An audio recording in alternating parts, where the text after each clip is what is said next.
Welcome back, everyone. Today we are starting a new journey where a loser found a mysterious egg and hatched a waifu dragon. Today's like goal is 500 likes, and I know you guys will reach it in no time. So smash that like button and let's dive into the story. It was a world where elements of virtual gaming have merged with reality, various new professions have evolved, and people can change their professions to gain more powerful abilities. There are countless ruins and dungeons along with numerous mysterious realms, and most importantly, the world is now overrun with dangerous monsters who can kill anyone before they can even think of escape. Individuals can also obtain experience points, materials, and even equipment to strengthen themselves by hunting monsters. However, no matter how fearsome the monsters were, they are pale when compared to the awe-inspiring existence of the almighty dragons. Mysterious yet rare, they were powerful like deities.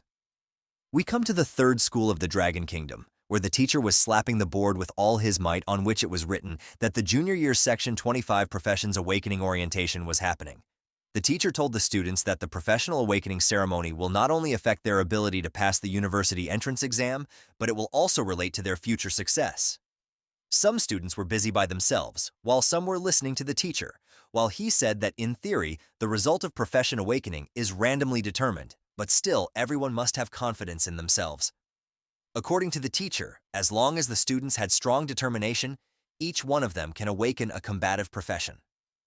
Among the students, there was someone with long hair and hidden eyes who looked at his desk onto a paper on which it was written that they were giving the profession Awakening Aptitude Test. The boy smiled as he knew that his day has finally come. He was none other than Lu Fan, a person who was transmigrated to that world from a place called Blue Planet 3 years ago. During these 3 years, he had gained a fairly clear understanding of that world. There were many kinds of professions which can be roughly categorized into 3 types. At the top of them were the combative professionals, which included warriors, mages, archers, and so on.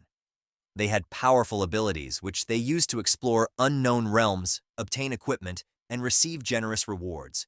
Due to this, the combat professionals were the most coveted ones. The next category was the reinforcing professionals, such as enchanters, alchemists, and so on. They can create special items with powerful effects. However, since purchasing materials incurred significant expenses, they cannot nurture their talent without the support of a large family. The bottom of the pyramid were subsistence professions such as chefs, herbalists, miners, etc. Mysterious yet rare, they were powerful like deities. Those professions are the future for the majority of people who were ordinary individuals and worked hard and strived to make a living. Lu's Aunt Han Ki is a chef.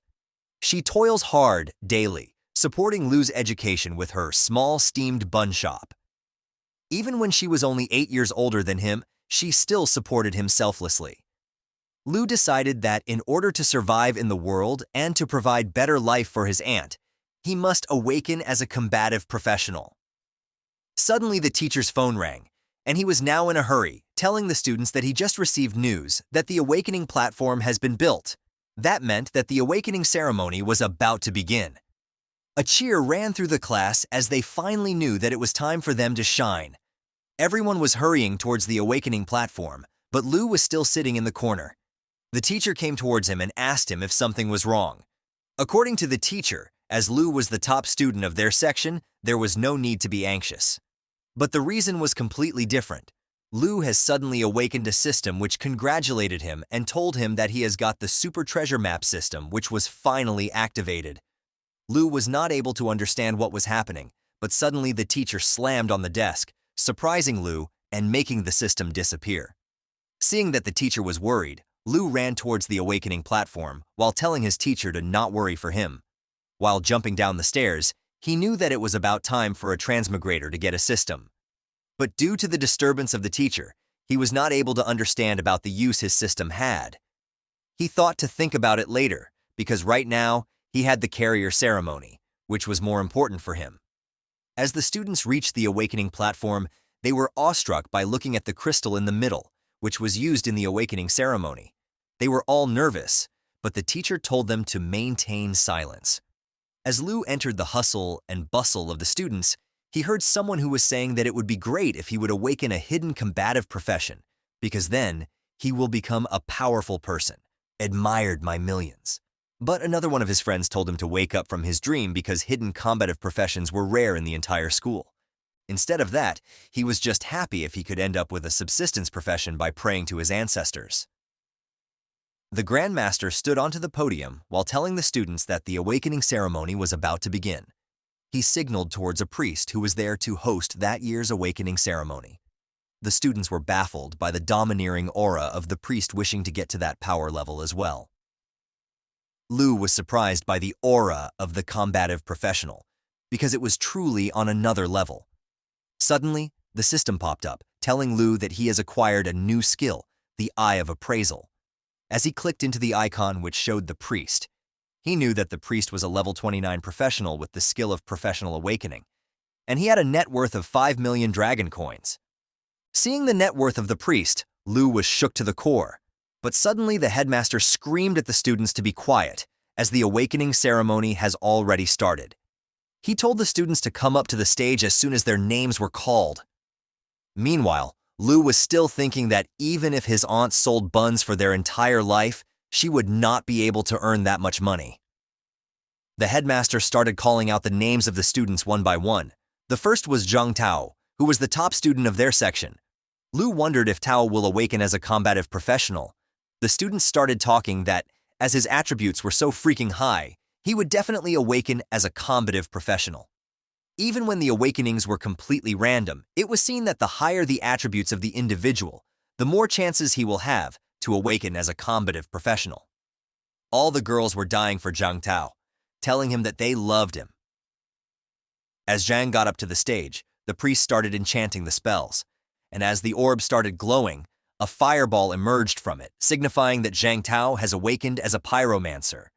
The students were now baffled, knowing that they had a wonderful pyromancer among them.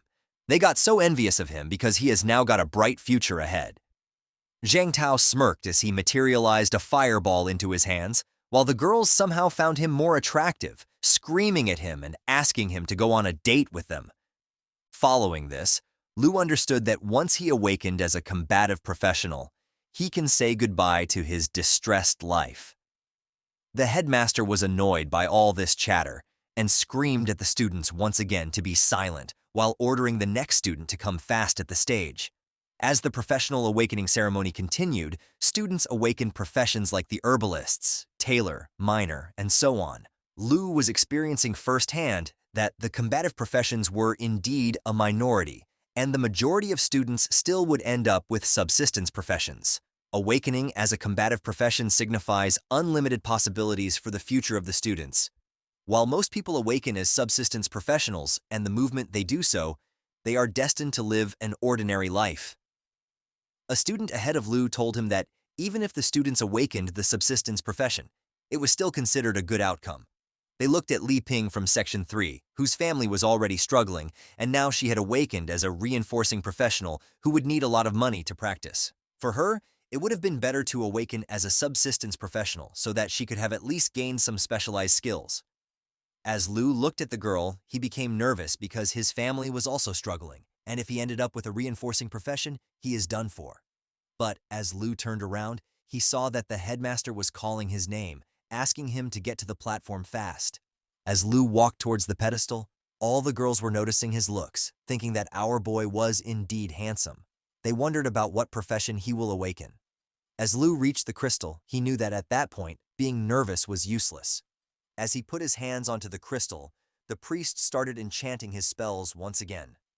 Suddenly, Lu got a vision of a red dragon, glaring at him with his burning yellow eyes. Meanwhile, all the students were now in shock because the land has suddenly started shaking. They were not able to comprehend about what was going on as golden light gleamed from the awakening crystal, which surrounded Lu from all the sides. The students witnessed a dragon materializing and coming out of the light. The student and teachers knew that this phenomenon only occurred when a hidden profession appeared. The students and teachers were not able to believe that Lu has awakened a hidden profession, and a female teacher congratulated teacher Lai because his suction produced the first hidden professional in their school. Even the teacher knew that if Lu awakens as the strongest hidden professional like Dragon Blood Warrior or David Invok Mai, he can become a new powerhouse in the Dragon Kingdom and can make his own history. We see a magnificent red dragon onto the screens engulfed in red fierce flames, while Teacher Lai told the lady that it had been 10 years since someone awakened as a dragon blood warrior, and he even became a top-tier expert in the Dragon Kingdom. The teacher was happy, thinking that Lu can awaken as a dragon blood warrior as well. Meanwhile, the dragon looked at Lu and roared at him. Due to the impact of its voice, the students covered themselves not to get harmed, and as the dragon flew away and dematerialized, the headmaster came running towards Lu, instantly asking him if he had awakened the dragon blood warrior or Dovidin Vokmai. But to everyone's surprise, Lu sighed and told the headmaster that he was now a dragon tamer. Everyone was shocked to the core, and the headmaster was not able to comprehend about how the outcome of such a grand spectacle be awakening as a dragon tamer. He screamed at Lu, along with other students, telling them that the dragon tamer was the most worthless profession ever in history. After the awakening ceremony was finished, Lu was walking in the old town of Zhonghai City, along with his system popped up onto the side. He was now a dragon tamer of level 10 with a skill which contained dragons and dragon-like creatures. He looked at his net worth, which was just 239. Lu was getting the flashbacks, where the students and the teacher were not able to believe that he had awakened as a dragon tamer. They thought that Lu was destined to be a mediocre because there was no way that the humans can possibly tame powerful creatures such as dragons. Even when Lu awakened a hidden profession, it was the weakest when it came to practical applicability. Some students didn't know about why the teachers were saying so and asked other students about why the dragon tamer profession was the weakest, even when it was one of the 3 major hidden professions alongside the dragon blood warrior and Dovidin Bok mage. Another student told him that most people would not even find dragons, and even when they could, there was no way that they could tame them because of their dangerous behavior. The headmaster was also disappointed and patted onto the shoulders of Lu, telling him that it was all right, and even when it was the weakest, a dragon tamer was still a hidden profession with boundless potential. The headmaster guessed that maybe Lu would be able to tame some sub-dragon species and become stronger. It was no use because Lu also knew that without a dragon tamer cannot have boundless potential. Sub-dragon species were also nothing but mere ferocious beasts, nothing compared to the actual dragons. We come to know that in the 800-year history of the Dragon Kingdom, dragons have indeed appeared, but a dragon tamer who has actually tamed dragons has never existed. No matter how powerful the humans were, they were like mere ants in front of the dragon's ferocious fire. Lu knew that wanting to tame a giant dragon was nothing but an unrealistic dream. He looked at his system where his skills were locked up because he hadn't tamed a dragon yet. Lu was disappointed because his aunt was working so hard to support his education, but he cannot even provide her with a better life now. As he looked in front of him, Lu was already in front of his house, without even realizing it. He fixed his mood and got a fake smile onto his face as he entered the house telling his aunt that he was back. Man, this one looks a little more all-rounder. And you guys know what I'm talking about. The moment she looked at Lu, she immediately leaped onto him while hugging him happily, telling Lu that he was finally back. She asked Lu about how his day has went because that day was supposed to be the most fantastic day of his life. She wanted to know about the profession that Lu awakened. Hearing this, Lu was disappointed on himself, but seeing that, his aunt immediately told him that it was okay if Lu didn't awaken a combat profession, because then it would have worried his aunt when she would knew that her precious Lu was outside, fighting every day. Lu interrupted her loudly by saying that he indeed awakened a combat profession and become a dragon tamer, but the catch was that he could not do anything without taming the dragons. Hearing this, Lu's aunt was delighted, telling him that it does not matter if he was a dragon tamer without a dragon, because it still showed that Lu was really strong. She stood up from her seat and hugged Lu once again, telling him that if he can get into the college in the future, his aunt will still continue to support him. She even gave Lu the option that if he didn't want to join a college, he can still join her in running the steamed bun shop instead. Hearing that, Lu was delighted and looked at his aunt in tears, but she told him to not fret too much about it as dinner was getting cold. Lu finally looked at all the things his aunt prepared, knowing that he can't finish all of it alone.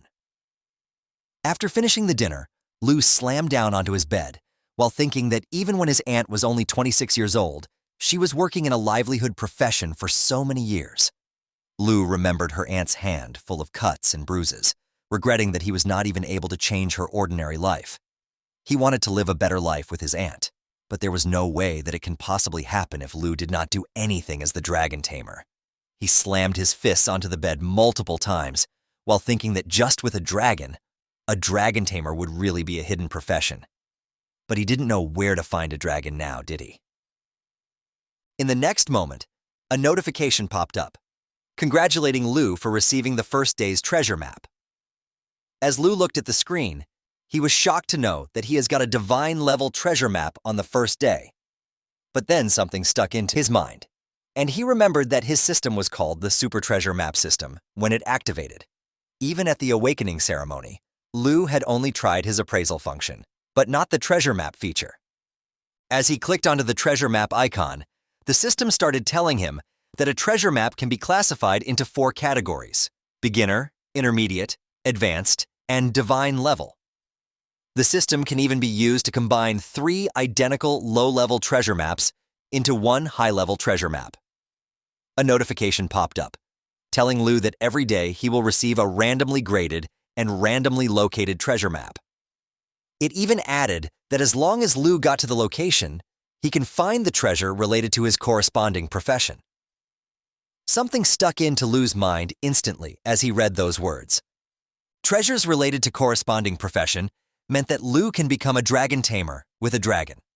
He understood that as long as he can make good use of his system, there was a chance for him to bridge the gap between the weakest and the strongest. In other words, the divine-level treasure map was Lu's last hope to turn the tide into his favor. He knew that if he gave up now, he will live at the bottom of the society for the rest of his life. He was determined and clicked onto the divine treasure map, deciding that he must go wherever the map takes him. A big regional map popped up, telling Lu that the treasure was in Mount Shibaisen. He knew that Shibaisen was not too far from Shanghai City, and if he caught the last suburban bus at night, he can arrive there early in the morning. As time passed and early morning arrived, Lu's aunt woke up while yawning into her nightdress. She turned on the light just to look at a note which was placed onto the dining table. She looked at Lu's room, but he was not present there. As the scene shifts, we see that there was a bus traveling in between the large mountains. The aunt started reading the letter, which told her that Lu was going to Mount Shibaisen for doing something that might be the only chance to change the fate of a dragon tamer. He told his aunt to not worry, as he will return soon.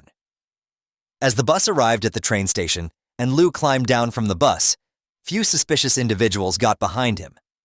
Not knowing about those suspicious individuals, Lu was determined that he will live a good life no matter what. He looked at the outskirts of Mount Shibaisen, which looked like a barren land. Suddenly, someone slammed onto the travel backpack of Lu, and as he turned around, he saw a muscular guy along with a small girl who was looking at Lu with suspicious eyes. Lu jumped back and immediately put his hand onto the weapon he has got. But someone caught his shoulder from behind, asking him if he wanted to go together with them. As Lu looked behind him, he saw an old-looking man with an eye patch on his right eye. He shook off the man's hand immediately. While telling them that he will not go with them, Lu knew that these guys could be dungeon robbers. The girl took out a knife from her pocket while asking Lu to think about it once again. The eye patch man told him that it was dangerous to be alone in the wilderness at the night. Looking at them, Lu realized that those guys must be stealing and robbing materials from quite a while. He knew that dealing with someone as powerless as Lu should be a piece of cake for the robber group. The muscular guy clenched his fists, and the girl licked her knife, while the eye patch man asked Lu once again if he had made up his mind or not. Lu immediately took a defensive stance, knowing that the robbers has figured it out, that he was powerless. Lu calmed down and answered that he did not need them to travel along. The group was still trying to convince Lu, telling him that he did not understand the rules of the wilderness and the dangers in a night are far greater than he can imagine. Even Lu understood that he did not have any skills at his disposal right now, so he must avoid fighting at all costs. Thinking that, Lu lied to the group, telling them that he was a summoner and did not need any companions, because if there would be a dangerous situation, summoning elemental creatures can solve it. The men of the group were surprised by this answer, and the eye patch man said that if Lu was a summoner, then the concerns of their group towards his safety was unnecessary. He turned around and told the other two to also come with him. The girl ran towards Lu, whispering into his ears that she hoped that they will meet again, sometime addressing Lu as a handsome boy. She told her goodbyes to Lu while giving him a flying kiss, but the chart of nervousness was of the roof for Lu, as he thought that even when it was dangerous in the wilderness, it was still much safer and better than being stabbed in the back by dungeon robbers. That day, he understood that a life without strength was a fleeting shadow, easily overtaken by the winds of fate. He looked at the map onto his system and decided to set off quickly. As he walked into the wild, he looked at a group of powerhorn horses. They were horse-like creatures of level 8 with immense strength who are grazing onto an open field. Lu knew that even when the powerhorn horses don't actively attack humans, if somehow they will get disturbed, Lu would not be a match for them. He decided to not disturb the powerhorn horses and to take a detour instead. Even when Lu was taking a longer route for safety reasons, he was not feeling safe at all because he had encountered a group of giant horn antelopes. He was walking slowly and cautiously, but as he did not look below his feet, he mistakenly put his leg onto a frog who croaked in pain with all its might. Hearing that, all the antelopes were suddenly looking at Lu as they screamed in anger for getting disturbed. Lu was eventually getting chased by the giant horn antelopes as he ran and ran in the hopes of getting away from them. He noticed a plain ground on the side of him. He immediately jumped to his sides, crashing down onto the ground, somehow able to save himself. As he looked the frog he put his leg on, he saw that the creature was the prey of the running stampede of the antelopes. He was disappointed as he thought that he cannot even handle a timid giant horn antelope in his current state. Lu knew that if he missed the opportunity he caught that day, his fate will be like of that same frog. Finally, a notification popped up telling Lu that he has arrived at the designated treasure map location. As Lu looked ahead, there were 2 giant rocks and a faint red glow was coming out from the other side of them. He understood that the rocks were indeed the indication of the location provided by the treasure map. As he walked into a cave formation of the rocks, he looked at a pitch-black egg, which was huge in size. He knew that this treasure can change the fate of the dragon Tamer because it was none other than a dragon egg, which was cracking slowly. The system popped up telling Lu that it was a black dragon egg with an unidentified level. As he heard the cracking sound, Lu understood that the dragon was about to be born. But in the next moment, Lu heard some noise coming from the long grass behind him. He immediately took his cleaver out onto his hands, knowing that everything has gone smoothly along the way, but he cannot escape the nose of a wild beast. He immediately turned around and slashed the beast, who was none other than a bloodthirsty gray fox. The creature was able to stop Lu's attack by grabbing his cleaver onto its giant canines. The creature howled and attacked Lu with all his might, but somehow Lu was able to deflect and throw him onto the ground. Lu took some deep breaths, recovering his stamina. As he looked onto the appraisal window, he saw that the bloodthirsty gray fox had got a triple claw strike and bloodthirst recovery. The creature can use a triple hit combo to make the target bleed and recover its health through bloodthirst recovery. Lu looked behind him at the dragon egg, which was going to hatch at any moment now. Lu knew that he didn't have much time or skills to deal with the creature. He thought that maybe he can stall the fox until the dragon hatches and then use his dragon taming ability. But the fox has already lived onto Lu and was into the air ready to attack him. Lu instinctively took out his hand to defend himself from the attack.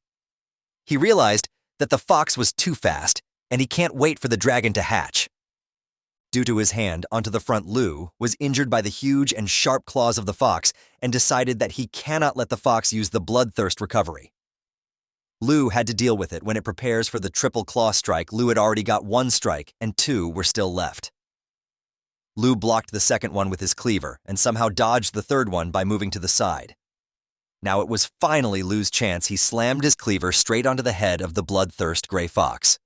As blood splattered all around the monster, Lu took out his cleaver from the creature's head.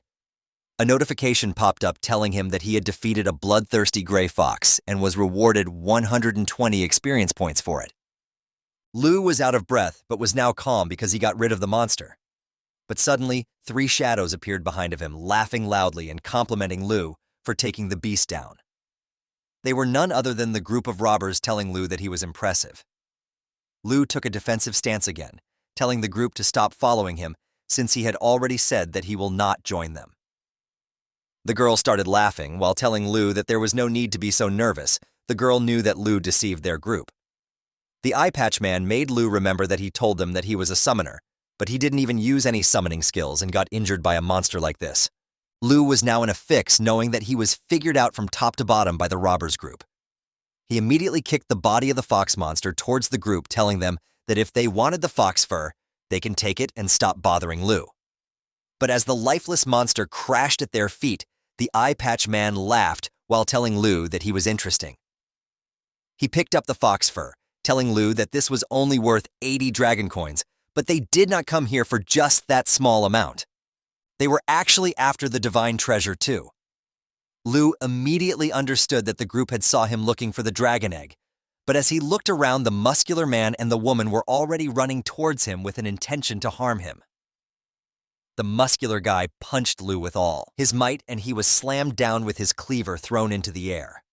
Lu crashed intensely a few meters away from the robbers, but as he opened his eyes, he saw that the lady was laying down on him with her knife onto Lu's throat.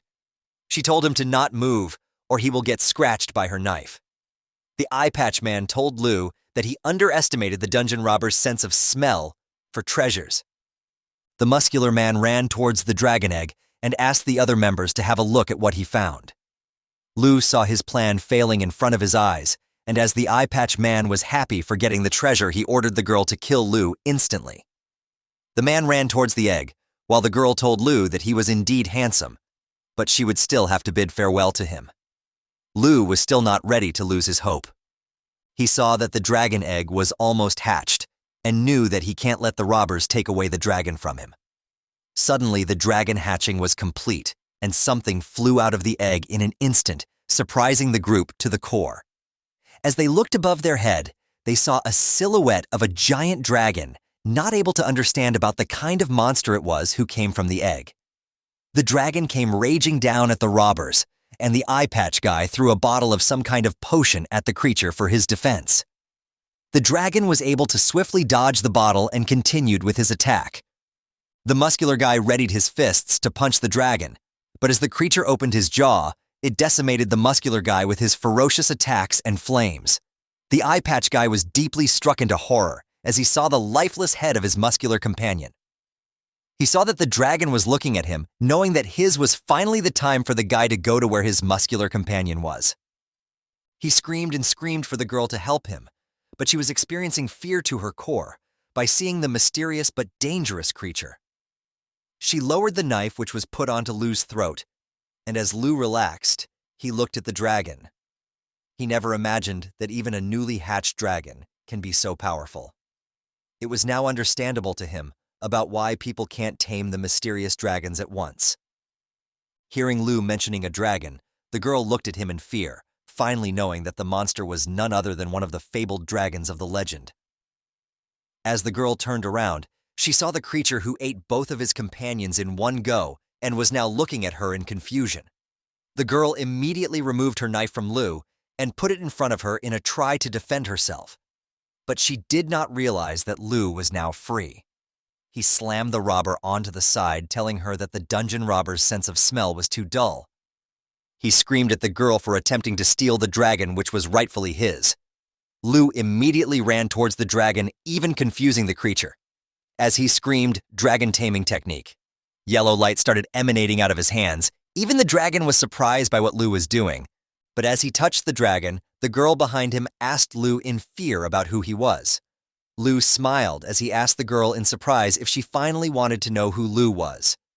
He finally told the girl that he was not just a summoner, but instead he was a dragon tamer. A notification popped up telling Lu that the Black Dragon Covenant was now tamed by Lu. The mysterious Black Dragon had the skills named Dragon Claw Dragon Fang Strike and Dragon's Inspiration, As the creature leaped towards the girl, she started apologizing for her behavior to Lu, telling him that she really didn't know that the treasure was actually a dragon egg.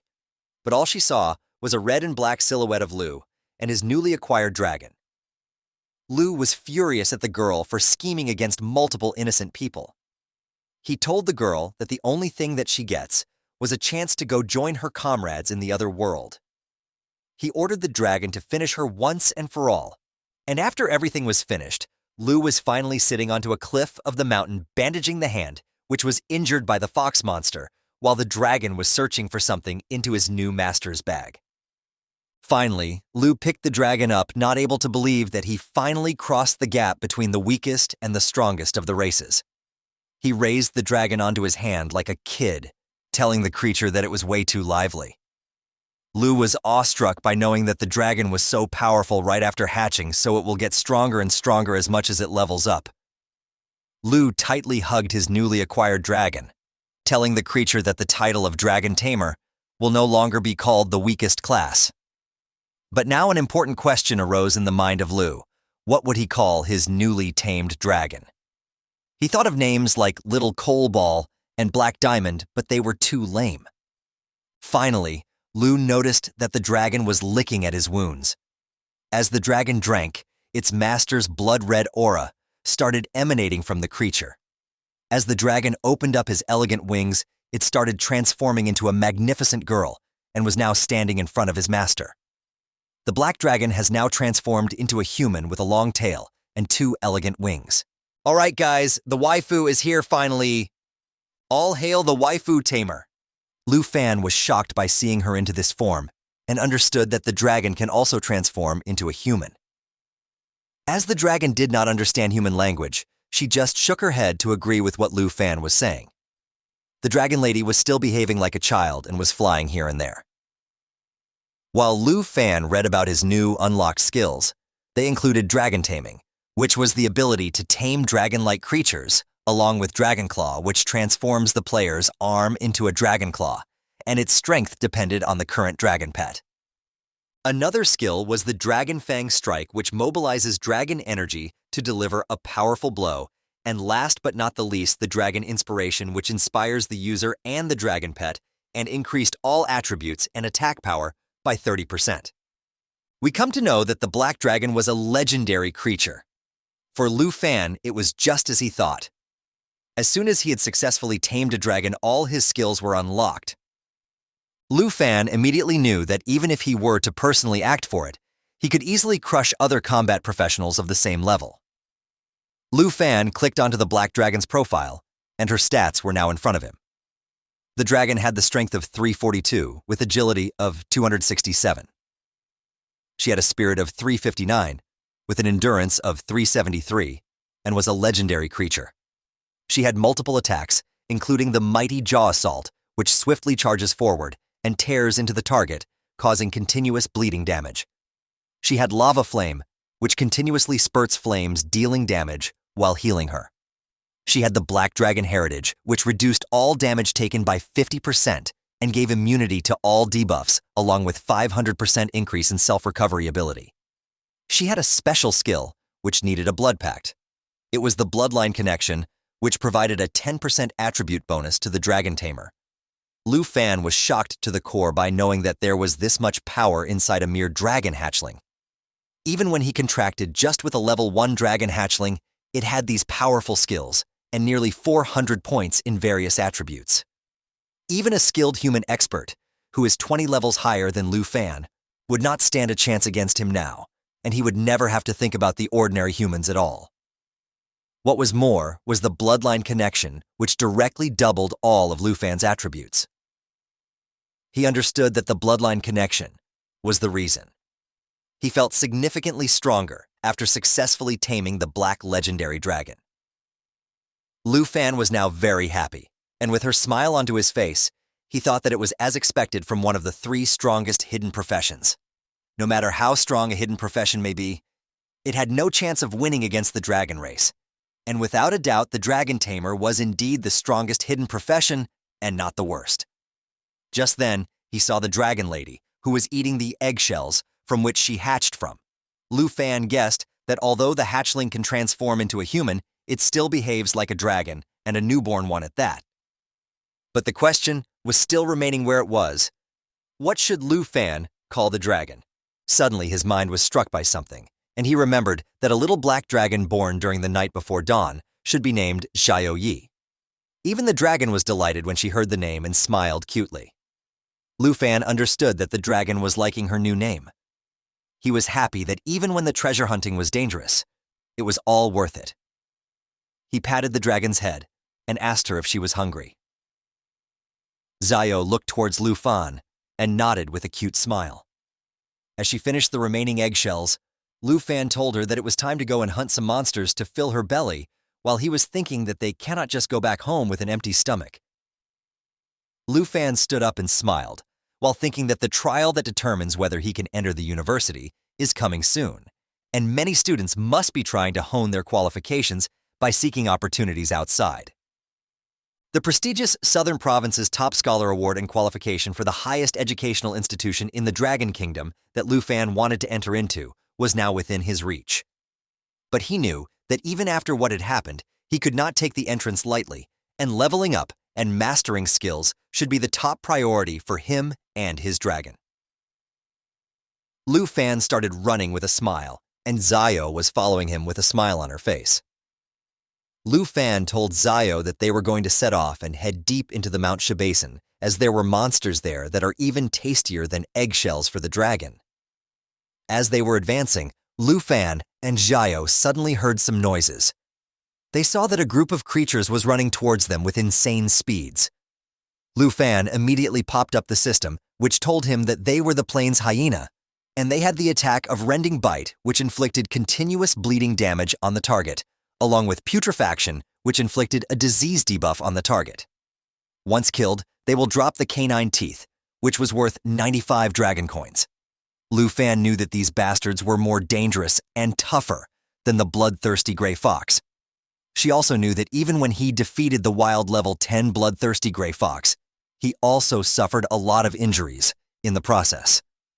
Remembering that Lu Fan was hesitant to attack, but the dragon lady was already in the air with a devilish smile on her face as she knew that she is going to get more food. Even Lu Fan understood that the lady wanted to take the lead. His eyes glittered with confidence as he thought that Mount Shibasin was holding no danger at all for the strongest dragon tamer and his dragon. Both Lu Fan and Xiao were smiling and advancing towards the plains hyena, ready to send them inside the dragon's stomach as her meal. The dragon flew high, and as the plains hyena roared, she took a deep breath and her stomach started glowing and giving off a flame aura. Finally, she attacked the hyenas with her lava flame attack, and as the creatures were burning, Lu Fan and the black dragon were earning experience points. As Xiao kept using her lava flame attack, Lu Fan was constantly watching the system, witnessing the increase in their levels. Lu Fan was finally at level 11, and the black dragon was now at level 3. He smiled while ordering Xiao to not waste her time on the small fries. Both of them looked towards a den inside the mountain, and Lu Fan told Xiao that a big guy has been waiting for them for a long time. 3 sets of eyes were giving off a piercing glaze to Lu Fan and her dragon, and finally, the creature came out of hiding.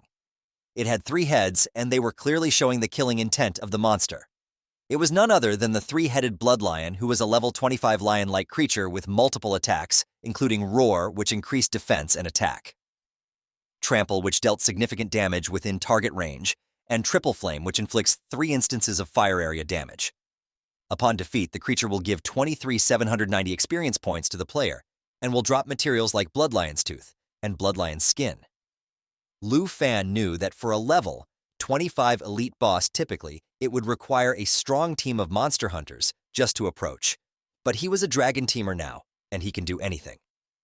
He ordered Xiao to go towards the 3-headed lion to engage with him in a battle. As Lu Fan and Xiao were advancing, the lion used Roar and increased his defense and attack power for a certain period of time. Then he started charging a heavy attack, which was the Triple Flame. Lu Fan knew that this attack required some time to charge, and as he was running, he ordered Xiao to coordinate with him to interrupt the lion's skill. Xiao's body was engulfed in flame, and Lu Fan was now ready with his cleaver in his hand. Both of them jump towards the three-headed lion, and we see that the dragon was transformed into his original form while using the mighty jaw assault. The black dragon immediately closed the gap between the creature and herself and finally bit the creature onto his face while clenching the other two heads with her sharp claws. The system finally told Lu Fan that the triple flame attack was interrupted successfully. He complimented his dragon for the good work she did and finally attacked with his cleaver while using the Dragon Fang strike, which mobilized Dragon Aura to unveil a powerful strike with the current weapon. With this final blow, the creature was dropped dead onto the ground, and both Lu Fan and the dragon jumped back at their place. The dragon was now again transformed into her human form, while Lu Fan was surprised by knowing that the elite monsters really helped him level up quickly. Lu Fan was now at level 14, and the dragon was now at level 9. Suddenly, the system notification popped up telling Lu Fan that the treasure map system was triggered, and a new treasure map for the day has been sent to him. Seeing that, a faint smile appeared onto Lu Fan's face as he wondered about what exclusive item for dragon tamers will this treasure lead to. He ordered Zio to come with him for the treasure hunting, and the dragon lady immediately agreed to her master's command with a smile. Hit that like button as today's like aim is 500 likes. Also subscribe for more with the notification bell on. As the scene shifts, we come deep within the Mount Shibaisen. A group of 3 people was standing in that area, while the blue-haired girl asked the uncle if they should really let such a rare opportunity slide away from them. But the uncle told the girl that they did not have a choice. We come to know that the uncle was named Sanji, who was a warrior. He told the lady that the fortuitous realm required at least 5 people to activate, and they did not have enough people to open it. He suggested sending Miss Kai back to Zhanghai City to bring more people. But he was interrupted by another lady who was the Miss Kai the uncle was talking about. She was a rogue and told the uncle that whatever he was planning would not work because even with her agility, a round trip would take a day. We come to know that the blue-haired girl was Kin Q, and her profession was not yet known to us. She told everyone that the fortuitous realms appear randomly, and the rewards were higher than the regular dungeons. But the problem was that they only existed for 24 hours, and the uncle's plan was not able to be completed on time before the closing of the dungeon. Sanji consoled Kin that she did not have to worry about gains and losses like the secret realms, because depending on her strength as long as she enters the top 10 universities, they themselves will provide the girl with secret realms. But Kin was still sad and told the uncle that it was such a pity that they were near the secret realm but have 1 member less. Suddenly Sanji heard something along with the rogue girl and immediately turned around ready to attack. But they were surprised to see Lu Fan, who told them to not be nervous because he was just passing by the mountain. The uncle was shocked to the core by seeing such a young boy deep into Mount Shibaisen. He told Lu Fan that the place was not meant for material hunting and that he should go back. But Kin immediately stopped the uncle between his talk and told Lu Fan that the group was the part of the Kin family in Zhanghai City and her name is Kin Q. Even when she knew that it might be a bit abrupt, she asked Lu Fan if he wanted to team up her group temporarily. The girl even tried to tempt Lu Fan by telling him that he did not have to do anything and just enter the secret realm of chance with the group, and when it would be done, Lu Fan will be paid a reward of 100,000 dragon coins. Hearing the prize, Lu Fan immediately stopped on his tracks and started considering the offer. He knew that if even the Kin family, who was the family of the richest man in Zhanghai City, was after the secret realm of chance, then the final reward must be very rare. The girl was still talking and told Lu Fan that they just needed help to gather the number of people required by the secret realm, and he did not have to do anything, and just get his 100,000 dragon coins. As the scene shifts, we see that the group of the lady had 3 people before, but they have already gathered a paladin with themselves, but they were still 1 member short. The uncle was walking towards a huge purplish portal, which goes towards the secret realm, while he told Lu Fan to follow him quickly if he wanted the reward. He even told Lu Fan that it was such a rare chance that he could not encounter it casually like this again. Lu Fan smiled at the offer and told everyone that he did not have much interest in money, but he was ready to help if the group can cooperate and follow the rules of distribution. The uncle along with the 2 ladies were shocked to hear those words coming out from a young boy.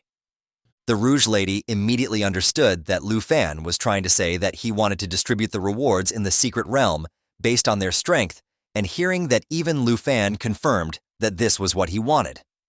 Hearing that, Qin was deep in thoughts, while she thought that the whole group's average level was around level 20, and Lu Fan was even looking weaker than all of them. But still, he was so confident. The lady was not able to comprehend if the guy was just really confident on his skills, or was just an arrogant brat. But the group desperately needed one more guy for them to enter the secret realm of chance. So Qin smiled while she put her hand forward and told Lu Fan that since he wanted to cooperate, then they should form a team in a cooperative way. She even told Lu Fan that the 100,000 dragon coins, which were promised previously, were still going to be his prize, because the group just to show sincerity to him. Lu Fan smiled while he shook the lady's hand and agreed to this deal. Finally, after the deal, Qin was happy and excited now, as she told everyone to get moving as fast as they can.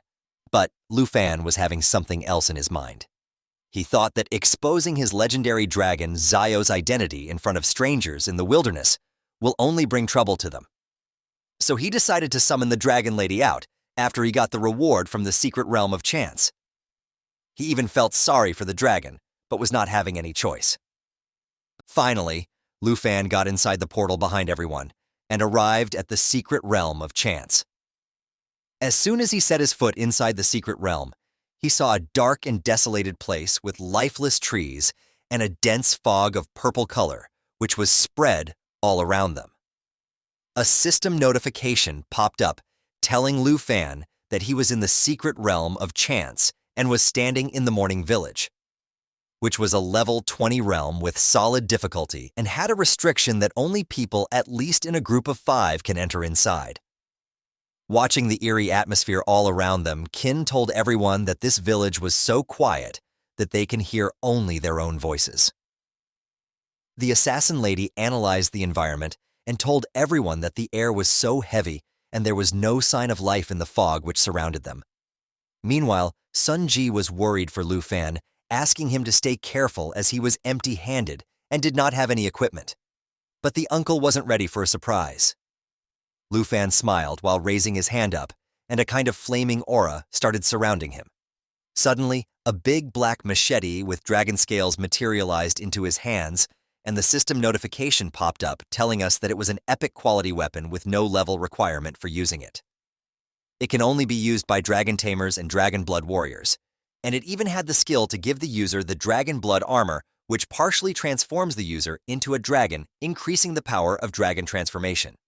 It even increased the strength by 65 and stamina by 30.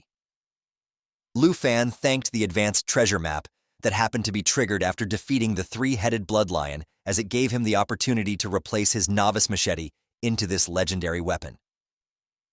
Everyone was shocked to see this sudden revelation, and Sun Ji asked Lu Fan if he was a newly transferred student rather than a material hunter, because his weapon looked extraordinary. But the assassin lady was getting pissed off and asked the uncle about why did he care so much about a stranger. Everything was clear in her mind, and if Lu Fan had any evil intentions, she was confident that she will subdue him immediately. Suddenly, Sun Ji was surprised as a hand came out from the ground all of a sudden and startled him. They were none other than the corrupt zombies of level 15, which would give 620 experience points along with corruption poison sac and 256 dragon coins upon killing. They had some dangerous attacks, which included hug and bite, which entangles and scratches the target, and continue to bite along with corpse poison, which was the poison into each and every attack of the zombie, which can cause the target to continue losing life points. Even the targets who die under the effect of corpse poison will become corrupt zombies themselves. Qin told the uncle to be careful as a horde of corrupt zombies came out from the ground beneath them and were ready to attack and infect the group with their corpse poison. But the paladin immediately put forward his shield and blocked the incoming attack of each and every corrupt zombie. A status window pops up and we see that he was Jia, who had a fighting profession and was a level 20 knight. The uncle backed down and stood along with the assassin lady, while he complimented Jia for his instant help and counterattack. He himself had the combat profession and was a level 28 warrior. He hacked and slashed all the corrupt zombies coming in his way, along with the rogue lady, who was also a level 28 rogue. Newfan was watching the whole fight as everything was pop up into his system window, while he thought that the warrior, the rogue, and the knight who were guarding the portal was a very reasonable configuration and strategy, especially for the uncle. Because he was a level 28 warrior who was about to change his profession for the second time. Suddenly, Kin raised her staff in the air, and yellow aura started surrounding her all over, Lighty raising her up from the ground as she was chanting some spells and charging her attack. Finally, she attacked with her Holy Light Star Rain attack, which gathered energy and sent out a starlight rain towards the enemies, which caused holy damage to them within the range, and also healed the allied targets by the amount of damage received by the zombies.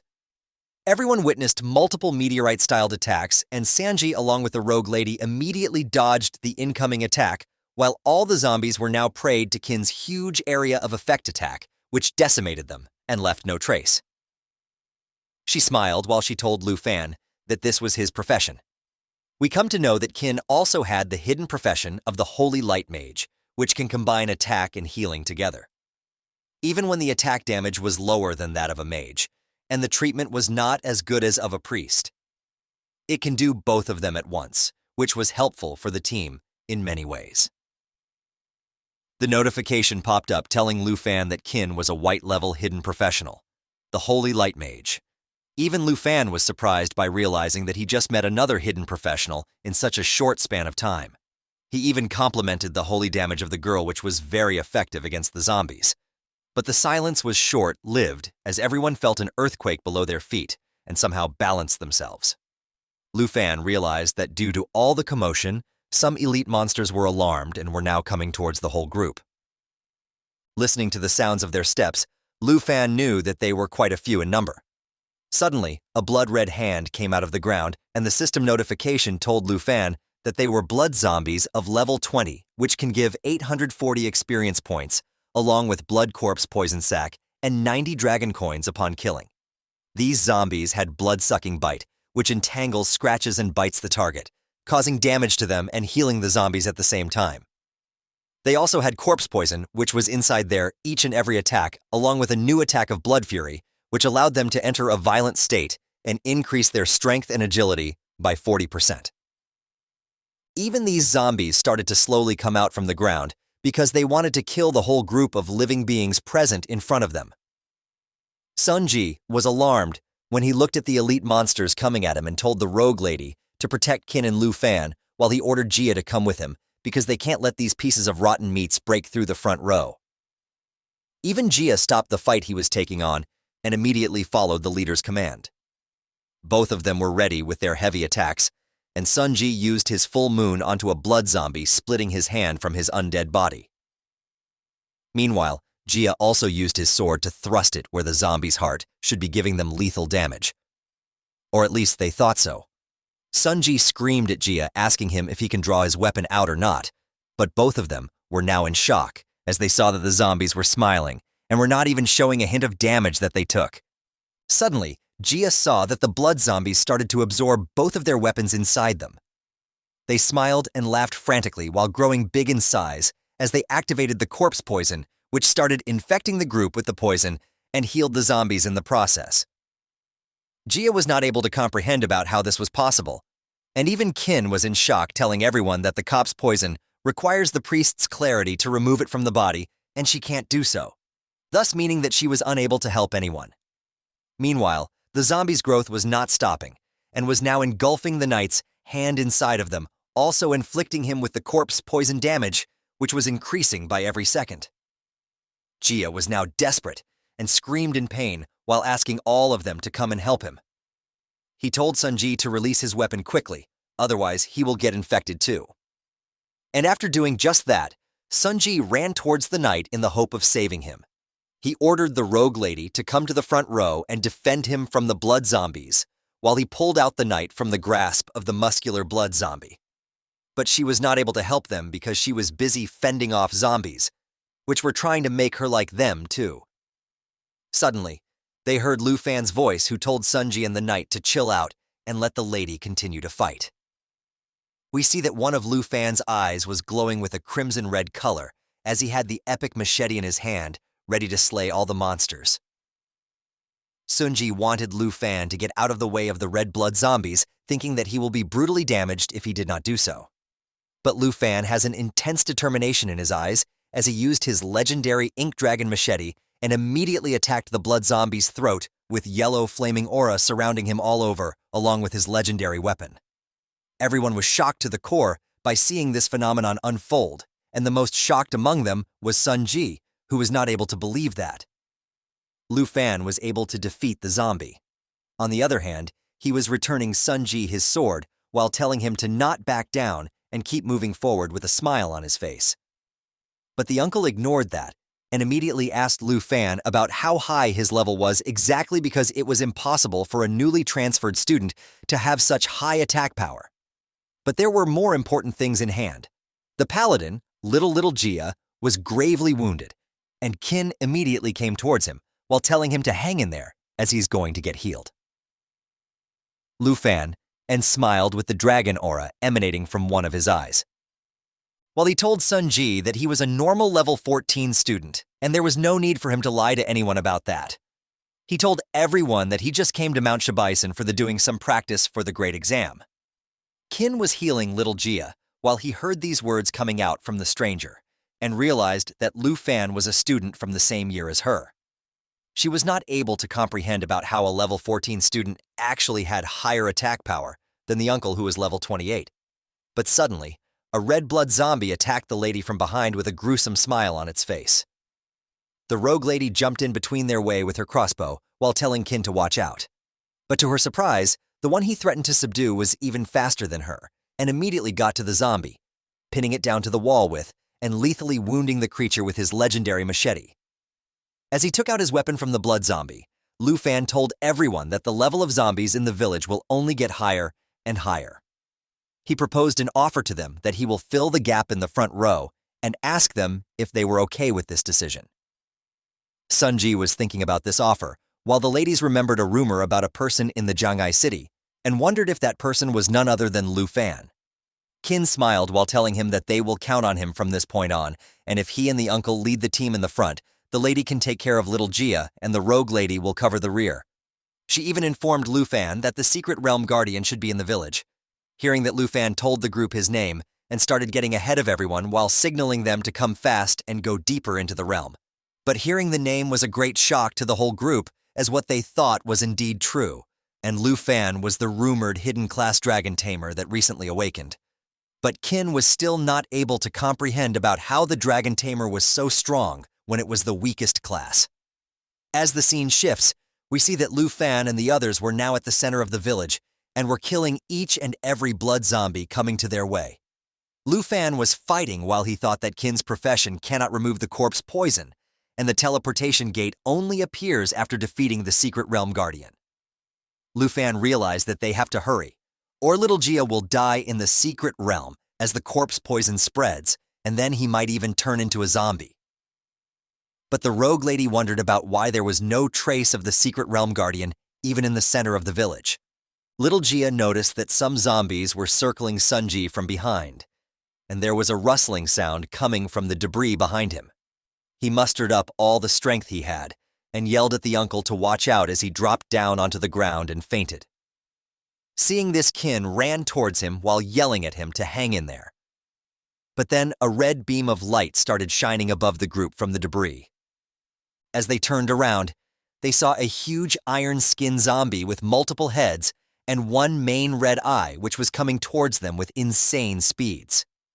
We come to know that the iron-skinned zombie was a level 20 monster, which gave 40 dragon coins upon defeat, along with 13,720 experience. It had the corpse poison attack, along with assimilation absorption, which absorbs the poison target and merges with itself, increasing the zombie's maximum HP.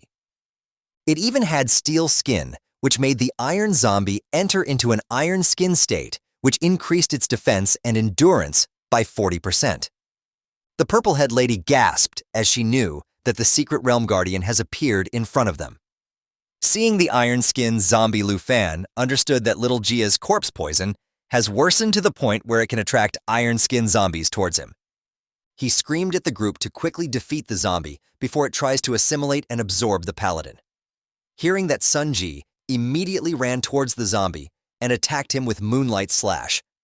But to no avail, his slash was not even able to give even a single scratch to the iron-skinned zombie. Even Lu Fan jumped into the fight once again while awakening his dragon aura, because he knew that there was no time left to him for letting the zombies attack slowly because the corpse poison was spreading very fast. He immediately took his black machete and pierced it through the iron-skinned zombie's main red one eye, but to no avail. Nothing happened to the creature because he was now into the steel skin state, which was increasing his defense and endurance by 40%. Lu Fan looked at his ink dragon scale machete while he thought that he needed 2 more hits, but they must be faster because they had no time, and the zombie can come and absorb little Gia at any time now. Suddenly he looked at the status window and saw the Dragon Blood Armor skill, which transformed the user partly into the dragon.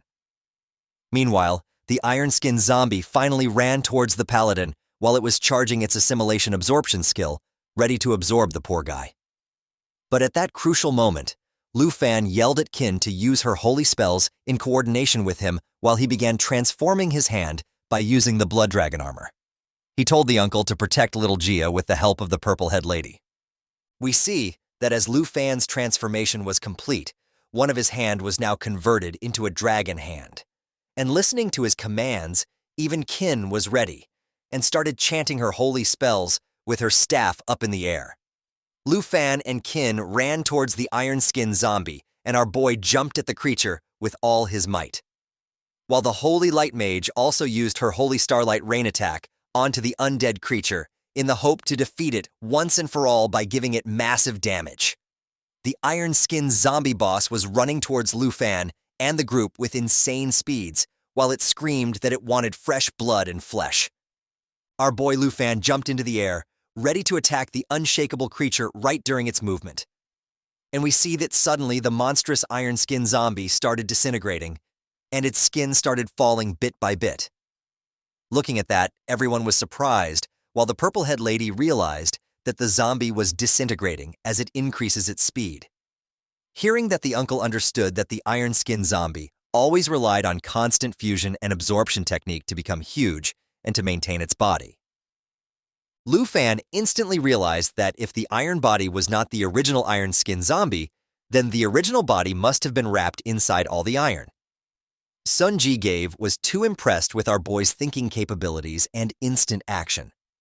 Over many years serving the Qin family, he had already seen all kind of masters, but had never seen someone like Lu Fan because he was definitely a hidden profession. Suddenly we see that the iron-skinned zombie's skin disintegrating too much, and finally the original head of the zombie creature was now in front of everyone. Noticing that Qin told Lu Fan about it, and he started running towards the body once again with insane speeds as he transformed his hands into the dragon hand like before. Our boy jumped with all its might and punched the red-crimson eye of the iron-skinned zombie with his dragon hand while clenching its red eye into his hands and decimating it with the firepower. The zombie started screaming in pain and agony as fire burned his original body down to smithereens. Finally, the zombie was completely destroyed, and our boy Lu Fan landed onto the ground while undoing his hand transformation and getting his legendary black machete back into his hands. Seeing this, everyone was shocked to the core, not able to understand about how a freshman was able to defeat the guard of the secret realm of chance. Even Qin was a little tense, as she had never seen a powerful skill which can easily make a level 20 boss drop dead before. She just wanted to know about who Lu Fan exactly was. As the smoke clears, we see a silver chest which was the iron-skinned zombie's treasure box of level 20. Seeing that, Qin sighed as she told Lu Fan that her group will abide by the agreement and distribute the rewards according to the rules. She even apologized to Lu Fan because they were not familiar with each other before, and the whole group looked down on him without realizing his true power, and it was them who were rude to the boy, even when he was not. Hearing that, even Sun Ji complimented Lu Fan, telling him that he was definitely capable of passing through the secret realm all alone. And now it seemed that the whole group was there to make up for the number instead of Lu Fan himself. With a smile, Lu Fan thanked the uncle while telling Qin that she should be the one to distribute the rewards to the group. Hearing that, Kin opened the chest, but everyone was shocked by seeing the rewards.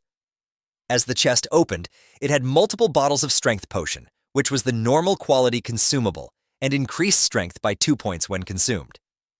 The chest also had multiple antidote potions of rare quality, which eliminate core poison when they are consumed. But seeing that the purple-head lady doubted that the rewards from the secret realm of chance were too underwhelming.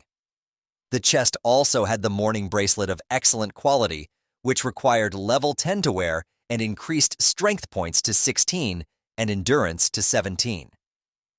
Looking at the bracelet, even Sunji was now in doubt, thinking that all the rewards were very shabby, and it was not quite right considering that the iron-skinned zombie was the secret realm's boss. Hearing everyone, even Lu Fan, started thinking about what the real matter could be.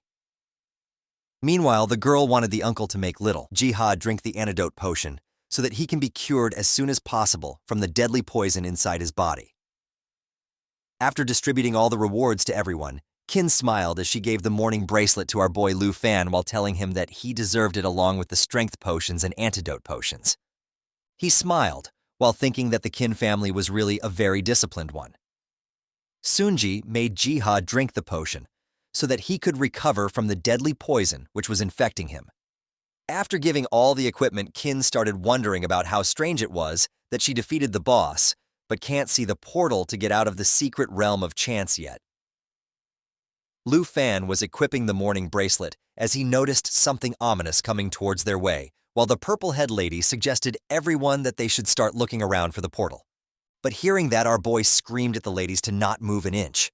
Lu Fan was able to see at his system that even when they defeated the blood zombies and the iron-skinned zombies, they were not the final boss of the morning village, and someone was still left. Hearing that, Sunji exclaimed, asking Lu Fan about the basis of his surety that someone was still left. But before Lu Fan can even answer, Kin told the uncle that as a holy light mage, even she can sense a very dark existence not too far away from them. We come near the lakeside of the morning village and see that it was all dark and gloomy, with the water giving off a stench not bearable by anyone at all. Even the group instantly agreed that if the lady says that someone is nearby, then something must have happened. And for that matter, the secret realm of chance was not that big either. So maybe they have missed to check a place when they first entered inside the morning village. We see that inside the water there was a big tentacle monster with multiple gruesome eyes and red crimson pupils, which are seething in anger due to the whole group defeating many of its minions. Lu Fan was sensing everything and knew that the imminent danger was coming sooner than anyone could think. Suddenly, we see that multiple tentacles with a large number of eyes come out of the ground, and everyone was shocked to the core while they maintained the space between them and the monster. Even the status window was not able to tell about what the monster was and what its level was. Realizing that Lu Fan was right all along, Sunji understood that this tentacle monster must be the final boss. Everyone got away from the gruesome tentacle hands, while Sunji tried to defend them with his red crimson sword. But as multiple tentacles attack him, he got thrown several meters from where he was standing due to the sheer force and power of the monster tentacles. Seeing that everyone was surprised that their highest level member of the group was now knocked onto the ground. Suddenly, Kin sensed that the tentacles were looking at her from all around, and the next moment they tried to grab the lady with insane speeds. In the midst of chaos, the lady was not able to comprehend about what was happening and can only scream and not do something. But our boy Lu Fan comes like a blazing fast turret and instantly catches the lady before the monster can get a hold of her. Even the lady can't stop blushing after seeing this heroic act of our boy.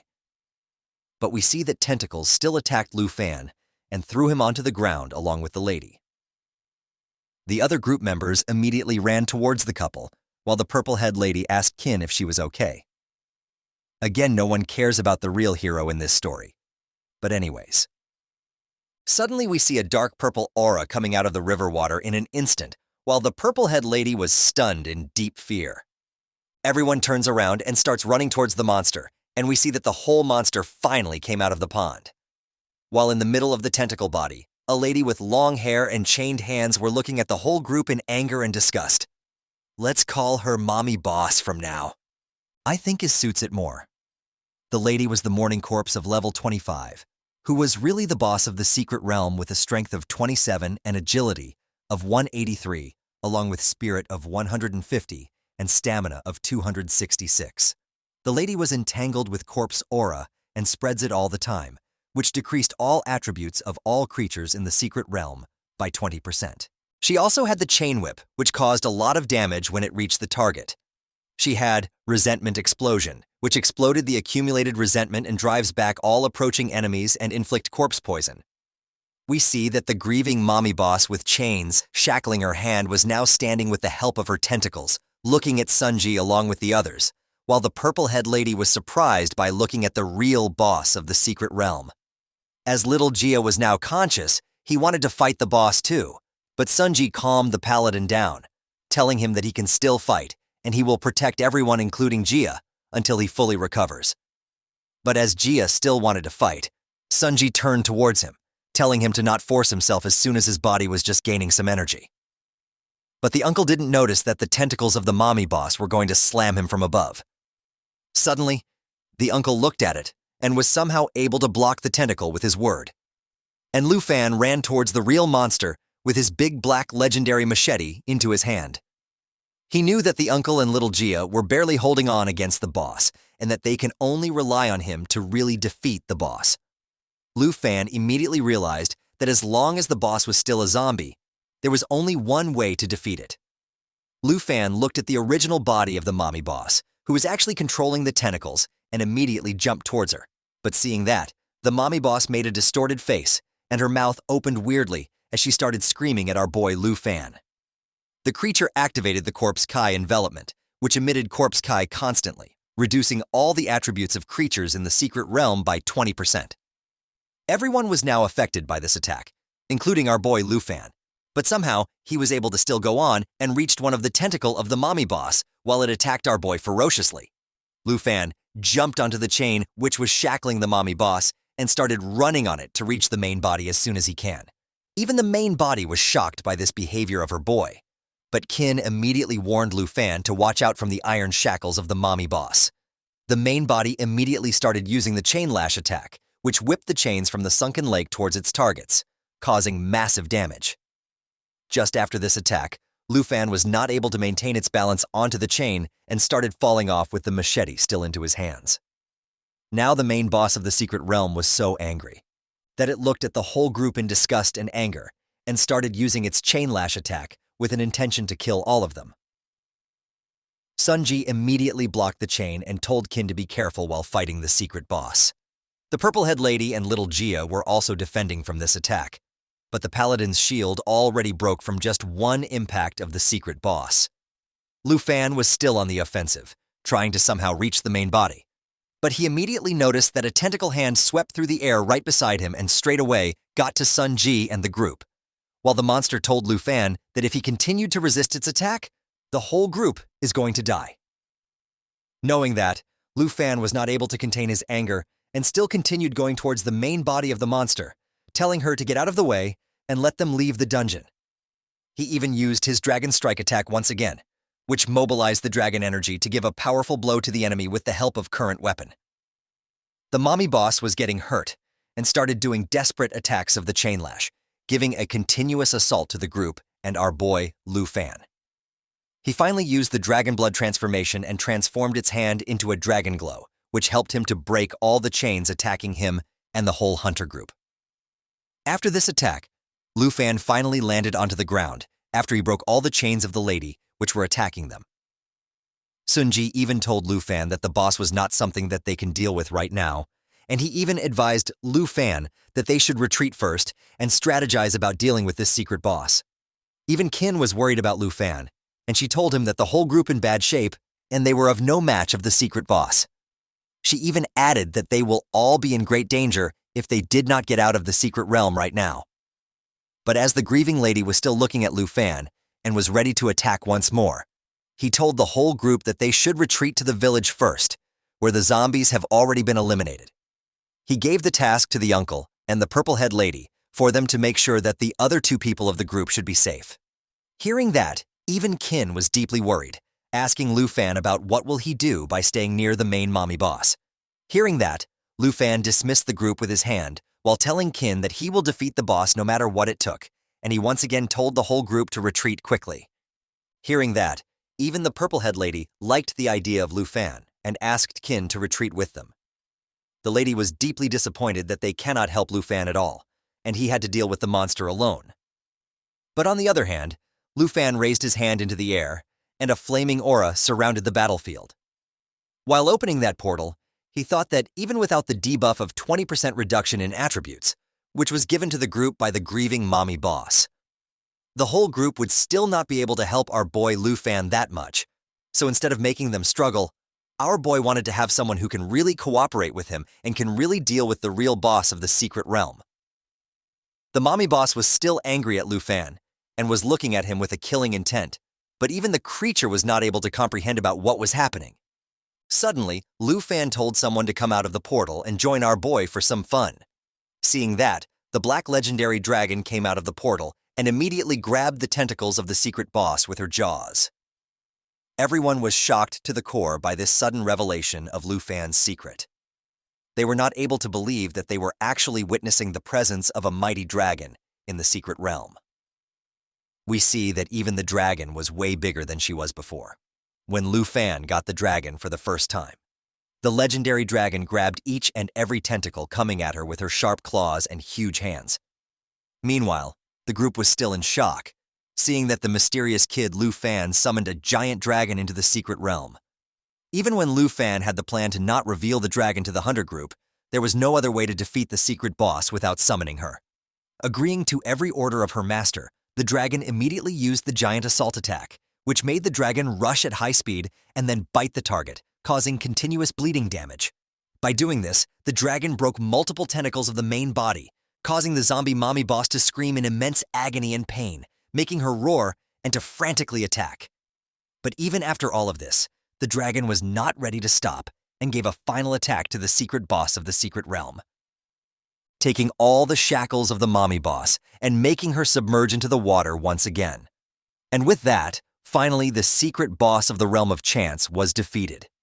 Sun Ji was not able to understand about how Lu Fan was able to dismantle the whole enormous boss in just 2 blows. It was simply a terrifying thought to him. Even little Gio was not able to believe that he was witnessing the might of the dragon with his own eyes. Everyone in the group believed that seeing the dragon meant they are inevitable death.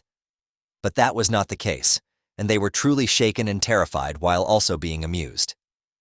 Even Kin understood that the person in the recent rumors she heard about Zhanghai Sitam was really our boy, the one and only worthless dragon tamer Lu Fan. We see that Lu Fan was patting the dragon for the work she did, telling her that she did very good work. Lu Fan approached the chest and opened it. The chest began to glow, and as he looked inside, he started smiling. Little Kin held the magical staff with both hands and stood behind watching him, while the rest of the team simply stood silently watching. As Lu Fan opened the chest, it contained several objects. The first one was the Holy Light Staff. This object was of excellent quality, with 32 spirit points and 19 stamina points. The required level to use it was level 10. The staff had an ability called Holy Light Seal, which allowed the user to bind the target with light. The duration of the bind depended on the user's spiritual attributes. The second object was a robe called Twilight. This object was of excellent quality. It had 35 spirit points, 15 stamina points, and the required level to use it was level 10. This outfit had an ability called Light Flow, which allowed the user to use light to create a barrier to protect themselves from attacks.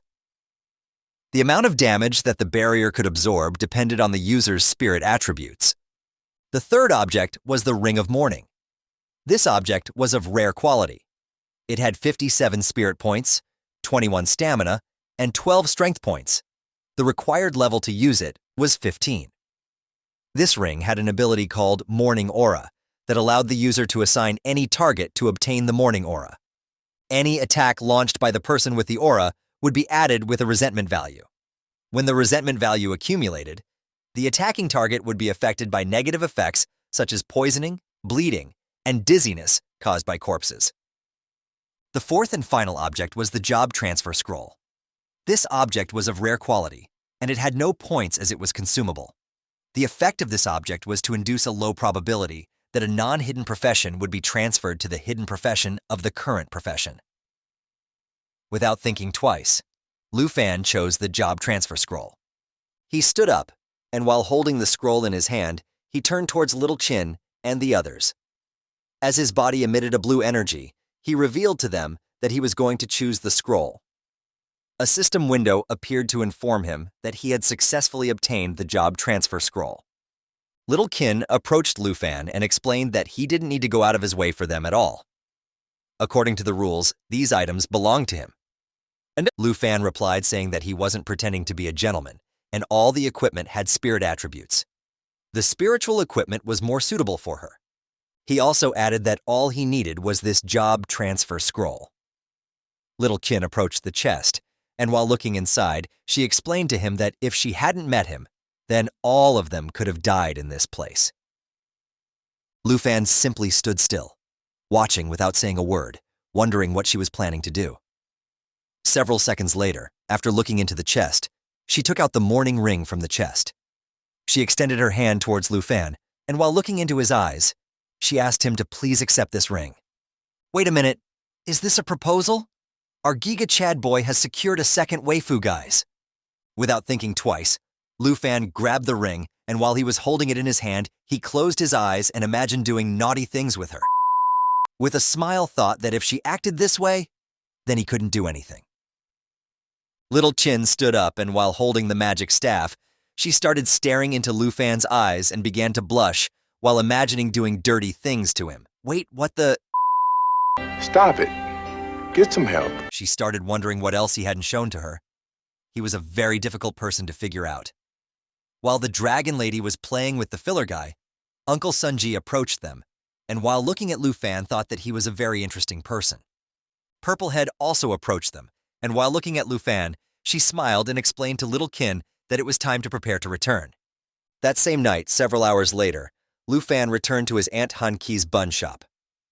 She threw herself into his arms, closed her eyes, and explained that this was too dangerous because just by listening to him. I am getting a different kind of feeling from this interaction, guys. Maybe it's just me. But you can let me know in the comment section, what do you guys think? She continued saying that she started getting scared since he had encountered so many dangers in the past few days. Upon hearing this, Lu Fan became somewhat confused. While he was staring into his aunt's eyes, he asked her what had happened. He also requested that she release him quickly, since he had been in the wilderness for several days, and his clothes were very dirty. Instead of letting go, Han Ki hugged him even tighter, closed her eyes, and while crying, explained to him that Lu Fan wasn't dirty at all. Indeed, it's a tight hug, everything in between is getting squished. She also added that because he had left without informing her, she hadn't been able to close her eyes during the past nights out of fear that once she woke up from sleep, her beloved Lu Fan wouldn't have returned home. Lu Fan closed his eyes, approached her, placed a hand on her back, and with a pleasant smile, apologized for leaving without warning. He also asked her not to worry, because he would never let her worry again. Whatever you guys say, this chapter is going sideways. I think our Giga Chad boy has an aunt with benefits, and a cute one indeed. While he was wiping her tears away with his hand, he closed his eyes and explained with a smile that everything was fine. He also asked her to stop crying. Upon hearing this, she stopped crying and thought that Lu Fan was a very good person. Then she turned to one side and began stroking the head of the dragon Xiaoye, who sat on the floor, closed her eyes, and started smiling because she was enjoying it a lot. While she was looking at Xiaoye, she explained to Lu Fan that she had been very surprised when she first saw her. She also added that such a cute girl like her was truly an extremely powerful dragon. Lu Fan simply smiled at this statement. Han Ki approached Xiaoye and asked if she had not eaten enough in the past few days, so she asked her if she was hungry. Upon hearing this, Xiaoye began nodding to indicate that she was indeed hungry. While the two of them were talking, Lu Fan approached them holding the job transfer scroll in his hand, looked at his aunt. He started explaining that this was the reward from the dungeon that he had specifically chosen for her. He brought the scroll closer to her and explained that if she changed from one job to a hidden job, then she would no longer have to keep watching this bakery. Han Ki stood up and explained that she couldn't use the job transfer scroll because it was too expensive. She advised him to simply sell it, since as he had left the weapons and equipment with the little Quinn of the Chin family. She recommended him to buy equipment so that his results would be the best during the big exam. Just before she could finish speaking, Lu Fan took out his mobile phone and showed her the balance he had in his bank account. He had a pleasant smile on his face as he explained to her that he no longer lacked money or equipment. Seeing that Lu Fan had so much money in his bank account, she was amazed. He approached her and explained to her that he had sold many of the materials he had collected during this trip. He also added that his travel companion Little Kin had promised him a reward of 100,000 yuan. After explaining this to her, he asked his aunt to believe his words as they would never have to worry about money again.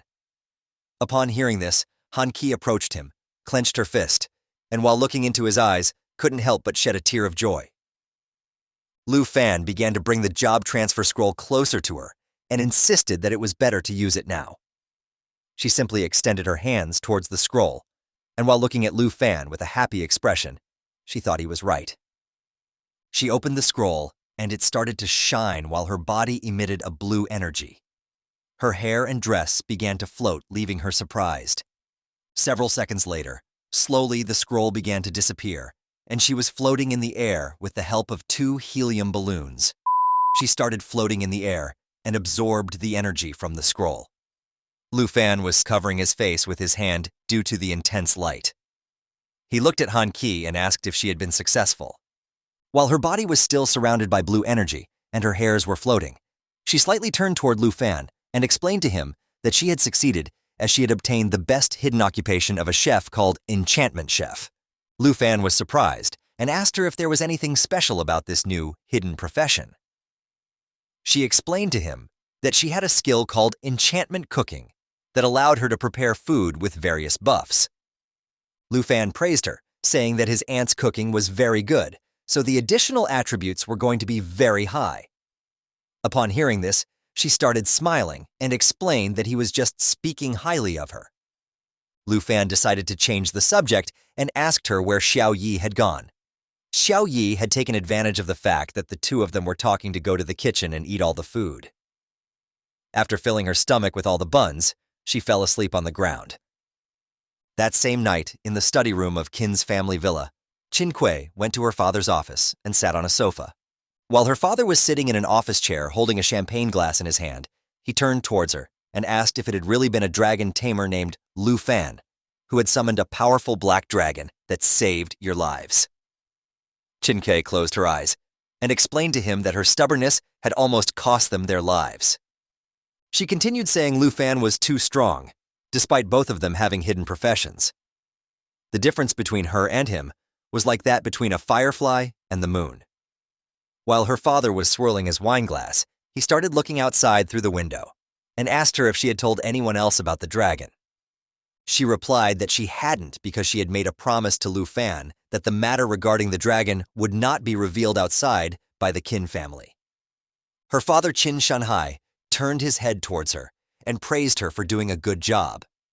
He also asked her how many of those people who coveted the power of the dragons would remain calm once this information was leaked. Little Qin stood up, and while staring into her father's eyes, she clenched her fist tightly and begged him not to leak the information since Lu Fan had saved all their lives. She asked him if he had anything against Lu Fan's dragon. To her response, Qin Shanhai started laughing out loud. He asked his daughter if she believed that her father was that kind of person. He also asked her how she was going to pay Lu Fan for saving their lives. Upon hearing this, little Qin felt quite relieved. She closed her eyes and explained to her father that when she had invited Lu Fan to join the team, she had promised him a reward of 100,000 yuan. Qin Shanhai sighed and advised her to take a purple tongue card and personally visit Lu Fan's the next day to thank him. She simply closed her eyes and nodded. Then she asked her father why he didn't come with her if he was so curious about Lu Fan. Qin Shanhai sighed and winked at her, while explaining that he also wanted to meet the Dragon Master but couldn't go because he had important matters to attend. Early morning the next day, the princess of Taiki Kingdom came from the Dragon Kingdom to study in Shanghai. The princess was a short girl who carried a magic staff and was being accompanied by her assistant. A tall man with black hair wearing black armor, a magic wand, and carrying a suitcase. They often had business dealings, so they still had to greet them. But coming here when the big exam was about to take place wasn't for studying abroad. The princess and her assistant arrived at Hanki's bakery. While she was preparing the pastries, damn! This woman always has some lusty poses to show us. Well, I am not complaining. She noticed that she had customers. She turned her head towards them and asked them to wait for a moment. Then she slightly opened the door and with a smile explained to the visitors that there were no steamed buns today. The princess asked her subordinate if this was the place they were looking for. She questioned if he had brought her to a garbage dump. Upon hearing this, the man explained that he would never dare to do such a thing. He also added that according to their investigation, this was indeed the place they were looking for. While the aunt was asking them about who they were, the man forcefully pushed the door open, causing the edge of the door to hit Hanki, and she screamed due to the pain. Both the little princess and man entered the store, and the princess turned her head towards her and explained that she was here to find someone. She asked if she knew a dragon tamer named Lu Fan. Upon hearing the commotion, Lu Fan came down the stairs. He looked towards the door and asked his aunt if someone was looking for him. Then he notices her aunt in pain and holding her arm. Upon seeing this, Lu Fan panicked and asked her if she was okay. While the princess covered her nose and complained to the guy that this place was filled with an unpleasant smell. Quickly, Lu Fan approached Auntie Hanki and while holding her hand, asked if she was okay. He also asked what was happening. She explained that she was fine. While they were talking, the princess caught his attention and asked him if he was Lu Fan. She explained that she herself, the princess, had made a special trip to see him specially. Lu Fan turned towards her and asked who she was and why she was looking for him. The man introduced her and explained to Lu Fan that she was Princess Jinju from the Taizi Kingdom, and he introduced himself as Cui Hongtai, the princess's assistant. With a smile, the princess explained that she had come here to give him a breakthrough opportunity. Lu Fan was confused by this statement. She continued saying that being a dragon tamer must be a tough job. Then she reached out her hand towards Cui Hongtai. Upon seeing this, he nodded and opened the suitcase. Upon seeing what the suitcase contained, Lu Fan was surprised and started sweating. It didn't take long for him to realize that it was a dragon egg. Princess Jinju told him that as long as he accepted the request, the dragon egg would be all his. Upon seeing Lu Fan's expression, she pointed at him with her finger, and she explained to him that the conditions were very simple. She wanted him to be her slave and do everything she told him without disobeying. I think this spoiled little brat needs some taming. Cui Hongtai was holding the egg with both hands while showing it to Lu Fan. The bratty princess started explaining that the egg is the reward that she obtained in the armored dragon's lair. She was in a delusion that it was the only dragon egg in the world. Lu Fan's aunt was still confused with the terms of the contract and questioned the harsh terms of making her precious nephew into a slave. Lu Fan opened the status window to check the status of the egg. It was an egg of an armored dragon with a natural tough shell. The tough shell reduced incoming damage by 30%, and the only pathetic attack the armored dragon could do was swinging its giant tail in a fan-shaped area. This land dragon was even lower than a wyvern. While Lu Fan was checking the stats, the princess mistook him as he was scared and could not speak. She even called the pathetic egg a powerful dragon. Lu Fan cut her off and told her the attributes were good, but the only thing this armored dragon has is endurance. He joked if they call it a dragon. With this remark, the princess was shocked and questioned if Lu Fan really knew what he was seeing, and if he didn't understand what a dragon egg means to a dragon tamer. While the bratty princess was lost in thought, the aunt was questioning how could a child be like her and demand someone to be her slave. Lu Fan assured her that she did not need to worry, and he would handle the situation. The princess continued her tantrum, saying that a dragon tamer without a dragon is worthless, and as long as Lu Fan becomes her servant, he can become the strongest person in history. She questioned, is he not excited about thinking of being famous and powerful? While trying to put on a fake smile and being as polite as he can, he said, I refuse. That's our Giga Chad boy. I knew he would never accept that crappy offer. Now the only thing left is to teach this girl some manners. This refusal hit the princess like a truck, and she gets isekai'd into a new world. She questioned Lu Fan to rethink and make sure what he was saying. She was angry that he was refusing to become her servant and refusing to become a dragon tamer who would make history. At this point, Lu Fan was annoyed and told her to leave if this was the only matter she came for. He was not interested in the dragon egg and told her to stop that crappy joke of him being her servant. Hearing this remark, Kui Hong Tai defended the princess by saying that she is personally giving him a chance to rise to prominence. He called Lu Fan an ignorant fool for speaking disrespectfully to the princess. Chance. Respect. Don't be ridiculous. I won't be anyone's servant. Lu Fan replied. Kui Hong Tai, teach him a lesson.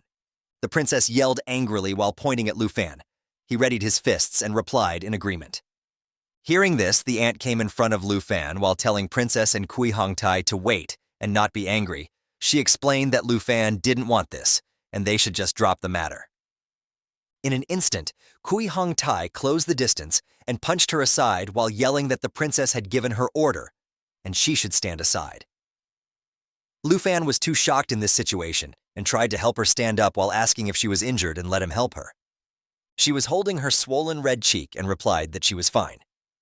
Kui Hong Tai was readying his fist for the next attack while saying that even mere commoners dare to defy the noble princess of Taiji. He wanted to teach them a lesson, the hard way. The ant noticed Kui Hong Tai's attack and yelled Lu Fan's name. In an instant, Lu Fan reacted and launched an attack toward Kui Hong Tai. He pointed his big black machete at Kui Hong Tai while warning that he had hurt his family and he would kill him now. Kui Hong Tai was shocked by the attack and his cheek was bleeding. He jumped back while his aunt was holding Lu Fan back while telling him to not be impulsive.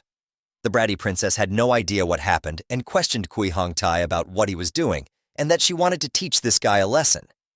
After tasting an attack from Lu Fan's big black machete, Kui Hong Tai thought that there was something wrong with Lu Fan.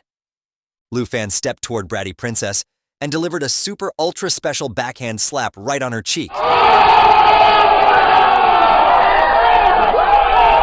Well, this does not count as child abuse, does it? Well, they are not in America, so who knows? He told her that he did not care which country's princess she was. She should just shut her noisy mouth, take her trash, and leave his home. Watching the bratty princess getting slapped, Kui Hong Tai attacked Lu Fan while yelling, "How can he lay a hand on the princess?" Lu Fan easily deflected his attack with the big black machete, and his spear wand got knocked out of his hand. Kui Hong Tai then shifted his focus to the princess, who was holding her cheek while sitting on the ground. He asked her if she was okay. The princess then instantly passed on the super ultra special slap to Kui Hong Tai and called him trash while questioning him that does she look okay to him? She commanded him to kill Lu Fan, even if they can't find any other dragon tamer. She wanted him dead. He replied saying yes. The scene then shifted to Lu Fan's bedroom where his phone was ringing, and our waifu dragon Xiao Yi was annoyed by it. The person calling him at this time was Little Chin. She thought it was strange that he did not answer the phone, and it surely was the number that Lu Fan had given her when they went back to the city. She thought she might have remembered it wrong. She was walking in the street while wondering about Lu Fan's house location. There was a blast from the nearby wall, and she was startled. Kui Hong Tai was the reason for that blast. Lu Fan had knocked him out on the road through the wall. He was looking pretty beat up, and people around the street noticed that there was a fight. They yelled that a foreigner is causing trouble. The brat princess yelled at people to go away and stop looking at them, while Lu Fan was slowly walking like a champ holding his big black machete in his left hand. Ciu Hong Tai kneeled and said that he could not fight Lu Fan as his attributes are not low and he is way stronger. Then let this princess help you out. After saying this, the princess then started chanting a spell, and dark ominous energy started growing around her. Lu Fan noticed that this spell was the extremely opposite of Qin Kuei's spell. He thought that the princess was also a hidden class. Lu Fan, what's wrong? Little Qin rushed toward Lu Fan, and he was surprised to see her there. He questioned why she was here. In the meantime, the princess finished her chanting and all the ominous dark energy started pouring into Kui Hong Tai. He screamed due to surge in the energy, and both Lu Fan and Little Qin covered their eyes to the flash of high energy emitting from Kui Hong Tai. The status window revealed Kui Hongtai's class, which was a combat class, and he was a guardian knight, while the bratty princess Jinju was a combat class advanced spiritual witch. He turned into a monster, Lu Fan wondered. Lu Fan, I am here to help you. Little Qin took a defensive stance in front of Lu Fan. Kui Hongtai jumped into the air to attack them, and Lu Fan pushed Little Qin aside, saying that she needed to take care of his aunt who was in the shop.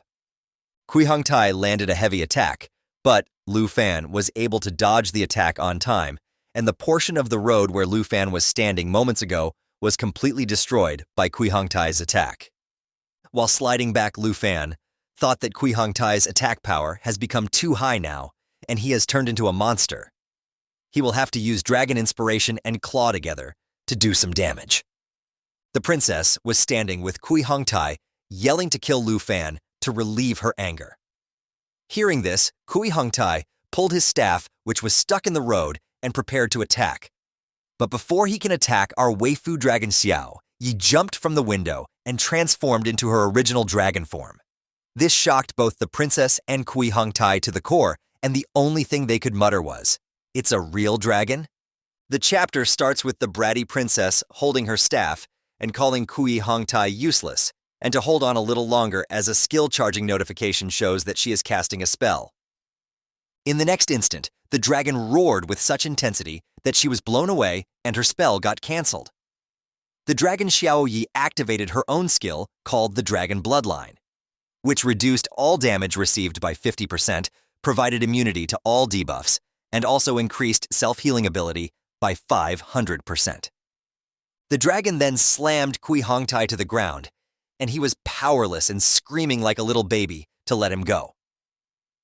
Being a good dragon Xiao Ye she complied and threw him toward the princess, and he crashed on the road, making a big crater where he landed due to the impact. He apologized to the princess for his weakness. I think he should be apologizing to the aunt and Lu Fan. Seeing the pathetic state of Kui Hongtai, the princess wondered if this is the power of a real dragon. She came to the realization that there are other real dragons existing in the world, apart from the Jin family's pathetic defensive lizards. To get her out of her shock, Lu Fan called her, and she was instantly snapped out of her thoughts. Then Lu Fan started walking toward her like a villain, holding his big black machete in his right hand, asking her if she wasn't going to kill him to vent her anger.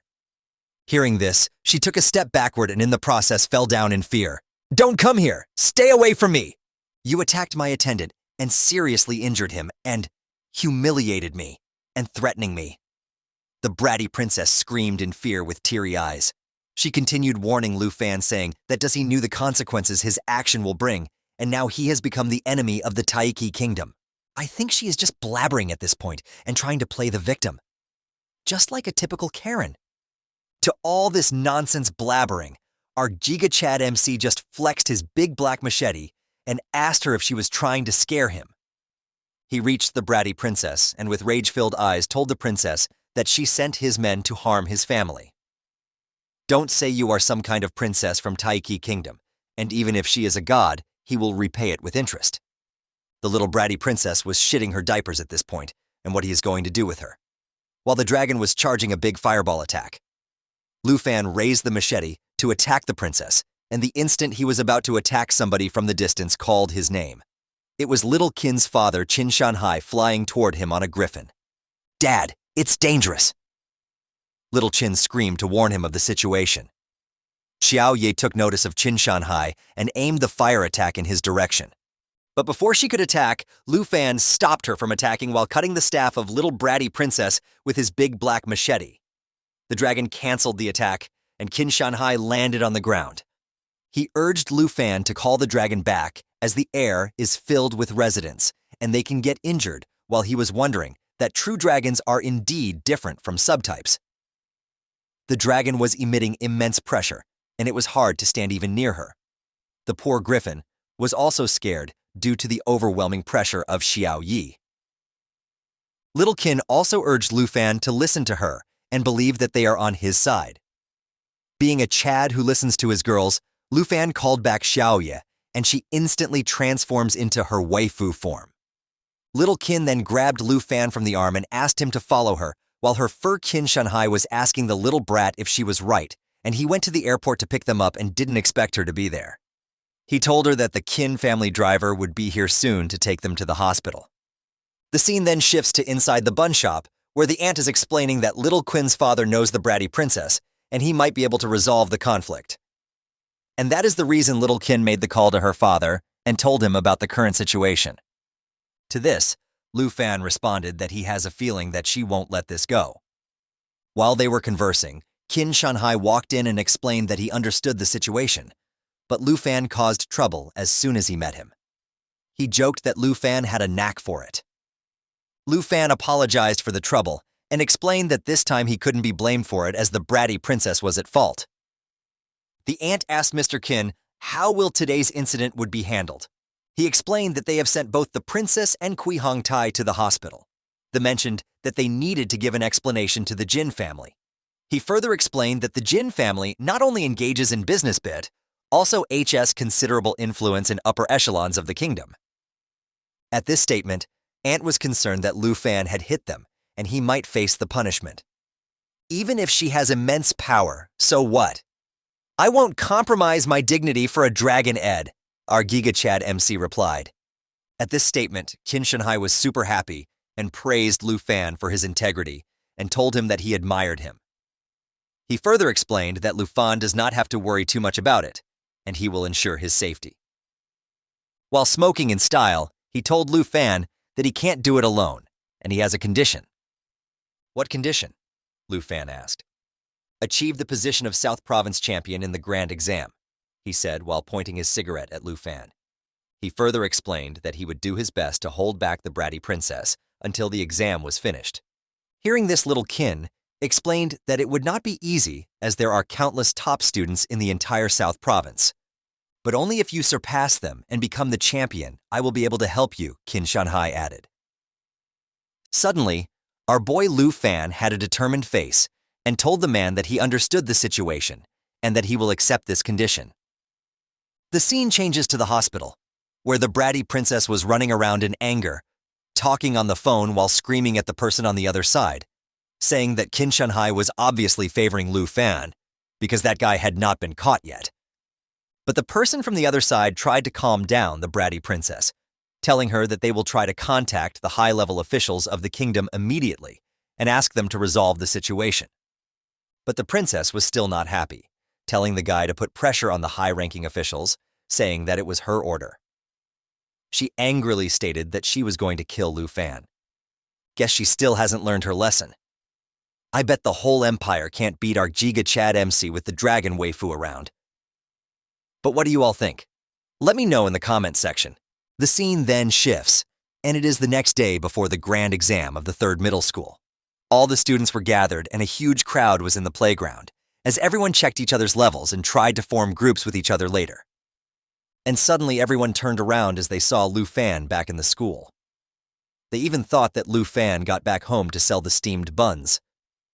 Some of them even pointed out that even though Lu Fan was a brilliant student and now turned into trash. No school wanted him. He was still participating in the exam.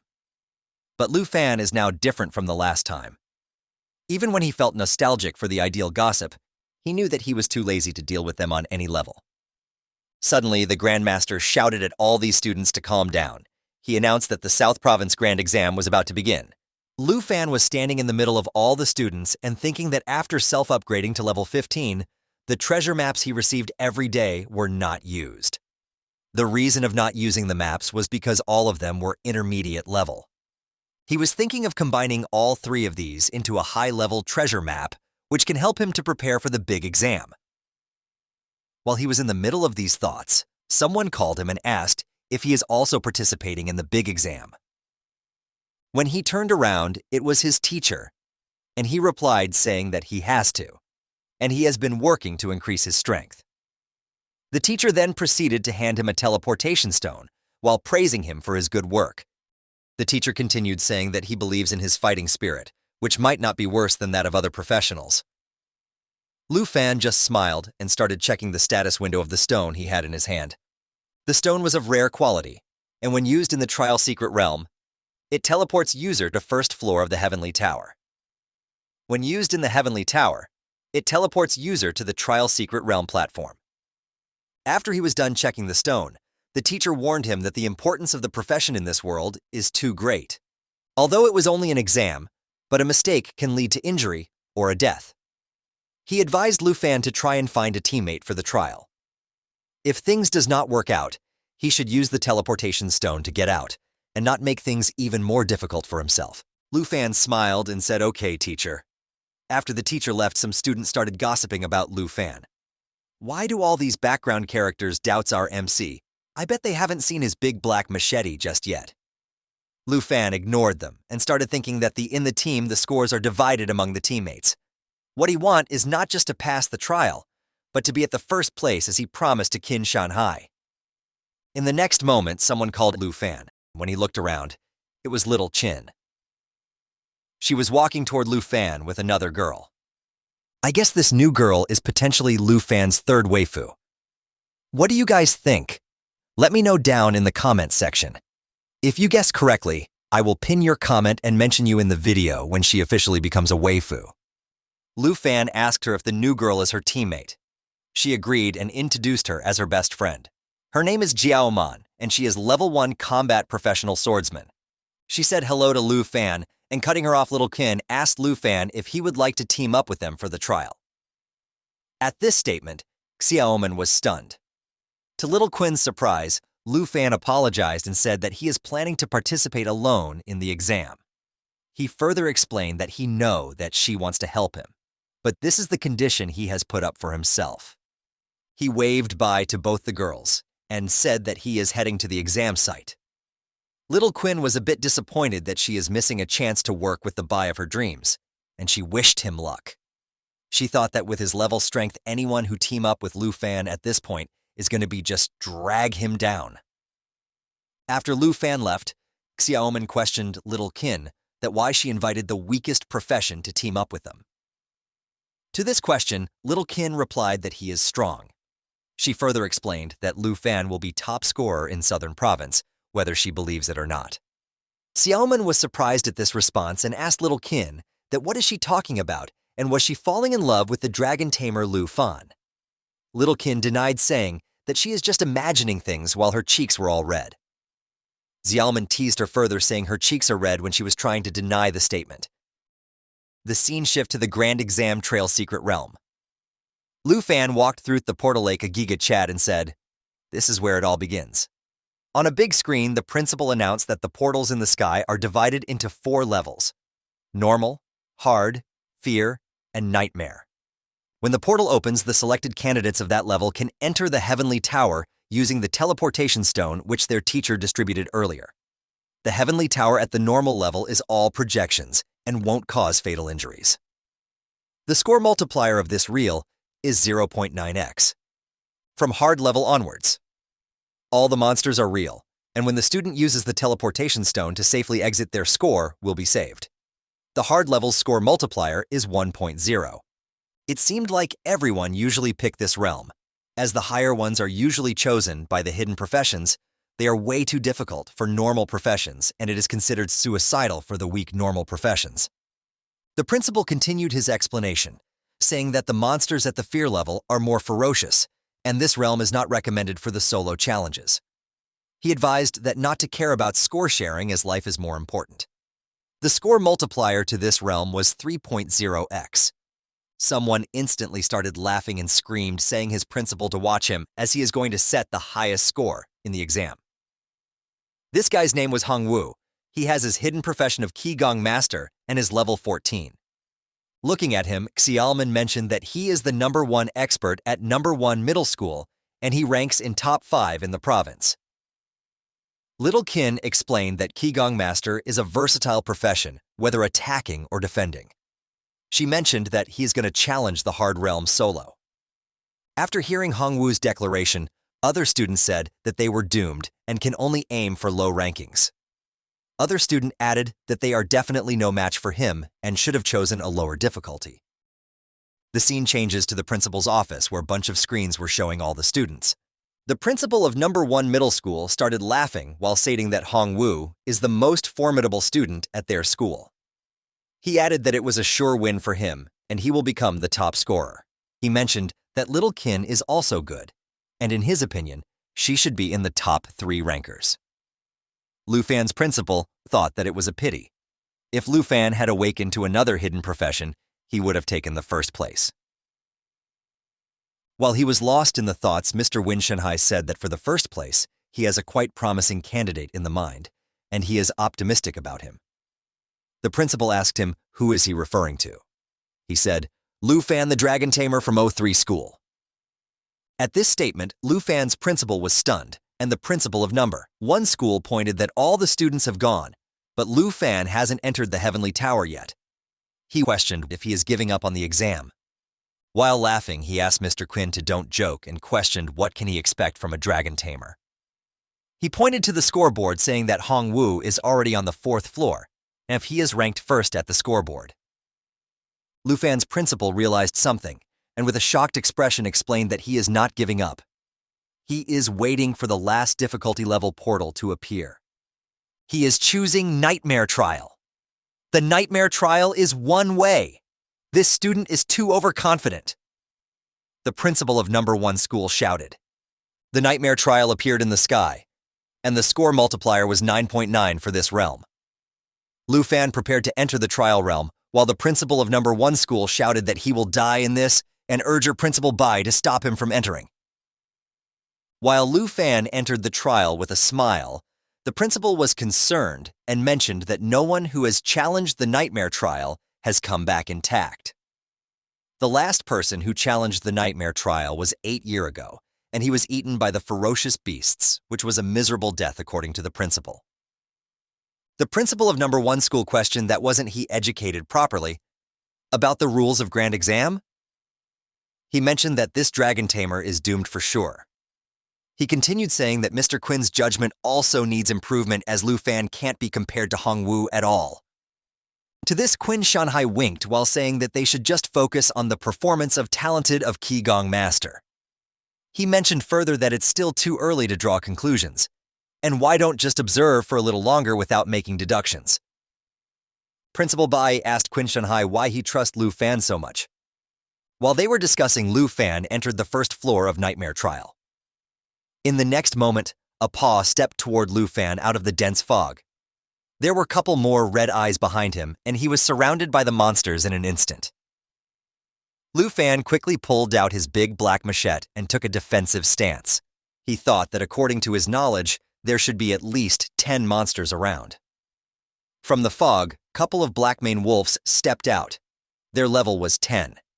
Their bite attack caused continuous bleeding damage to the target, and the other skill Night Howl increases all the attributes of friendly targets and reset all skill cooldowns. The wolf roared at Lu Fan and jumped toward him. While maintaining a cool demeanor, Lu Fan responded with Dragon Fang Strike. He sliced all the wolves to a crisp in just one attack, and the notification announced that the Nightmare Trial Sky Tower, 1st floor completed, and he instantly gained 990 score. The principal of 1st Middle School was shocked and said, "One hit kill? What's the deal with this Lu Fan? He's ridiculously strong." Other principal added that his attributes are clearly above the level of his peers. Principal Bai was also shocked and questioned that could it be that he has found the legendary dragon. With 990 points, Lu Fan instantly jumped to the 2nd position on the scoreboard. At the same time that the director of number 1 middle school and the others were watching Lu Fan from the surveillance room, someone in a detective suit walked in. This person had one hand in their pocket and a briefcase in the other. They were wearing a cap and glasses.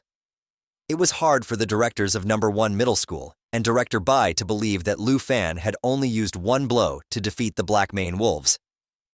Suddenly, the man opened the room door, which caught everyone's attention. In response to hearing his voice, Shanhai turned his head back and became alert when he saw him.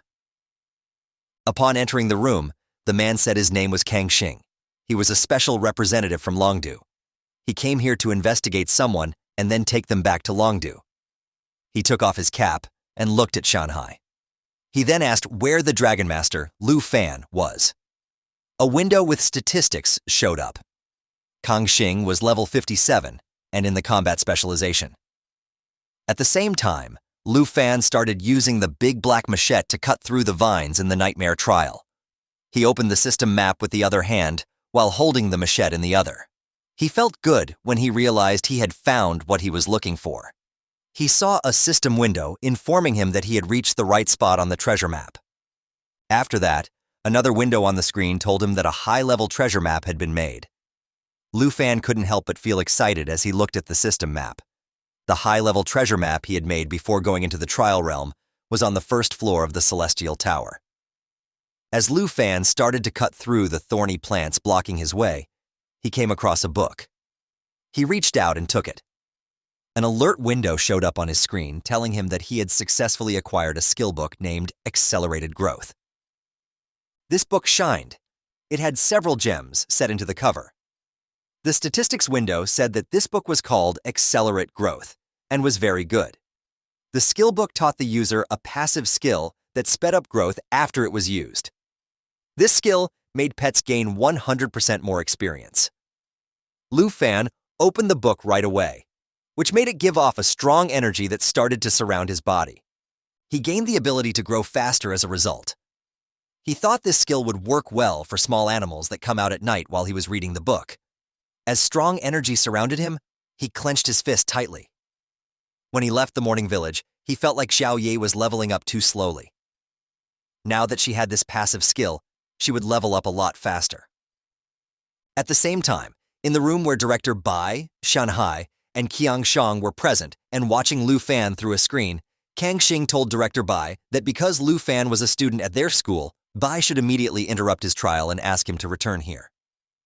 Director Bai gave him a serious look and told him that it would be best to wait until the students were done with their exams, even if there was something important to do. He was willing to take responsibility for Lu Fan's actions because he was in charge of the Third Institute. Kang Xing replied that Director Bai could take responsibility instead of Lu Fan, but he couldn't get punished for him. Because Director Bai didn't understand what he meant, he asked what punishment he was talking about. Shanhai then walked up to Qiang Shang, grabbed his arm, and asked him to step back a bit considering their old friendship. He asked him to pay attention. There was a man from No. 1 Middle School who reached out and asked what the Dragon Master had done. Kang Xing turned his body backwards and with a little force made Shanhai release his arm, leaving him somewhat confused. With an angry look, he asked Shanhai not to distract him while he was performing his task and also requested that he not try to approach him. After saying this, he gave Shanhai a mad look and told Shanhai that if he got involved in this, the Jin family and the top Dragon Clan members would not be happy, even though he didn't know why Shanhai was defending the Dragon Tamer. Shanhai did nothing but look at Kang Xing with a serious face and keep quiet. After saying this, he turned around, pushed Shanhai with his hand, and asked him if he got it. After that, he told Director Bai to bring Lu Fan. He was busy when Shanhai called him an old friend. He turned his head back when he heard that. Shanhai took out a cigarette, lit it, and put it in his mouth. He then brought the lighter close to his mouth to light the cigarette. His conversation with Kang Xing showed that the close ties between important Longdu officials and the Jin family affected both the Dragon Kingdom and the Taiki Kingdom, making things more complicated. He told everyone that the high-level officials and the Jin family would no longer be important once Lu Fan's secret came out. He lit the cigarette and looked at Kang Xing seriously.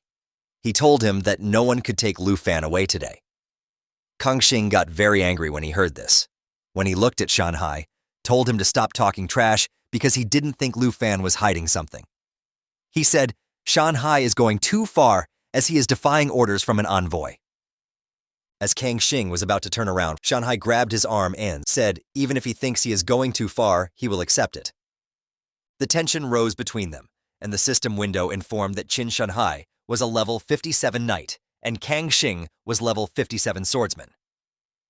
I will report your actions to higher-ups of Longdu, Kang Xing replied, with an angry tone. Principal Bai then calmed them down, saying that they must not disrupt the major exam. Qin Shanhai then asked Kang Xing that isn't he curious about the secret of Lu Fan, which can make the higher-ups of Longdu and Jin family shocked.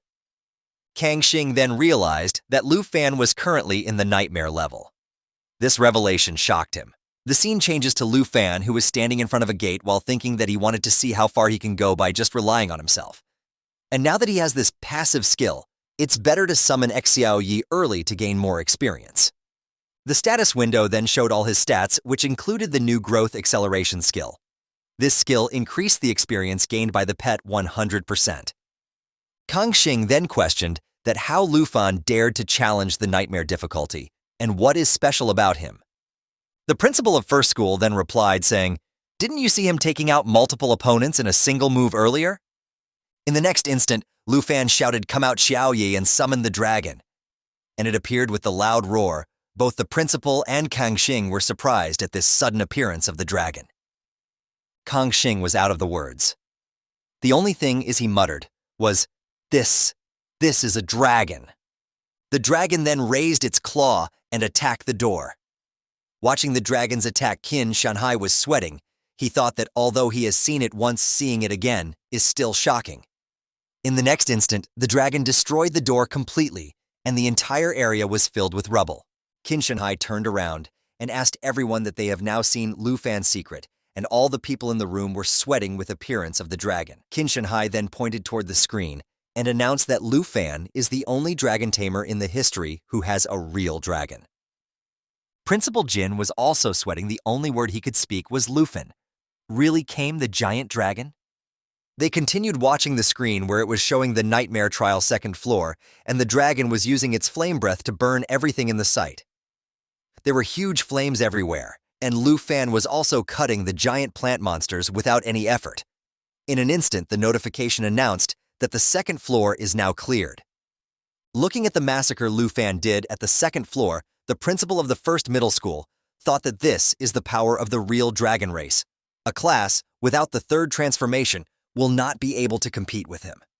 The other guy behind him agreed with him, saying it's too terrifying. After leveling up, it will be enough to destroy the entire country on its own. They were both in the shock, witnessing the dragon's tremendous power. With the completion of second floor, Lu Fan took the first place on the leaderboard with 50,000 points.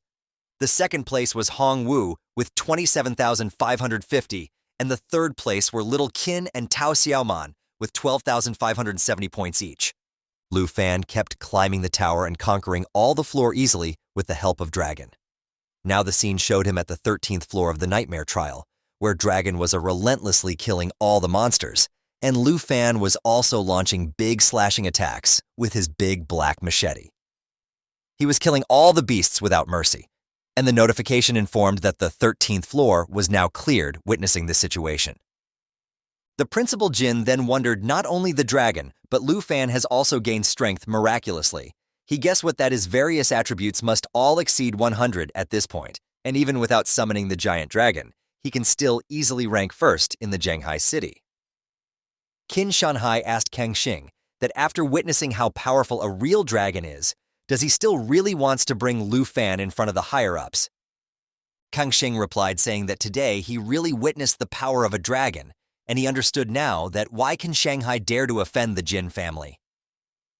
After hearing this, King Shanghai said that he will send a video of a segment of Lufin's major exam to the teacher, and from now on, there is no need for a special envoy to bother Lu Fan and the Jin family. He recommended Kang Xing to go back.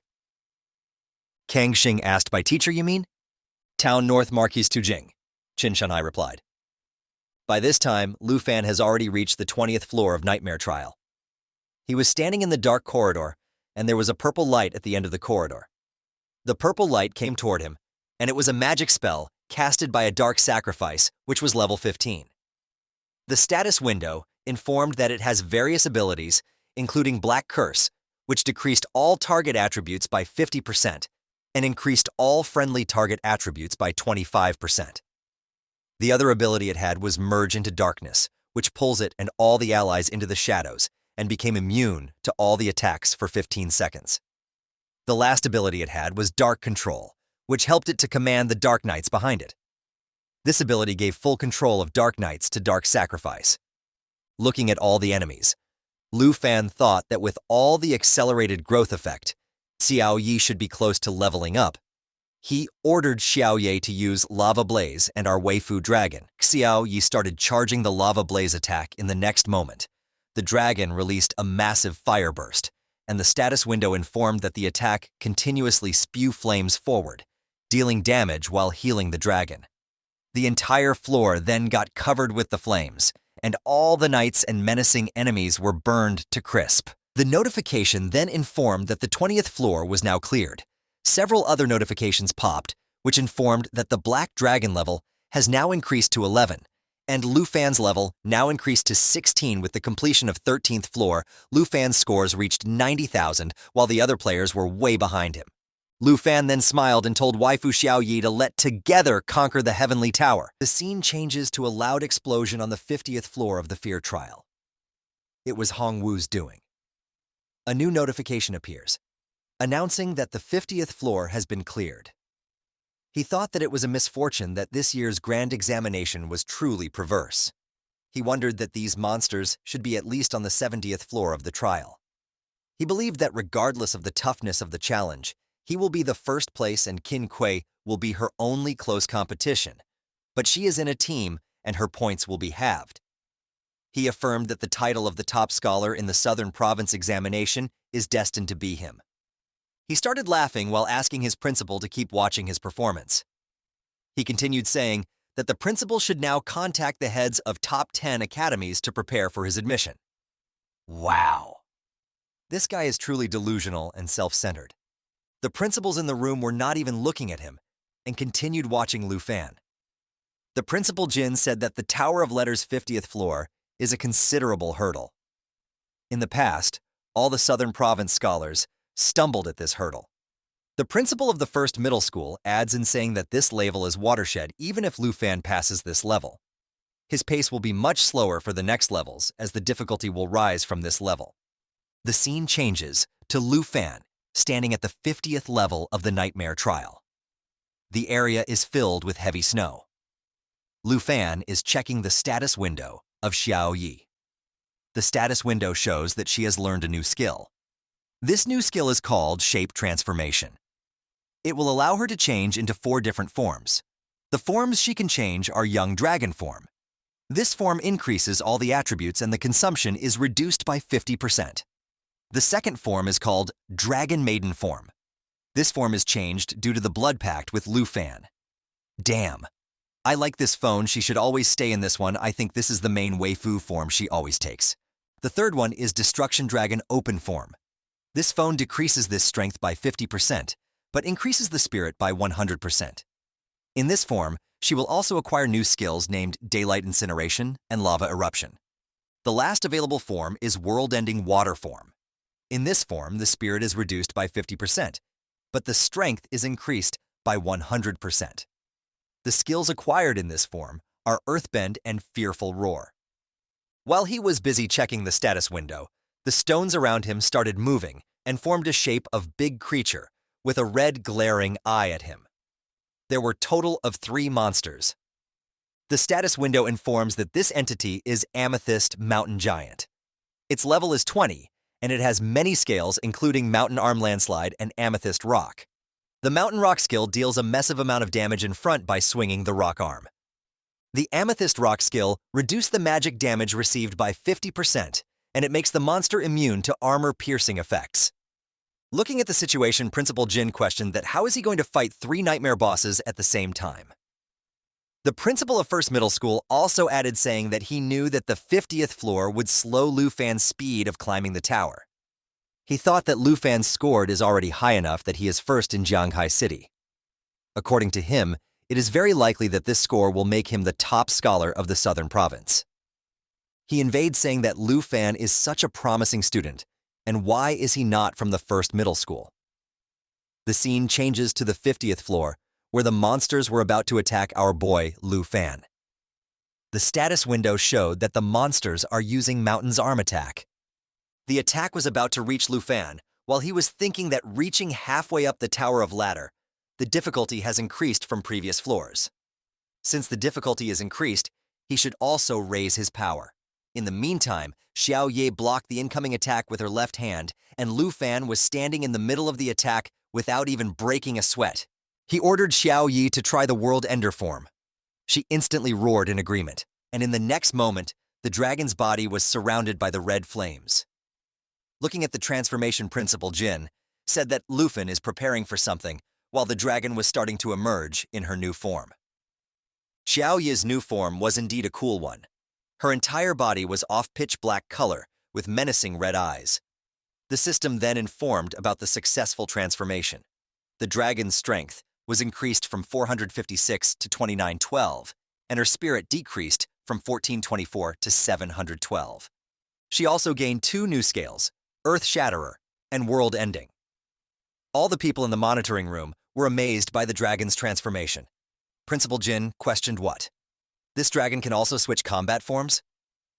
Qin Shanhai was also surprised with this new development and said that such a transformation sends shiver down his spine. The scene changes to our boy Lufan. The monster was about to attack from behind, but he instantly saw the attack coming and dodged it without any effort. By jumping into air. He used Dragon Inspiration skill, which inspired him and the dragon, resulting in increasing all attributes and attack power by 10%. He ordered Xiao Yi to launch Mighty Jaw Assault on one of the monsters. With this attack, the dragon instantly shattered one of the monster's head. Watching this scene, the principal of First Middle School was shocked and said that a level 20 boss was shattered just like that. Looking at the situation, Principal Jin assumed that to shatter the defense of the Amethyst Mountain Giant, the POW that attack launched by the dragon must have to exceed 2,000 points. While the first monster was getting shattered, the second monster tried to grab Lu Fan, but he easily maneuvered his body to avoid the grasp of the monster. Then, he used Dragon Claw to launch an attack on the monster, which resulted in a big explosion. Qin Shanhai then questioned old Qian that now looking at Lu Fan's strength, don't he feel fortunate that he stopped him from taking Lu Fan away? Old Qian was out of words and couldn't say anything in response to this question. He was focusing on the ongoing battle. Lu Fan was effortlessly dodging all the attacks of the monster, and then the dragon launched World-Ending Roar, which added vulnerability effect to the monster.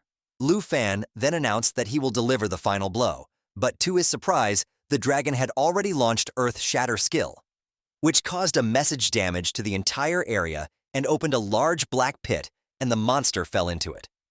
The system then announced that the black dragon leveled up to level 12 and Lu Fan leveled up to level 6.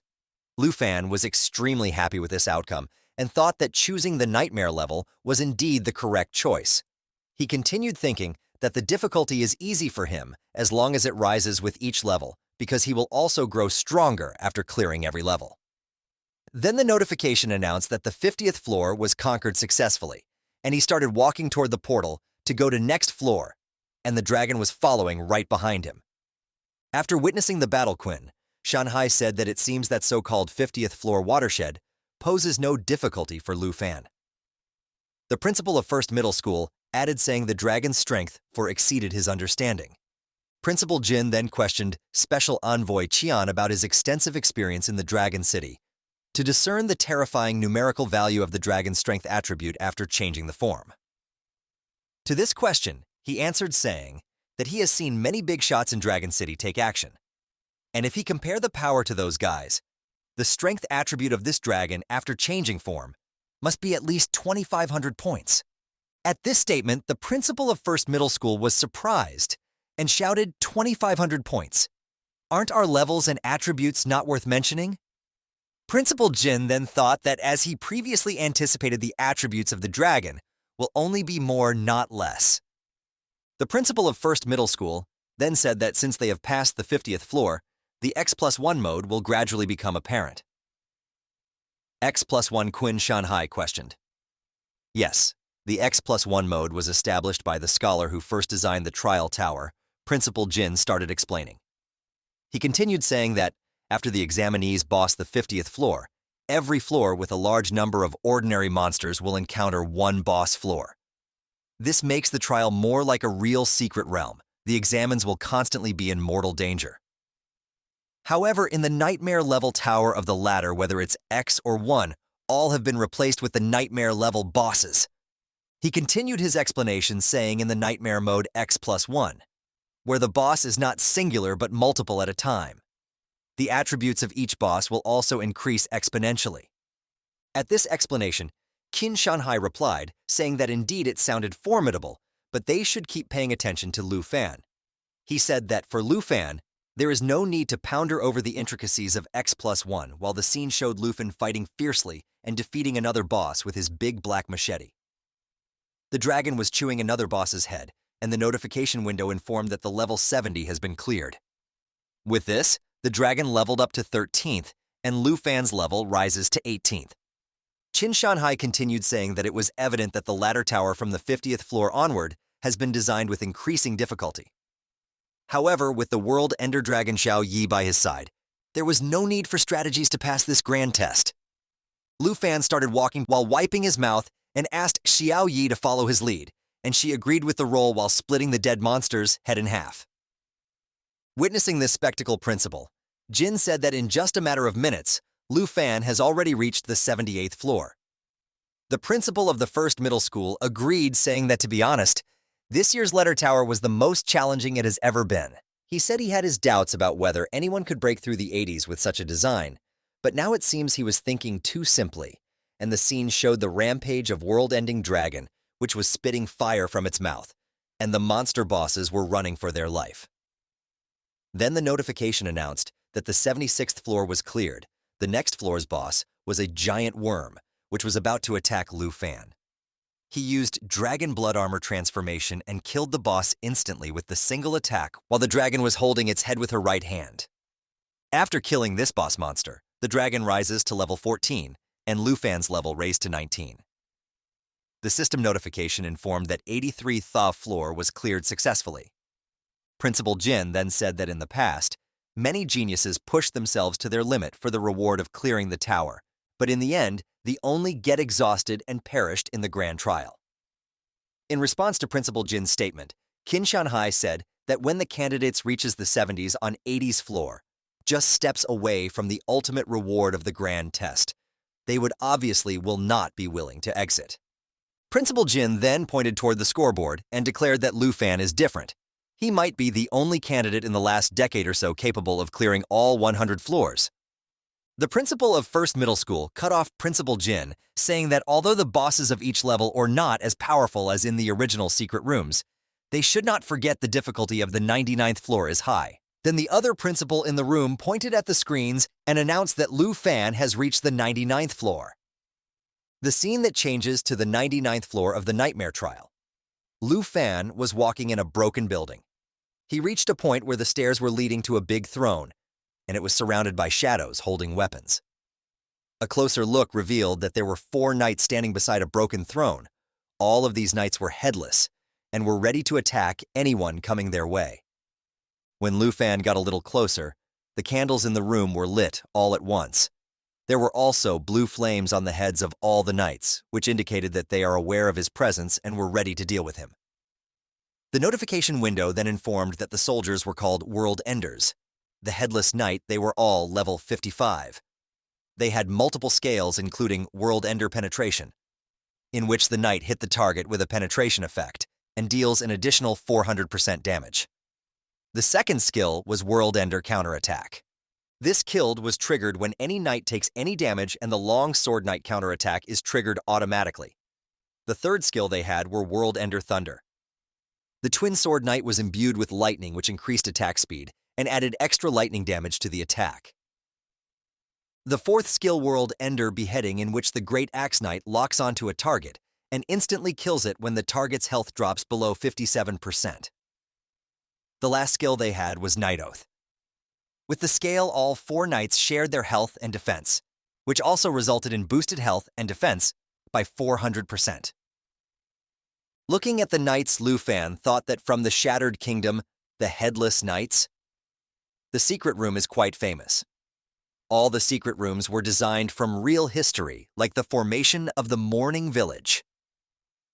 The Shattered Kingdom came to be hundreds of years ago when the Undead Legion invaded and the king was slain by them. While Lu Fan was thinking this, the knight with the axe already charged at him with World Ender Beheading attack.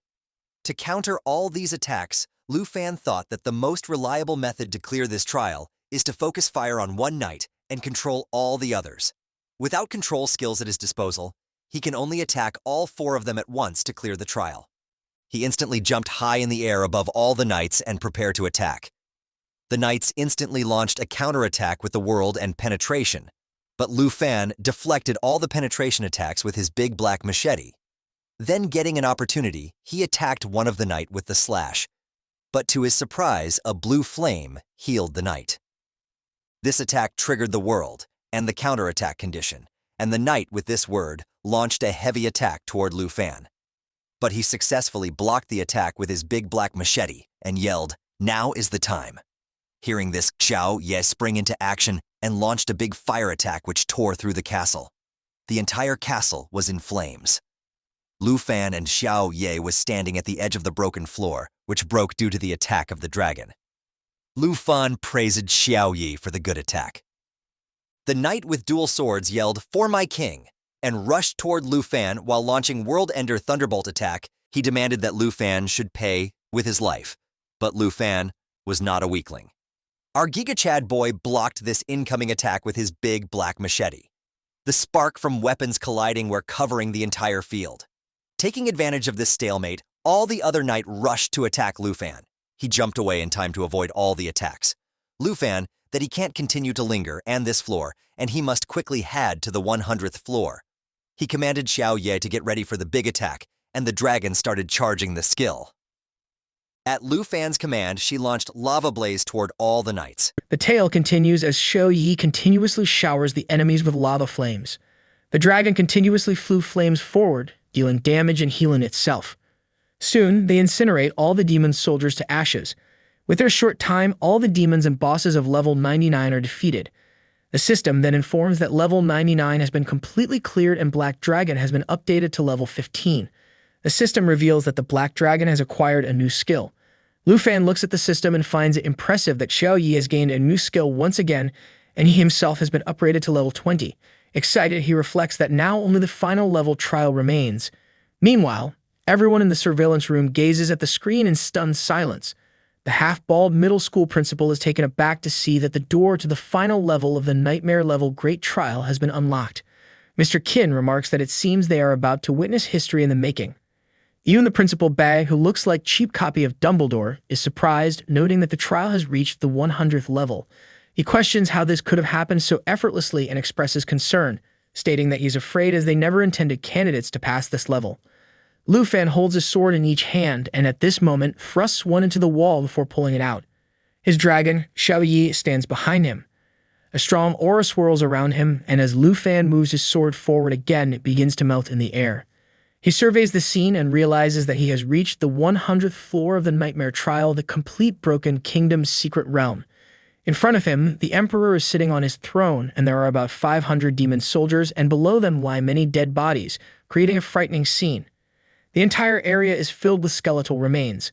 Lu Fan learns through the system that this Emperor is known as the Consolidator of the World and is at level 60. Just then, a system notification appears, revealing a new skill called Cataclysm. This 3-stage damage skill allows the Destruction Dragon to detonate the area it flies over, causing immense damage and applying a burning effect. And as the burning effect ends, the dragon dives toward the target area, causing massive damage and detonating the burning area once more. Lu Fan reflects that Xiao Yi has been maintaining the form of the Destruction Dragon, and it is time to witness the Destruction Dragon and this skill. After this, Lu Fan tells Xiao Yi that they have reached the final level, and it is time to make the final push to earn the reward for completing this disaster training. In response, Xiao Yi roars. He then instructs Xiao Yi to switch to the Destruction Dragon form, and Xiao Yi transforms into a fearsome dragon. A powerful aura surrounds her, with flames visible all around and fire erupts from her neck as she grows in size.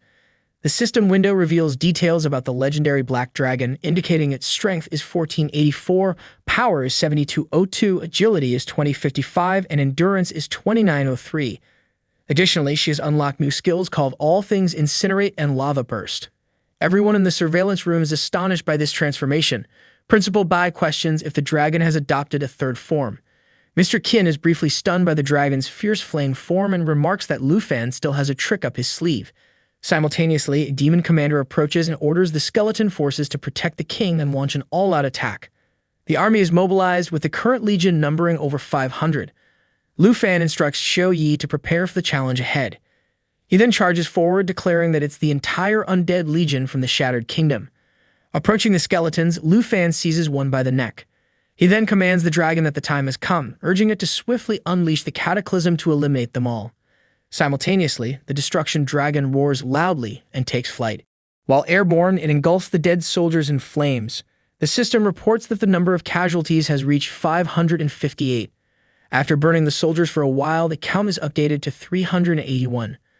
Moments later, the system reports the number of dead soldiers has decreased to 267, then to 173. The dragon's relentless flames rapidly reduce the size of the dead army. Finally, the destruction dragon detonates in an unblasted area, causing a large number of enemies to be burned. Flames rise high as the dragon's fiery wrath spreads. Everyone in the surveillance room stands in awe.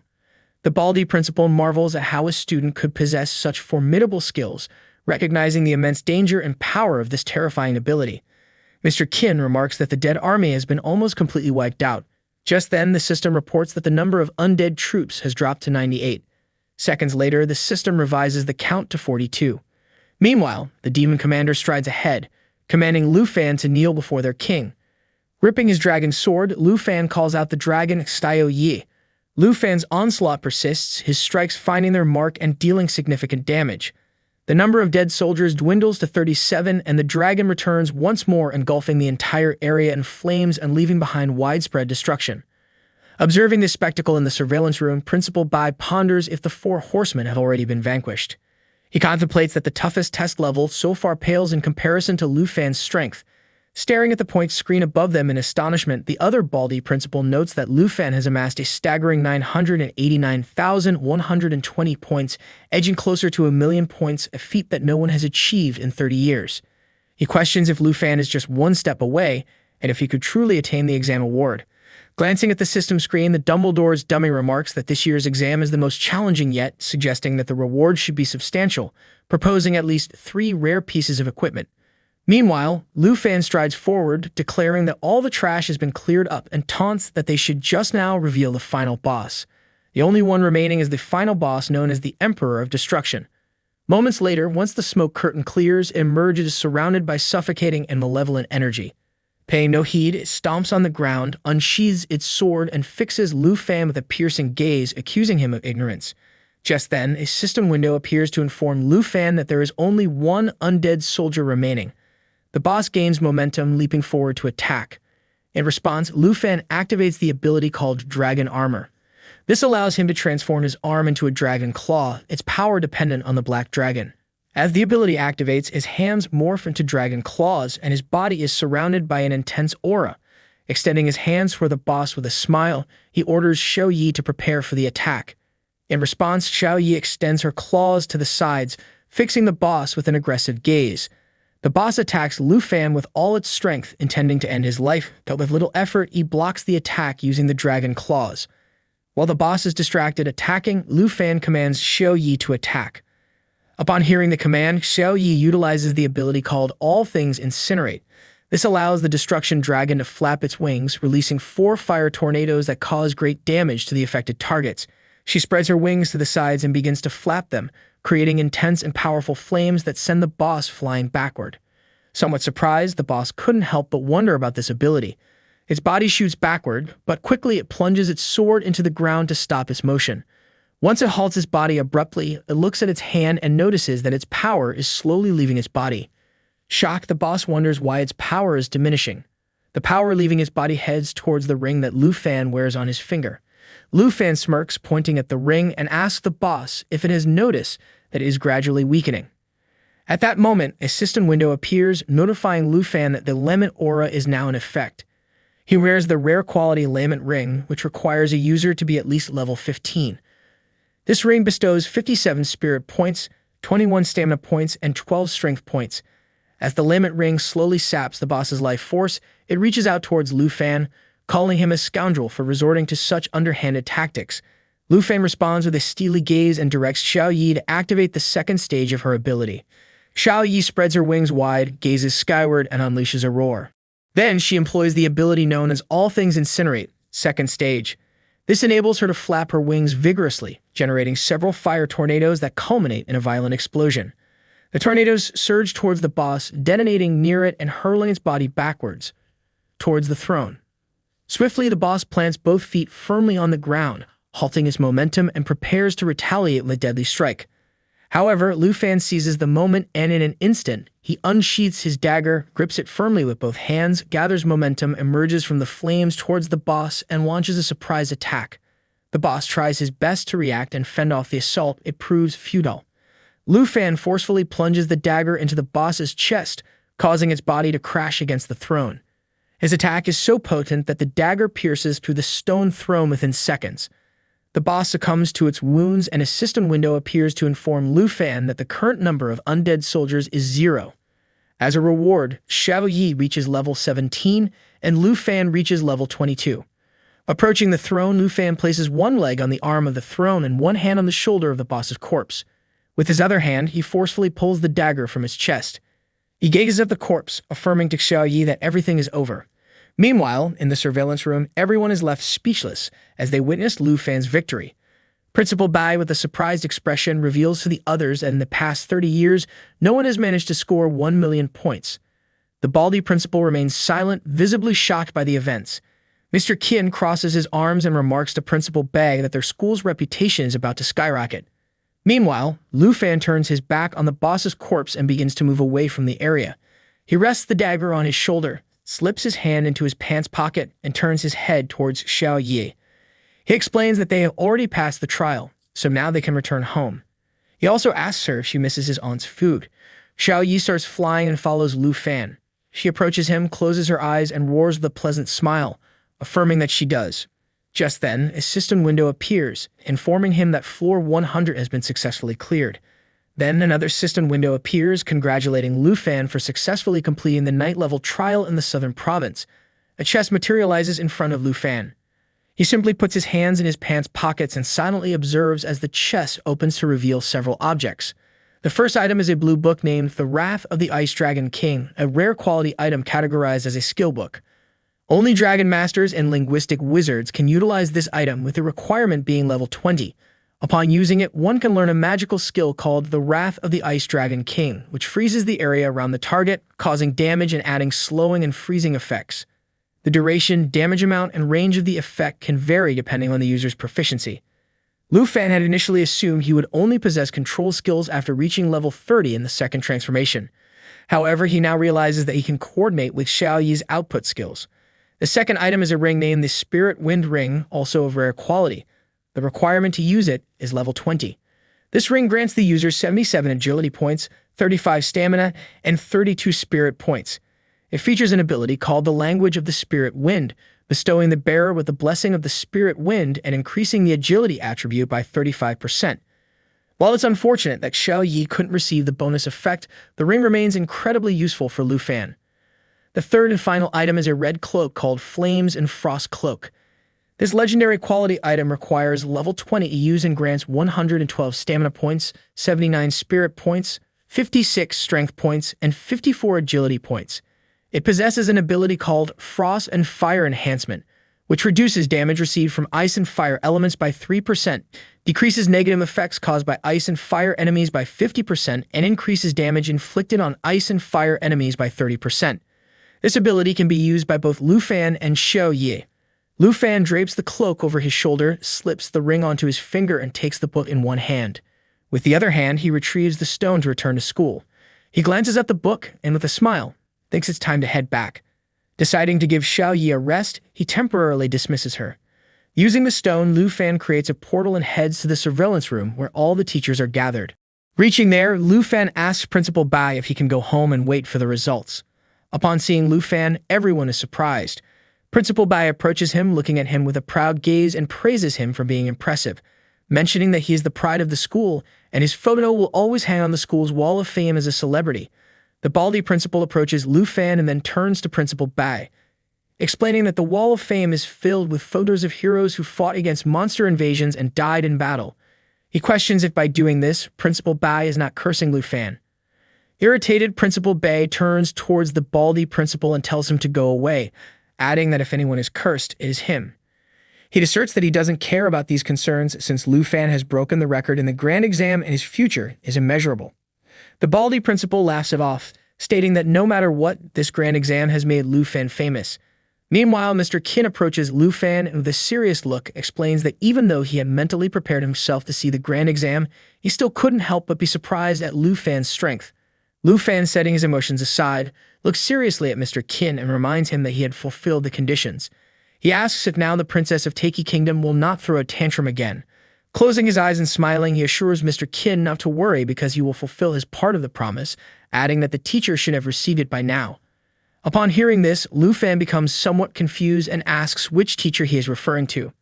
Mr. Qin places his hand on Lu Fan's chest, telling him not to worry about it and to focus on which educational institution to choose. Meanwhile, the special envoy from Longdu, Cheng Song, silently grabs his cap and stands up. The four others approach Lu Fan and explain that the top 10 academic institutions will be competing to attract him. They also mention that wealthy merchants from the southern province will seize this opportunity to get close to him and establish relationships. They advise him to be cautious of their intentions. While they are busy talking, Zong puts on his cap, turns his back to them, and starts walking away. The Baldy principal, eager to see the dragon, asks Lu Fan to call her immediately so they can all see her with their own eyes. Principal Bai interjects, warning him not to do it because if Shou-Yi appears, she might destroy the school. According to the ranking table, Lu Fan is in first place with an astonishing 1,200,199 points. Principal Bai can't help but praise Lu Fan, acknowledging the incredible nature of the score. He adds that no one has been able to break this record in the last 50 years. At the same time, in the Dragon Realm of the far north, within an unexplored level 60 territory, there is a base amidst the snow. Inside the base, a man with gray hair watches recordings of Lu Fan and Shou-Yi fighting in the trial. After viewing all the recordings, the man grabs a bottle of wine, drinks from it, and then tightly holds the bottle before placing it on the table. He closes his eyes, sighs, and smiles, finding the experience very refreshing. This man is the Northern Frontier Marcus Tujing. Tujing sits in his office, a laptop beside him displaying the recordings of Shou-Yi. While he is distracted, someone knocks on the door. He invites them in, and a man wearing a jacket and holding some reports enters the office. The man apologizes for the interruption and informs Tujing that he has brought some reports. Tujing picks up the bottle of wine again and with a serious look asks if any evidence has been found. The man places the files on the table, explaining that everything is in the files and confirming that Tujing's student Qin Shanhei's deductions were correct. Tujing pulls his chair closer to the table and silently examines the files. These files contain information about Princess Taiki and her subordinates. The man explains to Tujing that through communication with Special Envoy Cheng Zong and Qin Shanhai, they deduced that Lord Ruan Chenfeng, a high-ranking official at Dragon City, is colluding with the Jin family from Taiki realm. According to the investigation, both Princess Jin Zhu's studies abroad and the recruitment of dragon tamers were approved by Lord Ruan. Upon hearing this, Tujing places the wine bottle on the table and tightens his fist, causing the bottle to crack. He thinks that Ruan Chenfeng is a treacherous bastard. His subordinate, who has white hair, adds that the Jin family and Lord Ruan Chenfeng maintain a superficial relationship between the two countries. However, in private, Lord Ruan has granted many privileges to the Jin family, and they have rewarded him handsomely in return. Learning this, Tujing clenches his teeth and realizes why Ruan had sent an envoy to arrest the dragon tamer master. Furious, he shatters the wine bottle into pieces and starts to stand up, thinking that Ruan Chenfeng is an opportunist aiding the little princess of Taiki in doing whatever she wants in the dragon realm. Seeing Tujing's growing anger, his subordinate steps back looking surprised. Tujing stands, extends his hand to the side, and with a serious look, orders his subordinate to transmit the directive that Ruan Chenfeng is to be stripped of all his charges and powers.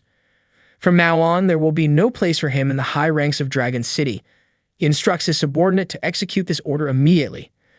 Furious, he adds that if Ruan has any objections, he can come and talk to him, and as for the Jin family, if they try to contact Ruan Chenfeng again, he instructs his subordinate to send the Griffin squad to greet them. Upon hearing this order, the subordinate responds with an understanding nod. Tujing turns his back on him, points at the door, closes his eyes, and asks him to wait as there is still one more thing to address. He instructs his subordinate to keep a close eye on which school this dragon tamer chooses and to notify the school director immediately in order to provide resources for Lu Fan.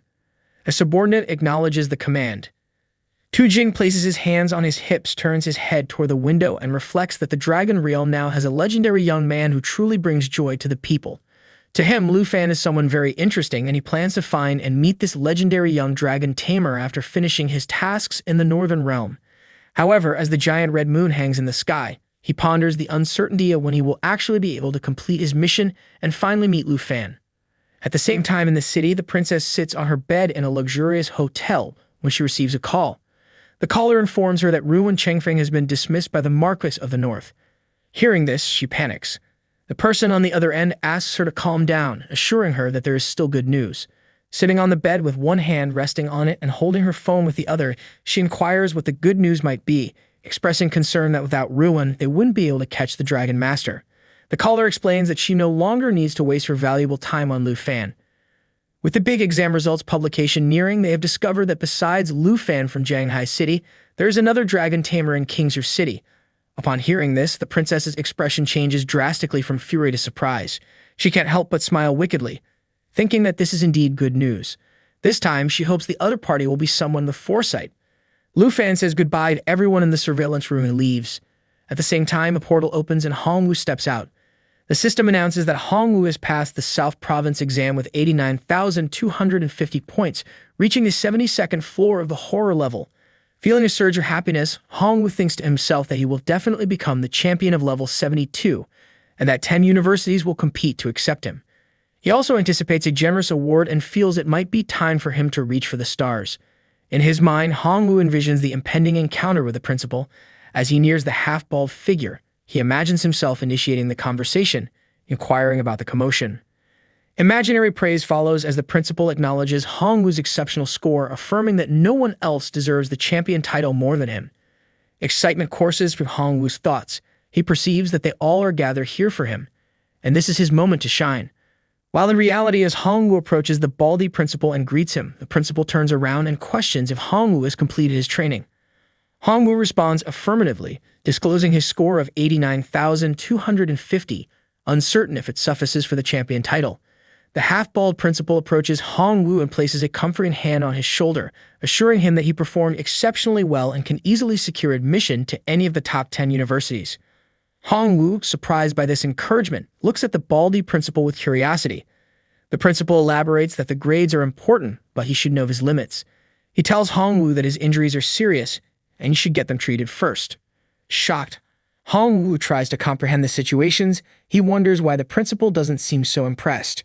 He questions whether the principal has not seen his high score or if there is another reason for his words. However, with his small head, he soon deduces that the principal's intention is to prevent him from becoming arrogant and to remind him of the importance of humility. Acknowledging the principal's advice, Hongwu expresses his gratitude and understanding. 7 days later, on the announcement day of the nightmare exam results, as soon as Lu Fan and his aunt open the door, they find themselves surrounded by reporters. Auntie's expression shifts to one of alarm as she finds herself surrounded by journalists and fans of Lu Fan. Amidst the crowd, a fan steps forward, offering a gift box to Lu Fan, accompanied by a warm invitation to visit his estate. Meanwhile, journalists press for details about Lu Fan's university plans, while another fan attempts to present a gift. The excitement in the air intensifies as people clamor for a glimpse of Lu Fan, and their questions contribute to the bustling atmosphere. Mr. Qin's timely arrival adds to the commotion as he announces the imminent release of the university entrance exam results, heralding Lu Fan as the top student in the South Province. Suggesting they continue their conversation indoors, Auntie leads the way. Mr. Qin presents 6 boxes, each containing a prize of 50 million yuan for the Southern Province's best student. Urging Lu Fan to accept the generous gift, Mr. Qin emphasizes the honor it represents. Meanwhile, Lu Fan checks his mobile and receives notification of the Southern Province College entrance examination results. Lu Fan clinches the top spot, though his total score remains confidential. Chen Tianji follows closely behind, securing second place with a total of 215,628 points. Mr. Qin reveals that besides the prize money, Principal Bai has also sent a reward, and Lu Fan marvels at the generosity. With anticipation, Mr. Qin unveils the gifts. The first is a skill book requiring level 20, containing the magical skill Roar of the Blue Dragon King. This skill unleashes a potent lightning bolt forward from the king's roar, inflicting high damage and a paralyzing effect. Subsequent attacks add 20% of the power factor, decreasing by 1 layer with each strike, with a 20% chance to paralyze the enemy target. The second gift is a thunder potion of mythological quality, enhancing the power and resistance of lightning skills, permanently increasing the power attribute by 20. Lu Fan considers how this skill will synergize even more effectively with the dragon language spellbook. He imagines Xiao Yu's transition from ice to thunder magic, a transformation that promises remarkable potential. Simultaneously, the third gift is unveiled, the Green Wind Armor, boasting rare attributes requiring level 20 for use. With 46 stamina and 70 strength, it deflects impact damage to the wearer. Mr. Qin elaborates that these awards were meticulously chosen by Principal Bai. Among them are the Flash Wing Boots, enabling lightning speed runs within a 30-second recharge window. Requiring level 20 with 54 stamina and 6 strength, the boot's Lightning Feather Leap skill propels the wearer at lightning speed within a 50-meter radius, with a 30-second cooldown. Inwardly, Lu Fan reflects on the remarkable displacement and damage reduction capabilities of these high-grade items. He muses that new students fresh from their final exams could hardly find gear rivaling their potency, almost on par with Xiao Yi's abilities upon hatching from her egg. Holding the briefcase, Lu Fan affirms the value of the skill, reserved typically for second-level magicians, resolving not to hesitate in its use. The system confirms the acquisition of the Dragon King's war skill, Lightning Flash Wing Boots, Green Wind Armor, and Thunder Potion X1. Meanwhile, Qin Kui arrives, expressing her joy at seeing Lu Fan. She informs him that the presidents of 10 major universities have arrived in Shanghai City, as her father has invited them to their house for an interview. Auntie, inwardly contemplating the busy day, wonders why Qin Kui is present. Upon hearing the news, Lu Fan is taken aback, questioning why they are in such a hurry since the results were just declared. Mr. Qin reassures him, explaining that the university presidents view the video of his grand exam and immediately rush over. Moving closer to Lu Fan, he emphasizes the confidentiality of the video, seen only by senior officials of the universities and the Dragon capital. Mr. Qin adds a mysterious note mentioning that it would not be good if another princess shows up. With a whisper, Mr. Qin informs Lu Fan that the matter concerning Jin Zhu has been handled by the teacher, who is eager to meet Lu Fan in person. Placing his hand on Lu Fan's shoulder, Mr. Qin assures him that there's no need to rush, promising they'll meet later. After this, Qin Kui approaches Lu Fan, appearing shy as she extends a purple card towards him. She explains that she wanted to thank him during her last visit, but unfortunately encountered Jin Zhu instead. Lu Fan, surprised by the gesture, questions its value, stating their agreement was for 1 million, whereas the card cost 10 million dragon coins. Mr. Qin joins them, placing a hand on Lu Fan's shoulder, emphasizing that the card symbolizes the Qin family's gratitude. He then informs Lu Fan that people will arrive in the evening to escort him to Jiangshan Park.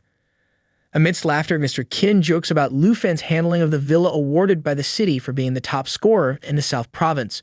Auntie draws closer to Lu Fan, while Qin Kui urges her father not to make fun of Lu Fan. Qin Kui, taking Lu Fan's hand, reminds him of the time and suggests they leave to meet the academy official. In a forest outside Kingzhou City, in the Dragon Kingdom, a jeep pulls up and the arrogant princess steps out.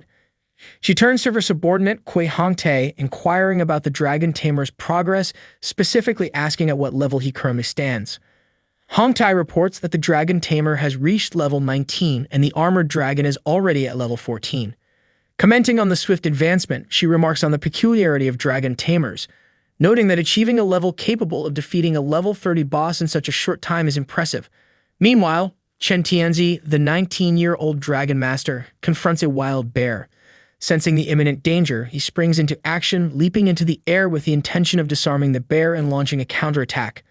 Yet the bear proves to be a formidable opponent, relentlessly pressing its fierce assault. Chen Tianzi retaliates with a single powerful strike, defeating the bear instantly. As a result, his abilities are upgraded and his level increases to 20. Observing Chen Tianzi's prowess, the arrogant princess begrudgingly acknowledges his skill, remarking that he hasn't squandered the dragon egg she entrusted to him. Chen Tianzi respectfully thanks her, assuring her that he hasn't brought any disgrace on the royal family. The princess then expresses her concern, stating that she would be disappointed if he turned out to be a failure like the previous one. With a stern glance at Kui Hongtae, she declares that from now on, Chen will wield the dragon lance and asks if there are any objections. Hongtae dutifully responds, "As you wish, your excellency." Chen then appears before the princess, placing a hand over his heart in gratitude. He expresses his thanks for the armored dragon and the magical spear, asserting confidently that with his magical reinforcements, he will undoubtedly be able to vanquish the hero of the South Province. Simultaneously, she reflects on Chen Tianji's standing, noting that he currently holds second place with 2,100,000 points. However, the top player, Lu Fan, remains shrouded in mystery as his points have yet to be disclosed. Speculation suggests they could surpass 3 million points. Determined, she sees a glimmer of hope, knowing she still has a chance to claim victory. However, her anger boils at the thought of Lu Fan, and she directs her attention to the dragon Tamer. She commands sternly that he must etch the name of Lu Fan into his memory until he defeats him and seizes his black dragon. Simultaneously, she tells Chen that she will assist him in becoming the most formidable dragon tamer in the history of the Taiki Empire. Promising him great power, she assures him that as her servant, he will rank above all others, except herself. The dragon tamer bows respectfully, reassuring the princess of his loyalty. As the princess departs, she glances back and remarks at Chen that he's wiser than Lu Fan, as she provided Lu Fan with an opportunity to ascend to the top, yet he failed to appreciate it. Before leaving, she instructs Hong Tae to travel to a Shanghai city and investigate which university Lu Fan plans to attend next. With determination, he vows to fulfill her command. However, the princess interjects, stating that if he fails to accomplish this task, he will be dismissed. Thinking about Lu Fan, she warns that he will soon regret his actions against her. At the Qin family villa, outside the reception hall, little Qin asks Lu Fan if he's decided which academy he's going to apply to, hurriedly explaining that it's her dad who wants to know since he said it would be best for her and him to apply to the same academy so that they could look out for each other in the future. Lu Fan agrees and says he's heard teamwork is important in academic studies, and they've worked together before, so she will definitely be his first choice if they went to the wilderness together, but he hasn't decided which academy he wants to go to. He decides to tell her later as little Qin struggles to say something and inwardly admits she doesn't know how many points he scored exactly, but if she doesn't catch up to him soon, the distance between them could grow. She vows to do her best to apply to the same academy as him, and he agrees, remarking that it sounds good while opening a door. He slowly walks into a room where a man stands up and cheerily recognizes him as Lu Fan, saying they all seen his performance in the entrance exam video and calling it impressive. A woman remarks that he's the first dragon tamer in history to have a dragon and asks if he has any academic institutions in mind as the top scorer in the southern province. The man annoyingly tells him that there isn't any need to hesitate because their Jiangnan Academy doesn't play games. They offer an annual scholarship of 10 million dragon coins, and all resources, such as potions and access to secret realms, are freely available. The woman annoyingly mutters that the people sitting here are the heads of the Dragon Kingdom's top academic institutions, yet he has the nerve to come and grab the top score with just these little things. The man angrily swivels towards her as she straightens up and tells Lu Fan that apart from what Jiangnan Academy can offer, Northern Academy will give him 20 million dragon coins per year, as well as access to the secret realms not available to the public in the Snow Kingdom, especially for him. They all start arguing over what they can offer to Lu Fan. One says the Northern Academy does have resources, but they're not lagging behind. One declares that they'll offer these conditions too. Another offers him countless opportunities for special secret realms before the Northern Academy head angrily tells them all that the terms can be negotiated and they can add more if Lu Fan is not satisfied. Watching all the heads squabble with each other, Lu Fan inwardly admits he didn't expect the interview to be like this and has no idea which academy he should choose now. Gohan, head of Dragon Capital Academy, speaks up and declares that this year's national trial quota is selected by the Dragon Capital Academy and tells Lu Fan that this quota can be given to him, stunning them all. Surprised, the man from Jiangnan Academy asks if it's true and how Lu Fan could be at the level of the national trial when he just changed professions. Another one says previous candidates have been strictly selected and other countries are already preparing, so giving such an important quota to a freshman is a joke, while Lu Fan watches them all silently. Lu Fan wonders what the national trial means, so the heads of academies explain that it is a super-secret realm constructed jointly by 23 countries around the world. Every 3 years, each of the countries sends a participant under the age of 25 to represent their country in the secret realm of the national trial. For the stability of the realm, the participants must be newcomers and national-level experts are not allowed to participate, as this is a trial that attracts worldwide attention and the rewards are extremely rare treasures. Surprised, the head of Northern Academy turns to face Lu Fan and exclaims that he has to commit to the next trial then, and this one is starting in half a year. The head of Jiangnan Academy looks worried and questions if it isn't a bit too much for Dragon Capital Academy to recruit like this, but she confidently explains that those who pass the national trial will qualify to become national-level experts. From being the top in the southern province to being the top in the Dragon Kingdom, Dragon Capital Academy can offer Lu Fan that. In the middle of all this commotion, a screen suddenly appears in front of Lu Fan which states that the treasure map has been sent today.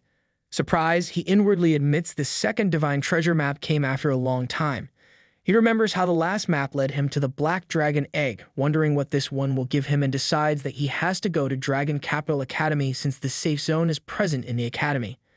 Guhan asks him what he thinks since this is the greatest sincerity Dragon Capital Academy can offer, and she doesn't know what else will satisfy him if this doesn't, so he positively says he's decided and announces that he will be attending Dragon Capital Academy.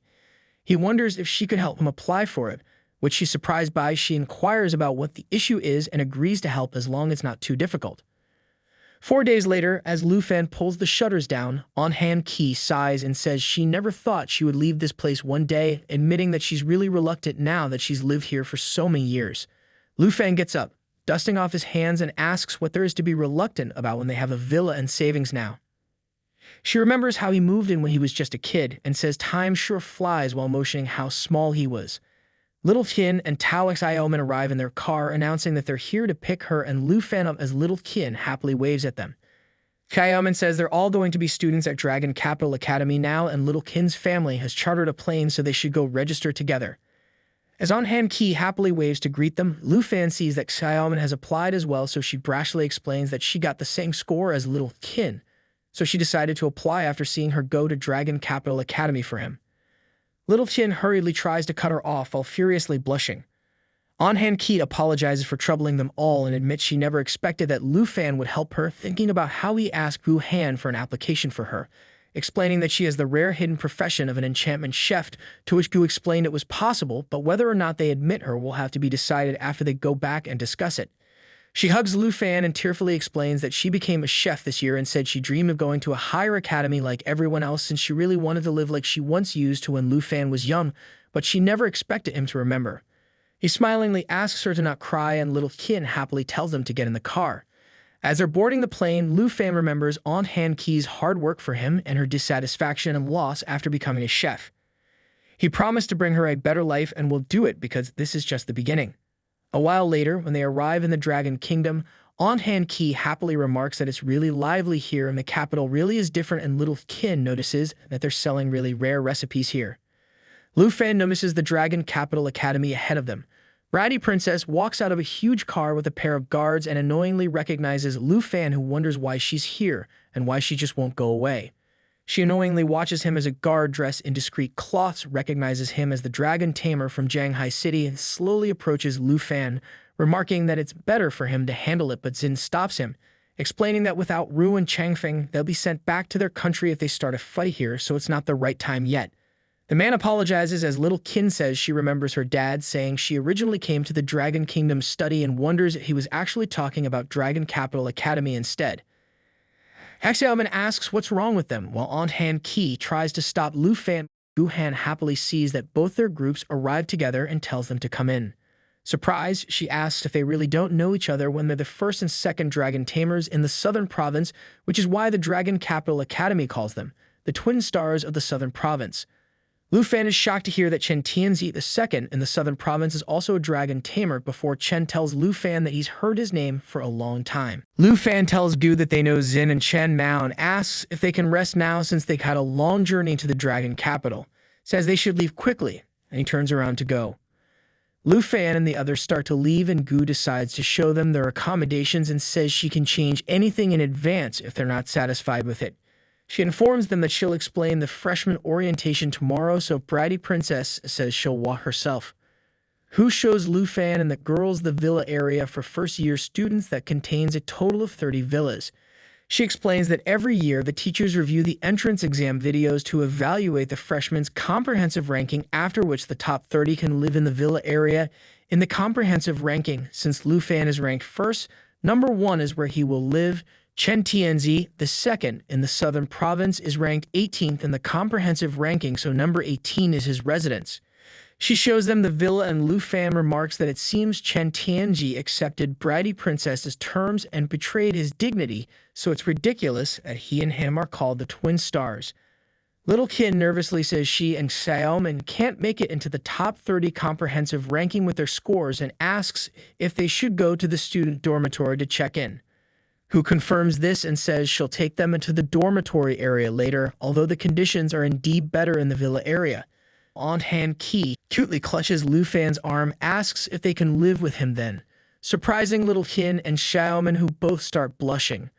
Gu deeply thinks about it and admits there isn't any rule against it. She says it won't be a problem as long as the resident doesn't have any objections. Aunt Han Ki looks up at Lu Fan and confirms with him that he doesn't have any objection, asking if he doesn't want to eat her special cookies anymore. So he hurriedly confirms that he doesn't mind at all. Aunt Han Ki happily grabs little Qin and Xiaomen's arm, saying Lu Fan doesn't mind, so they'll live together, and it will be really good for them to build some rapport and increase their teamwork, since it will be convenient for future expeditions into the secret realms. Okay guys, the moment we all have been waiting for is here. The harem is official now. They are gonna start living together in one place, and you all know what it means. Our Giga Chad is surely taking right steps to achieve his final goal. Lu Fan slowly smiles and tells Little Qin and Xiaomen that it will be better for them to move in with him, and since the dormitory area is quite far from the villa area, so he would have to walk through half the campus if he wanted to find them.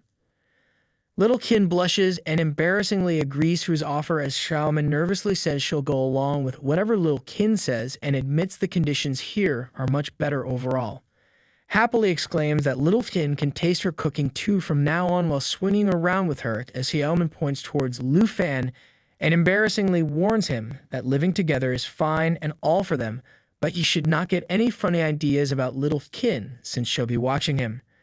A screen suddenly appears stating that the location of the treasure map is nearby as Lu Fan realizes the treasure is in the villa next to him.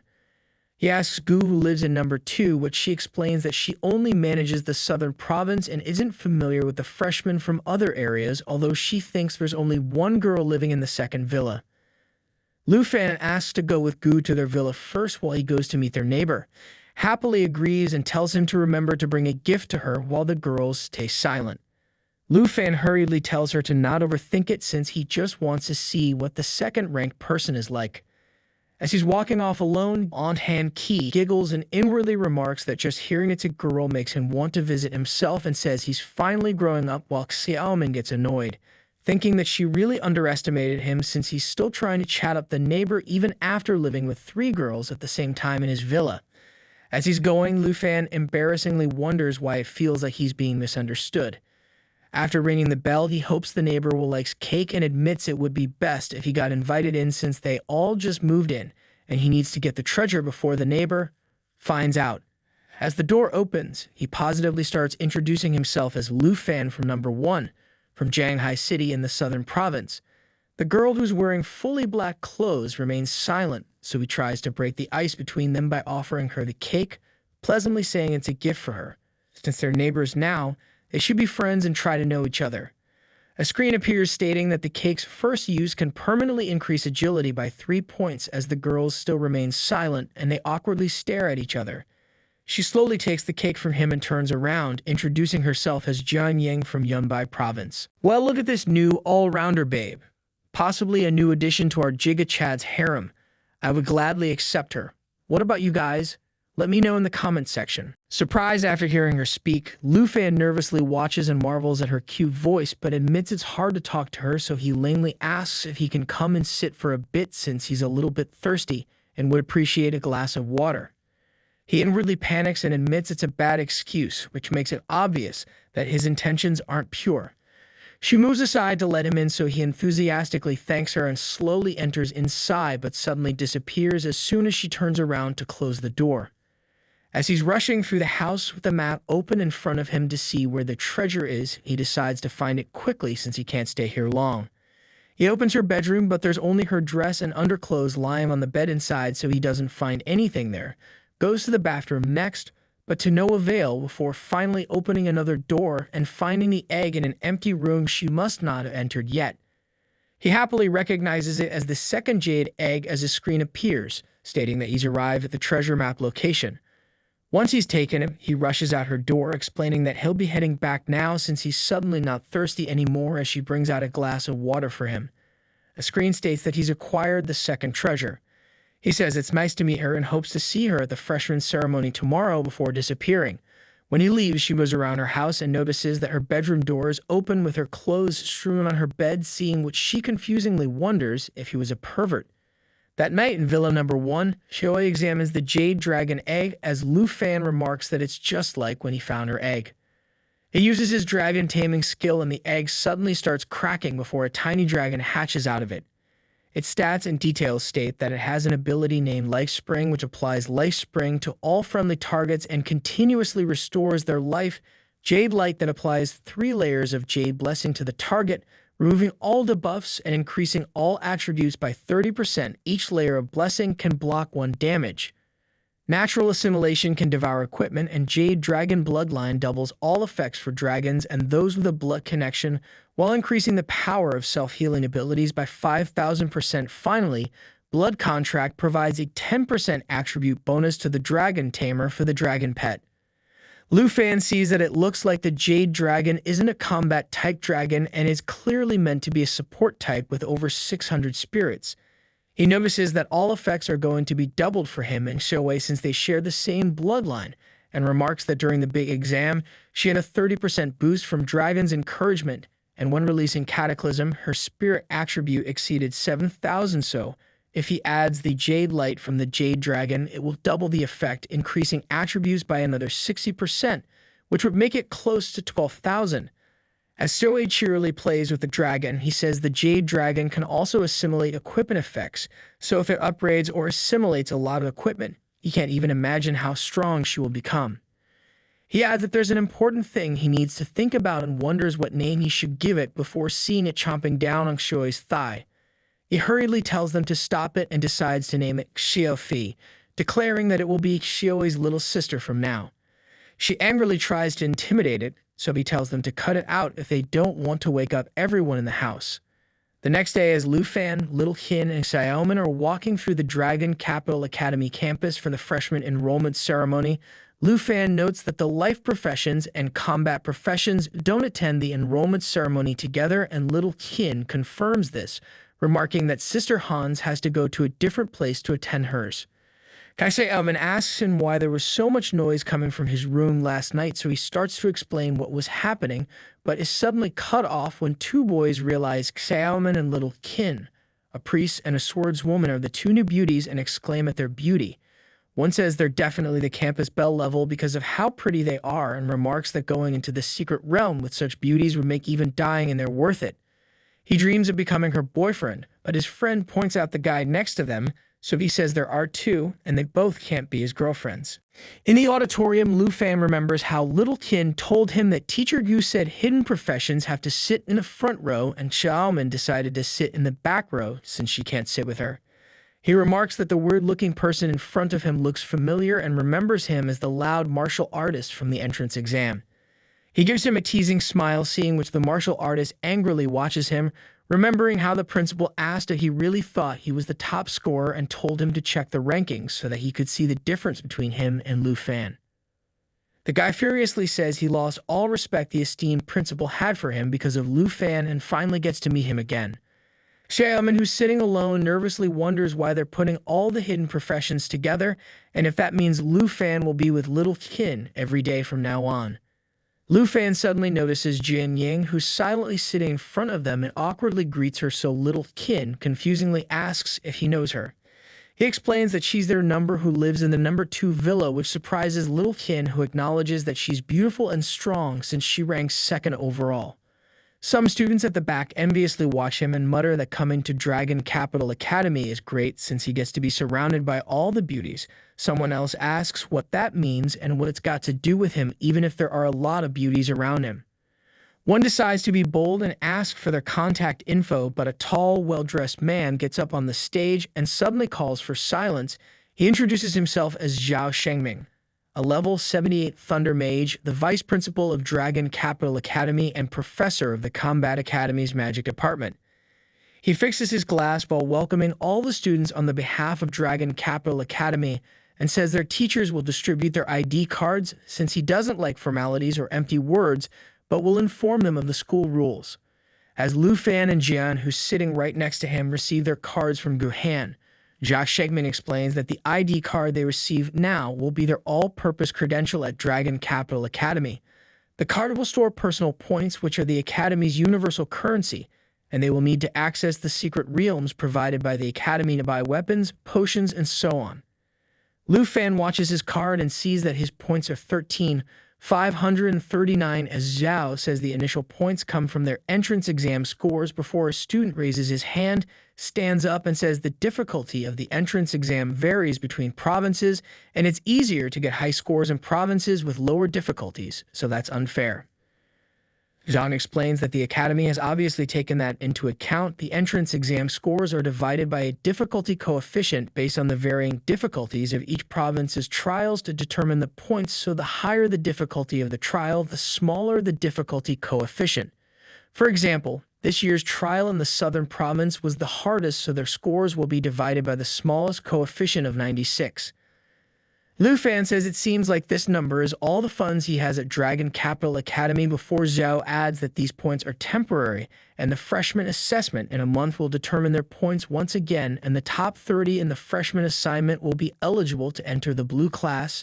Students in the blue class will receive many special privileges, such as applying for closed secret realms, exchanging specified skills and equipment, and the right to move into the villa area. The students behind Lu Fan discuss that they hadn't heard of the blue class before enrolling and discuss how it gives them a chance to move into the villa area, as Lu Fan remarks that since he's the one who holds the current first place, he has the qualification for the blue class. But if he loses this qualification later, he will have to move out villa number 1. Zhao chuckles and says he understands they all want to enter the blue class, but he has to tell them in advance that entering the blue class doesn't mean they can relax. Any student can challenge the members of the blue class in battle, and the blue members must win to retain their spot. If a blue member loses, they are forced to give up their spot to the challenger, and the members are not allowed to refuse any challenges. He swiftly pulls up a screen using a remote and explains that there are currently 30 members in the blue class, the top 30 in the entrance exam, with the first place belonging to the top scorer from the southern province, Dragon Tamer Lu Fan. Lu Fan gets up from his seat and shows himself to the students as the other students start gossiping about how he's a simp and must have a dragon to be a dragon tamer, but they try to not let him hear them since they'll be screwed if he really has a dragon. One says even an earth dragon is extremely powerful, so he's got to be the top scorer from the southern province. They wonder if he's an unqualified beneficiary, someone his family arranged to get in, since there are no scores or videos of Lu Fan's entrance exam they could find after searching up his name. In the audience, Chen Tianji asks Zhu when she wants to take him down and agrees to follow her orders, but she says his strength is still unclear, so they shouldn't rush and should probe him first. Little Qin asks Lu Fan if the vice principal pushing him forward like this isn't basically encouraging everyone to challenge him, so he plops back down on his seat and admits he didn't expect such a scenario, while Jian stays silent. After the freshman entrance ceremony, as they're leaving the auditorium, Lu Fan says it's time to upgrade Xiaofi and unlock her new form. He puts a hand in his pocket while walking and tells Little Qin and Xiaomin that they should go to the secret realm hall to see what secret realms the academy provides, but the martial artist suddenly calls his name and declares that he wants to challenge him while angrily pointing at him. Confused, Lu Fan confirms that he wants to challenge him, so the martial artist announces that Vice Principal Zhao just said blue members cannot refuse challenges, so he should compete with him if he really has the strength of the top scorer. He thinks that they can't see his entrance exam scores and videos, so if he really has strength, he must have passed the trial by summoning many sub-dragon species, which means he can surely win if he targets Lu Fan directly. Lu Fan tells Little Qin to stay back and accepts his challenge, so the martial artist admits he's got guts and bets 200 coins. Surprised by how low it is, Lu Fan remarks that that should be a lot for him and agrees to bet the same amount as well. As the students around them start gossiping about how Lu Fan is basically a summoning mage and excitedly get ready to observe the moves of the top scorer, Bratty Princess says this is the perfect opportunity to see what Lu Fan's got and tells Chen to keep a close eye on every move he makes. They decide to start on the count of 3 as Xiaomin confirms with Little Qin that he won't lose, so Little Qin and asks if she hasn't seen him in action and says she'll see soon. As the battle begins, the martial artist charges towards Lu Fan. The martial artist uses Qi Accumulation Strike, a martial art technique that concentrates Qi in the punch, doubling the damage when hitting a weak point. He angrily rushes towards Lu Fan, who stays composed with a hand in his pocket. Lu Fan suddenly disappears in thin air just before the martial artist can strike him, shocking him as he wonders if that's a second-tier mage's blink skill and questions how he knows this move. Lu Fan appears a few feet away from him and brashly beckons him forward, saying he'd heard that Chi Masters can attack and defend, engage in close combat, or attack from a distance, and asks if that is his full power as he uses Flash Leap, a skill that allows him to teleport to any location within 50 meters and has a 5-second cooldown period. The man starts relentlessly firing projectiles at him, declaring that he's courting death while using Chi Rising Wave, a palm strike technique that shoots Chi waves each time it hits a target. It increases the damage the target takes from weak point attacks by 5%, and each Chi wave adds +1 Chi.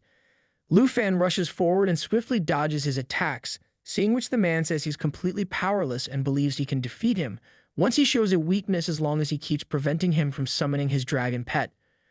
Lu Fan suddenly closes in and gets ready to kick him, shocking the martial artist, who quickly summons a palpable shield in front of him, remarking that without 280 points in strength, it's impossible to break his solid as a rock defense, as a screen appears stating that this skill consumes all Chi to create a solid defense, and each point of Chi increases the defense layer by 5%.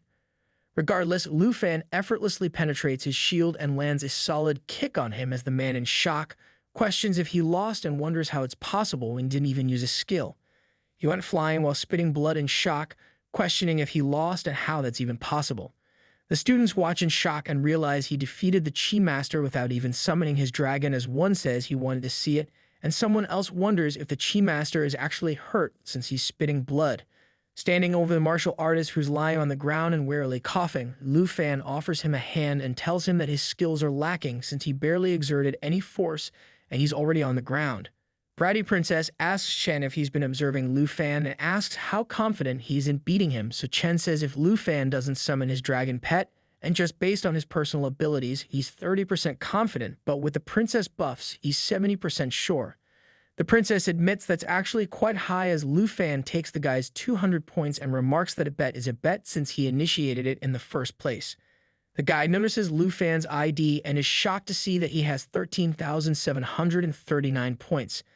He realizes that by multiplying it with the difficulty coefficient of 96 in the southern province, it nearly equals to 1.3 million exam points. He thinks about the gigantic amount in shock and remembers that the one in second place, Chen Tianzi, only has 210,000 points. He admits it's laughable that he thought he could beat Lu Fan in the first place. Later in the Dragon Capital Academy, Secret Realm Hall, Little Qin tells Lu Fan that they brought Sister Han, who worryingly runs up to Lu Fan and asks if he's hurt since someone challenged him so quickly, but he reassures her and tells her to not worry while checking his tablet. Xiaoman remarks that he just easily kicked Hong Wu, the martial artist, away, so Little Qin says she told her he was very strong and was much stronger than even Uncle Ji the first time she saw him. Xiaoman says his dragon must be even stronger if he's this strong, and Little Qin agrees dragons naturally exceed their imaginations. Lu Fan shows them a tablet which has a screen showing details of the Poison Spider Forest, which is a level 45 secret realm with fear difficulty and requires a minimum of 5 participants with an opening cost of 45 points, and tells them to take a look at this since they're all here. He explains that he just checked the secret realm dungeons provided by the school, and this one offers the most experience points, which are perfect for leveling up. On Hanqi says that even though he called her to make up the numbers, this is a level 45 secret realm, and it's not child's play, so if something goes wrong, people could die, but Lu Fan tells her to not worry since he's confident that he can lead everyone through safely. Xiaoman points out that even if everything's fine, they still only have 4 people when this dungeon requires at least 5. Lu Fan sighs and wonders who else they can ask to join, so Little Qin points to their neighbor from the number 2 villa, Jian Yang, who's ranked 2nd overall, and this level 45 dungeon shouldn't be a problem for her at all, so they should invite her to join their party. Lu Fan sees that she's sitting alone and browsing through the secret realms and awkwardly approaches her, greeting her with a small wave, but she just looks at him with an expression of disgust. He remarks that her face clearly shows that she misunderstood his intentions, although his actions while looking for the dragon egg were indeed very misleading. He sees that she's looking at dungeons and asks if she would like to join them since they're in the same boat. He inwardly admits communicating with her is really difficult, so she'll probably just respond with yes or no, but Jian Yang just stays silent for a bit before angrily grunting and calling him a pervert. Shocked, the girls slowly get away from him and ask what he did to her, so he hurriedly tells them that he didn't do anything wrong and it was all just a misunderstanding. He admits to John that their first meeting was admittedly a bit strange, but he's actually a normal person. He points to the tablet and says he saw her looking for a good dungeon too, and he doesn't know anyone else. He explains that they're going to Poison Spider Forest and need one more person, so it would be great to team up. He asks what she thinks, and she thinks about it before slowly agreeing. He asks if this means they successfully formed a team before On-Hand Key happily tells him that he did a great job recruiting Jian, which Xiaoman agrees with since he managed to recruit the number 2 genius from Yunbai province with just a few words. He says he can cover the points for everyone, but Jian gets up and walks off, telling him that there isn't any need for that. She uses her card and a portal opens as 45 points are subtracted from her ID with 8,744 points remaining. She walks through the portal and tells them they should get going as Lu Fan is surprised after seeing her points and says she still has over 8,000 points left, wondering what the difficulty coefficient of Yunbai province is. He remarks that even if it's the toughest like Southern province with a coefficient of 96, Jian Ying's exam score is over 800,000, so her strength is nothing to joke about. As they all enter the forest, On-Hand Key covers her nose in disgust and says even breathing here feels sharp. Little Kin looks around and remarks that this is Poison Spider Forest before Lu Fan says it seems like their destination is over there as they face a dangerous-looking path in front of them. As they're walking, Xiaoman asks Lu Fan why he chose this dungeon when to level 45 with a fear difficulty. Lu Fan explains he checked this dungeon for a long time and there's no other dungeon with more experience at a higher level, to which she worryingly remarks that isn't what she meant. On-Hand Key enthusiastically takes out her pouch of travel biscuits, which increase experience gain by 20% for 1 hour, and says they should share the good stuff with everyone since they're here to level up. Lu Fan exclaims these are really useful since they'll be able to quickly reach the second transition level with these. As everyone cheerily eats the biscuits, On-Hand Key tells them that these biscuits come from a recipe distributed by the life profession teacher and many classmates fail to make them. Fortunately, the enchanter chef has a high success rate for adding effects, and she succeeded on the first try. She cheerily offers some to Jian Ying as well, who asks if the cake from last time was made by her too, which On-Hand Key confirms and offers to make more for her if she likes them, as the other girls are happily eating them. Little Qian tells Jian that Han's cooking is really amazing, so she can come by anytime she wants since they live really close by. Seeing them happily interact with each other, Jian Ying slowly smiles before Lu Fan suddenly senses something moving near them and tells everyone to be careful since a monster has spotted them, alerting On-Hand Key and Xiaoman. A level 40 black-scaled python suddenly appears in front of them as a screen states that its poison fang inflicts a layer of toxin on the bitten target, and each layer reduces the target's health by 10%, while its death coil constricts the target, rendering it immobile and making it lose 10% of its health every 5 seconds. Little Qian tells Xiaoman to not rush in yet. It's too late though, since Xiaoman rushes in and attacks the python's mouth. Little Qian warns her that monsters here are all above level 40 and they can't beat them easily. On-Hand Key hurriedly says she can make some food to boost their resistances, but she needs to gather some ingredients first. Lu Fan says there's no need to go to that much trouble and tells them all to just focus on fighting while he handles all these problems. Jian realizes he's going to summon his dragon, but he just brings out Xiao Fi, surprising them all. He tells it to stop being naughty and to not sit on his head, as Lil Qin realizes he has 2 dragons since it's not Xiao Yi this time. On-Hand Key asks Xin where this one came from since she'd never seen it before, as Xiaoman starts getting overwhelmed by the python.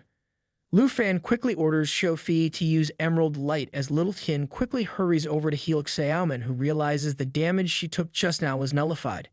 It's revealed that Emerald Light applies 3 layers of Emerald Blessing to the target, removing all debuffs and increasing all their attributes by 30%. Lu Fan assures everyone that they need to relax and should not worry about debuffs or injuries since they've got Xiao Fei here. Little Qin realizes it can dispel debuffs, block damage, and boost attributes all in one skill, making it even better than a second-tier priest. Xiaoman realizes how powerful dragons are since just one little dragon can block damage and boost all her attributes. The python suddenly charges towards Little Qin and Xiaoman, so Lu Fan decides to take care of it after On-Hand Key warns him that it's coming for them. Suddenly, a large beam gets fired at the snake's mouth and the source of the attack. Jian Ying tells them to not waste any more time since they've already been targeted, while wielding her Bloodbreaker sword, which is a level 21 weapon, and its armor break skill ignores 30% of the target's defense when dealing damage, and agility increases its speed by 40%. Surprised, Lu Fan realizes this is how a sword master attacks and admits her strength is indeed very impressive before suddenly sensing something. He hurriedly tells On Han Ki to get down and protects her from the spider that was about to strike her as Jian attacks it with her sword.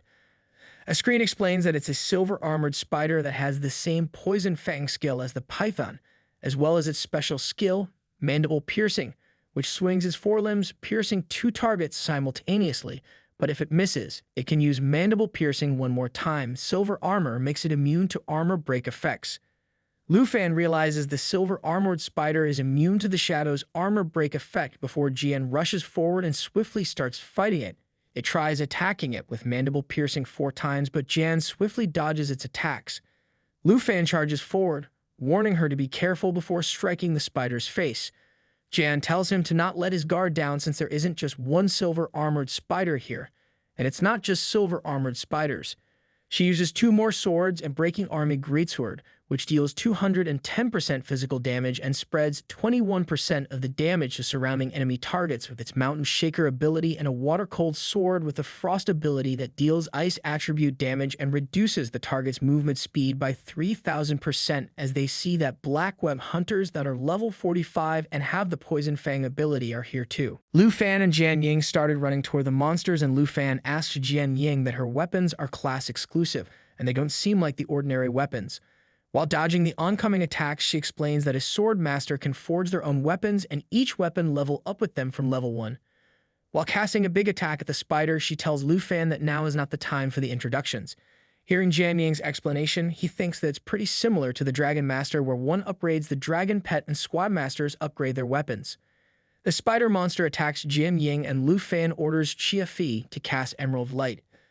The notification informed that Emerald Light applies 3 layers of Emerald Blessing to the target and removes all the debuffs, increasing all attributes by 30%, while each layer of the blessing can block 1 instance of the damage. Not missing her chance, Jian Ying uses her Mountain Shaker attack, which pierces through the spider. It deals 20% physical damage and spreads 2% of the damage to nearby enemy targets. She thanks Lu Fan for 30% attributes and summons a Water Sword, which increases to level 15 due to the attribute boost. Lu Fan notes that she uses Blood-Breaking Sword for Agile Penetration, Water-Cold Sword for magic control and blocking high damage. With all 3 smarts working together, she is a sword master, has a very versatile fighting style. While he was pondering these thoughts, they can hear a scream coming from the direction of Little Qin and On Han Ki. Little Qin asks Stamen to protect On Han Ki. Lu Fan runs toward them while telling Jian Ying to quickly find the Black Web Hunter spider. Due to some weird reason, she puts her hand on her chest and smiles while looking at him. Guys, I think she's starting to fall in love with our Jija Chad boy. Just watch out, new waifu incoming. Lu Fan fiercely starts attacking all the spiders, and they all try to protect Aunt Han Ki. Lu Fan urges everyone to be careful of the web bind. He explains further, saying that if they get caught in it, it will be really hard to escape unscathed. Jian Ying was looking at the entire scene and was lost in her thoughts while the web suddenly appears from behind her, but due to the protection spells, some of the webs get blocked. While defending herself, her left arm got injured and she tried to rush toward the source of the web. Lu Fan wanted her to wait as she is injured and advised against going in deep alone. He ordered the little green dragon to heal her, while Little Qin asked him to go after Jian Ying. She assured him that they will be fine with the Emerald Light protection and they can handle things here. Hearing this, he rushed after Jian Ying into the deep forest. He saw her standing against the Black Web Hunter. One of her sword was stuck in the web and she was injured all over the body. The little green dragon instantly casted Emerald Light on her while she urged Lu Fan that she can take care of it herself. The Black Web Hunter spider casted Web Bind at them. This attack envelops the target in a web, and the target dies in 60 seconds after getting caught in the web. Noticing this attack, Jian Ying thought this was really bad, but Lu Fan advised her to not get distracted. He stood in front of her and casted Dragon Claw attack toward the Black Web spider. It burned through all the webs and heavily injured the Black Web Hunter spider. Looking at the scene, Jian Ying was amazed and thought that only 1 rank apart, his attack power was as high as her full power Mountain Shaker attack. Not losing the momentum, Lu Fan asked her to attack the spider together. Following his lead, she also cast the Mountain Shaker attack toward the spider, while Lu Fan used Dragon Fang Strike. She thought that the strength difference is great, but she was also sure that it will work. The notification window informed that the Emerald Dragon's level rose up to level 3. Lu Fan was happy as killing these monsters raised Xiao Fei's level by 3. He was shown that it will reach to level 5 by the time they clear the realm. Jian Ying was lost in her thoughts, thinking that it was a very unique day where she was treated as a weakling and people were helping her. Little Qin, Xiaomin and Aunt Han Qi were walking toward them waving their hands in the air. Little Qin happily announced that the armored silver spiders were dealt with properly, while Aunt Qi told Lu Fan that she leveled up. Lu Fan assured Jian Ying that she is indeed strong, but no matter how strong anyone is, they won't let their teammates fight alone. She was stunned and blushed hearing this statement. Aunt Han Qi asked Lu Fan why he didn't use Emerald Light on himself, and he brushed her off saying that he didn't need it. Xiaomin asked Lu Fan if the dragon can cast a healing spell, and he ordered the little green dragon to cast Fountain of Life, which had a continuous health restoration effect on all the teammates. All the girls were happy by this continuous healing effect. Little Qin mentioned that she is full of energy and ready to fight again. While Xiaomin made fun of Lu Fan saying that his head is green, Lu Fan teasingly asked Xiaofei to stop healing Xiaomin. Looking at these little interactions, Jian Ying thought that having teammates was not that bad after all. After some time traveling, they reached a cliff, and Xiaomin mentioned that the map ends at that point. She further questioned if they have already reached the end of the map. She pointed toward the valley, saying that there was a large area ahead.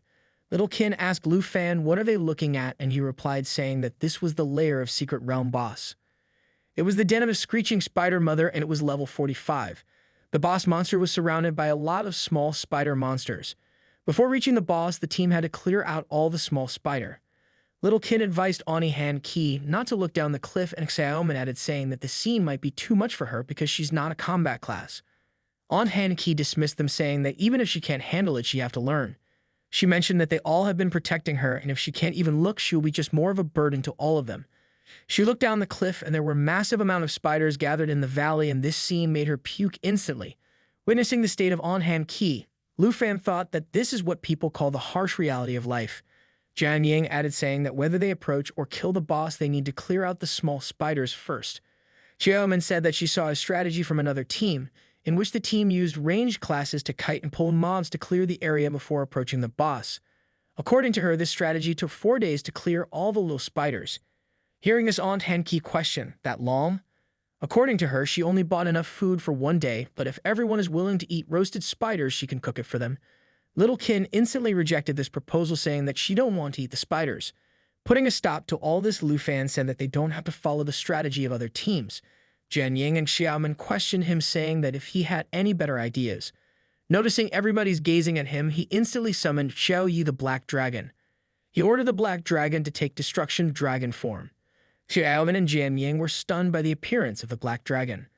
Xiaomin was surprised looking at such powerful creature, and Jian Ying was also impressed by the dragon's overwhelming presence. The screeching spider boss also noticed the Black Dragon and fixed its gaze at the team. Lu Fan ordered Xiao Yi to take care of all the small fries, and she instantly jumped into the valley while using Cataclysm skill. Aunt Han Qi was surprised that Xiao Yi can also use this new form. Xiaomin added saying that this scene was just like the legendary dragons in the tales. Jian Ying added saying that this immense power was even stronger than the legendary dragons. Lu Fan told Xiaofei the green dragon to apply buffs to Xiao Yi. The little green dragon casted Emerald Light skill on the Black Dragon. The Jade Dragon bloodline also helped in doubling all the facts due to the blood-kin relation. Xiaofei also casted Dragon Encouragement, which inspired both the dragons and increased all attributes and attack power by 30%. Receiving all these buffs, the Black Dragon let out a huge roar, and the boss spider ordered all her spider minions to rush toward the dragon. Lu Fan asked Xin and Xiaomin to hold the line and protect Aunt Han Qi. They agreed instantly. He then asked Jian Ying to head toward the spider mother and kill it. They both jumped from the cliff, and little green dragon followed them closely. All the spider monsters rushed toward them, but were taken care of instantly by Lu Fan and Jian Ying. After landing in the valley, Lu Fan commanded Xiao Yi to come to his side. She instantly followed the command and rushed toward him. As Xiao Yi was using Cataclysm skill, the second phase of the skill killed all the monsters in the area where she landed. With all the small spiders killed, this little jade green dragon leveled up to level 4. Jian Ying thought that this was an incredible 3-stage attack, and she thought that she will be burned by this intense heat staying this close to the dragon. Our Jika Chad, Lu Fan asked Little Qin if she is doing okay. She responded saying that they are fine and asked him to take the boss spider. Hearing this, he asked Jian Ying to rush for the boss spider. Noticing both of them rushing toward itself, the black spider boss used Venom Spray skill, which dealt accumulated poison damage, and each layer reduced 5% health of the target. Lu Fan asked Xiaofei to use Jade Light. The black spider then casted Tangled Web skill, which Lu Fan cut through with his machete. He then ordered Xiao Yi to use burning all things skill, and the black dragon instantly summoned a firestorm by flapping her wings and out a massive amount of damage. Jian Ying was amazed and questioned that the dragon had even more powerful skills. She thought that these skills can easily destroy cities and even the nations. All the black spiders were getting roasted in the fire tornadoes casted by the black dragon. Jian Ying was amazed that the black dragon single-handedly wiped out all the spiders. Due to this massacre, the little green jade dragon leveled up to level 5 and acquired a new skill called Jade Blessing. This skill applied 3 layers of the Jade Dragon aura to the target, which increased the damage for the next 3 attacks. Lu Fan was about to give the next command to the little green dragon, but it instantly started emitting green glow and the next moment took the appearance of a beautiful innocent girl. Look at our Giga Chat now, he keeps adding new waifus into the harem. But this one to me looked more like a small little innocent child. Let's see how it goes with this one. Looking at the scene, Lu Fan thought that it was just like Xiao Yi. Xiaofi has also gained a new form and stronger abilities. The boss monster spider was not having any of this. She attacked all of them in the middle of Xiaofi's transformation. I guess she is breaking the most sacred anime rule of never disrupt a character's transformation. Everybody quickly dodged the black spider's attack and Xiaofi casted Emerald Blessing on Jian Ying, which increased the damage of her next 3 attacks. Realizing this, Jian Ying launched her swords toward the spider, which easily pierced through the spider. Jian Ying was surprised that the swords actually pierced through the spider. She thought that initially the blood-breaking sword wasn't even able to penetrate the silver-armored spider, but now it went through the boss easily. She assumed that the Emerald Blessing doesn't just amplify her strength, but also added the dragon's attribute to the attack. Lu Fan praised Xiaofi, saying that she's amazing that she gained a new form and new skills just at level 5. He thought that it was clear from Jian Ying's attack that the skill also adds Xiaofi's attributes to the attack, and if he applies these attributes to Xiao Yi, it will be a massive boost. While dodging the black spider boss's venom spray attack, he ordered Xiaofi to apply Emerald Blessing to the black dragon Xiao Yi. Listening to his command, she flew to the black dragon and sat on her head. She casted Emerald Blessing and the black dragon. Xiao Yi used Barn Owl Things again. Looking at this massive attack, Jian Ying thought that with the attributes from both dragons, this attack had over 10,000 points. The spider monster suffered a lot of burning damage due to this attack and was on the verge of death. Noticing this, Lu Fan commanded both of them to prepare for the final blow to the spider boss monster. The 3 of them instantly rushed toward the spider monster. Lu Fan used the Dragon Fang Strike while Xiaofi used Emerald Blessing on Jian Ying, and she casted her swords toward the spider boss monster. This combined attack dealt a massive damage to the spider monster and killed it instantly. Everyone gained a lot of experience by killing this black spider boss monster. The black dragon leveled up to level 18 and the green dragon leveled up to level 6, then level 7. Lu Fan leveled up to level 23. Jian Ying asked Lu Fan how much score he got in the major exam, and he mentioned about 1.3 million. She replied saying that his strength should be more than 1.3 million. To the statement, he said that he can't help it because the highest score limit for nightmare difficulty was 1.3 million. And she was dumbfounded at this response. Lu Fan then asked Little Hin to bring down on Han Qi. While the little green dragon Xiaofi was hugging him tightly and Xiao Yi was mad looking at the scene. Jian Ying thought that in terms of the points, she has half points as compared to Lu Fan, but in terms of strength, there's a huge gap between him and her which cannot be crossed. Both the dragon girls were hugging Lu Fan and staring at each other annoyingly. Xiaoman opened the reward test and said that the equipment looks perfect for her and she won't be shy taking it. Lu Fan commented saying that she does not look shy at all. After clearing the trial, Jian Ying agreed to join a fixed team with all of them, and Little Kin asked for her phone number so they can contact her easily. Jian Ying replied saying that she does not have a phone. Xiaoman said that they will directly go to her house and call her next time they are going to the secret realm. The scene then changes to Lu Fan's villa where everyone is eating and enjoying. On Han Qi prepared a lot of food for everyone, and she mentioned that the new dish increases stamina. Jian Ying commented that they are actually living with the pervert, which Lu Fan denied as a misunderstanding. Everybody ate to their heart's content, and both the dragons, but also full and sleeping on the couch. For the next couple of days, Lu Fan got used to the life at Dragon City Academy.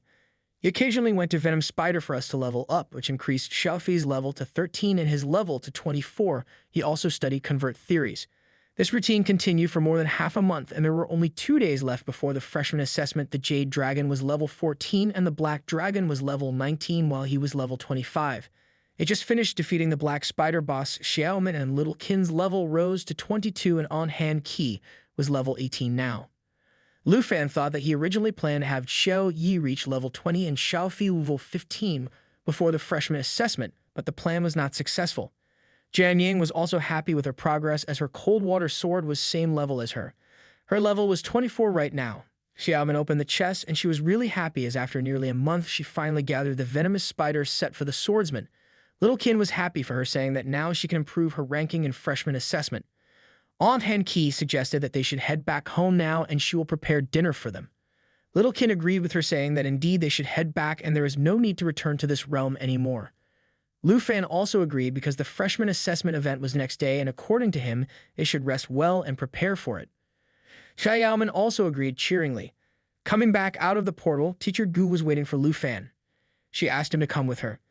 She explained further that she is not the one looking for him, but it's rather Vice Principal Zhao. According to her, he has something important to tell him. Lu Fan pondered something important, and right before the freshman assessment, Lu Fan comes out from the secret area and inquires about the important matter and what the teacher wants to tell him before the evaluation. The teacher, walking beside him, casually mentions that Lu Fan will find out soon enough when he gets there.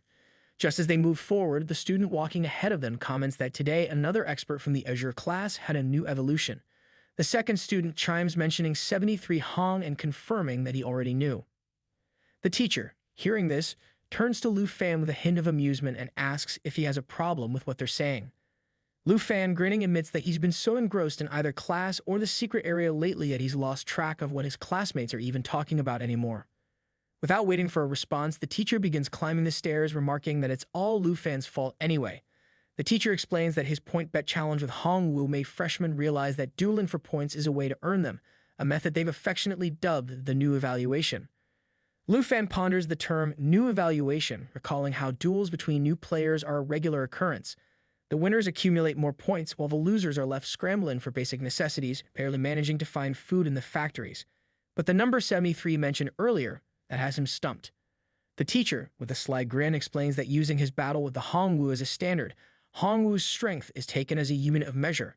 Lu Fan is 100 Hong, while Hong Wu is 1 Hong. The teacher then gestures towards a distant figure, sweeping the academy grounds. Hong Wu himself now reduced to working as a janitor for the academy.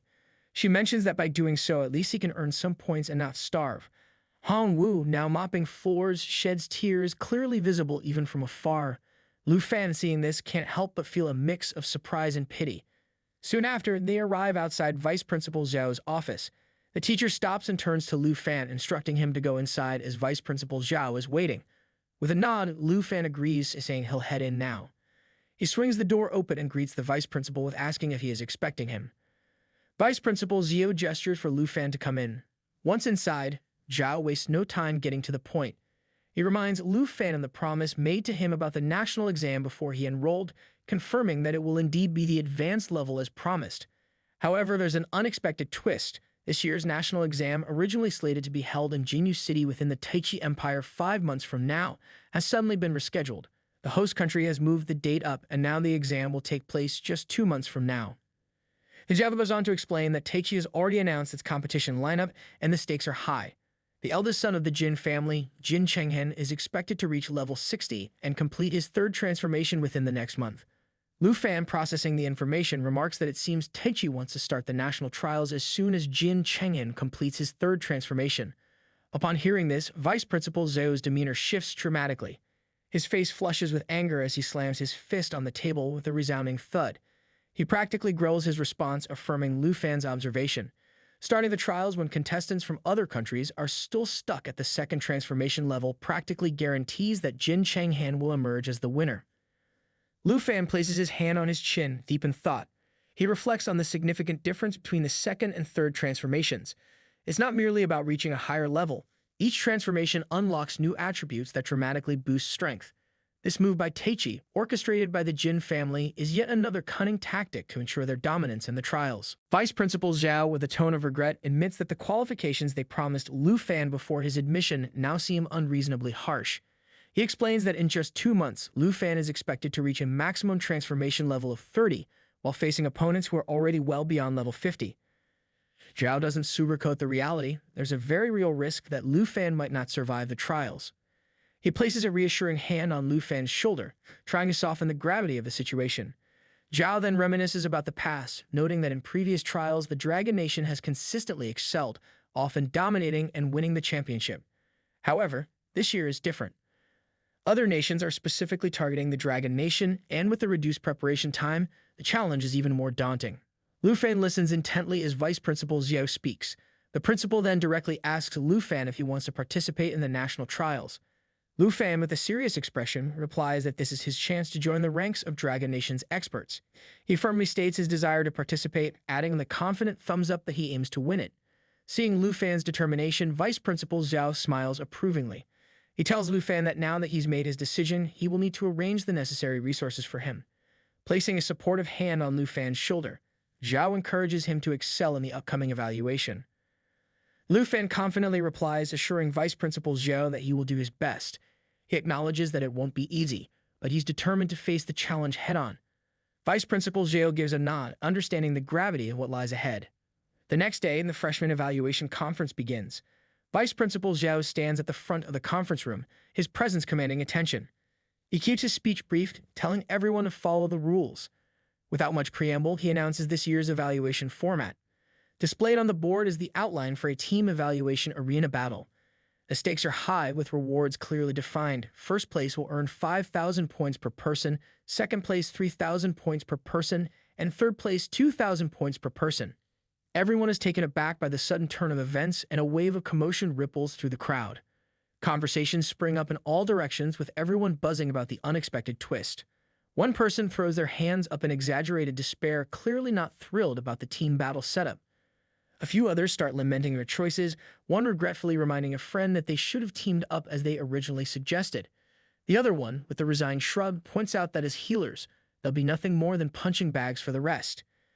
Ken Q glances at Lu Fan and remarks that it's a relief they don't need more than 5 members per team. Lu Fan, with a knowing smile, notes that it's fortunate since An isn't part of the fighter class, so they convene when they have just the right number to form 2 teams. Vice Principal Zhao continues, acknowledging that many might still be struggling with the concepts. However, he reassures everyone that it's not too late to start forming their teams. He reminds them that the preliminary round begins this afternoon, and by tomorrow night, only 100 teams will make the cut. He also mentions that anyone interested can now sign up with their teams by registering with Teacher Gu. The meeting is dismissed and everyone heads out to the ground. Kidding Su waves at Xiaomin, while Lu Fan spots Jian Ying and greets her warmly. Suddenly, a guy with an air of overconfidence approaches Jian Ying. He introduces himself as the double swordsman No. 7, adding with a dramatic flair that he's had his eye on her since the entrance ceremony, especially after the newcomer entrance hypnosis. He then salutes her with great enthusiasm, proposing that they team up for the assessment, confidently assuring her that they will definitely win.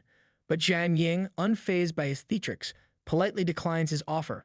The rejection hits him hard, and before anyone knows it, he's on the verge of tears, turning what was supposed to be a grand proposal into a slightly awkward yet amusing scene. Xiaomin suggests they go sign up with Teacher Gu. She glances back at the poor boy and asks, with genuine curiosity, why he's crying. Ken Shu chimes in with a knowing smile, noting that all the top students want to team up with Jian Ying, but she's confident Jian Ying won't leave their team. Lu Fan, ever the strategist, quickly proposes that he teams up with Kim Chu, while Jian Ying teams up with Xiaomin. The next day, the freshman assessment preliminary round begins at Dragon City Academy. The atmosphere is electric, with a huge crowd gathered around the arena. Everyone watches the matches with intense focus, as if the outcome will determine the fate of the world, at least their world for the day.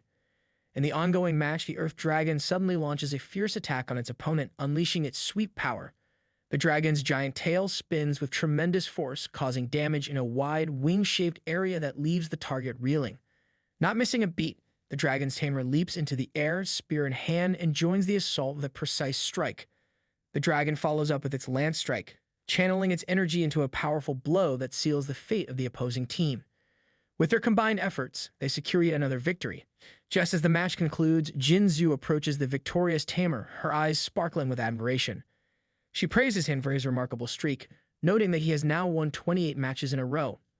This person, number 18, Chen Tianzi, raises his hand in acknowledgement, thanking the princess with a respectful nod. He looks at her and confidently mentions that their team has now climbed to number 7 in the rankings. The real test, however, lies ahead as they prepare to face the top-ranked team in the upcoming match. Princess Jin Zhu, looking pleased, tells Chen Tianji that her brother Jin Chenghen will soon visit and when he does, she plans to introduce them. She hints that to earn his promotion, Chen Tianzi needs to reach the coveted #1 spot. Chen Tianzi, ever the loyal warrior, assures her with confidence that he will do as she asks. Just then, an announcement rings out, signaling the start of the next match. The opponents are revealed: number 18, Chen Tianzi and Jin Zhu, versus the reigning champions, number 1, Lu Fan and Jian Ying. Jin Zhu, caught off guard, is surprised to see Lu Fan and Jian Ying standing across from her. She quickly realizes the gravity of the situation, recognizing that the two dragon tamers who hold the top 2 spots are now united on the same team. Lu Fan recalls the conversation he had with Qin Qiu about teaming up. He had suggested that Qin Qiu join him and Xiaoman team up with Jian Ying so that everyone could achieve a good ranking. However, Qin Qiu had refused, insisting that there was no need. She reminded him that he and Jian Ying needed to claim first place together, ensuring they would still hold the top 2 spots. Xiaoman had laughed at the idea, playfully adding that she didn't want to drag him down. Qin Qiu, sharing the same sentiment, smiled at him reassuringly and told him not to worry about them. She and Xiaoman would do their best. Before they parted ways, Xiaoman told him that he had to secure first place. In the present moment, Lu Fan turns to Jian Ying and says there's no harm in aiming for that top spot. Jian Ying, with her usual calm confidence, simply replies, "Of course." Lu Fan is resting in the arena's restroom when he decides to check the system. As he navigates through it, he discovers that he has found a treasure map. He mutters to himself, noting that he has collected several treasure maps again, but they're of low quality and located far away. He decides it's best to combine them to see if anything better comes of it. As he's focused on the system, Jian Ying notices his intense concentration and, curious about what he's up to, asks if he's okay. Just as she does, Lu Fan's eyes widen in shock as the system reveals that a divine-level treasure map has been synthesized. The system displays the details of a newly synthesized divine-level treasure map, revealing that it points to a nest atop a tree inside the Flying Dragon Graveyard, an area ranging from level 50 to 60. The map indicates that this nest contains a mysterious egg. Lu Fan, puzzled, realizes he's never heard of this place before. He quickly decides that now isn't the time to investigate, mentally noting to ask about it another day. Just as he's about to close the system, an announcement echoes through the restroom. Chen Tianzi and Jin Zhu versus Lu Fan and Jian Ying. Both teams are requested to enter the arena. Lu Fan smiles, rising from his seat, and says it's their turn to take the stage. He adds with a grin that they can't afford to be careless, especially with the new evaluation system in place. As they head towards the arena, voices erupt from the crowd. People are buzzing with excitement, pointing out that the number 1 ranked Lu Fan and the number 2 ranked Jian Ying are on the same team, and many are convinced they're destined to win. But not everyone is so sure. Someone in the crowd points out that Chen Tianzi has already won 28 matches in a row, and besides, the champions in previous years weren't always from the top ranks. Jian Ying, always focused, mentions that she heard their opponent is also a dragon tamer. She asks Lu Fan seriously if he's confident about the match. Lu Fan, with a playful wave of his hand, suggests they place a bet. He then asks, with a mischievous smile, if she thinks he could defeat their opponents all by himself. Jian Ying, slightly puzzled, tries to decipher his meaning, whether he's implying that he can win without her help or that he doesn't even need to call on his pet dragon. Both Chen Tianzi, Jin Zhu, and their dragons stride confidently onto the battlefield, ready for the match. Lu Fan, observing their entrance, casually remarks that he had already figured out during their encounter in the poisonous spider forest that their classes are quite evenly matched. The announcement echoes through the arena: Lu Fan and Jian Ying versus Chen Tianzi and Jin Zhu. As they prepare, Lu Fan turns to Jian Ying with a grin and proposes a deal. If he wins, she'll have to tell him all the qualities of a swordsman. He looks at her expectantly, curious about her reaction. Moments later, the command to start the evaluation is given. Without hesitation, Chen Tianzi and Jin Zhu charge into the battlefield, ready to attack. Chen Tianzi, brimming with confidence, declares that it's finally their turn to fight and assures Lu Fan that this time he won't be overpowered. His dragon charges alongside him, the two moving as a formidable unit. Chen Tianzi boldly claims that from this point on, only one person will be able to subdue his dragon, and that person is him. With that, he lunges forward, spear in hand, aiming directly at Lu Fan. Suddenly, Lu Fan vanishes from his spot, leaving Chen Tianzi stunned and bewildered. One moment, Lu Fan was right there, and now he's nowhere to be seen. Chen Tianzi's eyes dart around in confusion, trying to locate his opponent.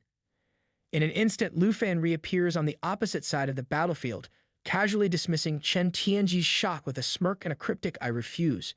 He then tells Jian Ying with a calm yet ominous tone that it's too late to refuse now, signaling that their bet is already placed. And before Chen Tianji can react, Lu Fan's hand transforms into a powerful dragon's claw. With a swift motion, Lu Fan lunges forward, his dragon-imbued hand ready to strike. The dragon's claw, a technique that turns his hand into a fearsome dragon's claw, amplifies his strength depending on his power. Lu Fan moves with deadly precision, launching himself into the air and aiming an attack directly at the dragon's mouth. Chen Tianzi, caught off guard by the sheer speed and force of Lu Fan's moves, looks at Jian Ying in surprise. He's baffled. He points his spear at Lu Fan and demands to know why he hasn't summoned his own dragon or involved his partner in the fight. Is he mocking them? Lu Fan's hands transform into dragon claws, surrounded by a glowing yellow aura. He looks at Chen Tianzi with a confident smile and remarks that it's just a small bet, nothing special, and that he doesn't need to exert himself fully to deal with them. From behind their dragon, Jin Zhu watches the scene unfold and laughs, finally feeling that they have a chance to turn the tables. She shouts at Lu Fan, calling him an arrogant, low-class person who is trying to humiliate her. Her voice is filled with anger as she vows not to spare him this time, promising that he will pay a heavy price for his insolence. Chen Tianzi, desperate to regain control of the battle, orders his dragon to go after Lu Fan. The Earth Dragon, with all its might, positions itself in front of Lu Fan, letting out a roar loud enough to shake the arena. It's clearly trying to assert dominance, but Lu Fan, as calm as ever, simply reverts his hand back to its normal form and draws his dragon sword, almost as if he's just taking a casual stroll. He observes the Earth Dragon with a raised eyebrow, noting that one of its wings seems to be broken. It's almost as if he's more curious than concerned, like he's inspecting a used car before buying it. Then, with a sudden burst of energy, he leaps into the air, his sword beginning to glow ominously, as if it's had one too many energy drinks. As he hovers in midair, a red aura begins to radiate from his eyes, never a good sign for his opponents. He unleashes his Dragon Fang Strike, channeling his dragon energy into a strike so powerful that it makes the sword seem like it's been turbocharged. With a single precise blow, Lu Fan cuts through the dragon's other wing, leaving it wounded and whimpering like a puppy that just lost its favorite chew toy. The crab is in complete shock, jaws practically hitting the ground. Lu Fan has just single-handedly taken down an Earth Dragon, a feat that should be impossible for a mere human. Whispers ripple through the arena, with everyone wondering just how much power this guy really has. Some are starting to think that maybe, just maybe, Lu Fan is the kind of person who doesn't even need an alarm clock.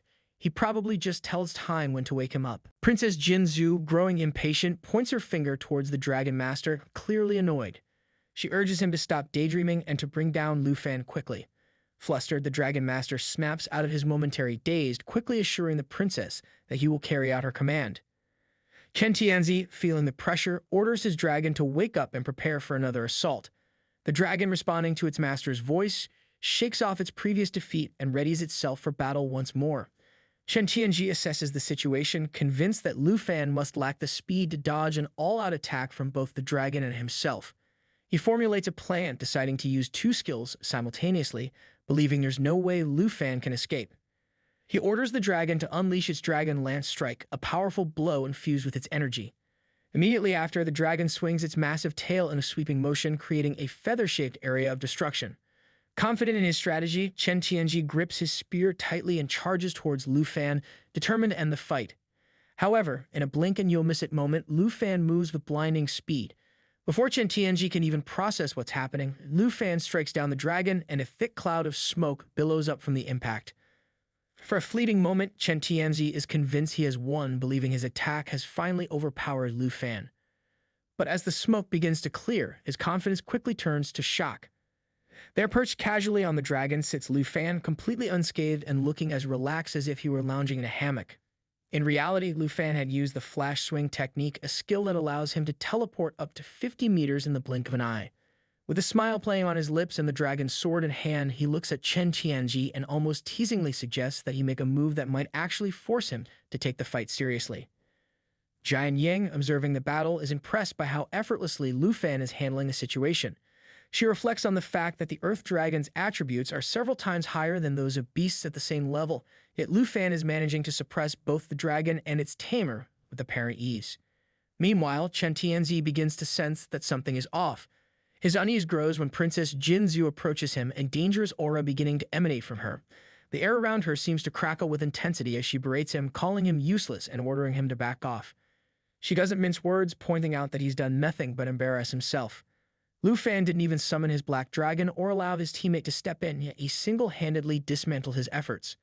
Princess Jinzhu's frustration is palpable as she scolds him further, pointing out that despite the crowd watching, he still seems lost and confused. Her disappointment is evident as she tells him that at this rate, there's no way she can recommend him to her brother. Princess Jinzhu, clearly fed up with the situation, pulls out her wand.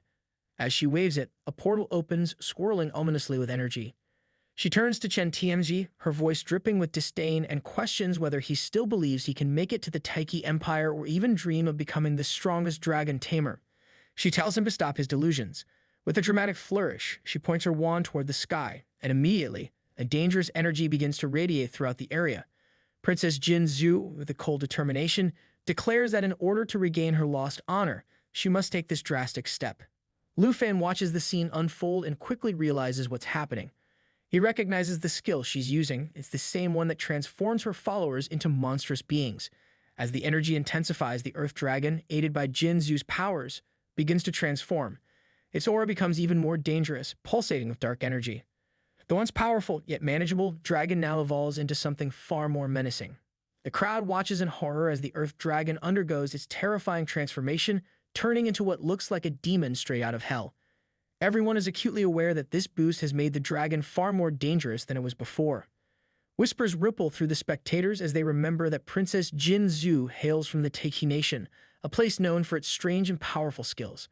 Many begin to speculate that Lu Fan might finally be forced to bring out his own dragon to counter this new threat. The excitement in the arena is palpable, as everyone anticipates an epic showdown between two dragons. Amidst the growing tension, Jian Ying springs into action. She unsheaths her heavy crushing sword, an epic quality weapon at level 24, known for dealing 240% physical damage and spreading 24% damage in the surrounding area. But she doesn't stop there. She also prepares her second weapon, the Blood Destroyer's Sword, another epic quality level 24 weapon. This sword is lethal, breaking armor and ignoring 32% of the target's defense, while also increasing her agility and sword speed by 42%. Just as Jian Ying is about to engage, ready to confront the transformed Earth Dragon, Lu Fan signals her to stop. He calmly reminds her of their bet, assuring her that he can handle the situation on his own. Jian Ying is taken aback by his confidence, her surprise evident as she hesitates. She argues that the dragon has become incredibly powerful and insists on helping him. On the other hand, the demon dragon looks up to the sky and starts roaring loudly, but Lu Fan looks at him and says, "I have seen this skill before." Lu Fan says, "I know how to make the body bigger by using pain as a price." Princess Jinzhu, filled with anger and determination, orders Chen Tianji to kill Lu Fan and take revenge. Chen Tianji nods in understanding, bolstered by the newfound strength and size of his dragon, which now towers over the battlefield with an intimidating presence. Princess Jinzhu seems done waiting for Lu Fan to act. She taunts Lu Fan, demanding that he summon his dragon, warning that if he doesn't, he'll be crushed under the might of their Earth Dragon. The Earth Dragon, now a massive and terrifying beast, stands in front of Lu Fan, roaring so loudly that it tears the ground apart with its sheer power.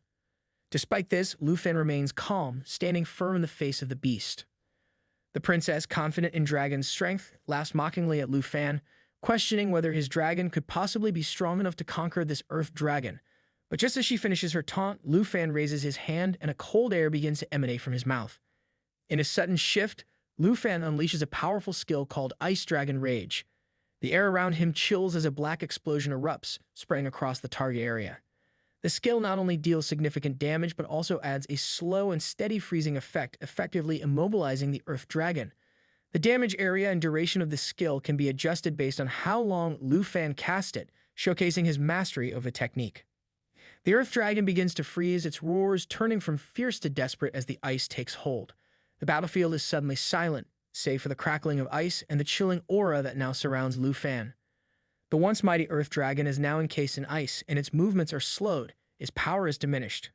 Both Princess Jinzhu and Chen Tianji are stunned by the sudden drop in temperature, their breath visible in the icy air. They exchange bewildered looks, wondering aloud how the temperature could have plummeted so rapidly. The princess, her usual confidence shaken, starts to suspect that this might be Lu Fan's doing. She remarks that whatever this is, it's far colder than Chen's Earth Dragon ever was. Then it dawns on her, something's not right. Realizing that this intense cold is likely an illusion rather than the work of an actual dragon, she starts to piece together what's happening. In her mind, she questions whether Lu Fan is capable of using both physical attacks and magical skills, a combination that would make him even more formidable than she had imagined. At that moment, Lu Fan draws his sword, gripping it firmly as he closes his eyes, centering himself. He acknowledges that her strange magic has indeed boosted the powers of the Earth Dragon, perhaps even surpassing his own in sheer strength. But as he opens his eyes, there's a steely determination in them. He challenges the notion that her enhanced powers could ever crush him. Without warning, Lu Fan dashes towards Princess Jin Zhu with lightning speed, his voice cutting through the cold as he demands to know if she truly thinks she can take his black dragon. The princess, now genuinely frightened, watches in horror as Lu Fan closes the distance between them. Just as Lu Fan is about to strike, Chen Tianzi intervenes, throwing himself between Lu Fan and the princess, taking the full force of the attack. The blow sends Chen Tianzi reeling, but he quickly regains his footing and signals to the princess to stay cautious. With a determined look, he orders his dragon to attack, refusing to back down despite the overwhelming odds. Hearing Chen Tianji's command, the Earth Dragon roars ferociously, unleashing a terrifying energy from its mouth. The air around it crackles with power as it prepares to launch a devastating attack. But Lu Fan, ever quick on his feet, seizes the opportunity and leaps into the air. As he does, he can't help but admire Chen's loyalty, throwing himself into harm's way to save Princess Jin Zhu without a second thought. The dragon's onslaught begins, attacking from all sides. Lu Fan knows he must act swiftly, and with a determined look, he decides to show them the true magic of the dragon. He raises his hand, and a glowing round shape begins to form in his palm. It's the power of the Blue Dragon King's Roar, a fearsome ability known for its devastating effects. As the energy builds, a tremendous shockwave shoots forward from Lu Fan's hand, tearing through the air with immense force. The attack deals heavy damage, leaving the dragon and its surroundings reeling. But the real kicker is the paralyzing effect. Each subsequent attack has 20 layers of power, each one reducing by a layer with a 20% chance of paralyzing the target. The Earth Dragon lets out a horrific scream, its body racked with the effects of the paralyzing energy. The once mighty beast struggles, its movements slowed and its power severely weakened. The crowd is buzzing with a mix of surprise and amusement at the unfolding scene. Lu Fan has once again activated a new powerful magic, and it's clear to everyone that this isn't just any ordinary spell. It's a rare form of dragon magic. Observers start to piece together the pattern. First, Lu Fan physically tanked the dragon, then he unleashed a barrage of magic, all while still keeping his own dragon in reserve. One spectator, pointing excitedly, predicts that Chen Tianji's impressive winning streak is about to come to a sudden end. Chen Tianji's dragon is taking severe damage, and the situation is quickly spiraling out of control. Chen, in disbelief, struggles to comprehend what's happening. He wonders how there could be such a vast difference in power between them when they're both supposed to be dragon tamers. As his dragon collapses to the ground, defeated, Lu Fan calmly steps forward and stands in front of it, his presence commanding the battlefield. Lu Fan asks Chen Tianji that since the beginning of the battle, he's been wondering why Chen has not used any other skills besides his dragon lance strike. From the sidelines, Princess Jin Zhu, clearly frustrated, shouts at Chen Tianzi, urging him to order the Earth Dragon to continue fighting. The once confident Chen is rattled, his mind racing with doubts. Lu Fan stands there, his sword now glowing with energy, and continues his monologue. He points out that while Dragon Lance Strike and Dragon Fang Strike might seem different, they're essentially the same skill, just utilized with different weapons. He then asks Chen why he hasn't used any other dragon skills like Dragon Claw or Dragon Encouragement. The question is more of a taunt than a genuine inquiry, as Lu Fan already knows the answer. Chen, now deeply shaken, realizes that Dragon Claw, which he thought was his ace, might just be an elementary skill in Lu Fan's arsenal. The princess, her patience wearing thin, glares at Chen Tianzi and accuses him of talking nonsense, comparing him to someone named Han Te. She reminds him sharply of the oath he took to exact revenge on Lu Fan for her, clearly disappointed that he has yet to fulfill that promise. Meanwhile, Lu Fan draws his dragon sword, his blade beginning to glow with an intense light as arcs of lightning crackle around it. With a calm yet pointed look at Chen Tianzi, Lu Fan remarks that it seems the Earth Dragon contract hasn't revealed all of Chen's skills. He challenges Chen, questioning why he hasn't used them, implying that either he doesn't have these abilities or that he's holding back for no good reason. Lu Fan then bluntly suggests that Chen should give up, emphasizing that there's no chance of victory because they are really two different types of dragon tamers. Chen Tianji's anger flares up at Lu Fan's words, and he snaps, demanding that Lu Fan stop talking. Despite Chen's rising fury, Lu Fan remains composed, trying to reason with him one last time. He calmly explains that there's no deep-seated hatred between them and that Chen doesn't need to throw away his dignity by becoming a slave to the princess's whims or by making Lu Fan his enemy. Chen's eyes are bloodshot, veins visibly pulsing as his anger reaches its boiling point. His frustration boils over, feeling cornered and belittled by Lu Fan's calm demeanor and pointed remarks. He's furious, not only because Lu Fan has blocked his path to becoming the strongest dragon knight, but also because he dares to lecture him about self-respect. Turning to the princess, Chen declares his unwavering commitment to fulfilling his vow as her knight, reminding her himself of the oath he took. In a desperate bid to reclaim his honor, he requests the princess to grant him an enhancement, vowing to risk everything to teach this inferior person a lesson for daring to insult her. The princess, sensing his desperation, starts to smile. She's more than willing to indulge his request, seeing it as a chance to assert her own dominance through him. With a flourish, she points her strange wand at Chen, warning him that this is his last chance and that he has to win. Suddenly, a terrifying energy envelops Chen, making his hair stand on end as the enhancement takes hold. He feels the surge of power, knowing this is his do-or-die moment. Chen acknowledges the transformation with a determined, almost fanatical resolve. Meanwhile, Lu Fan watches the transformation with a mixture of curiosity and pity. He wonders aloud why Chen would swear allegiance to someone like Jin Zhu, pointing out that he clearly doesn't understand her true nature. Lu Fan hints that she's far from the noble figure Chen imagines, suggesting that his loyalty might be tragically misplaced. Chen begins to undergo a terrifying transformation, morphing into a ferocious dragon-like creature. His voice, now distorted and filled with rage, echoes as he declares that he is not nothing without the princess. He sees this transformation as his path to becoming a high-class person and exacting his revenge. His face, twisted into a monstrous form, now has glowing eyes that reflect his fury and desperation. The princess, standing right behind him, watches with a satisfied smirk. She commands Chen to kill Lu Fan for her, fully expecting him to carry out her bidding without hesitation. Chen, driven by this twisted sense of loyalty, moves to strike Lu Fan. But before he can land a blow, a powerful aura surrounds Lu Fan, signaling that he's ready for what's coming. With a calm, almost sorrowful expression, Lu Fan draws his dragon sword, expressing more pity than disgust for Chen. As he does, a thunderous sound reverberates around them, signaling the start of Lu Fan's counterattack. In an instant, Lu Fan channels the power of the wind spirit, a blessing that increases his agility by 35%. With this newfound speed, he dashes towards Chen Tianzi, who, despite his terrifying transformation, suddenly feels a pang of fear as he struggles to comprehend what's happening. Before Chen can react, Lu Fan unleashes the Dragon Pack Strike, sending Chen hurtling into the air before crashing down hard onto the ground.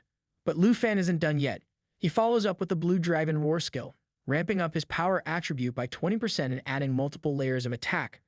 With each successive strike, one layer is reduced, and there's a 20% chance of paralyzing the target. By the time the onslaught is over, 9 layers of power have been unleashed upon Chen, leaving him utterly defeated. Realizing the hopelessness of his situation, Chen starts to apologize, his previous bravado and rage replaced by fear and regret. The once mighty figure now lies humbled, his monstrous transformation unable to save him. Meanwhile, the princess, who was so confident just moments ago, is now looking like she's about to burst into tears. Her grand plan to have Chen triumphantly defeat Lu Fan has backfired spectacularly, leaving her plans and her nerves in shambles. After defeating Chen Tianzi, Lu Fan wastes no time and rushes toward the princess, his hand raised to strike. The princess, clearly panicking, tries to stop him by putting her hand forward. She frantically warns him, reminding him that her brother is a powerful figure in the Taiki Empire and that if Lu Fan dares to touch her, her brother will retaliate with double of force. But Lu Fan, unimpressed and completely unfazed by her threats, ignores her words and slaps the princess hard, sending her sprawling to the ground. As she lies there, stunned and with her magic wand clattering away from her grasp, Lu Fan calmly turns to her and remarks that if her brother does come after him, he'll be indebted to him for the opportunity. The princess, now thoroughly humiliated, struggles to comprehend how quickly things have turned against her. Meanwhile, the audience erupts with a mix of shock and commentary, unable to believe what they've just witnessed. Some are aghast, questioning what Lu Fan is doing even after securing his victory. Others criticize him for humiliating his opponent, remarking that it's unnecessary and excessive.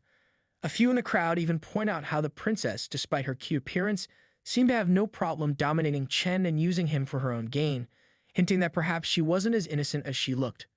The vice principal, clearly fed up with the chaos in the arena, picks up his mic and sternly tells the audience to quiet down. He then announces with authority that the princess and Chen Tianji's team has lost and Lu Fan and Jian Ying's team has emerged victorious. Without missing a beat, he turns to one of the teachers and instructs them to have Lu Fan report to his office immediately. He also orders preparations for the next team match, emphasizing that there should be no disruptions. The teacher nods and replies with a simple, okay. A short while later, Lu Fan arrives at Vice Principal's office. The Vice Principal stands facing away from him, deep in thought. Without turning around, he addresses Lu Fan, saying that he initially suspected the Jin family's involvement might be the reason behind his anger, but he has learned about the quarrel between Lu Fan and Princess Jin Zhu through Mr. Qin. However, the Vice Principal reminds Lu Fan that the arena is not the place to settle personal grudges. He cautions that if Lu Fan continues to use battles as a means to address personal vendettas, it could lead to serious accusations and give the wrong impression. Lu Fan, unfazed, raises his hand in a gesture of acknowledgement. He calmly explains that he has experienced the disappointment of Chen Tu and knows firsthand that the princess was manipulating him. The Vice Principal glances at Lu Fan and hands him a MacBook, casually telling him not to dwell on the previous events. Instead, he shifts the focus to the real reason he called Lu Fan to his office. The Vice Principal explains that both he and the Principal have been watching Lu Fan's performance closely, which piques Lu Fan's curiosity. He hesitantly asks if his performance had somehow disappointed them. Vice Principal smiles, shaking his head and points at the MacBook, indicating that it's quite the opposite. He reassures Lu Fan that when he unleashed those two dragon magic techniques, both he and the Principal were impressed and felt confident about Lu Fan's participation in the upcoming national exam. The Vice Principal reveals that they have discovered high-level secret realms for him through the Secret Realm Hunter Guild, and he can choose one. Secret Realm Hunter Guild is a resource akin to the Material Hunters, which controls access to these hidden worlds. Lu Fan takes the MacBook and begins to process what the Vice Principal is saying. He reflects on the idea of Secret Realm Hunters and how they control resources just like the Material Hunters. Lu Fan scrolls through the options on the MacBook, pausing as his finger hovers over another secret world. He thinks to himself about how secret hunters operate, discovering entrances to various secret realms and exchanging that knowledge for high rewards. It's a lucrative but dangerous profession, one that clearly plays a critical role in accessing these hidden challenges. As Lu Fan continues to ponder, the Principal chimes in explaining that all secret hunters use a method of bidding high prices for their discoveries. Whichever realm Lu Fan chooses, the school will approach the corresponding association to place a bid. Lu Fan notes that the starting prices for these realms are steep. The Principal reassures Lu Fan, adjusting his glasses as he thinks that Dragon Capital Academy doesn't take the national examiners lightly. He promises that the academy will secure the resources they promised Lu Fan, no matter the cost. Lu Fan, still browsing the options, suddenly spots something intriguing on the MacBook. He gestures to the screen and calls Vice Principal's attention to it. The Vice Principal, noticing the seriousness in Lu Fan's expression, asks if he's found something of interest. Lu Fan points to the screen, revealing the details of a secret world that has caught his eye. The realm is named Flying Dragon Cemetery, with a secret realm level of 55 and a difficulty rating of Nightmare. The number of participants is limited to 2 or more, making it a high-stakes challenge. The next day arrives and it's time for the freshman assessment rematch at the Dragon Capital Academy Arena. The atmosphere is charged with anticipation as the teacher steps forward to announce the first semifinal match. It's set to be a showdown between Team Member 1, consisting of Lu Fan and Jian Ying, and Team Member 3, made up of Jiang Fengjin and Xo Jing. Just as the excitement is building, the Vice Principal suddenly gestures for silence, raising a hand to calm the crowd. He then makes an unexpected announcement. Lu Fan has withdrawn from the competition and will be reassigned. The news drops like a bombshell, leaving everyone in the arena stunned. The murmurs start immediately, with the students unable to hide their surprise and confusion. Whispers spread quickly through the crowd, with everyone trying to make sense of the sudden change. Some express their disappointment, particularly those who had come specifically to see Lu Fan in action. Others speculate about the reason for his withdrawal, with one person suggesting it might have something to do with yesterday's accident. But amidst the chatter, no one really knows for sure, and the uncertainty only fuels the buzz of speculation. Galvin clearly in no way dismisses the situation as nonsense, finding the whole ordeal to be nothing but a nuisance. Qin Chu, trying to keep things in perspective, advises her to ignore the chatter, reminding her that Lu Fan and Jian Ying have likely already entered the secret realm. Meanwhile, Lu Fan and Jian Ying find themselves stepping into the secret realm, walking through the eerie and ancient landscape outside the Flying Dragon Cemetery in the giant tree forest. The atmosphere is thick with the weight of history and mystery. As they make their way through the dense forest, Lu Fan turns to Jian Ying with an apologetic tone, expressing regret that she can't continue the competition because she chose to team up with him. Jian Ying, ever pragmatic, reassures him that there's no need for apologies. The school has allowed them to keep their Azure spots and 10,000 points, so there's no real loss. She even thanks him for the opportunity to explore such a rare and mysterious secret realm, something few get to experience.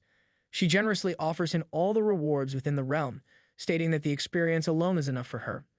Lu Fan, catching on to her selflessness, playfully notes that she's not one to let a favor go unpaid. Perched on a tree branch, a red-headed guy spots Lu Fan and Jian Ying approaching. With a curious look, he calls out to them, breaking the forest's eerie silence. Lu Fan, taken aback, wonders who this stranger is. Before he can process the situation, the boy gracefully jumps down from the branch, landing smoothly on the ground. With an easy smile and a thumbs up, he introduces himself as a member of the Secret Hunter Guild, telling them they can call him Black Rat. Lu Fan, still processing the sudden appearance, introduces himself and Jian Ying as students from Dragon Capital Academy. He then asks if Black Rat is going to guide them to the entrance of the Flying Dragon Cemetery. Black Rat, noticing the badge on Lu Fan's shoulder, nods knowingly. He steps forward, points ahead, and gestures for them to follow. Black Rat mentions that his mission will conclude once he escorts them to the teleportation gate. As they walk, he can't help but comment on the wealth and power of Dragon Capital Academy. With a cheeky grin, he inquires about their levels, curious about how high-ranking they must be to access such an expensive secret realm. Lu Fan, with a casual gesture, points to himself and says he's at level 25, then points backward with his thumb to indicate that Jian Ying is at level 24. Hearing this, Black Rat's eyes widen in disbelief.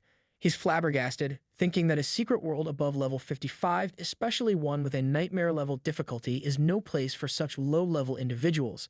He quickly opens his system, muttering that he needs to contact Dragon Capital Academy to confirm.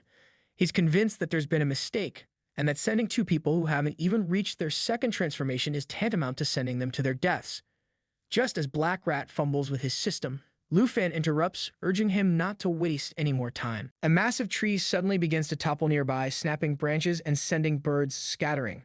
Lu Fan and Jian Ying both realize the imminent danger at the same moment, exchanging a glance of wide-eyed panic before bolting away. Lu Fan grabs Jian Ying's hand, pulling her along as they sprint for safety. Just as they think they might be in the clear, they hear a loud whoosh above them.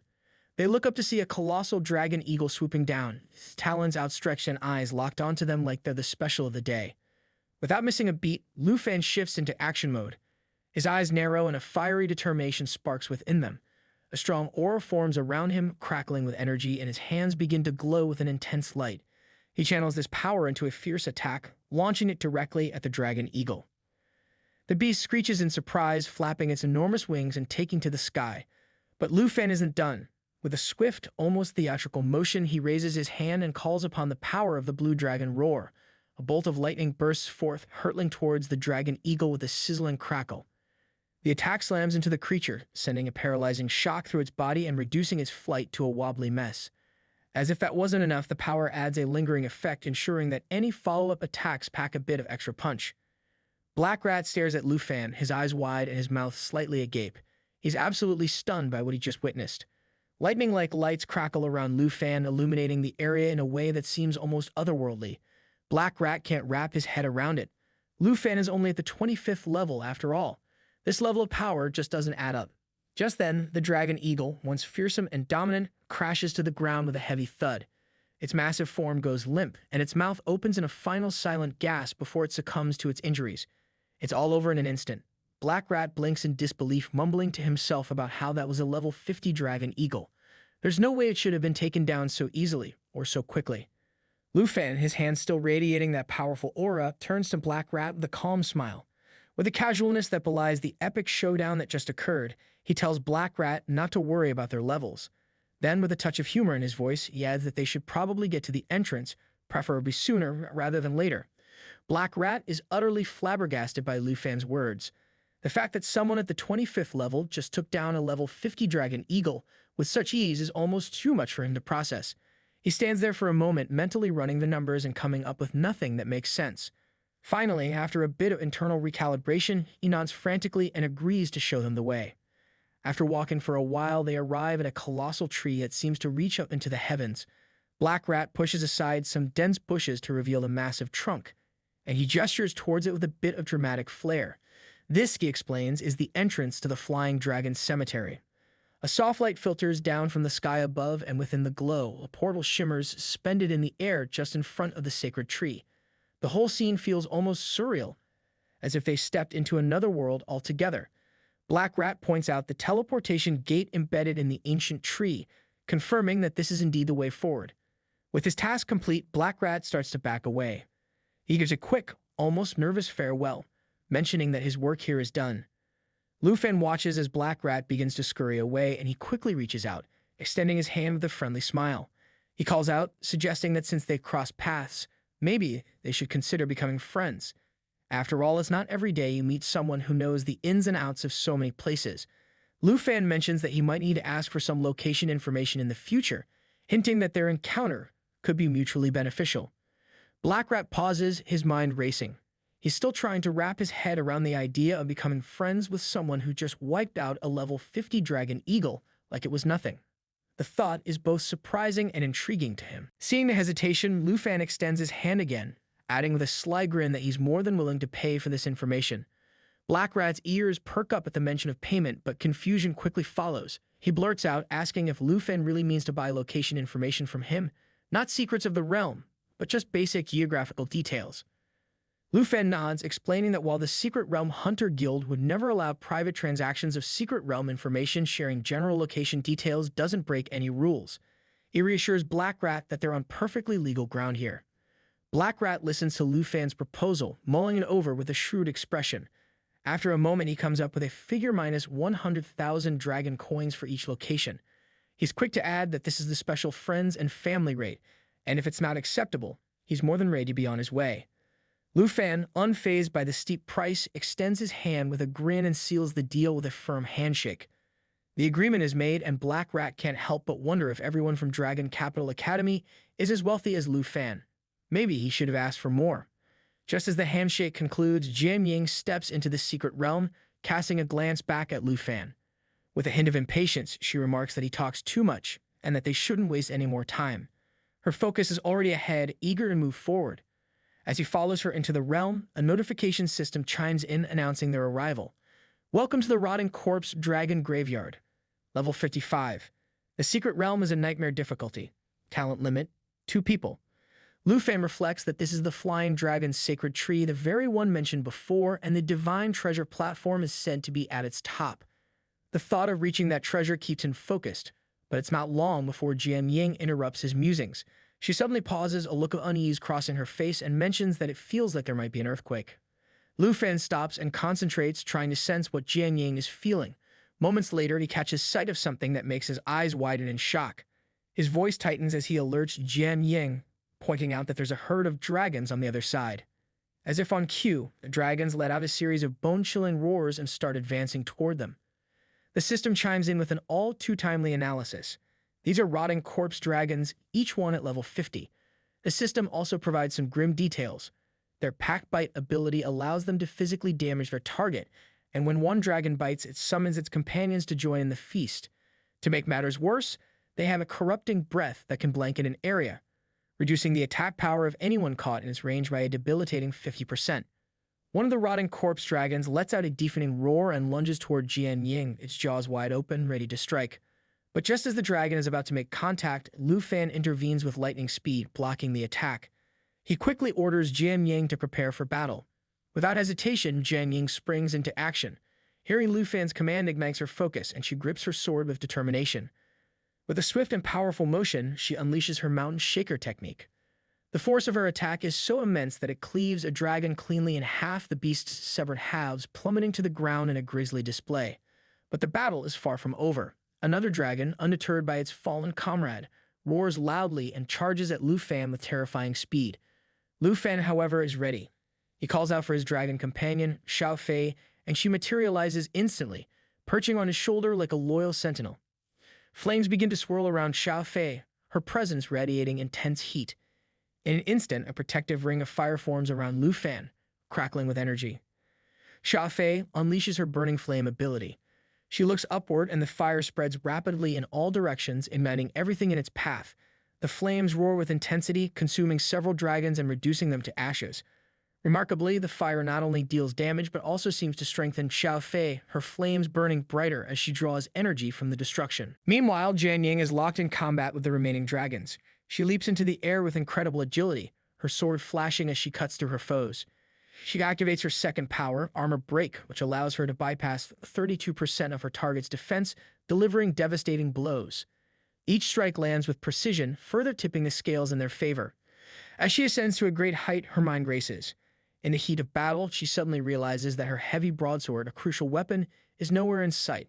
Panic flickers in her thoughts as she frantically scans the area.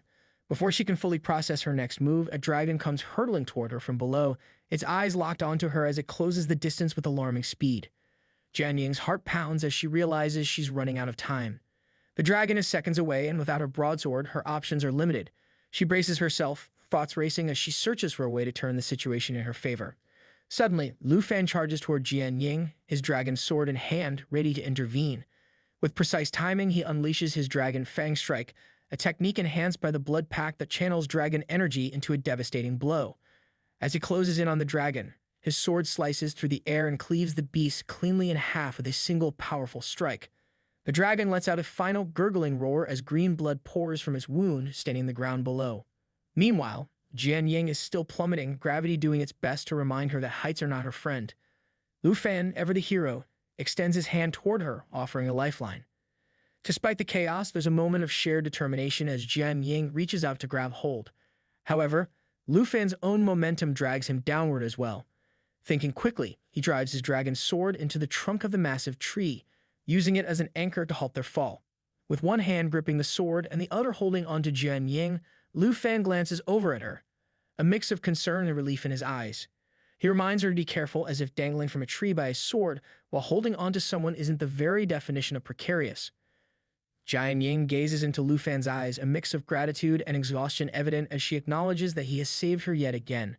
They both manage to find a moment of respite, settling onto a thick branch of the massive tree. As they catch their breath, Lu Fan points out something crucial. They're not supposed to head downwards. Their destination is actually right here, much closer than they expected. Their brief moment of calm is abruptly interrupted when a dark, shadowy figure appears in the distance. Lu Fan's instincts kick in, and he immediately calls for Xiao Fei. In an instant, Xiao Fei responds to his call, her presence as fiery and fierce as ever. The creature reveals itself gradually, its appearance increasingly grotesque. First, its skeletal hands become visible, each finger a bone-white claw. Then the monstrous dragon's skull comes into view, its gaping maw made entirely of bones. The skeletal dragon with its eerie, hollow eyes presents a chilling sight. It's as if someone decided to bring a dragon back from the dead just to ruin their day. The fierce dragon glares at Xiao Fei and unleashes a deafening roar, its skeletal form radiating an eerie menace. Xiao Fei, usually composed, is momentarily taken aback by the sheer intensity of the creature's presence. The dragon's eyes begin to glow with a sinister light as it lifts its head high, preparing to strike. Meanwhile, Lu Fan, ever the quick thinker, scoops Jian Ying into his arms and leaps down to the ground below. The landing is rough, and Jian Ying winces as she feels a sharp pain. Nothing too serious, but enough to remind her that they're far from safe. She quickly assesses the situation and recognizes the danger they're in, noting that this dragon is unlike any they've faced before. The dragon, now standing ominously before them, seems to take pleasure in their unease. The system chimes in, providing a grim assessment of their new foe. This is the wild-fighting Bone Dragon, a level 55 nightmare difficulty opponent. Its powers are as terrifying as its appearance. It can use Bone Armor Furious Bone Dragon, a skill that grows white bones to fortify its defenses. Its bone knife attack releases bone-infused blood across a wide area, causing significant damage to anything caught within its range. And then there's Bone Storm, a devastating power that spreads bone shrapnel within the target's area, with the damage increasing as the target's health decreases. Lu Fan, undeterred by the system's warnings, reassures Jian Ying, telling her not to worry despite the dire situation. He promises her that she'll be fine soon enough. With a determined look, he vows to take down the Bone Dragon, ready to face the nightmare head-on. With determination fueling his every step, Lu Fan dashes toward the Bone Dragon, ignoring Jian Ying's desperate attempts to stop him. She runs after him, her voice filled with concern as she pleads with him to stay back, warning him about the extreme danger posed by this species of dragon. But Lu Fan is already too focused on the battle ahead to heed her warnings. Just then, Lu Fan gives a swift command for Xiao Yi to transform into her destroyer form. Xiao Yi, ever loyal, responds immediately. Her actual body begins to glow, and within moments she undergoes a dramatic transformation. Her size increases, her flames grow fiercer, and her entire presence becomes more imposing, like a living embodiment of destruction. Just then, Xiaofei, the Emerald Dragon, also joins Lu Fan and Xiao Yi. Meanwhile, the Bone Dragon, not to be outdone, prepares his own attack. Flames begin to flicker and surge from its skeletal mouth, a sign of the devastating power it's about to unleash. But before it can fully execute its attack, Xiao Yi steps in front, roaring with such intensity that the air itself seems to tremble. Flames erupt around her, creating a blazing inferno that engulfs the Bone Dragon. The firestorm takes its toll on the Bone Dragon, with its skeletal arms starting to crack and break under the relentless heat. Jian Ying, watching the battle unfold, is left in awe. She had no idea that Xiao Yi had a second form, let alone one so powerful. The sight of Xiao Yi and her destroyer form battling the Bone Dragon explains why Lu Fan was so confident in their ability to take down such a formidable foe. Suddenly, Lu Fan and Xiao Fei launch themselves at the Bone Dragon, moving with synchronized precision. Just as they close in, Lu Fan orders Xiao Fei to unleash her Emerald Blessing. The dragon's sword in Lu Fan's hand hums with anticipation, glowing with the energy of the impending attack.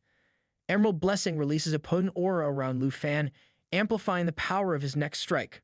With this boost, they advance together, ready to deliver a coordinated attack. Lu Fan, brimming with confidence, calls out to his companions, urging them to cooperate with him to destroy the dragon once and for all. Xiao Yi, now fully in her destroyer form, lets loose a devastating roar. The force of the roar sends shockwaves rippling through the air, shaking the very ground beneath them. The vibrations hit the Bone Dragon with such intensity that its skeletal frame starts to crack, and in a dramatic moment, its head is severed from its body, crashing to the ground with a thunderous impact. But Lu Fan isn't done yet. Just as the Bone Dragon collapses, he draws back the dragon's sword, its blade still glowing with the energy of Emerald Blessing. With a powerful swing, he executes his Dragon Fang strike, channeling all of his energy into a single devastating blow. The strike hits the dragon's spine, snapping with a sickening crunch. Not wasting a second, Lu Fan drives the dragon's sword deep into the Bone Dragon's chest, piercing through its skeletal form. The dragon's eyes begin to glow once more, a deep, eerie purple, and a matching aura starts to form around the dragon's body, and the purple orb also begins to emit a faint, ominous light. His initial relief from the battle is quickly replaced by alarm as he realizes the fight is far from over. Before he can react, the Bone Dragon unleashes its Bone Storm ability. Bones scattered across the battlefield begin to levitate, swirling in a chaotic storm around the dragon. The system's earlier warning rings in Lu Fan's mind. The lower the health, the more powerful the attack. The swirling bones start to converge, growing in intensity and size as the Bone Dragon draws energy from its own decayed body. Just then, a powerful force suddenly intervenes, shattering the reassembled bones with a mighty blow, scattering them once more. Lu Fan, bewildered by the series of events, glances up at Jian Ying and asks why she didn't come down to join the fight earlier. She calmly replies that it was the shadow of the sword, a mysterious force she had bet on. She then reminds Lu Fan of their agreement. After he defeated Chen, he had made a bet with her to show him the true specialty of swordsmanship. Now she declares her turn to reveal that. Lu Fan nods in agreement, telling Jian Ying that they should get ready and face this challenge together. However, before they can proceed, the Bone Dragon reappears, fully reformed and even more menacing than before. It lunges at Lu Fan with a skeletal hand, its intent to crush and clear. Jian Ying reacts instantly, leaping into action. Just as she prepares for the attack, she explains to Lu Fan that swordsmen unlock a new weapon every 5 levels, and now it's time to reveal her trump card. A fiery energy begins to swirl around her, and with a flourish, she summons a weapon known as the Scythe of Calamity. The weapon glows with an intense, almost malevolent light as she continues to explain its capabilities. The Scythe of Calamity is of epic quality, a level 20 weapon imbued with the power of the evil Karma Blast. Its attack attribute can switch between fire and dark, making it a versatile and deadly tool. She also notes that with every life it takes, the Scythe's attack power permanently increases by 9%. Jian Ying charges forward. She channels the full might of the Scythe of Calamity and strikes at the Bone Dragon. The weapon connects with a ferocious impact, triggering a massive explosion that reverberates through the battlefield. The force of the blast sends shockwaves in all directions, and the Bone Dragon is engulfed in a fiery inferno, its skeletal form struggling to withstand the destructive power. Lu Fan watches with a mix of admiration and amusement, realizing that the sword masters, like Jian Ying, don't unlock skills, but instead they unlock powerful weapons with special abilities. Suddenly, Xiao Fei appears and signals to Lu Fan, ready for the next move. Lu Fan acknowledges her with a nod and decides it's time for them to join the fray. He instructs Xiao Fei to release the Emerald Blessing over Xiao Yi, enhancing their chances of victory. Without hesitation, Xiao Fei unleashes the Emerald Blessing on Xiao Yi, infusing her with potent energy. The blessing amplifies the damage of Xiao Yi's next 3 attacks, making them even more devastating. Seizing the moment, Lu Fan commands Xiao Yi to use her earth-shattering power. As Xiao Yi channels the energy, the ground begins to tremble. The impact is immense, causing a massive explosion that reverberates through the battlefield. The earth beneath the bone dragon cracks open, forming a deep, jagged fissure. The bone dragon, unable to resist the pull of gravity, tumbles into the abyss, its skeletal form shattering as it falls. The once formidable creature meets its end, buried within the earth. As the dust settles, the system chimes in with an update. The Emerald Dragon's level has been raised to 15 and has gained a new skill, Transformation. Lu Fan takes a moment to absorb the information, pleased with their progress. He notes that his own level has now increased to 26. Jian Ying breathes a sigh of relief, her mind racing with mixed emotions. She reflects on the battle, realizing that although she unleashed her trump card, Fire Scythe, it was Xiao Yi who delivered the decisive blow. The strength of the Bone Dragon was overwhelming, and she couldn't help but feel a bit overshadowed by Xiao Yi's power.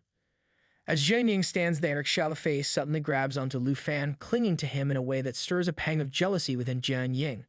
She feels a lump in her throat as she starts to tear up, a mix of emotions overwhelming her. Seeing this, Jian Ying quickly composes herself and looks at Lu Fan, asking for his forgiveness. She acknowledges that with him, Xiao Yi, and Xiao Fei working together, they could defeat the boss without her needing to step in. Despite her earlier efforts, she feels a little unnecessary, as if her actions didn't make much of a difference in the end. Lu Fan, sensing her emotions, reassures Jian Ying with a gentle smile.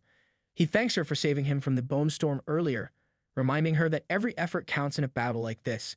He adds that today has been a day of great gains for all of them. Not only has he learned more about the unique attributes of the Sword Eagle, but Xiao Fei has also reached level 15. Jian Ying, curious about the recent developments, asks Lu Fan if there is a stage of improvement when Xiao Fei reaches star level 15. She wonders if this level up enhances Xiao Fei's abilities in the same way that her weapon, the Fire Scythe, gains power with each upgrade.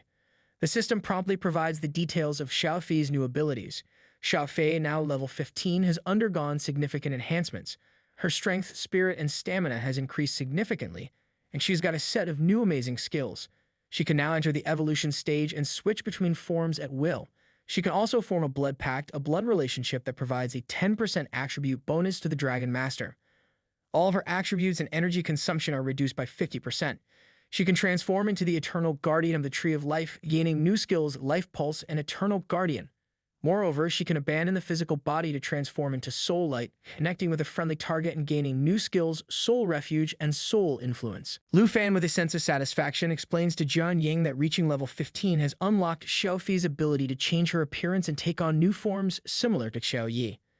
Jian Ying observes with a touch of amusement, knowing how Xiao Fei's growth has been steady but significant. She admits she never expected Xiao Fei's dragon form to be such a rare sight, but now, with 4 different forms at her disposal, Xiao Fei has become even more versatile, just like Xiao Yi. Lu Fan, feeling a surge of pride, places his hand on Xiao Fei's head, which immediately earns him a glare from Xiao Yi. The jealousy in Xiao Yi's eyes is unmistakable, and she looks at him with a mix of annoyance and playful anger. Lu Fan, sensing the tension, suggests it's time to test out Xiao Fei's new form, clearly eager to see what she's capable of now. Jian Ying turns back with a smile, agreeing that they should head back to the Flying Dragon's sacred tree to continue their search. Just as the group is about to move, Xiao Yi and Xiao Fei start bickering over who gets to be closer to Lu Fan, their playful rivalry bringing a brief moment of levity to the tense situation. Suddenly, their lighthearted banter is interrupted as fireballs begin to rain down from the sky, crashing into the ground with explosive force. The peaceful atmosphere is shattered, and Lu Fan's group is thrown into chaos as the blasts send debris flying in all directions. Jian Ying quickly identifies it as a magic attack, her voice tinged with urgency. Without wasting a moment, Lu Fan orders everyone to scatter and take cover. They dash for the shelter of a large tree, where they huddle together, trying to catch their breath. Jian Ying crouches down, scanning the area for any sign of their attackers, while Lu Fan cautiously peeks out from behind the tree, assessing the situation. It doesn't take long for Lu Fan to realize that the battle with the furious bone dragon must have drawn attention. He mutters to himself that the noise from the previous fight likely attracted other enemies. His suspicions are confirmed when he looks up and sees a swarm of dragons filling the sky, their massive forms blotting out the sun. Lu Fan immediately hides in his safe place, his heart racing as he glances around for any signs of danger. He looks at the system and tells everyone that the soul-light form abandons the physical body and turns into a soul light that attaches to an ally, providing new soul protection and soul influence. It feels like becoming a ghost buddy, but without the spooky vibes. The urgency in his voice sparks a fire in his friends, and they spring into action, adrenaline pumping through their veins. Lu Fan orders Xiao Yi to cover them as he runs away. As Xiao Yi and Xiao Fei soar above them, Lu Fan turns to Jian Ying, his expression serious, instructing her to head to the Divine Dragon Tree. It feels like a magical treasure hunt, but with more dragons and less candy. Suddenly, a strong aura envelops Xiao Yi and Xiao Fei. The system announces that the Emerald Dragon form has been switched, unlocking a new skill called Soul Light. It feels like getting a shiny new toy, but this one can actually fight. Lu Fan feels a surge of hope as he realizes that all skill effects of the Emerald Dragon clan are doubled for those with a dragon blood link. Each time the Soul Light power takes damage, it absorbs the impact, forming additional layers of Qi Shield. After 10 layers are accumulated, Qi Shock 15 is unleashed, equal to the damage from the Qi relics in the chest. Xiao Fei transforms into a magnificent green dragon, and a vibrant aura surrounds Yi, who starts roaring loudly, filling the air with fierce energy. If he keeps that up, he might just scare the clouds away. Lu Fan can't help but feel a rush of excitement at the sight. The system detects that the Black Dragon's level is now 19, and its strength has skyrocketed from 4,375 to 26,244. Lu Fan's heart swells with pride as he sees Yi's agility, spirit, and endurance all increase as well. As they continue to run, Jian Ying glances at Lu Fan, her eyes wide with awe, commenting on how powerful Fi's influence on Yi is. Lu Fan nods, his expression serious, explaining that Fi's attributes are even more effective for a dragon. He thinks to himself that with a destructive form, Fi's soul protection and descent attributes, Fi's strength is now 26,000. That's more power than a blender at full speed. He knows they need to climb the tree as soon as possible to inspire Yi to break the 30,000 mark.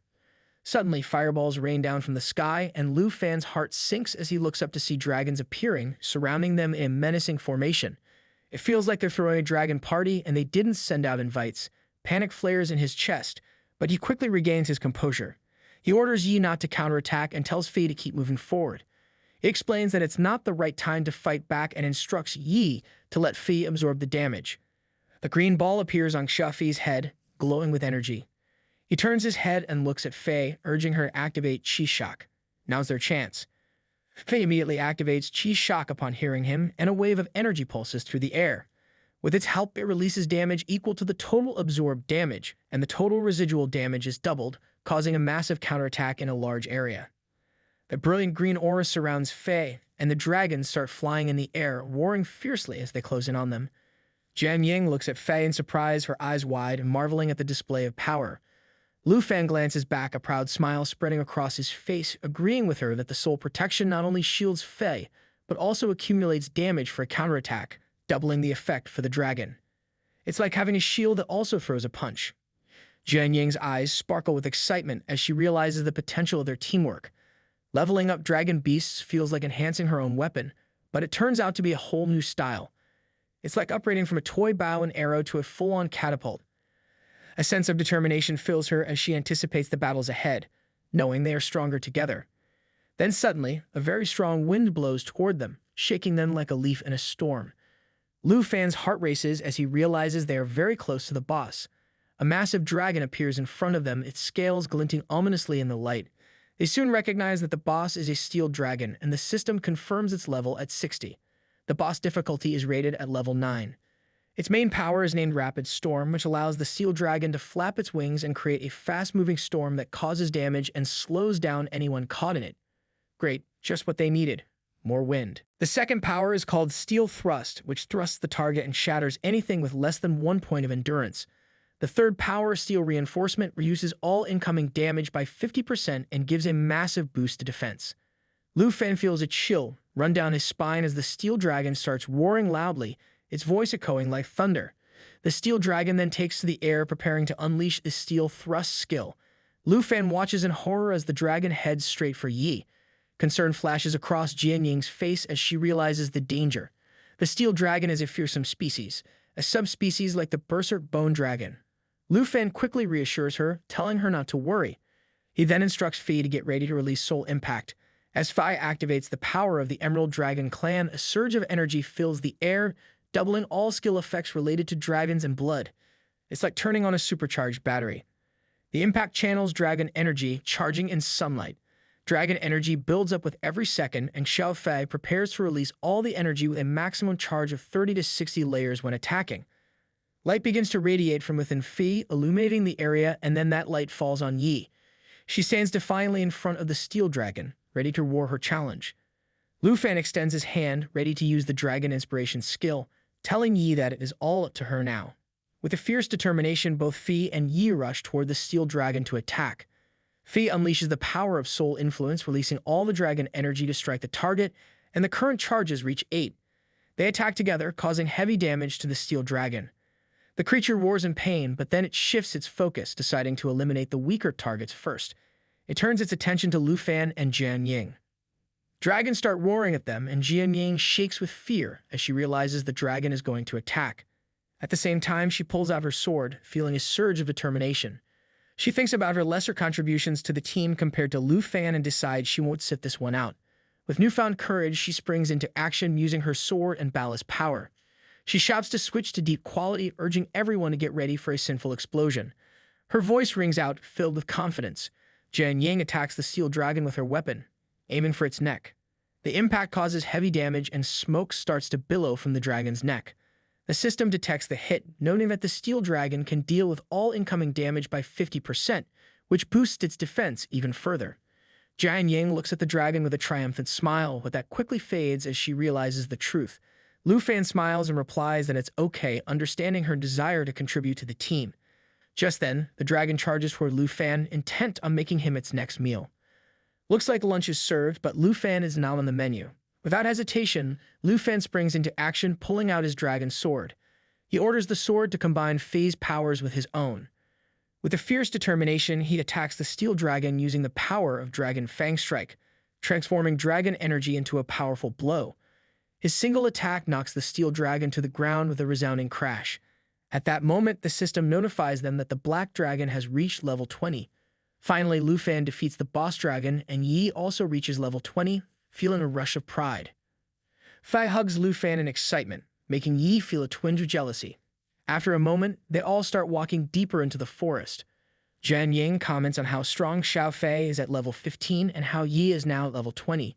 She muses that Yi could probably have crushed the steel dragon in one blow, leaving her feeling amazed and a bit overwhelmed. Lu Fan reassures her that the steel dragon is nothing compared to Yi. He encourages everyone to keep moving forward, and Ying suddenly bursts into laughter. Lu Fan looks at her, puzzled, and asks what's so funny, wondering if she doesn't believe him. Ying recalls what Xiaoman told her, saying that with such a strong dragon, even if they had a dog around, it could handle everything. Lu Fan laughs, enjoying the lighthearted moment, and comments that she's joking, noting that she's not being her usual self. Ying playfully responds that maybe spending so much time with them has changed her. Lu Fan agrees, saying she's definitely more talkative than before, which is great. He then compliments her, recalling that when they first met, he thought she had a very sweet voice. Her cheeks flush with embarrassment as she asks if her voice is truly lovely. Lu Fan looks at her warmly and replies that she is indeed cute, asking if no one has told her that before. She shyly admits that she's an introvert and doesn't speak with many people, so she doesn't have many friends. Lu Fan comforts her, telling her not to worry about that and suggesting they move deeper into the forest. She agrees, feeling a sense of camaraderie growing among them. As Lu Fan's whole group ventures further into the woods, Xiao Yi and Xiao Fei start playfully bickering, their competitive spirits flaring. Lu Fan shakes his head, telling both of them to stop fighting. After defeating the steel dragon, the group shares smiles and excitement as they venture deeper into the forest. Jian Ying beams with pride, saying she has reached level 25 after overcoming the signboard flying dragon. Lu Fan, curious about their rewards, asks if any new weapons have been unlocked with the steel dragon's defeat. Ying raises her hand, revealing a glowing, brilliant sword. I can smell the Fate series reference. She explains that the weapon, called Myriad Blossoms, is very impressive, but it is still at level 1, which limits its power. The system tells them that this sword has thousands of sword feathers that can split into smaller weapons, each doing 10% of the original attack power before coming back together after causing area damage. Lu Fan smiles and says that once it levels up to 25 stars, it will be much stronger. It's like waiting for a caterpillar to turn into a butterfly, only way cooler. Meanwhile, Yi and Fei start to play around, their laughter filling the air. However, Jian Ying suddenly feels a wave of sadness. She wonders if, even with all her swords at level 25, their combined power could ever match the strength of Yi's strikes or Lu Fan's abilities. Just then, she feels a strange sensation. She notices a shadow nearby and whispers to herself, trying to believe what others say about her strength.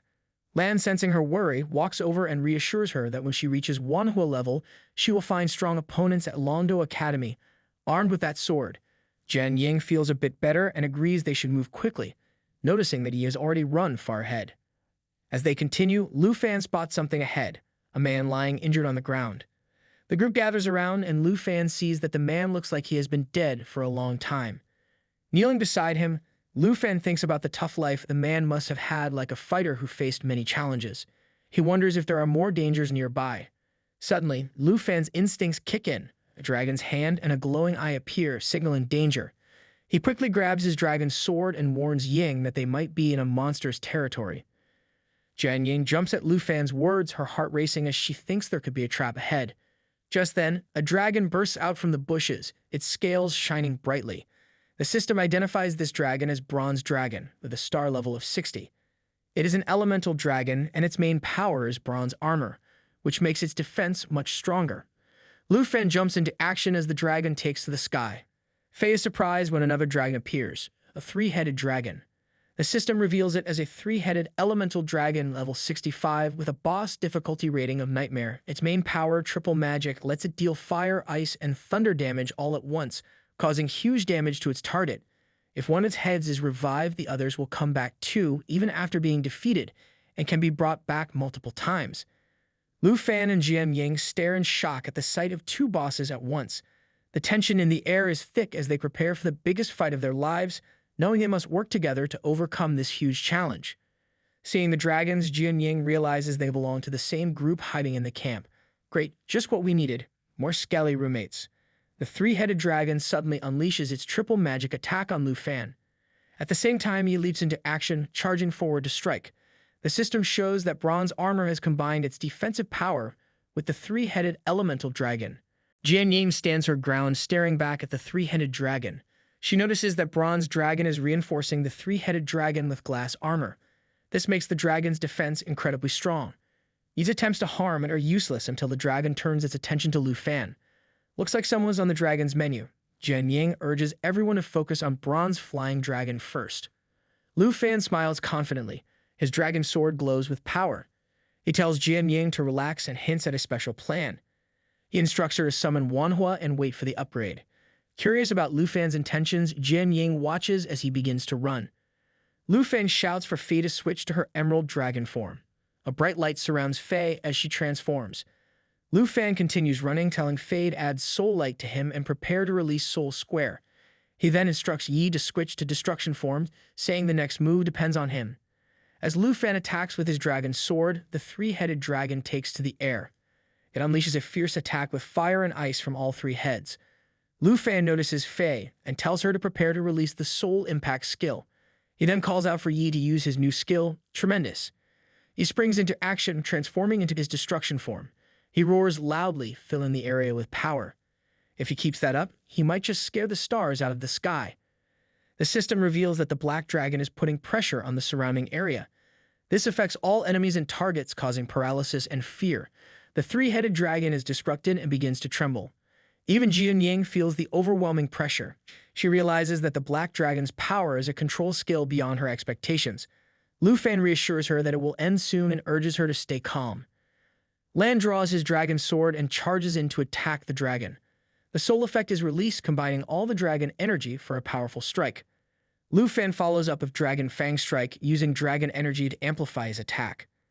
Meanwhile, Fei climbs onto the bronze dragon and attacks, seizing its head. Lu Fan announces that bronze armor is now shattered and no longer a threat. Fei twists the dragon's neck, causing it to bleed out as it succumbs to defeat. The system informs them that the Black Dragon's level has increased to 22, while the Emerald Dragon's level rises to 17. Smiles spread across the group as Fei returns to her human form. The system announces that the Emerald Dragon has reached the next level. Jian Ying watches, feeling sad that she couldn't contribute more. Lu Fan places a comforting hand on Jian Ying's shoulder. He explains that they must eliminate all 3 heads of the 3-headed dragon before it can return to life. He suggests they let you play for a while and take the chance to rest at the camp. As night falls and the moon rises, Jian Ying brings food to Lu Fan. She mentions that it was prepared by her sister. She suggests they eat something first. However, when she steps outside with the food, she finds the fire burning bright, but Lu Fan is nowhere to be seen. Feeling sad about his absence, Jian Ying reflects on her feelings. Perhaps Lu Fan shares her worries. Instead of being a strong partner, she feels like a burden, unable to help. Meanwhile, Lu Fan silently apologizes to Jian Ying. He opens the system and notices a very large egg. The system indicates that he is close to discovering a treasure. Lu Fan realizes that this was their true purpose for coming into the forest. Danger suddenly strikes. Lu Fan looks up, his heart racing, to witness a fierce dragon materialize out of thin air. It roars violently, his eyes glowing an eerie green. The system identifies this beast as the soul of the Flying Dragon King, a formidable foe at level 70. Its primary ability, Dragon's Breath, can unleash devastating elemental attacks: fire, ice, thunder, and wind. This dragon has a wide palette of destruction to choose from. The second power, Assault Dragon King, allows it to rapidly advance, dealing piercing damage to its target after losing its body composure. It's like the dragon has a split personality. One moment it's a graceful beast, the next it's a rampaging maniac. And as if that wasn't enough, being the closest race to dragons, it can reduce all incoming damage by 50%. Lu Fan realizes this might be the final boss of the 55 Nightmare Secret Realm. Anxiety grips him as he thinks of the challenge ahead. Swiftly drawing his dragon sword, he prepares for battle. Yi, Fei, and Ying ready themselves as well, their faces a mix of determination and fear. The blade dragon roars, sounding like a cat with a hairball. Lu Fan sternly orders Yi and Fei to take this threat seriously. He knows this dragon is no laughing matter. Ying feels a knot tight in her stomach as she sees the dragon. Her heart pounds in her chest. She thinks about how Lu Fan has saved her many times and worries that he might be tired of her and want to leave her behind. The thought makes her heart sink, like finding out a favorite toy is broken beyond repair. Tears start to form, but she fights them back. Ying recalls Lu Fan's words about reaching level 25 and how everything would change. After a moment of thinking, she decides she must contribute. She resolves not to sit there like a damsel in distress, clenching her fists in determination. She knows Lu Fan appreciates her desire to help, even though he is much more powerful. Despite her fears, she is determined to support him in this battle. The blade dragon attacks Lu Fan with powerful wind and thunder. Lu Fan glares at the dragon, recognizing its formidable challenge. It's even more powerful than the Great Destroyer Emperor from the Great Trial. Suddenly, Lu Fan's eyes glow, and he orders Yi to prepare lava flame. He activates Dragon's Inspiration, boosting his and his dragon's powers by 30%. He transforms into her destruction form and unleashes lava flame on the blade dragon. Fei roars and attacks with lava flame as well. The dragon roars back, sounding like a teenager throwing a tantrum. The flames damage the dragon, but they also kill it. Lu Fan feels a surge of adrenaline. He knows they must keep pushing forward. The blade dragon retaliates with solo assault, causing the flying dragon to lose control. It charges forward like a bull chasing a red cape, and Lu Fan's heart skips a beat. Suddenly, danger strikes from behind. Lu Fan quickly turns and orders Fei to switch to infinite form. Fei transforms instantly. On the other side, Ying stands firm and calls out to Lu Fan, her voice filled with determination as she shouts that she is there to help. Raising her hand, she summons the power of 1,000 swords and falling feathers. She prioritizes her self-protection like a cat avoiding a bath. Lu Fan closes his eyes and signals his understanding, feeling a rush of gratitude for his friends. Suddenly, the system announces that a new skill has been unlocked, Life Pulse. Another skill, Internal God, is also revealed. Fei begins to glow brightly, looking like a disco ball at a dragon party. Lu Fan raises his hand, instructing Fei to cast Pulse of Life with the power of the Emerald Dragon. The system indicates that guidance is in progress. Lu Fan then unleashes his power, summoning flames that surround him like a fiery hug. The blue dragon roars fiercely, and Yi intensifies her lava flame attack, causing the flames to surge higher. Ying watches this display, her eyes wide with terror. She feels like she's watching a horror movie where the monster is about to eat the hero. Lu Fan notices Ying's fear and realizes that the dragon language has been unlocked. The blue dragon roars again, inching closer to Lu Fan. Without hesitation, he orders Fei to use the power of Doomsday. Fei responds with full force, unleashing lava flame that incinerates the dragon to ashes. The resulting explosion spreads fire everywhere, like a fireworks show gone horribly wrong. After some time, the fire subsides and the smoke clears. The system informs them that the internal lap has created a protective barrier, shielding all characters within. The amount of damage absorbed by the barrier depends on the internal's ability to regenerate its own health. In the aftermath of the explosion, the blue dragon is defeated. The group sits down together, exhausted and panting like they just ran a marathon. Lu Fan looks at Ying, concern etched on his face, and asks if she is all right. Ying assures him she is fine, expressing gratitude to Fei for saving them. They all acknowledge how close they came to death. The system reports that the sword's shadow level has been upgraded to the 2nd level, and the Wanha level has ascended to the verbal level. Lu Fan is pleased by this news. He places a hand on Fei's head, praising her for the eternal refuge that saved everyone. Fei, however, feels a tinge of jealousy as the Black Dragon's star rises to 23 and Lu Fan's level increases to 29. Lu Fan thanks his super high recovery ability, but Yi remains silent, beginning to climb alongside Fei. Lu Fan smiles, acknowledging that Yi's super high damage has been crucial in overcoming the level. Yi reflects on the battle, admitting that he always thought fighting was just a joke for job transfer people in their 20s and 30s. Lu Fan, surprised, agrees that it is indeed their first time facing a level 70 nightmare boss, and they narrowly escaped death together. It has been an eye-opening experience. Afterward, Lu Fan places a hand on Yi's head, reassuring him that Sword Shadow Wanhu hadn't meant to leave him. He explains that he just went out to find something, not expecting to run into such a powerful boss. Ying interjects, affirming that Lu Fan would never abandon his comrades. Reflecting on Lu Fan's earlier words, Ying turns to him and expresses her thoughts. She reminds him that no matter how strong they are, they will never let their comrades fight alone and will always stand by them in battle. With a smile, she reaffirms her commitment to not letting Lu Fan fight alone. The bond between them grows stronger, like a team of superheroes ready to take on the world. Lu Fan stands triumphantly after defeating the Blade King Dragon. Suddenly, a chest pops open right in front of him, surprising him so much that he nearly drops his snack. Meanwhile, Ying faces the other way, blissfully unaware of the treasure unfolding.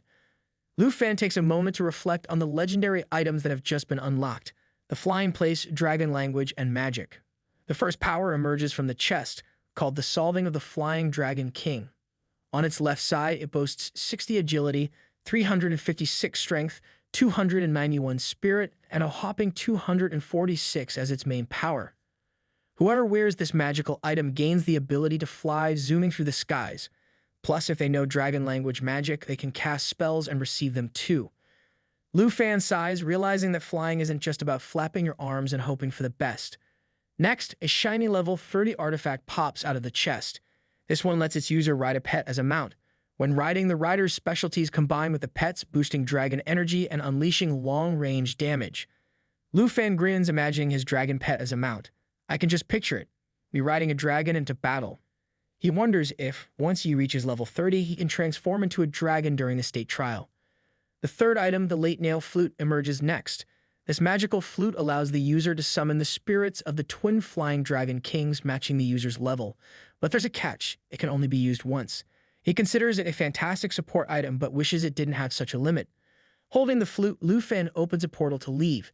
The system chimes in, announcing that he has obtained the Flying Dragon King's Solving, along with the dragon reading sandals and dragon summoning flute. Suddenly, he senses something strange. He glances at Ying, who looks utterly perplexed. Someone asked what was wrong with Ying, wondering if she had forgotten where she put her glasses again. Ying expresses that she feels something odd, and Lu Fan's attention shifts to Fei. The system reports that the sale applies to all optimization targets of the source of life, continuously restoring life. Just then, a part of Fei's neck begins to glow brightly. Lu Fan's eyes widened in surprise. Ying looks confused too, as Fei seems to be trying to heal a gigantic tree. Lu Fan wonders if the source of life can actually heal a living friend. Fei's eyes remain closed, but a strange energy surrounds her. Everyone stands up together, and after a moment, the plants start reacting. Lu Fan notices the plant's movements and thinks this could be the start of a hidden mission. He realizes that Fei might be able to communicate with the sacred tree, and that the surprise flying dragon could be a key prop for the follow-up mission to save the sacred tree. And so Lu Fan prepares for the adventure ahead, ready to uncover the secrets of the flying dragon tree and beyond. Lu Fan watches in awe as a plant suddenly extends its roots and stands tall, almost like it's stretching after a long nap.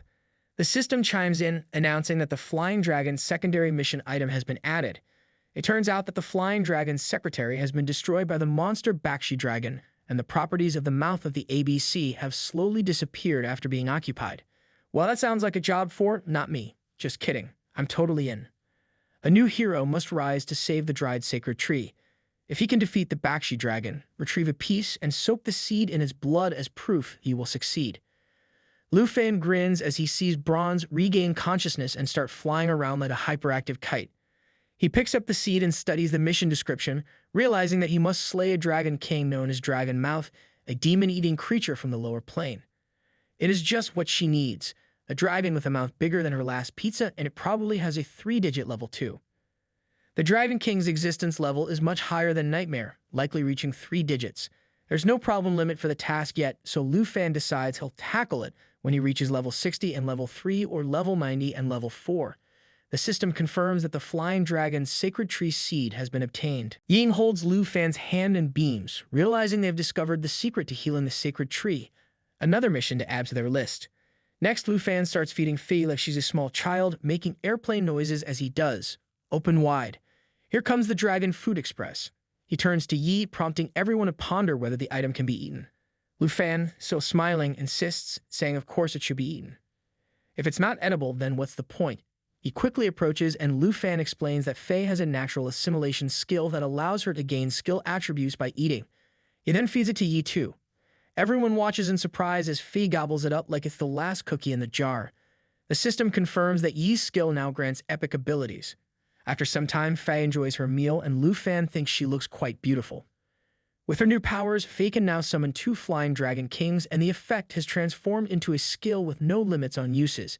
Lu Fan feels a swell of pride watching her. Suddenly, Fei senses a movement, feeling the presence of something massive, like a huge dragon. She feels the immense power of a dragon within her. The system indicates that the soul level of this Flying Dragon King and its main power is Elemental Dragon Fertilizer, which sprays dragon fertilizer on the target, making it invulnerable to fire, ice, wind, and soul assaults. When it flies, it propels the dragon royal family forward, causing deep damage to the target. With Dragon Language Explanation, this skill can unlock Dragon Language Magic, transforming Elemental Dragon Fertilizer into Dragon Language Magic, and a Flying Dragon element is established by Ferdin Special. Witnessing this, Ying is astonished at how Lu Fan has become a respected figure. She reflects on how long it took, but Yi finally has his own pet. Everyone turns to Yi, and Ying thinks to herself that a dragon is the pet of a pet. Lu Fan's growing power seems unbelievable. As she looks at Lu Fan in awe, she recognizes the exhaustion from clearing such a high-level secret area. It's time to go home. Sister Hain is probably worried sick. She can hear her now asking where she has been and if she brought back a dragon. Lu Fan smiles and agrees that Ying should head back first, assuring her he will follow soon. As night falls, Nian Ying brings food prepared by Lu Fan's aunt. She reaches the tent only to find it empty except for a burning campfire. Concerned, she worries Lu Fan has ventured out alone, feeling burdened by his role. Meanwhile, Lu Fan is climbing a spider nest filled with remorse from Nian Ying. However, his true purpose for coming here in the dragon's symmetry is to uncover a god-level treasure map bestowed by the system. There disports 2 mysterious spiderweb-like eggs in the spider nest. The spiderweb-like structures begin to crack, signaling an imminent emergence. Lu Fan is stunned as 2 eggs hatch, unleashing 2 warring monsters, the souls of the Flying Dragon King, nightmare-level bosses at level 70. Their arsenal includes Elemental Dragon Breath, capable of fire, thunder, or wind damage, and Soul Assault, a penetrating strike enhanced by their Flying Dragon bloodline. These creatures rank among the most daunting adversaries Lu Fan has ever encountered. The Flying Dragon King, a notorious sub-dragon species, slashes all damage in half due to its innate resistance. Although its dragon language magic is sealed, it's ready to unleash ancient powers, forcing Lu Fan and Xiao Yi to contend for the title of main character. Despite learning that the final boss of the level 55 Nightmare Secret Realm is actually at level 70, Lu Fan remains undaunted, his smile betraying a readiness to tackle yet another challenge. He orders the Dragon Ladies to approach the battle with utmost seriousness as the Dragon Kings launch their attack. Meanwhile, Nian Ying and Lu Fan's tent hears the distant roars and senses trouble.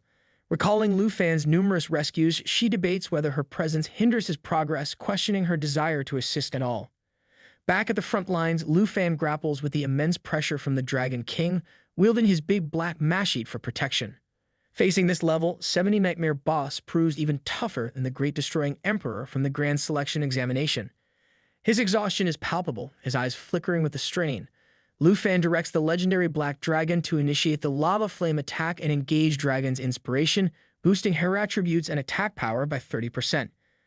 Xiao Yi transforms into her World Destroyer form and hurls a scorching lava ball at the Flying Dragon King, causing continuous damage and healing herself. Suddenly, the second Dragon King ambushes Lu Fan with a Soul Assault attack designed to breach defenses. Lu Fan swiftly commands Xiao Fei to adopt her eternal form in preparation. Out of the blue, multiple blades rain down on the Dragon King, a surprising intervention by Nian Ying, who has decided to aid Lu Fan. She reassures him of her support from a safe distance, but remains cautious about her own safety. Lu Fan, with a grin, instructs the Eternal Emerald Dragon to activate the Pulse of Life and Eternal Guard. This skill envelops all allies within range in emerald light, amplifying their effects by 24 times. Lu Fan further enhances this with Emerald Blessing, granting dual emerald buffs simultaneously and doubling the Pulse of Life layers with the Bloodline Pact intensifying the effect. Again, Xiao Yi amasses a staggering 12 layers of enhancement. The World Destroyer Dragon and Lu Fan, wielding Dragon Language magic, unleash a thunderous energy ball. They strike the Dragon King with full force. Jian Ying is awestruck by their power, but Lu Fan remains on edge, cautioning her as the boss activates its Dragon Language skill. Just then, the Flying Dragon emits a thunderous roar and launches its Doomsday Fall attack, a devastating move that sacrifices its health to deal massive damage, potentially 2,000% of the sacrificed health, aiming for a fiery self-sacrifice. Just as the smoke clears, Xiao Fei, with impeccable timing, activates its Eternal Guard skill, shielding Lu Fan and the entire group from the explosive attack. Jian Ying, relieved, smiles, having been saved again by Lu Fan and his dragons. Notifications flood in. Lu Fan's Sword's Shadow ability hits level 28 and his new weapon reaches level 10. Lu Fan, now smiling, thanks Xiao Fei in her human form, patting the green pet for her heroic save, but the older dragon lady, Xiao Yi, looks displeased for lacking praise. Feeling the tension, Lu Fan quickly credits their victory to Xiao Yi's high damage output, easing the mood. Jian Ying, shifting the topic, admits that she used to think high-level boss battles were overhyped but now understands the true peril after fighting the Flying Dragon. Lu Fan concurs, acknowledging the intensity of his first-level 70 Nightmare boss encounter. In a twist, what seemed a looming defeat merely ends in a tie. Recalling he left Jian Ying alone at night, Lu Fan hastily apologizes, explaining his unintentional encounter with the Nightmare boss. Jian Ying, understanding, reassures him, expressing faith in his character. She blushes and insists that despite Lu Fan's strength, she won't let him face every battle alone. After defeating the Dragon King, Lu Fan is greeted with a chest that suddenly opens before him, leaving him astonished. Inside the chest, Lu Fan discovers legendary items including the Soul Wings of the Dragon King, which provides 356 agility, 291 strength, and 246 spirit. This item grants the ability to fly and enhances flying speed, especially for those with dragon magic, who can also access specific spells. Just as Lu Fan marvels at these newfound abilities, he realizes true flying transcends mere gliding, accessible only to certain professions, a power he regrettably can't utilize at his current level. The next item, a mystical pet mount, merges the attributes of the rider and pet, amplifying long-range attacks, hinting at transformation possibilities when he reaches level 30. The third item is the Late Dragon Bone Flute. Its effect summons the spirits of the twin Flying Dragon Kings, a power unfortunately limited to only 7 uses. Lu Fan, holding the flute, updates the system and contemplates his next move. Suddenly, Jian Ying, sensing something odd, draws Lu Fan's attention to Xiao Fei, who begins to glow intensely, puzzling both. Xiao Fei seems to be healing a giant tree, prompting Lu Fan to speculate if the Flying Dragon tree is interacting with them. Just as they ponder this unusual occurrence, the plants around them stir, hinting at a hidden mission. Just when they thought the adventure was over, the game throws in a plot twist wrapped in roots and mystery. The system reveals that this is a follow-up mission involving the restoration of the sacred tree, now under threat from the Abyssal Dragon's minions. The quest is to slay the Abyssal Dragon and soak this seed in its blood as the proof. In return, Lu Fan will surely earn the favor of the tree's original master, the Life Dragon, the root of all true power. Meanwhile, Lu Fan retrieves the seed, his mind flashing back to the mission details. The target is none other than the Abyssal Dragon, a fearsome creature from the lower realms, infamous for its demon-devouring tendencies. This isn't just any dragon, its rank far surpasses that of a nightmare, placing it in a league of its own, making even the bravest hesitate. Lu Fan notes the task level requirements, which range from level 60 and 3 to level 90 and 4, meaning there's some room to grow for facing this beast head-on. The system chimes in, announcing the acquisition of the flying dragon's sacred tree seed. Xiaofei, smiling, gently takes Lu Fan's hand and he responds with appreciation. Without her, they would have never unlocked the secret to healing the sacred tree. This discovery also counts as a mission, a nice bonus. Lu Fan, in a rather amusing scene, begins feeding Xiaofei like a small child. He then turns to Xiaofei with a raised eyebrow and asks her if she could consume this flute. At this, Nian Ying and both dragon sisters freeze, thoroughly puzzled by the question. Lu Fan, ever the calm one, raises his hands with a grin and encourages Xiaofei to give it a shot. Xiaofei steps up without hesitation and begins eating. Lu Fan quickly explains that Xiaofei possesses a unique ability called natural assimilation, which allows her to gain the attributes of any equipment she consumes. Just as she devours the flute effortlessly, jaws drop all around. Everyone is astonished at how easily she handles it.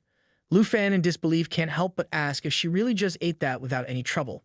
Nian Ying, equally stunned, remarks on how Xiaofei is chewing and swallowing it like it's a piece of fruit. Just as she finishes savoring the flute, the system pops up again with a notification. Lu Fan announces that Xiaofei can now summon 2 Dragon Kings, and the previous 3-use limitation is gone too. Just then, Xiaofei uses her newly acquired skill, summoning the 2 Dragon Kings. They emerge with a deafening roar, their power now synced with Xiaofei, currently at level 18. The neighbor lady, Nian Ying, stares in disbelief, unable to process how a post has turned into a summon. Lu Fan casually notes that the size of the Dragon Kings has shrunk considerably, but at least now Xiaofei has her own pets. Nian Ying, still processing, wonders aloud if this makes them a dragon pets. She shakes her head, reflecting on how Lu Fan just keeps getting more unbelievable. She then suggests they head back since clearing such a high-level secret realm has left her exhausted. Sister Han will be worried if they don't return soon. Lu Fan waves her off, telling her to go ahead. He'll catch up later. Opening up his map, Lu Fan reflects on an important task he still has to complete. Later, back at the villa in the Dragon Capital Academy, Lu Fan holds a meeting with Xiao Yi and Xiaofei. It's a cozy gathering, but the tension is clear. They've been living together for quite some time, and now Lu Fan feels it's time to address a pressing issue. In front of them sits another dragon egg, which Lu Fan has just retrieved. He notes with frustration that Xiaofei gets bullied by Xiao Yi daily, and this can no longer be tolerated. Dragons really need a sibling rivalry support group. Both dragon ladies are fixated on the egg, clearly more interested in their future sibling than in Lu Fan's attempt at diplomacy. Furious, Lu Fan asks if they're even paying attention. He knows they're excited, but they should take a moment to appreciate that this egg represents their soon-to-arrive new family member.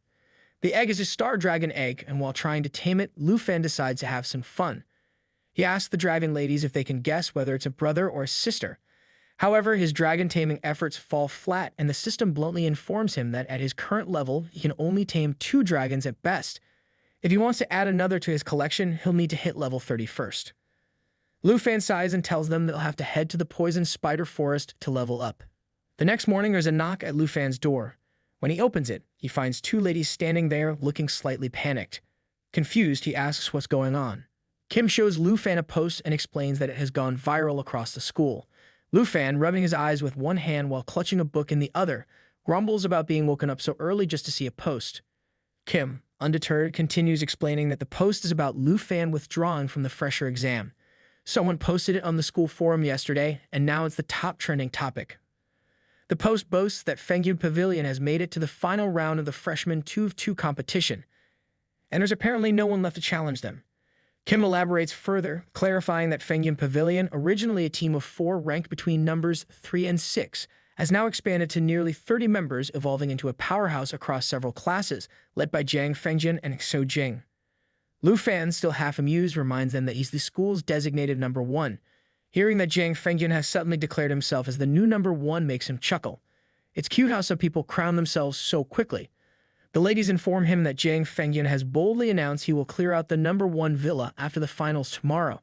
They add that winning the top spot grants participation in the nation's trial selection process, which Jiang Fengyun is clearly gunning for. Lu Fan reflects for a moment, knowing full well that Jiang Fengyun is in it for the fame and a shot at the national trials. Too bad Jiang doesn't realize Lu Fan has already secured those prizes like a kid grabbing the last cookie in the jar only to find out it was reserved. Both ladies express their concern, but Lu Fan waves it off, assuring them not to worry. Fengyun Pavilion may be targeting him, but he's more than happy to give them what they want. With a playful glint in his eye, he tells them, "Let's have some fun with Fengyun Pavilion." Turning to Kim, he asks to borrow her tablet for a moment. It's time to respond to Fengyun Pavilion's challenge, and Lu Fan's all in. Inside the VIP room of the Dragon Kingdom Arena, Jing, a hidden combat class forbidden sorcerer, calmly scrolls through his tablet. Meanwhile, Jiang Fengyun, blindfolded and mid-spar, suddenly freezes when Jing mentions that Lu Fan has actually responded. Without missing a beat, Jiang Fengyun's friends, sparring with him, watch in disbelief as he activates his projection skill, summoning multiple clones of himself. His minions are in disbelief. Jiang Fengyun is using this powerful skill during a casual sparring match. Within not time, the clones swiftly defeat his sparring partners. Removing his blindfold, Jiang Fengyun casually orders his friend to heal the team. Jiang Fengyun, a hidden combat class shadow warrior, wants to know what Lu Fan has said on the forum. Jing, still amused, informs him that Lu Fan has posted something he needs to read. After a quick glance at the post, Jiang Fengyun smirks. Oh, Lu Fan, always one for grand gestures. Apparently, Lu Fan has challenged the entire Fengyun Pavilion for the top spot. The shadow warrior rolls his eyes at Lu Fan's bravado, telling Jing to respond and invite Lu Fan to the arena after the finals tomorrow. Jing can hardly believe Jiang Fengyun is really planning to face off with Lu Fan. Still, he plays along, preparing to gather everyone in the Fengyun Pavilion. Jiang Fengyun, now grinning like a devil with a plan, suddenly turns serious. He declares that Lu Fan needs to understand the real number one is chosen through actual competition, not just handed the title by the school. Meanwhile, Lu Fan and his group are having a casual get-together when one of the ladies excitedly announces that the Fengyun Pavilion has accepted the challenge and Jiang Fengyun is set to compete in a semifinal match today. Lu Fan, however, shows no interest at all. He'd rather spend his time leveling up in the Poison Spider's secret realm. Priorities right. But just then his aunt appears, reminding him that he can't just say whatever he wants. Overconfidence leads to failure, and it's always wise to know one's opponent. One of the ladies suggests that Lu Fan should at least show up at the arena. She conteases that Lu Fan's supporters might outnumber those from Fengyun Pavilion, though she's concerned he's the hot topic on the campus forum. If he's spotted watching Jiang Fengyun in advance, rumors could spread faster than wildfire.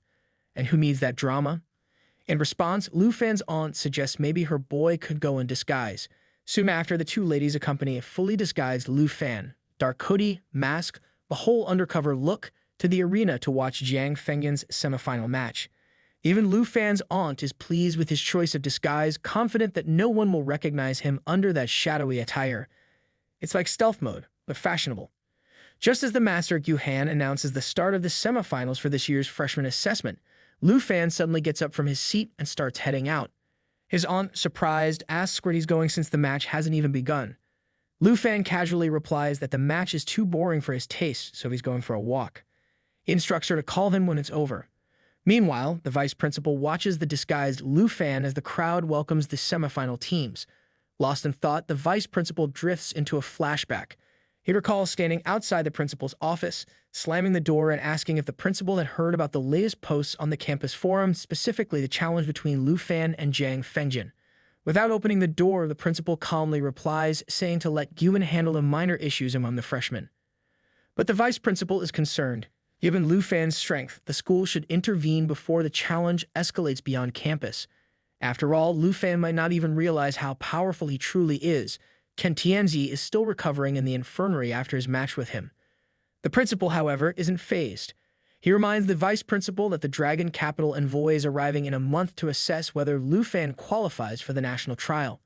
That, in his opinion, is the real issue. Talk about priorities. The vice principal is stunned to learn the envoy is coming in just a month. The principal explains that the national trial date has been moved up, so the envoy's inspection is also earlier.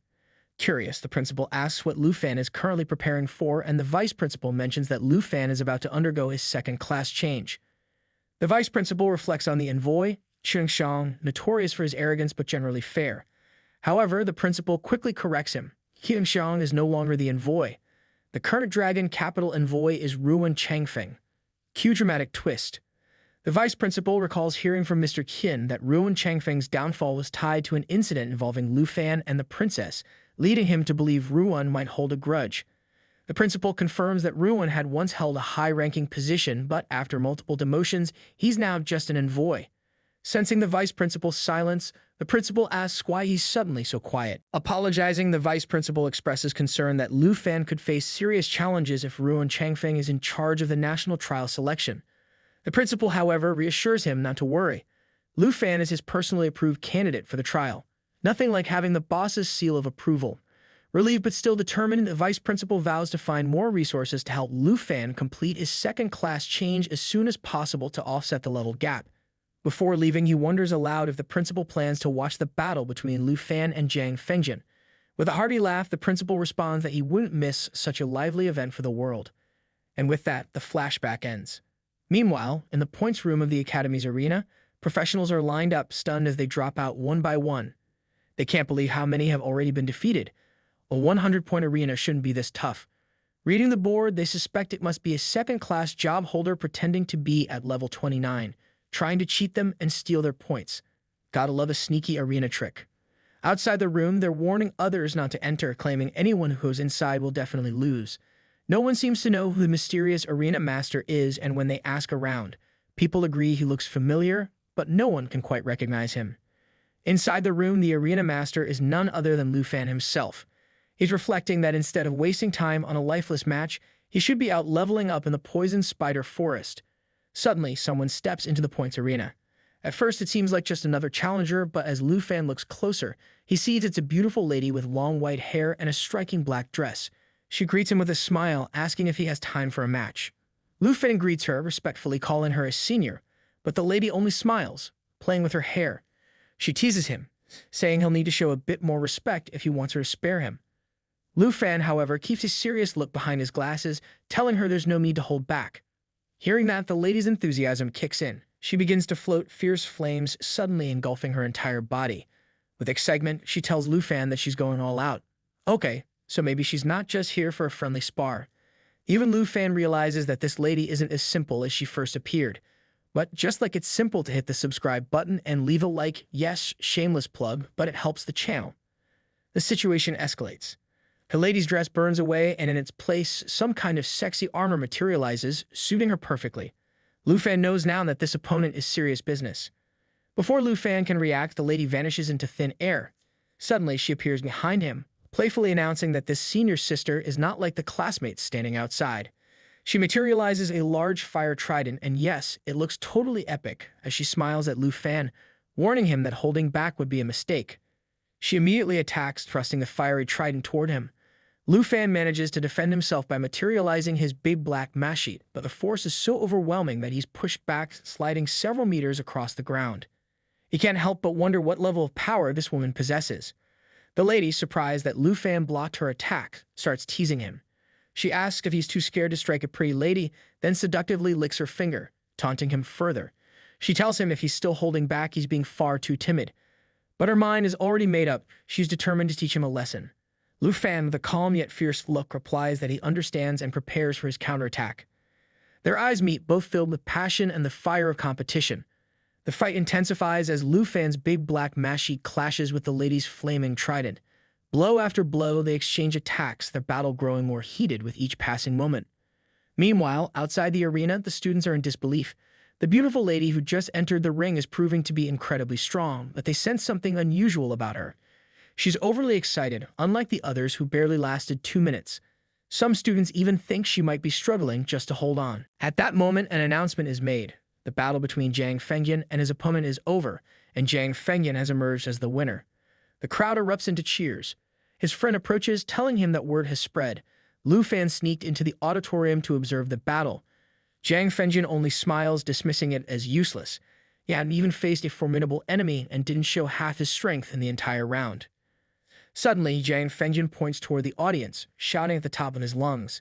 He taunts Lu Fan, warning him not to be arrogant for long and challenging him not to run away from their battle tomorrow. This public display is nothing but a strategy to draw a crowd, and soon, the audience is shouting and cheering in excitement. Meanwhile, one of the Lu Fan's friends quickly looks around, but Lu Fan's already gone. Qin, confused, wonders how they even knew Lu Fan had watched the match. His own reveals that Lu Fan hadn't even watched the match in the first place. He found it too boring and left long ago. She decides to call him to check where he went. Meanwhile, Lu Fan is still locked in battle with that mysterious lady, defending himself from her relentless attacks. He's baffled by how powerful this senior is and wonders about her background. Suddenly, his phone starts ringing, distracting him. The lady, noticing this, grabs hold of his hat and compliments him on his defense. She praises Lu Fan for improving so much in just 15 minutes, especially since they were unfamiliar with each other's fighting styles. Even Lu Fan realizes that this lady could have knocked him out with 2 strikes if she wanted to, but it feels like she's guiding him instead, helping him discover weaknesses in his movements. He can't quite understand why she's doing this or who she really is. She continues smiling and teasing him, pointing out that he just needs a bit more endurance and stamina. Shocked, Lu Fan doesn't know how to respond as the lady gets closer, a little too close, actually her curves nearly spilling out. She inspects his face, curious why he was hiding it. Before he can answer, his phone rings again. Apologizing to the lady, Lu Fan answers the call, while she stands by, smiling as beautifully as ever. After taking the call, Lu Fan turns back to thank his senior for teaching him so many melee combat skills. He's eager to learn more and asks if she can leave her contact information so they can meet again. The lady, now dressed in her black outfit once more, laughs, teasing him for being a freshman who's already asking for the numbers of pretty girls. Shocked by the misunderstanding, Lu Fan quickly clarifies that he only wanted her contact to schedule more training sessions in the arena, but the lady keeps walking away, telling him to forget about it. If he wants to see her again, all he needs to do is open a points room in the fighting arena. If she's available, she'll come back to him. No promises, but there's a chance. Hearing everything, Lu Fan starts wondering about the true identity of the mysterious senior. Maybe she seemed like a senior because of her age, but her strength felt nothing like a student's. Lu Fan starts to question if she might actually be a teacher, but the real mystery is if such a stunning woman even exists in the academy. Suddenly, a notification pops up. 100 points were awarded to Lu Fan by the opponent. Confused, Lu Fan can't understand why he's being given points when he was clearly defeated. Determined to figure it out, he bolts out of the arena in search of the senior lady, but no matter how much he searches, she's nowhere to be found. As he runs around, students tell him to calm down and stop running through the dormitories like a madman. But Lu Fan is lost in thought, unable to shake why she didn't ask for any points or reveal her true identity. She had vanished in an instant. He starts doubting himself, was she even real? He wonders if he encountered a pretty spirit haunting the academy. Just then, his aunt appears, excitedly yelling at him to come over so they can head back together. Meanwhile, Qin and Min overhear Lu Fan muttering about his senior sister, and Min immediately jumps in, teasing him about hooking up with another girl. But Lu Fan, too deep in his disappointment about not finding the mysterious woman, ignores them. The next day, the freshman assessment finals are underway, and the academy arena is packed with an excited crowd. A sheer number of students surprises the audience. One of them wonders if Lu Fan and Jiang Fengjun are really that famous. But another spectator chimes in, reminding them that Lu Fan challenged the entire Fengyun Pavilion alone. Whether Lu Fan is capable of pulling it off or just ridiculously arrogant, everyone's about to find out. It feels like this match is the real final of the whole competition. The entire Fengyun Pavilion gathers inside the arena, and Jiang Fengjun grows impatient, frustrated that Lu Fan hasn't shown up yet. He threatens to march over to Villa Number 1 himself if Lu Fan doesn't arrive soon. His friend next to him advises patience, telling him to wait for a moment. Suddenly, they spot someone racing toward them from near the restrooms. Finally, it dawns on them, it's Lu Fan running at insane speeds. Jiang Fengjun tells everyone to prepare for battle as Lu Fan approaches. Lu Fan waves to the crowd, apologizing for being a bit late, and casually announces that he wants to start the match quickly. After all, he's got more important things to do than this. Lu Fan smiles confidently, addressing the Fengyun Pavilion crowd. He admits he doesn't know exactly how many of them there are, but he knows one thing. Whatever comes together, goes together.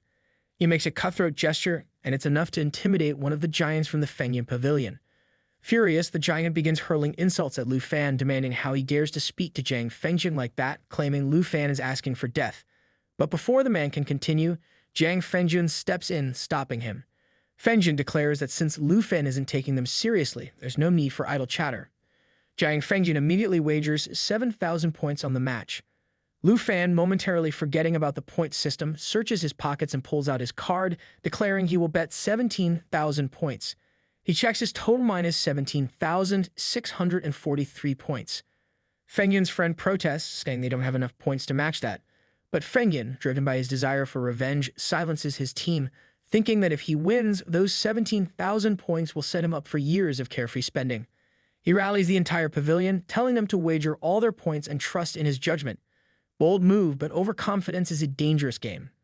The pavilion members gather their points, reaching 17,000.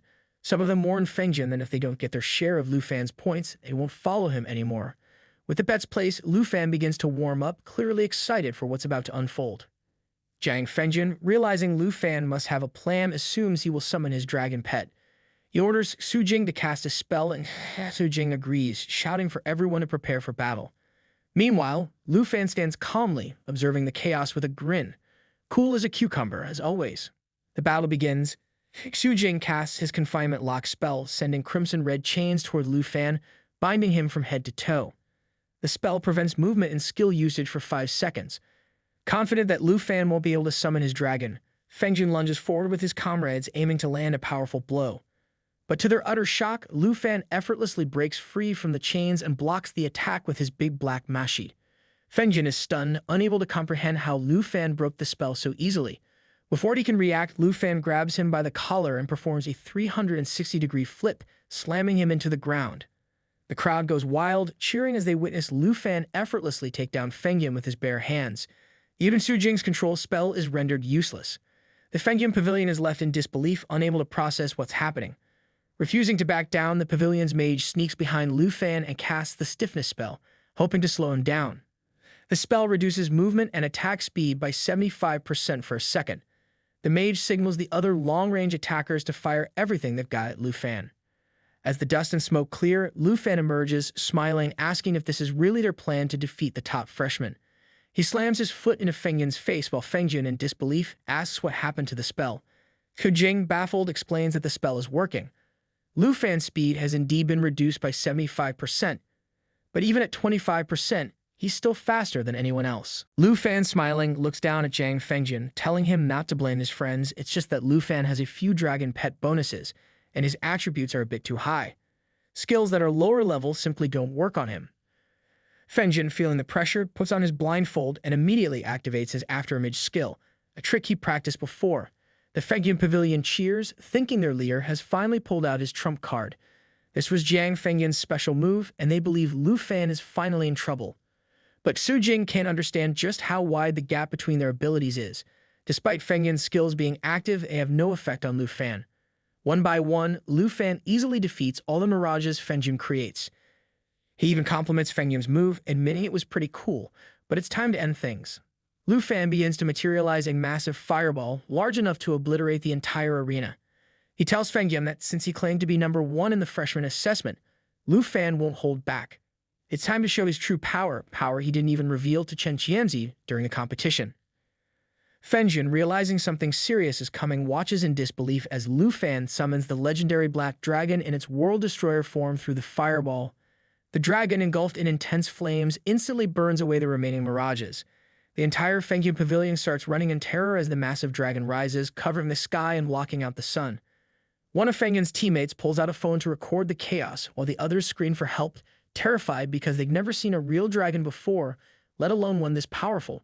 Yeah, no amount of practice prepares you for that. Fengjin, now with his blindfold off, stares at the black dragon in its destroyer form, realizing this dragon is on an entirely different level than the fake dragon tamers he's faced before. His team begs him to escape, but Fengjin knows he's made a huge mistake.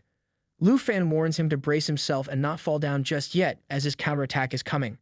The dragon howls, and Lu Fan unleashes a pressure attack, causing fear, immobilization, and stunning effects on all enemies within a wide range. The entire pavilion is hit, and though they try to run, they're completely paralyzed. They want to scream for help, but they can't. Fengjin, too, realizes he's powerless against someone as strong as Lu Fan. His body won't obey him, leaving him frozen in place. Finally, Lu Fan grins and pulls out his card, asking Fengjin if he now understands who the true number 1 in the academy is. With that, Lu Fan collects all of the Fengjin Pavilion's points minus 12,041 in total, far surpassing the original 17,000 wager. Fengjin collapses, fainting from the overwhelming defeat. Meanwhile, the girl recording the fight captures the moment as Xiao Yi approaches Lu Fan. Lu Fan acknowledges her, telling her the mission is complete, though he still has some important business to attend to, as if defeating an entire pavilion wasn't enough for one day. Meanwhile, at the Dragon Academy points room, Lu Fan is on the phone with Hin, boasting about the massive number of points he earned from the match. He promises to share some of his winnings once he gets back to the villa. Hin, excited, suggests throwing a party to celebrate the victory, but Lu Fan has more pressing matters on his mind. Just then, someone steps into the points room. It's none other than the beautiful senior sister, dressed in the same striking black outfit. She approaches Lu Fan, asking if he was really waiting for her. Lu Fan, grinning, replies that there's no point in competing with anyone else. If he truly wants to learn, it's by challenging someone like her. After all, she's over level 70. This leaves the senior sister momentarily stunned. She glances toward the entrance, noticing the minimum level set to 70. Even Lu Fan pieces it together. She isn't a student at all, but someone far beyond what he initially thought. The vice principal kneels down, checking Jiang Fengyun's pulse after the fierce battle ends. As he surveys the arena, still filled with members of the Fengyun Pavilion, he realizes that Lu Fan truly understands the importance of taking the right action at the right time. Remarkably, despite the intensity of the fight, no one's life is in danger. Meanwhile, back in the points room, the senior sister teasingly asks Lu Fan if he set a trap for her to walk into. According to her, Lu Fan is really becoming quite the troublemaker. Lu Fan quickly defends himself, telling her it wasn't a scam. The level limit of the points room is clearly posted on the door, and since she entered willingly, it must mean she's over level 70. Definitely not a student. The lady, slightly annoyed, asks if she's not a senior. Then who does he think she is? Lu Fan, puzzled, reflects on her appearance. She looks young, just like a senior, but her strength is far beyond that of any student. She must be a teacher, he concludes. The lady bursts out laughing, amused by his guess. She tells Lu Fan that regardless of the situation, she is still his senior. Then her demeanor shifts as she steps closer, commenting that this time he didn't cover his handsome face, making it much more pleasant to look at him. Suddenly, her tone becomes serious again. She warns Lu Fan not to dig too deep into who she is. If he wants to see her again, the points room must not be set at level 70 or higher, otherwise she won't return. Lu Fan, a bit nervous, promises he won't set the level too high, though he had been thinking of setting it to 80 next time. Guess that's off the table now. As if on cue, the lady is engulfed in flames once more, her black dress disappearing as her sexy armor returns. She compliments Lu Fan, remarking that after seeing her fighting technique, he immediately used it during his battle with Jiang Fengyun. Looks like our boy's a quick learner. Hearing the praise, Lu Fan starts to smile as he materializes his big black mashi, realizing that the senior sister must have been watching the entire battle in the arena. She begins explaining how it shocked the audience when Lu Fan summoned his dragon pet so quickly and how, even after counterattacking, he knocked down Fengyun with lightning speed. She adds that his quick reactions were a testament to the speed he honed in the points room. Flattered by the compliments, Lu Fan scratches his head and thanks her for her guidance, admitting he still has many weaknesses when it comes to melee combat skills. Suddenly, without warning, the lady materializes her fire trident and lunges at him. Lu Fan, caught off guard, can barely comprehend what's happening. Her demeanor shifts, dead serious now, as she tells him that while he's made great progress, he's still far from being able to boast about it. A little humility goes a long way. Realizing his mistake, Lu Fan quickly apologizes, telling her he wasn't trying to be modest, he genuinely wants to keep learning. He then starts buttering her up, praising her skills and kindness, saying she treats him like a younger brother, especially with how she taught him last time and even gave him 100 points. Determined to improve, Lu Fan insists that if she continues to guide him, he'll make rapid progress, even offering to pay her for the lessons. Our boy really knows how to keep her around. The lady laughs heartily, telling Lu Fan he's quite good at building relationships. She declines the tuition offer, but puts a playful condition on him. If he wants to keep learning from her, he has to bring her some enchanted food from his house, especially since she's heard he has a big sister who's also a great cook. Lu Fan smiles, agreeing that it's no problem, thinking to himself that even though his aunt isn't his real sister, it's practically the same. With the food talk settled, the lady turns serious again and asks what else Lu Fan learned in the arena. Granting, Lu Fan readies his mashi, but the lady's expression turns fierce. It's fight mode now. As the two clash, the lady compliments Lu Fan on his increasing speed. But then with a devilish smile, she makes a tempting offer. If Lu Fan can land just one hit on her, she'll reward him with a new weapon. Lu Fan, confused, barely has time to process her words before she leaps into the air and smacks him in the face with her thighs, almost as if she's belly dancing. She teasingly tells him that his current weapons can no longer keep up with his skills, and the same goes for her own. She jokes about whether she should use a fire trident with a longer handle next. Setting the joke aside, Lu Fan realizes that his big black meshi has been with him for a long time, but he's grown attached to it, especially the special effects that come with it. As the lady launches another attack, she playfully asks him what he really wants besides a new weapon. Lu Fan, though tempted, avoids confessing his real feelings and instead says he wants the enchantment scroll. The moment he mentions that name, the lady freezes in shock. She's stunned that Lu Fan even knows what that powerful enchantment is. Looks like things just got serious. The lady lunges at Lu Fan, her expression filled with anger, asking if he even realizes how rare and expensive the item he's demanding is. Lu Fan, unprepared, tries to tell her to wait, but she's too furious to listen. She snaps at him, saying she wants him to go to hell for asking something so outrageous. Her words pierce through Lu Fan, leaving him speechless. Later in the evening, we find Lu Fan back at the villa. He complains to his aunt, telling her he wasn't able to land a single hit on the senior sister all afternoon, and now his entire body is sore from taking so many hits. Meanwhile, Kin sits nearby, focused on her tablet, while the aunt, clearly shaken, tells Lu Fan she was scared to death during his battle with Jiang Fengjun, thinking they were going to fight to the death. According to some information she heard from Nian Ying, the senior sister probably isn't a teacher at the academy. At least, the girl has never met her before. Suddenly, Kin pipes up, informing Lu Fan that he's becoming popular on the school forum again, thanks to the video the Fengyun Pavilion uploaded, which included footage of him alongside the legendary Black Dragon. Lu Fan's aunt watches the video and smiles, pleased that the whole school now knows he won, believing this will settle all the previous disputes. Lu Fan, still baffled, wonders how anyone managed to record the chaos during the battle. Some people just have perfect timing, I guess. Nian Yang, now curious, teases Lu Fan, saying that after defeating their leader, he should become the new idol of the Fengyun Pavilion. But Lu Fan, too exhausted, only wants to focus on recovery. He'd seen this kind of attention when the results were first posted, so now he knew better than to get caught up in the hype. He reminds them that they should just focus on their goals. Hearing this, Nian Yang grows curious, wondering what exactly Lu Fan's goal is. Later in the spider's secret realm, Lu Fan continues leveling up. Nian Yang struggles to understand why his goal is just leveling up. She assumed he was focused on learning new techniques from his seniors. Lu Fan explains her that if he can upgrade his level, he'll have an advantage over his seniors. Just as he battles the spider monsters back-to-back with ferocious attacks, Lu Fan suddenly feels it. He's finally reached level 30. Overjoyed, Lu Fan calls everyone over to open the treasure chest, celebrating his new level. Qin congratulates him. While the aunt can barely stop herself from vomiting at the sight of the lifeless spider bodies, Min and Nian Yang are equally excited, knowing that now Lu Fan has hit level 30, he can finally visit the job transfer hall and upgrade his class to the second level. Lu Fan emerges from the secret realm, with Qin eagerly awaiting to see what happens after his second job transfer. As soon as the students turn around and recognize him, the one who single-handedly defeated Chen Qianzi and the Fengyun Pavilion, chaos ensues.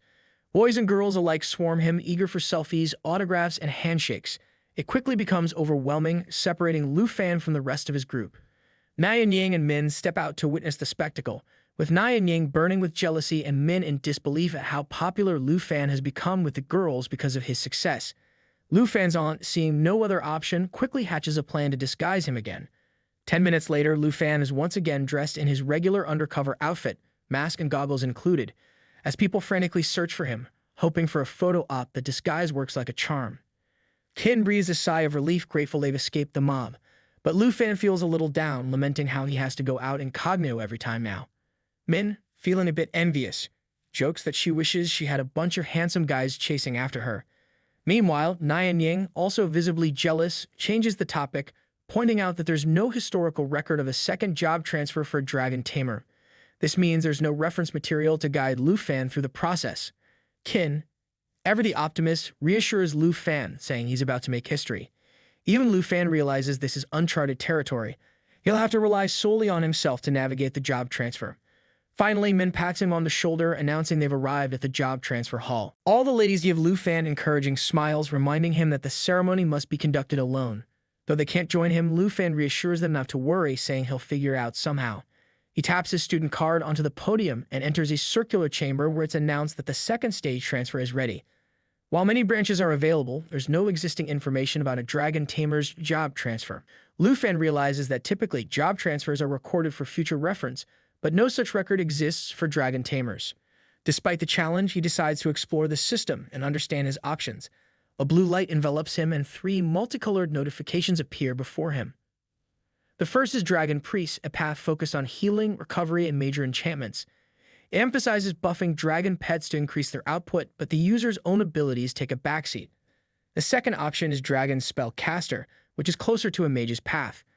Choosing this would allow Lu Fan to learn dragon magic, absorb his dragon pet's skills, and use them himself. Finally, Flame Dragon Warrior is entirely focused on strength and endurance, teaching more melee and damage-reducing skills while even allowing Lu Fan to transform into a dragon to fight in a giant form. Lu Fan feels torn, realizing each option forces him to sacrifice one aspect of his combat style for another. None of the options seem to align perfectly with his combat preferences. But then something catches his eye. A fourth notification appears. Dragon Rider. A massive armor with a cape materializes before him as Lu Fan reads that this branch allows him to energize his skills with his dragon pets, making them even more powerful when paired together. This path doesn't limit him to a specific combat style, allowing him to develop in all directions and enhancing his fighting abilities in combination with his dragons. This is it.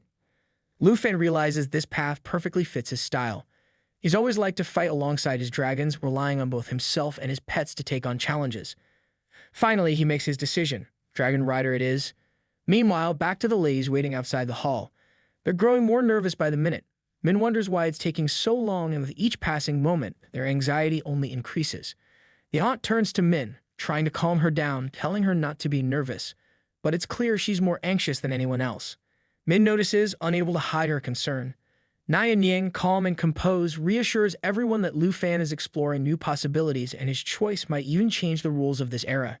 Naturally, he's being careful. Qin adds that they should trust Lu Fan, especially now, because the 800-year decline of dragon-related professions is about to end. Suddenly, the door opens and Lu Fan steps out. The ladies being with happiness, relieved that the ceremony is over. They eagerly ask him about the profession he chose. As they walk back, Lu Fan reveals that he's now a dragon rider, with his contract slots increased from 2 to 3. Min, curious, wonders if Lu Fan needs to learn to ride for his new profession to work. Lu Fan explains that one reason he chose Dragon Rider is because he already obtained a dragon riding saddle in the cemetery's secret realm. As long as his dragon pets reach level 30, he can ride them. He also mentions that now, with his third contract slot unlocked, he can finally tame the Star Dragon. His aunt, teasingly, says the thought of him riding 2 dragon pets feels a little weird. Laughing, Lu Fan turns to her and warns her not to imagine anything strange, explaining that he will only ride his dragon pets in their full dragon forms, not their human forms. Just as he finishes, he spots the senior sister near the villa. She walks over, playfully telling Lu Fan she should have given him her contact information earlier since he's wasted quite a bit of time.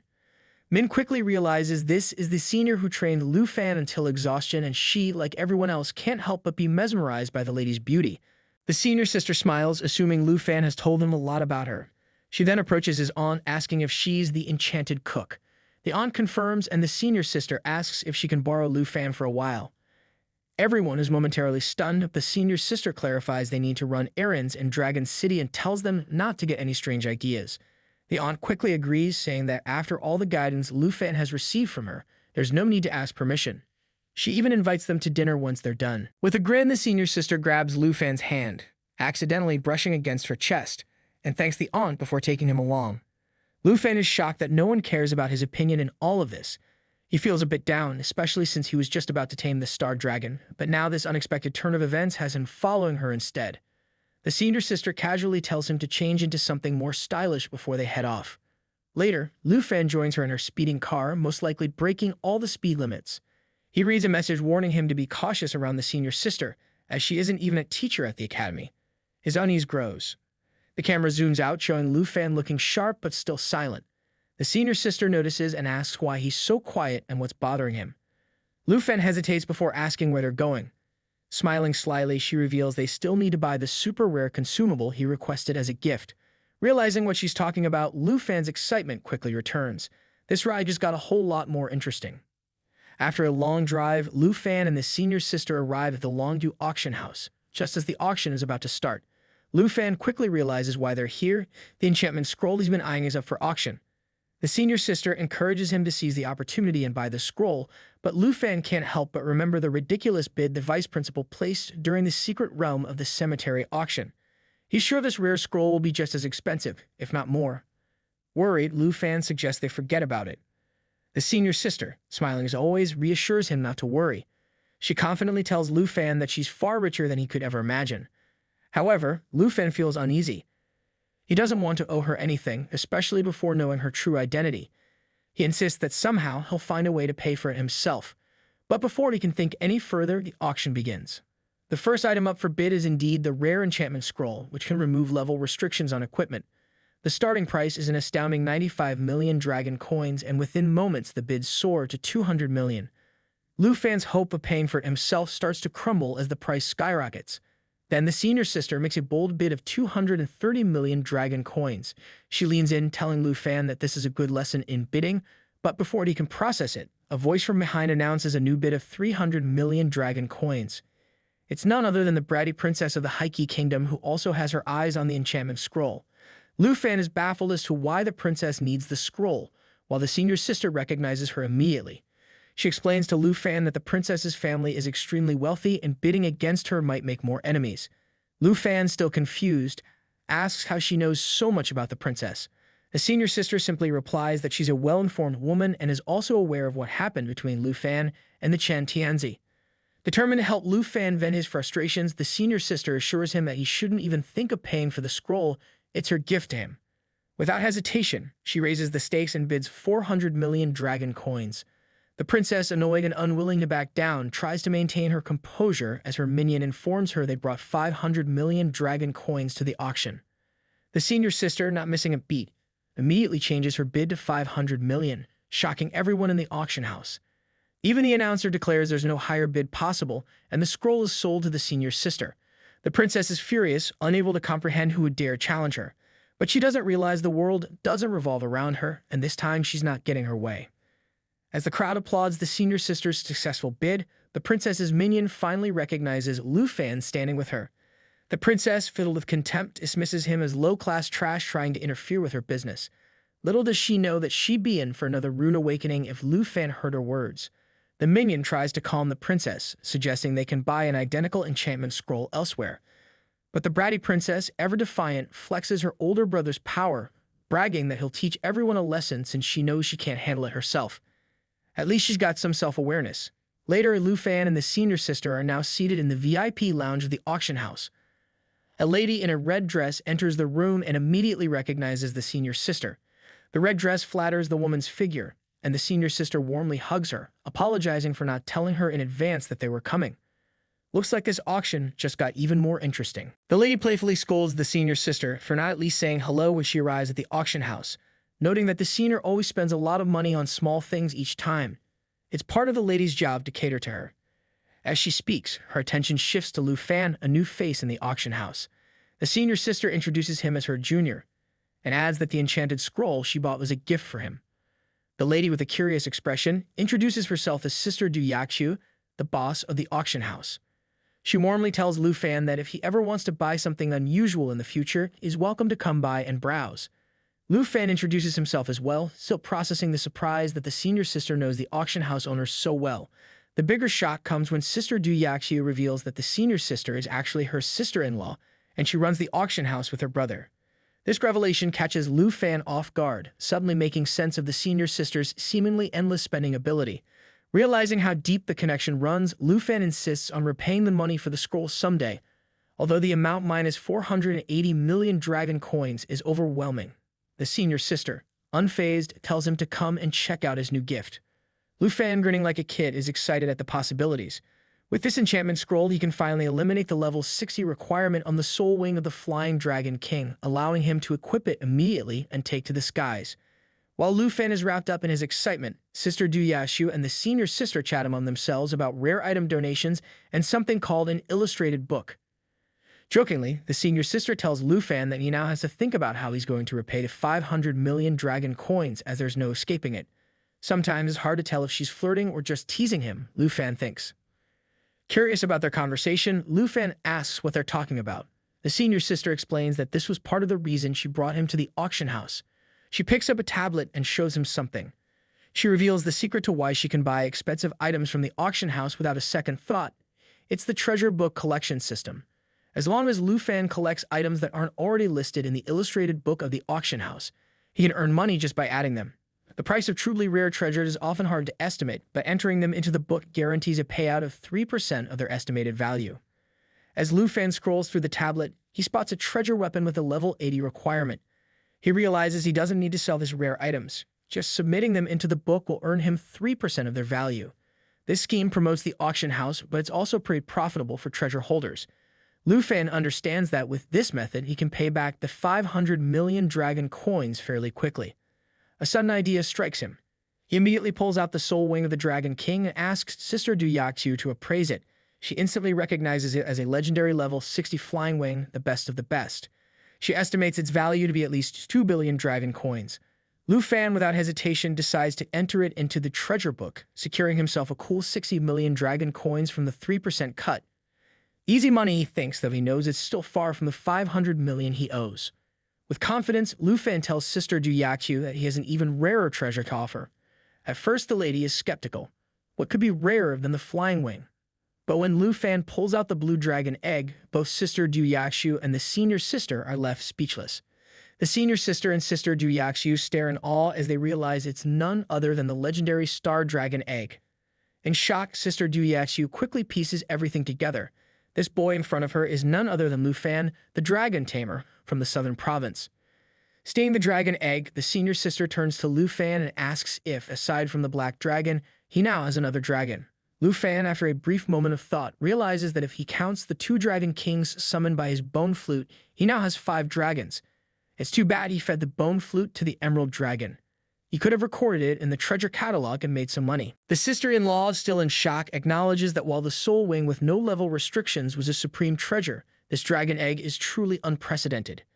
She quickly takes back what she said earlier, telling Lu Fan that some treasures are so valuable they can't be appraised for a price.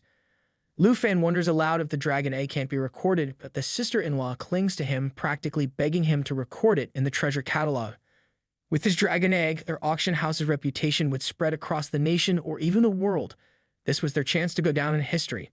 Meanwhile, the senior sister reflects on the sheer potential of owning a dragon. Just having one gives someone the hope of becoming the best in the world. And here was Lu Fan with several dragon eggs at his disposal, an extraordinary feat for someone his age. The sister-in-law, not one to miss an opportunity, starts negotiating with Lu Fan. She offers him an incredible deal. If he records the dragon egg in their catalog, he can come to the auction house once a month, and if he likes something, he can take it. No matter the price, the auction house will cover it. Lu Fan, seeing the immense privilege of obtaining rare items once a month, finds it impossible to refuse. Finally, he agrees, telling her to record both the soul wing and the dragon egg in the treasure catalog. However, he still wants to know when the privilege begins. Overjoyed, the sister-in-law hands him her tablet and tells him the privilege starts immediately. Lu Fan grins, knowing he has an item he wants to take away for free right now. With that done, Lu Fan and the senior sister exit the auction house, and Lu Fan informs the sister-in-law that he's using his privilege to take the scroll of enhancement. The senior sister, irritated, scolds Lu Fan, reminding him that she wasn't in a rush from the 500 million. But Lu Fan sees no problem. His deal is effective immediately, and he chooses the level removal scroll. The senior sister, still grumbling, suspects that the sister-in-law got too greedy, quickly waiving the 500 million auction price without a second thought. Now she can't even ask for interest. Lu Fan, however, is unfazed, mentioning that he'll have to remember to come back every month to claim his prize since the auction house has recorded so many rare items. As they step outside, they notice a large screen showing the updated treasure catalog. The audience is buzzing with excitement. It's been ages since the auction house has found a treasure worth noting, and today might be their lucky day. People are eager to see the new addition. To Lu Fan's surprise, both his soul wing and dragon egg have already made it to the list, and the audience is in shock. Screams of excitement erupt when they realize the new listing is a dragon egg, something that could potentially destroy nations. The crowd goes wild, with people demanding information from auction agents offering to sell everything they own just for a chance to buy the egg. Some frantically call their higher-ups, reporting the dragon egg sighting with urgency. Lu Fan, realizing the gravity of the situation, understands that the auction house's popularity is about to explode. But the senior sister snaps him out of his thoughts, warning him that now isn't the time to celebrate. People will go crazy trying to see the dragon egg, and if they don't get out of there soon, they might be trapped inside the auction house overnight. Chaos breaks out as the crowd turns into a frenzied mob, pushing and shoving their way into the auction house, desperate for a glimpse of the dragon egg. VIPs and higher-ups are trampled in the frenzy as the situation spirals out of control. In the midst of the madness, Lu Fan and the senior sister finally making it out unharmed. The senior sister is visibly annoyed by the chaotic pushing and pulling inside the auction house. Meanwhile, the lady regrets not negotiating a better deal with her sister-in-law, wishing she had asked for 3 or 4 rare items a month for Lu Fan instead of just one. Realizing the chaos around him, Lu Fan begins to feel frustrated. He starts regretting his quick agreement to the lady's offer. Just one treasure item a month might not be worth it after all, he thinks. But despite this, he smiles and asks the senior sister where her car is. To his surprise, she spins the keys, winking at him, and says, The car is transformed into a beautiful bike. Lu Fan, still confused about where the car they came in went, is told by the lady that she returned it to her sister-in-law and her bike has been parked at the auction house for quite some time. Blushing slightly, Lu Fan realizes that unlike most people who would summon a mount or use a driver, the senior sister loves driving herself. We even get a nice view of the lady's back as she tells Lu Fan to hold tight to her waist. She warns him that if he falls off the bike, she won't come back to pick him up. Though flustered, Lu Fan hops onto the bike, but the moment he touches the seat, the lady speeds off, laughing as the wind rushes by them. Enjoying the thrill, she teasingly asks Lu Fan if he's scared, even with his newfound agility and endurance after his second transformation. Shocked, Lu Fan realizes the senior sister knows about his second transformation too. She goes on, remarking that with his new transformation, he should now have 3 pet slots, but she's puzzled as to why Lu Fan hasn't hatched the blue star egg yet. Then, like a bolt of lightning, the realization hits her. Lu Fan already has 2 dragons, and this egg will be his third. As they zip through the streets, Lu Fan becomes concerned and tells her to keep her eyes on the road. He confirms that he indeed has 3 dragons. The lady, smiling his luck, comments that dragons are like gods. Many people spend their whole lives searching for just one, and here he is with 3 at such a young age. But Lu Fan, now more curious, asks why the senior sister keeps helping him and when he'll finally learn her true identity. The lady falls silent for a few moments before responding. She tells him it's too early for that, and he still has to complete his first trial. Lu Fan, unfamiliar with the term, listens as the lady explains that a special envoy from the academy will soon come to assess whether he qualifies for the national trial. To pass this first trial, he'll need the envoy's approval. She shares her concern, mentioning that this time the envoy is over level 70, so they might target him. Rather than getting nervous, Lu Fan starts laughing, guessing that maybe the academy sent the senior sister to help him pass the trial. Although the lady doesn't confirm or deny it, she asks why he's laughing. Lu Fan boldly tells her that with her as his sparring partner, any envoy should pray for their life because he's going to take the national trial and anyone who tries to stand in his way is asking for trouble. Hearing this, the senior sister can't help but smile and laugh as well, commenting on how confident he is. She urges Lu Fan to leave the envoys no choice but to acknowledge him. However, as she looks up at the full moon, she realizes it's already midnight and worries because she promised the ladies at Villa Number 1 that she would bring Lu Fan back tonight. At that moment, Lu Fan pulls out the soul wing from his inventory. As the lady prepares to accelerate, Lu Fan surprises her by asking her to hold his hand, which makes the senior sister blush. With 2 large wings now equipped, Lu Fan tells her that for the last stretch, they're going to fly back to the villa together. The poor bike, however, is left airborne, bound to crash and ruin itself due to the couple's carelessness. Rest in peace, bike. What a tragic end. Lu Fan leaves the senior sister near her house and politely asks if she really doesn't need him to walk her to the door. She waves him off, assuring him it's all fine. As Lu Fan flies away, the lady can't help but feel impressed by his honesty. She muses that most men would insist on escorting her all the way to uncover her identity, but Lu Fan isn't like that. Not bad, she thinks, as she finds his honesty refreshing. Suddenly, she remembers that Lu Fan left her bike up in the air, and now it's probably blown into pieces. Poor bike, she sighs.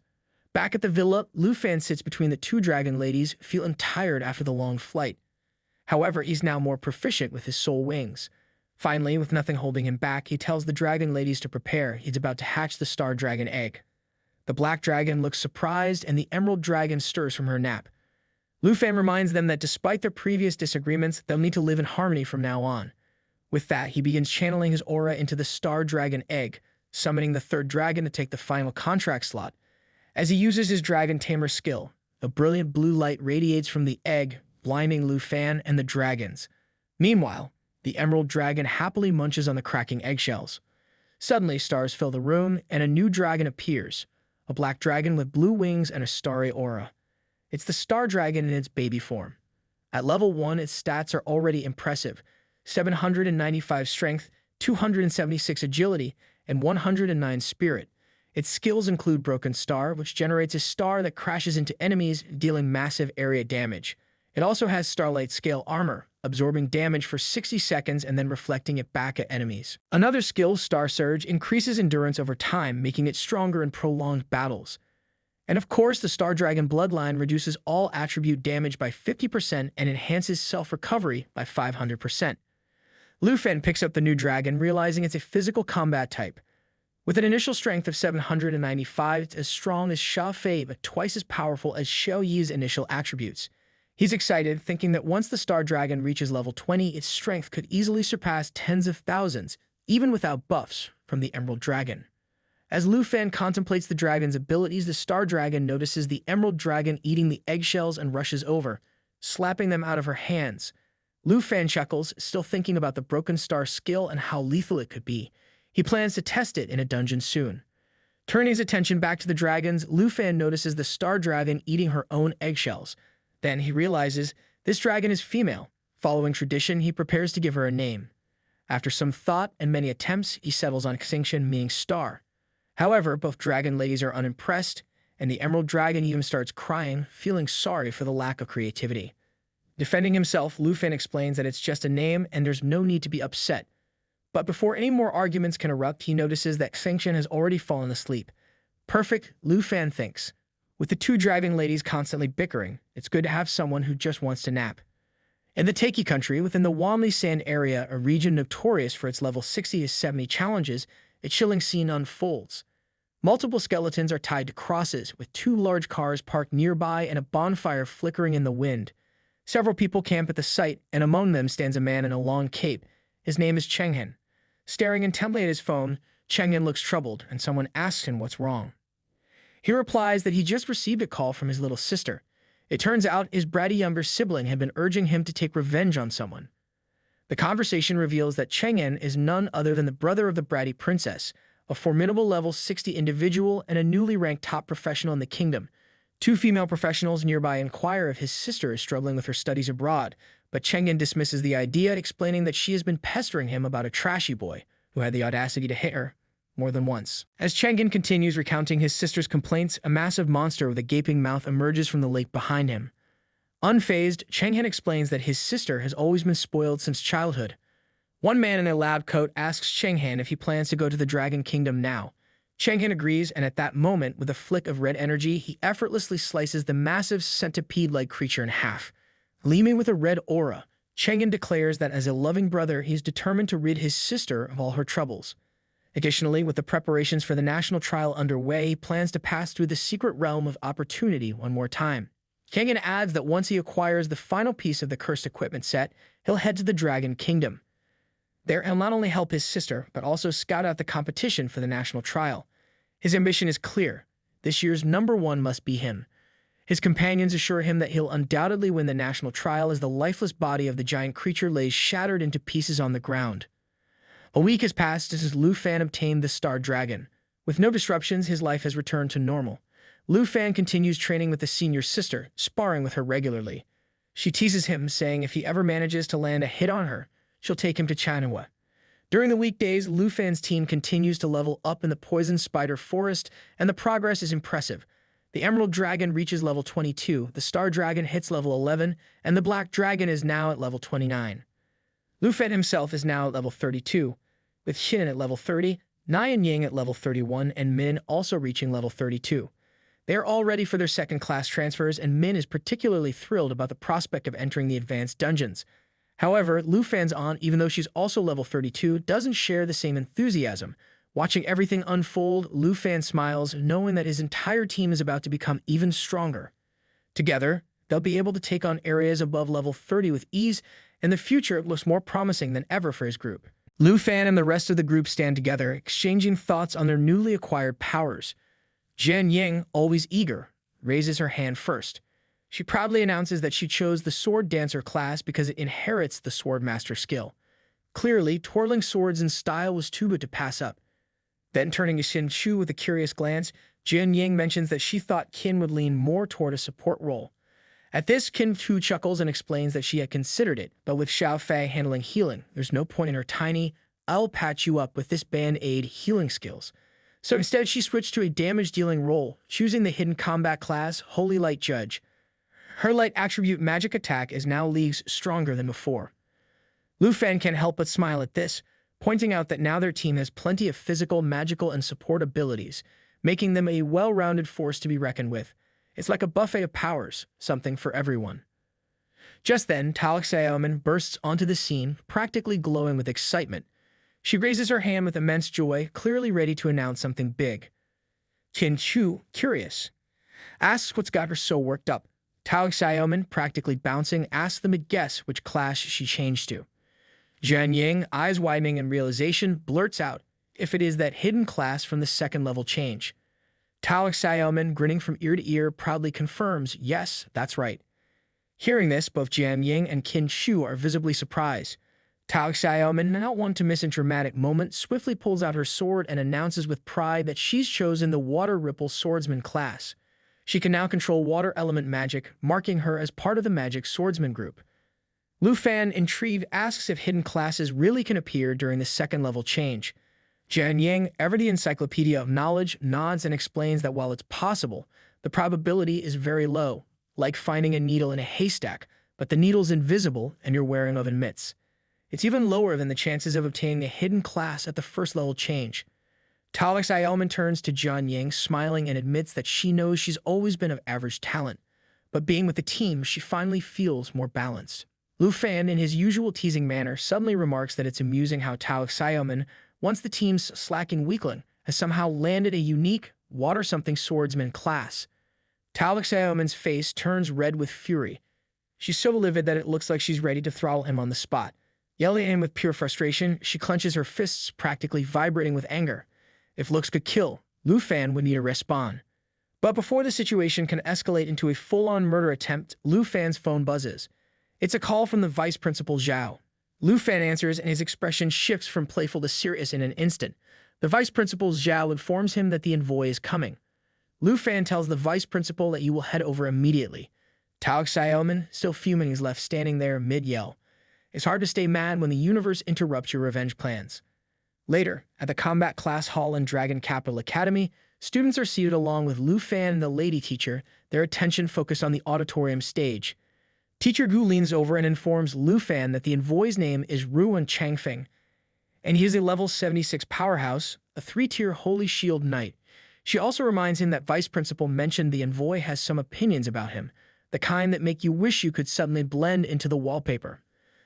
Lu Fan recalls his senior sister's warning that the envoy might target him. He's left wondering who this Ruan Changfeng really is when suddenly his eyes dart to the stage.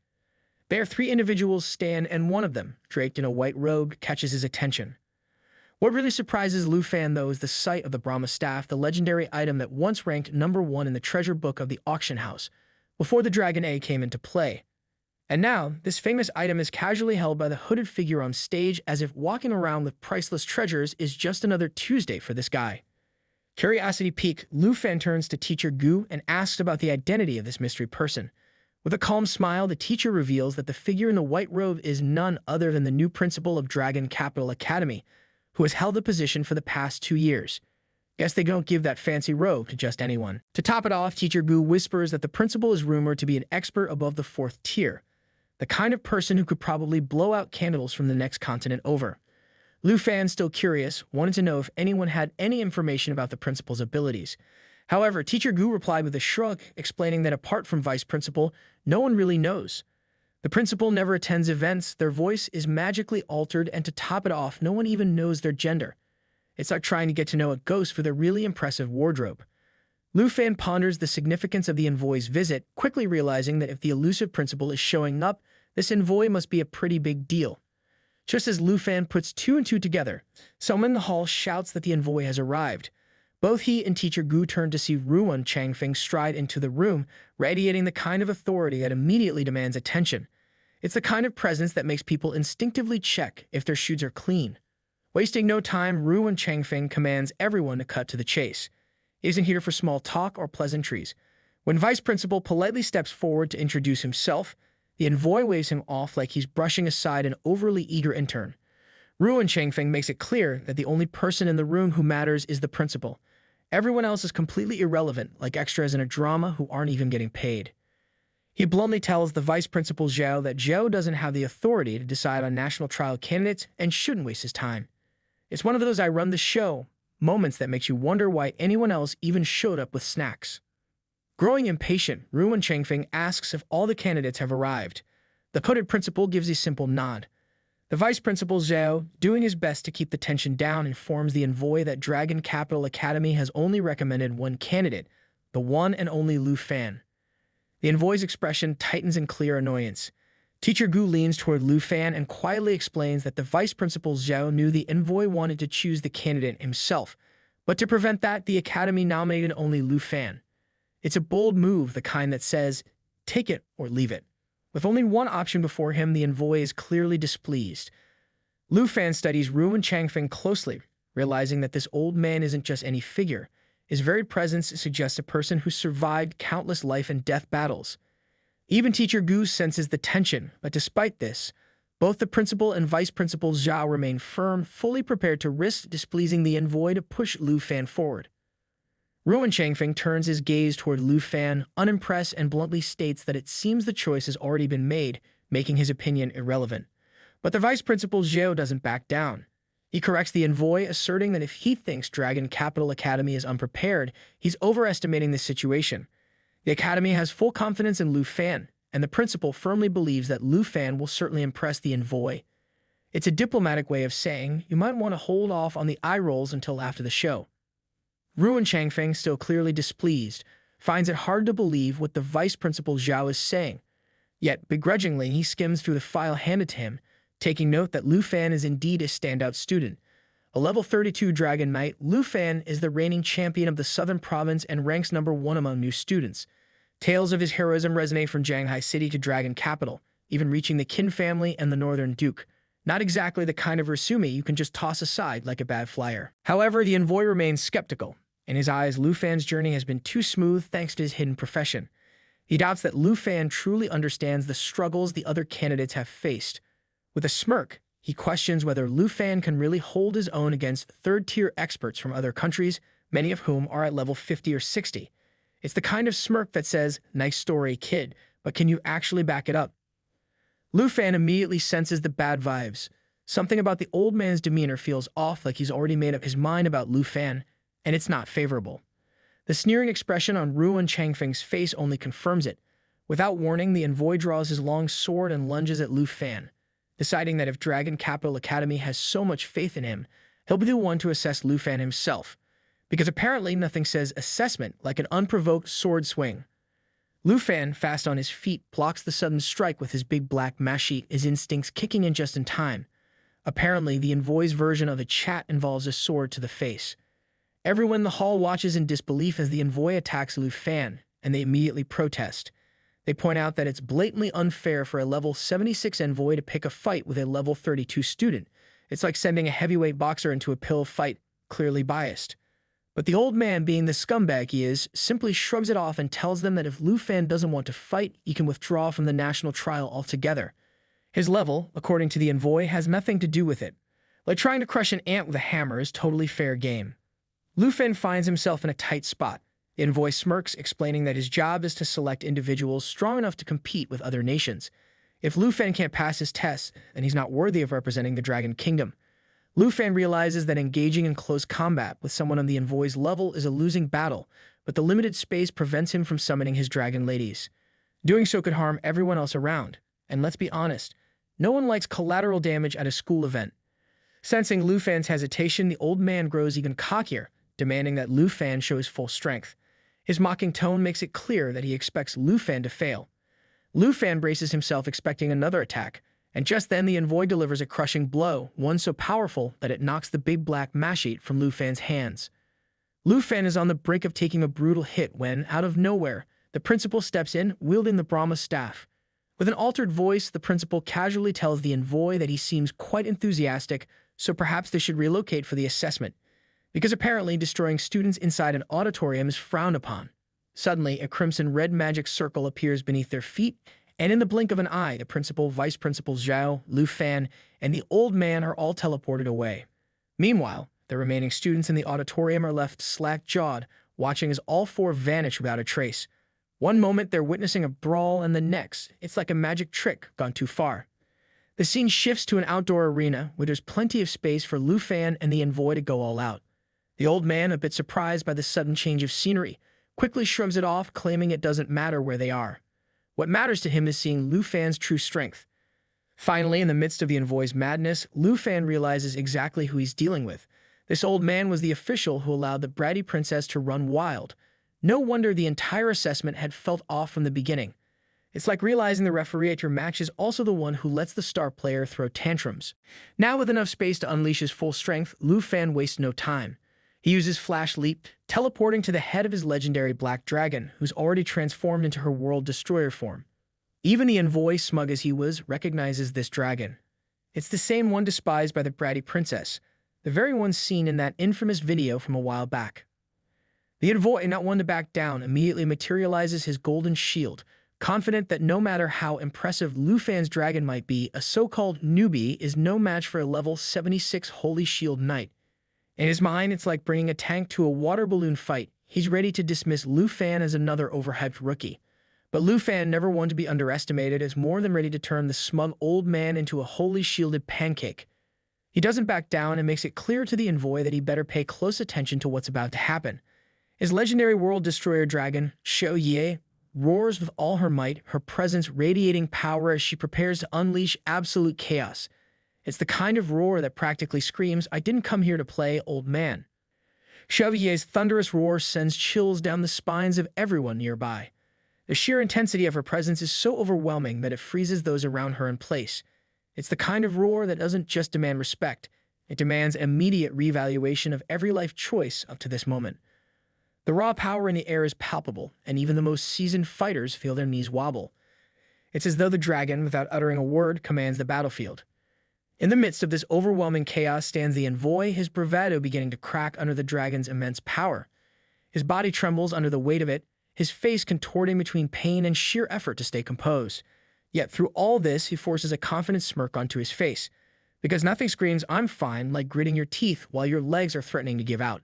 Scoffing, he dismisses Xiao Ye's display as nothing more than a cheap scare tactic, convinced that this dragon is just for show. In his eyes, Lu Fan's ace card isn't strong enough to pose any real threat. From a distance, Vice Principal Zhao and the mysterious Road Principal watch the unfolding battle with sharp attention.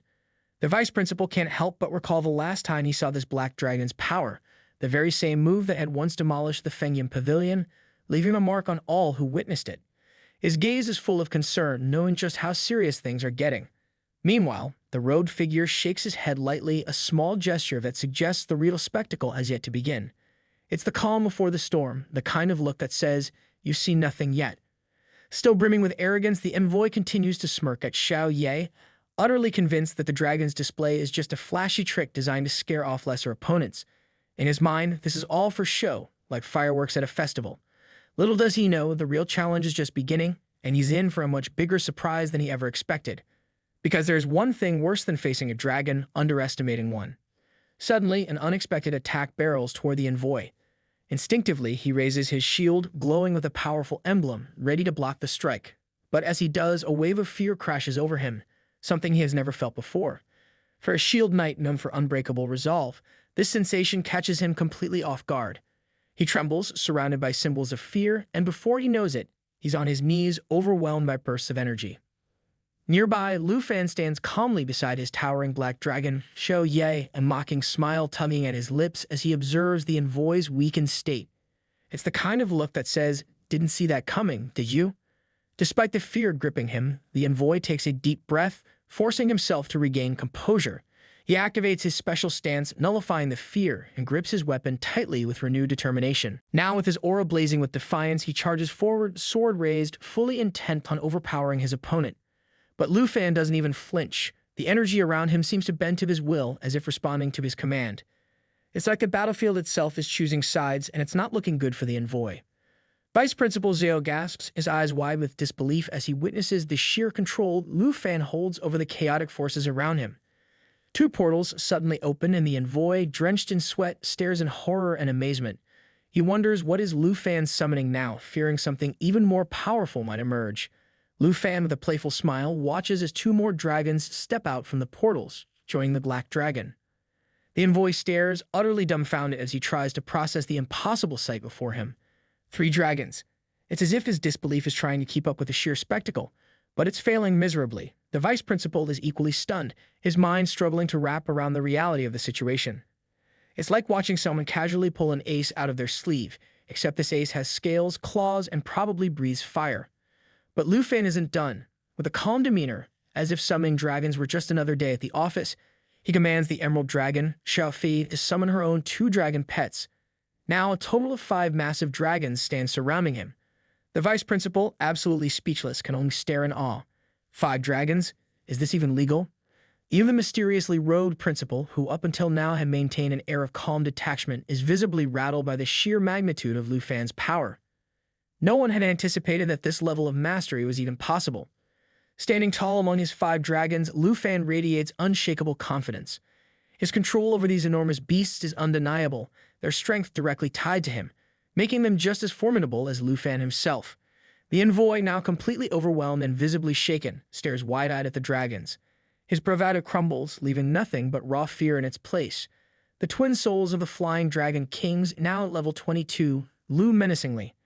Fire, ice, thunder, and wind swirl violently around the dragons, the elements gathering with a terrifying force. It's the kind of moment that makes you wonder if the envoy is mentally replaying every single bad decision he's made up to this point. Meanwhile, the vice principal, still in utter disbelief, glances at the principal and asks if he knew Lu Fan could summon a literal dragon army. The principal, equally stunned, shakes his head, completely at a loss for words. He watches in shock as Lu Fan calmly unleashes his 5 massive dragons with a confidence that leaves the entire room breathless. It's not every day you see someone pull off a dragon squad like it's no big deal. The envoy stands firm, though his face betrays a mix of determination and creeping anxiety. Shield raised, he braces himself, fully aware that he's about to face an overwhelming force. 5 dragons weren't exactly in his daily combat routine. Still, he holds his ground, gripping his sword with all the resolve he can muster, determined to prove his strength, even if his opponent happens to be a so-called rookie. The envoy struggles to comprehend the situation. His eyes widen, disbelief etched across his face as fear begins to creep in. Things have escalated far beyond what he had anticipated. It's like signing up for a sparring match and realizing halfway through you're actually in a full-blown dragon brawl. Panic and frustration battle inside him as he questions how someone so young could outmatch him so effortlessly. Surrounded by flames and shadows, he desperately summons his defensive shield, hoping it will be enough to hold off the impending storm of power. Meanwhile, Vice Principal Zhao steps forward, watching the battlefield with a calm but alert expression. He is prepared to step in if things spiral too far out of control. His face says cool and collected, but inside he's probably calculating the dragon damage to the Academy's insurance. Amidst the destruction, the envoy suddenly lets out a wild laugh, seemingly unfazed by the chaos. It's the kind of laugh that makes you wonder if he's finally lost his grip or just refusing to accept reality. Perched atop his fierce bat, he continues to deflect attacks with his shimmering shield, as their sheer defiance alone will keep him standing against Lu Fan's unstoppable dragon force. The envoy charges forward, his shield glowing brightly, a defiant beacon in the chaos. Lu Fan, with a slight smile, acknowledges the envoy's quick thinking and skill in maneuvering his mount. The envoy surges ahead in a dynamic move, eyes sharp and shield raised high, full of taunts as he sneers that without his dragons, Lu Fan is nothing. It's the kind of overconfidence that makes you wonder if he's been reading too much of his own fan mail. Despite all the bravado, the envoy knows his holy light protection is on the verge of fading, with only seconds remaining.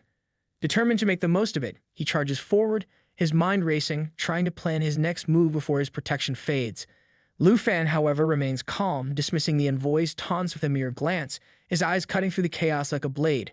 As the envoy barrels through the sky on his bat mount, he continues to criticize, pointing out flaws in Lu Fan's strategy, as if his lecture might do more damage than his sword.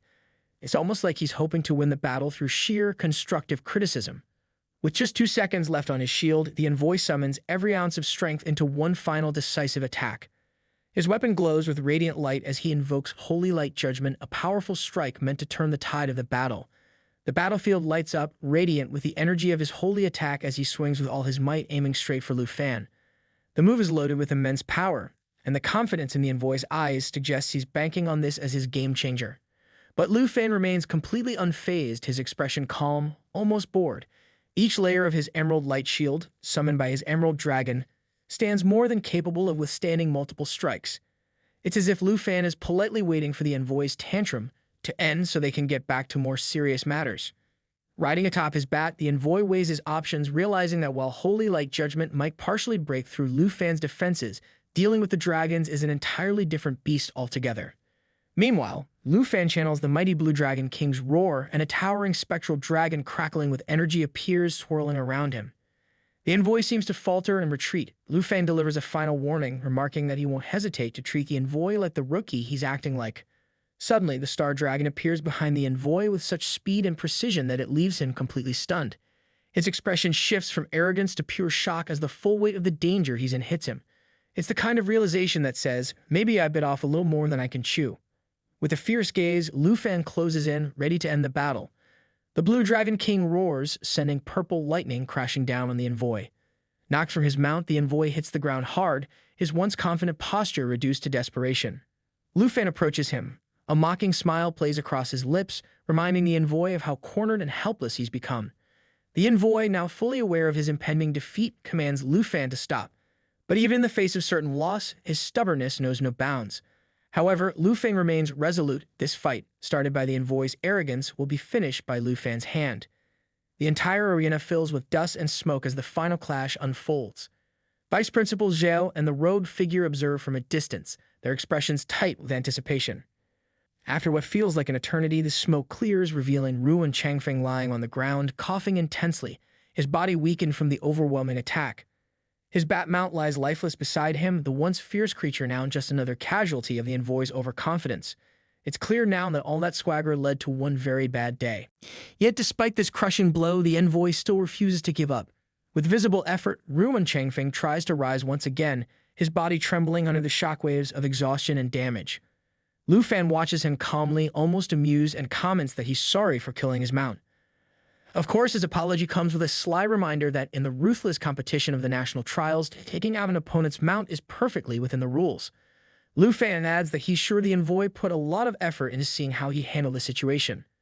The vice principal, watching this unfold, is both surprised and impressed that Ruan Changfeng hasn't given up yet, even though it's clear he's outmatched. The envoy, despite his defeat, continues to challenge Lu Fan, unwilling to back down. The vice principal, sensing enough has been done, steps forward and remarks that the evaluation should be over, and that Lu Fan has clearly proven himself qualified. But this only makes the envoy furious. He snaps back at the vice principal, telling him to keep quiet, as it's not his place to decide when the evaluation is over. The kind of frustration that comes from someone who thought they were in control, until reality hit like a freight train. The envoy insists it's his job to make the final decision, warning the vice principal not to interfere with his work. Apparently, even lying on the ground with a dead mount nearby, his authority is something he refuses to surrender. The vice principal is stunned by the envoy's stubbornness. He silently wonders how Ruan Changfeng, even in this state, still refuses to concede. It's clear there's some deeper animosity here, something more personal than just an evaluation. Meanwhile, the principal, observing the situation, simply says that they should let it go. He can see that Ruan Changfeng is running on fumes and won't be able to hold out much longer. The principal muses, the man's pride is fighting a losing battle with his body. Still sitting on the ground, Ruan Changfeng seethes internally. He realizes that anyone with Lu Fan's abilities, flash damage immunity, dragon tongue magic, and control over 5 dragons, would make a perfect contender for the national trials. But admitting that would be like swallowing a bag of nails. Instead, his rage bubbles over, and he mutters to himself that he will never let Lu Fan reach that stage. Fueled by anger, Ruan Changfeng makes one last desperate attempt to attack. He rises and lunges at Lu Fan, shouting that he won't allow him to become a contender. And then, in a fit of frustration, he hurls an insult that only adds to the drama, accusing Lu Fan, the smelly, poor fool from a dumpling shop, of being the reason for his downfall. Lu Fan, calm as ever, stands with one hand resting on his dragon, barely acknowledging the envoy's outburst as Ruan charges at him. With ease, Lu Fan dodges the envoy's attack, leaping out of the way. Ruan Changfeng continues his tirade, blaming Lu Fan for everything, being abandoned by the Jin family, losing his position with the higher-ups, and now having his career utterly ruined. To make matters worse, Lu Fan even killed his prized mount. It's a bad day when your biggest complaint is a dead bat, Lu Fan might be thinking, but he says nothing. Fuming, Ruan Changfeng draws his sword, his eyes burning with fury. He declares that he will not leave Lu Fan alive today, promising that this is the day Lu Fan will die. It's the kind of declaration you'd expect from someone who's already lost the fight, but refuses to accept it. Yet despite all the rage, the outcome seems inevitable as Lu Fan remains calm, standing tall against the envoy's final desperate attack. Just then, Lu Fan delivers a swift, powerful kick, sending Ruan Changfeng flying across the battlefield. He crashes onto the ground, dazed and in pain, while Lu Fan calmly walks toward him, each step deliberate. It's the kind of walk that says, We both know how this is going to end. Lu Fan approaches the fallen envoy and calmly tells him that losing one's wisdom in battle is pointless. It's almost as if he's delivering a lecture while standing over his defeated opponent, an unexpected moment of honor in the middle of the chaos. Lu Fan assures Ruin that he won't strike him while he's already down, his tone measured and controlled. If Ruin truly believes the evaluation isn't over, Lu Fan offers him the chance to rise and continue the fight. A generous offer, considering Ruin looks like he's more suited for a bed than another round. Lu Fan then continues, addressing the deeper issue. If Ruin really thinks his career with the Jin family has been ruined by Lu Fan's actions, then he should know that Lu Fan will always be there, ready for him to take his revenge. It's the kind of statement that says, "I'm not going anywhere, and you're welcome to try again." But Lu Fan adds a final warning, telling the envoy that next time he won't stop. The message is clear. Mercy might be shown today, but tomorrow is another story.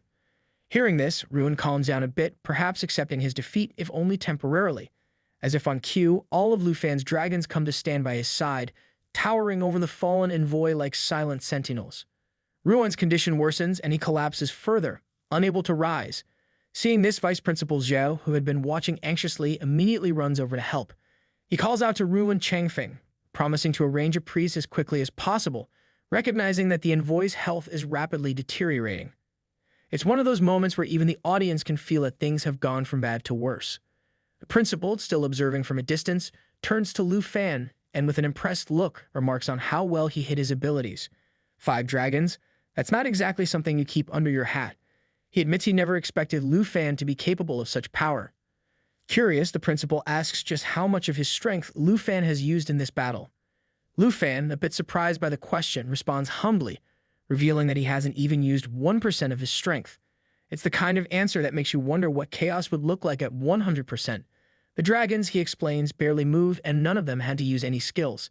Essentially, Lu Fan let his pets stretch their legs, and that was enough to dismantle the entire situation. Just then, the principal's Brahma staff begins to glow and powerful aura surrounds him. The atmosphere shifts as he speaks, his voice firm yet approving. He acknowledges that selecting Lu Fan was indeed the right decision. It's almost as if the universe itself agrees with him, as the glowing staff makes the moment feel even more monumental. Hearing this, Lu Fan simply nods, turning to leave with quiet confidence.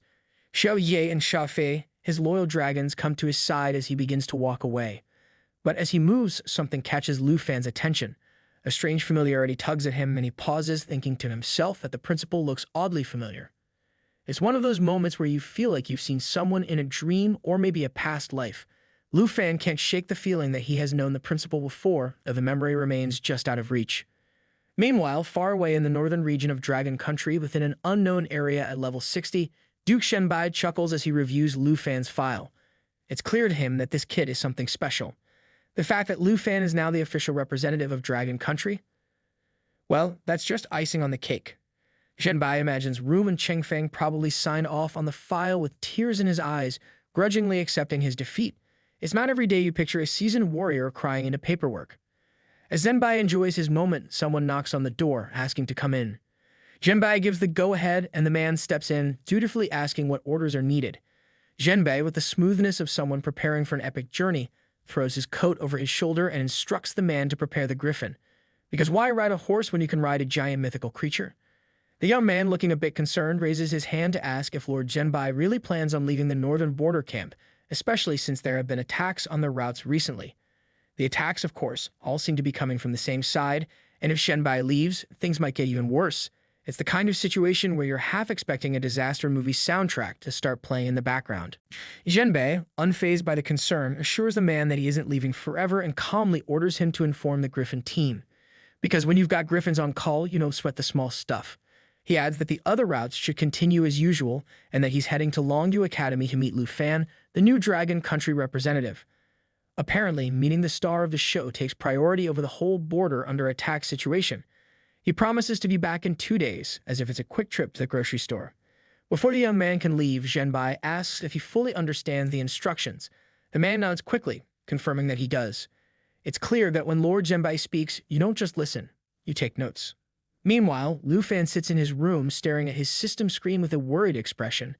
The destination he's been thinking about is over 3,000 kilometers away, and let's be honest, no one's thrilled about a trip that long, not even a hero. The thought of how far it is makes him feel uneasy, knowing it won't be a simple journey. As he scans the system further, he notices that Ruan Chanfeng has approved his national test qualification. While that should bring some relief, Lu Fan can't shake the feeling that something is missing. Realizing there's nothing pressing on his agenda, he considers going out to search for treasure.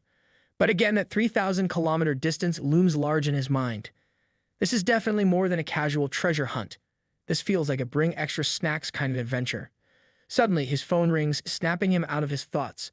He talks for a moment, considering his options, and eventually says, "Forget it, I'll contact you next time."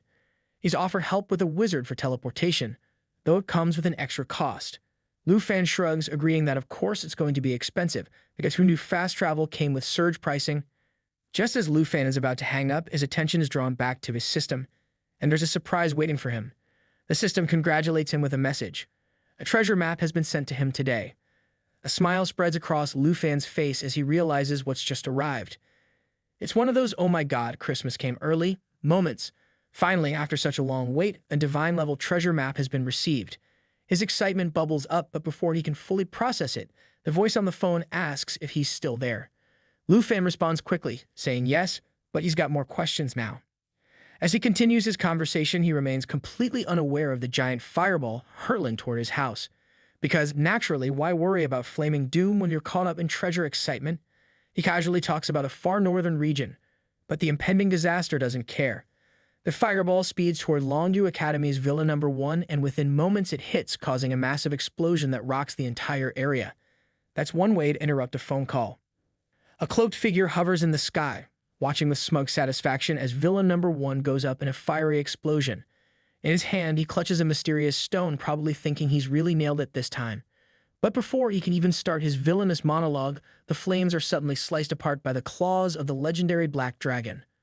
Lu Fan emerges from the flames totally unscathed, standing alongside the other villa residents, all completely safe thanks to his dragons. Honestly, when your insurance policy includes dragon protection, there's not much to worry about. Without missing a beat, Lu Fan looks up the cloaked figure, and with his usual flair, tells him to stop right there and don't even try to teleport again. Lu Fan wastes no time. His dragon bares its fangs and charges straight at the figure, knocking back his hood and revealing him as none other than the teacher who had stood with the principal during the envoy's assessment. With a dramatic flair only Lu Fan can manage, he calls out to a lady on the ground, telling her to call the fire department while the others scramble to ensure everyone is safe because, safety first, even in the middle of a villain showdown. Ken Chu, always quick to the point, announces that the hooded man had ambushed them with the clear intent of wiping them out. But the teacher, now fully committed to his role as the villain, isn't done yet. He sneers at Lu Fan, telling him that now that he's been spotted, there's no choice but to bind him. Apparently, once you're caught mid-evil scheme, the only logical response is to tie up the hero with magic. With a flourish, he casts a blazing binding attack, locking Lu Fan in place and preventing any helpful effects for 10 seconds. It's like the magical version of a timeout, except this one comes with fire.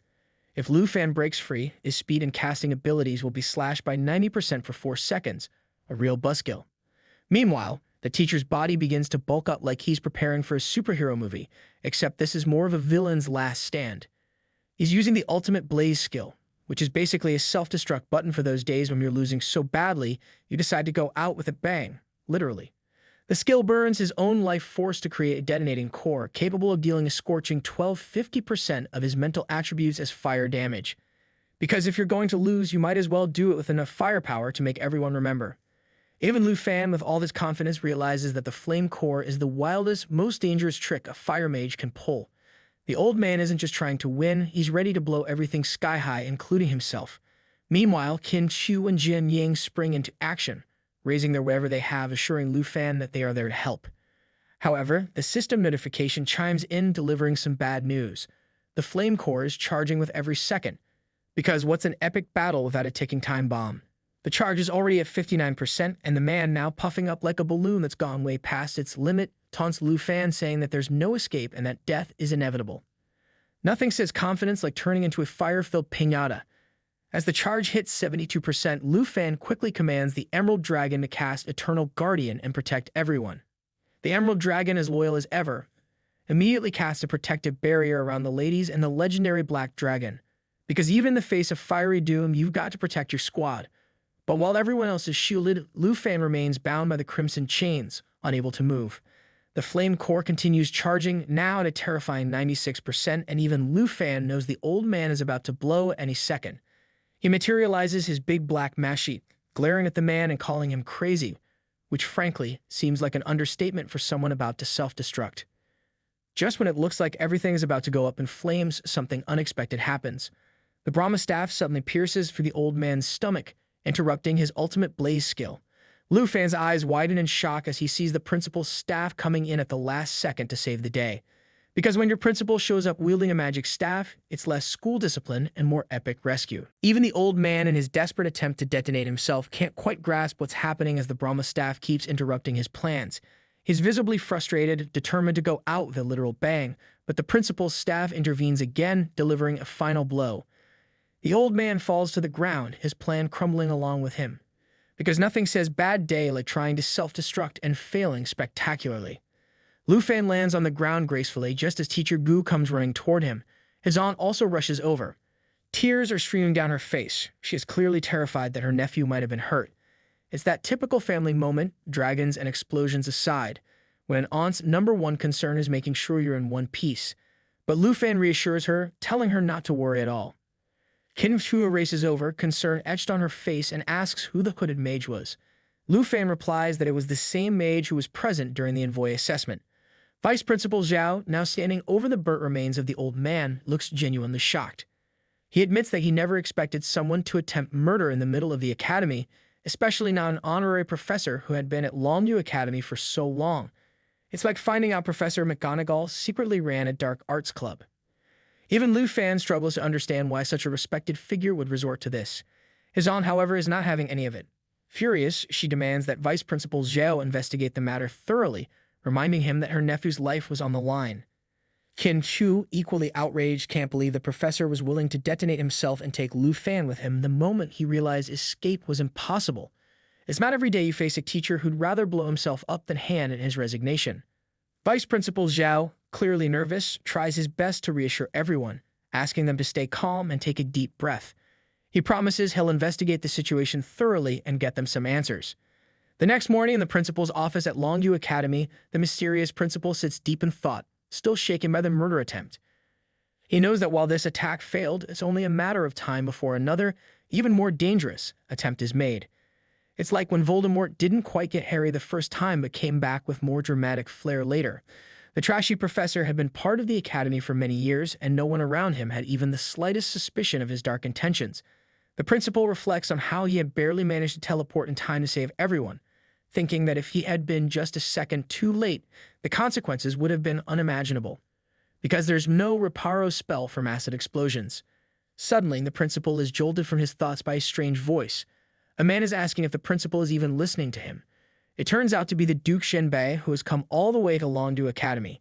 The Duke, clearly unimpressed with the beverages on offer, jokes that the principal's office needs some serious drinks because the tea is simply bland and tasteless. It's like showing up to Hogwarts and complaining about the lack of butterbeer.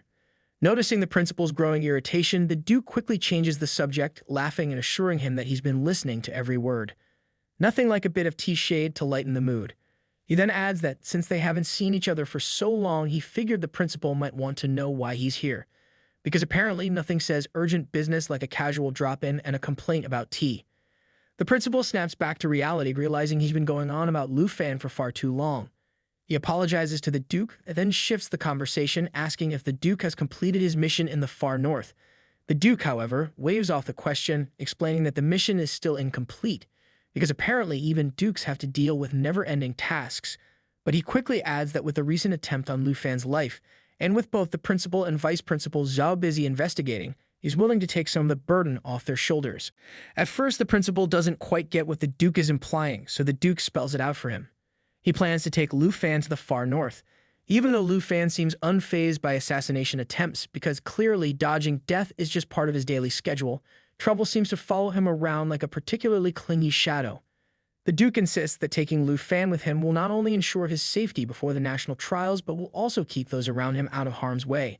Because, let's face it, being near Lu Fan is basically standing in the splash zone of chaos. The principal, so trying to piece it all together, wonders aloud what the Duke stands to gain by taking Lu Fan along. After all, the Duke is an esteemed figure in the north, while Lu Fan is, well, just a student. Okay, a student who seems to collect dragons the way people collect action figures, but still. The idea of the Duke playing babysitter to a not-so-ordinary student feels almost absurd. It's like sending Gandalf on a field trip with Harry Potter. The Duke, without hesitation, grabs a bottle of wine and starts pouring himself a glass, casually informing the principal that he's been watching Lufan for quite some time. According to the Duke, Lufan's growth and progress have been nothing short of astounding, as if the kid has been secretly training like he's prepping for the Olympics of magic. So there's no need for the Duke to worry. He's got everything under control, or at least that's what he says between sips. The principal, nodding in agreement, is almost convinced, but throws in one condition before letting Lufan go. He insists that the Duke must guarantee that Lufan stays out of danger. A tall order considering Lufan seems to attract chaos like a magnet attracts metal. Meanwhile, the Duke is already downing his wine like it's water, grumbling that the drink tastes awful. Clearly, protecting a student isn't nearly as stressful as trying to find decent wine. Meanwhile, at the front gate of Longdew Academy, a man in a fancy car arrives and the bratty princess, looking surprisingly calm, beams with happiness. Her big brother has finally come to visit, and for a moment, she almost looks sweet. Almost. Because no amount of sibling joy can hide the fact that she's still as bratty as ever, as she eagerly asks her brother if he's going to help her get revenge. Her brother, acting like the ultimate jerk, assures her that he's going to teach the person who hurt her a good lesson. You know, the kind of lesson that involves less talking and more fists. It's a heartwarming family reunion, except for the part where both siblings are clearly plotting something a little more dramatic than your usual sibling bonding. Later in Villa Number 2 of the Academy, the informant checks in with Lufan, asking if he received the map. Lufan confirms, assuring him that he's about to transfer the money right away, because nothing says, "I'm a responsible treasure hunter," like settling payments on time. The informant, however, is a bit taken aback, mentioning that Lufan suddenly went offline last night and couldn't be reached at all. He's relieved that Lufan's okay, especially since the map in question is so dangerous that no one else would even dare to buy it, except, of course, for Lufan. Because what's life without a little treasure hunting in deadly locations? Remembering the chaos of the previous night, Lufan quickly tells the informant that he needs to hang up. Just as he's about to end the call, Jian Ying approaches, curiosity in her eyes. She asks if Lufan really plans to head somewhere far. Lufan tells her that he is still a bit concerned about the villa and the safety of the ladies and is seriously considering delaying his departure until the investigation results from the attack come through. Because, let's face it, you can't just leave when there's a literal murder mystery to solve. Jian Ying, clearly still shaken from the night before, confesses to Lufan that she didn't sleep well. Apparently, all the ladies slept upstairs and the tension made it hard to rest. She asks Lufan to let them know when they wake up and to say his goodbyes to everyone. Lufan thanks Jian Ying for taking care of all the laddie for him, but Lufan, feeling grateful, thanks Jian Ying for taking care of all the ladies for him. Suddenly, the doorbell rings loudly, breaking the moment. Thinking it might be Vice Principal Zhao with the investigation results, Lufan heads to the door, ready to ask for an update. But when Lufan opens the door, it's not Vice Principal Zhao standing there. Instead, it's a man he doesn't recognize. Lufan, clearly caught off guard, asks who the stranger is. The man, looking nervous but trying to stay composed, quickly reassures Lufan that he's not someone to be afraid of. Because, of course, nothing screams trustworthy like someone nervously saying, "Don't worry, I'm not here to hurt you." He then explains that he had to subdue all the villa's bodyguards because they attacked him on sight before he could explain himself. It's as if the bodyguard's motto was attack first, ask questions, never. Lufan, now more confused than ever, starts to wonder if this guy is just another assassin sent by some gang to take him out. Because, let's face it, at this point it feels like being on someone's hit list is just part of his morning routine. Not taking any chances, Lufan pulls out his math sheet, his mind racing. Do I attack? Negotiate? He's weighing his options, probably leaning toward the let's go with sharp objects approach, when suddenly Qin Chu comes down the stairs, addressing the stranger as Uncle Tu, and asking why he's come to the villa.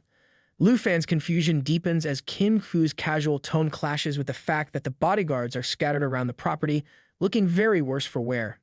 Moments later, the Duke, now comfortably seated on the sofa, explains his visit, while Lufan slowly starts to piece things together. He realizes this man is the same Uncle Tu Qin Chu had mentioned before. It's one of those moments where Lufan's probably thinking, great, the guy who took down all my bodyguards is actually family. Qin Chu quickly explains to Lufan that she's called the Duke Uncle Tu ever since she was little, leaving Lufan wondering if he's going to need stronger bodyguards or just fewer surprise visitors. The Duke breathes a sigh of relief, thankful that Qin Chu arrived just in time because, let's be honest, things were about to get real awkward if Lufan had decided to introduce his math sheet. Lu Fan, equally relieved, thanks the Duke for handling the situation with the bratty princess for so long. The Duke, however, waves it off and explains that although Ruin had been dismissed from his position, he was still seeking revenge on Lu Fan. Fortunately, their last battle had resolved the issue, though knowing Lu Fan, it was probably a mix of fists, dragons, and a lot of well-timed luck. But before the conversation could dive deeper into details, Qin Fu interrupts with a smile, teasing the Duke. She jokes about how she never expected that the once great hero, who had ridden a griffin to confront the beast tide, was now so unrecognized that even the bodyguards of Londu Academy had no idea who he was, because apparently saving the world from a beast invasion doesn't guarantee you VIP access anywhere. Upon hearing that the man before him was the legendary hero who fought in the beast tide, Lu Fan immediately jumps up from his chair. He tells the Duke that while he was studying in the city, the school walls were always filled with stories of heroes who died fighting ferocious beasts. The Duke, as it turns out, was the one who led them to victory, despite the many sacrifices. It's like finding out the person sitting in your living room is basically a fantasy world's version of a war hero, and all you did was almost attack him.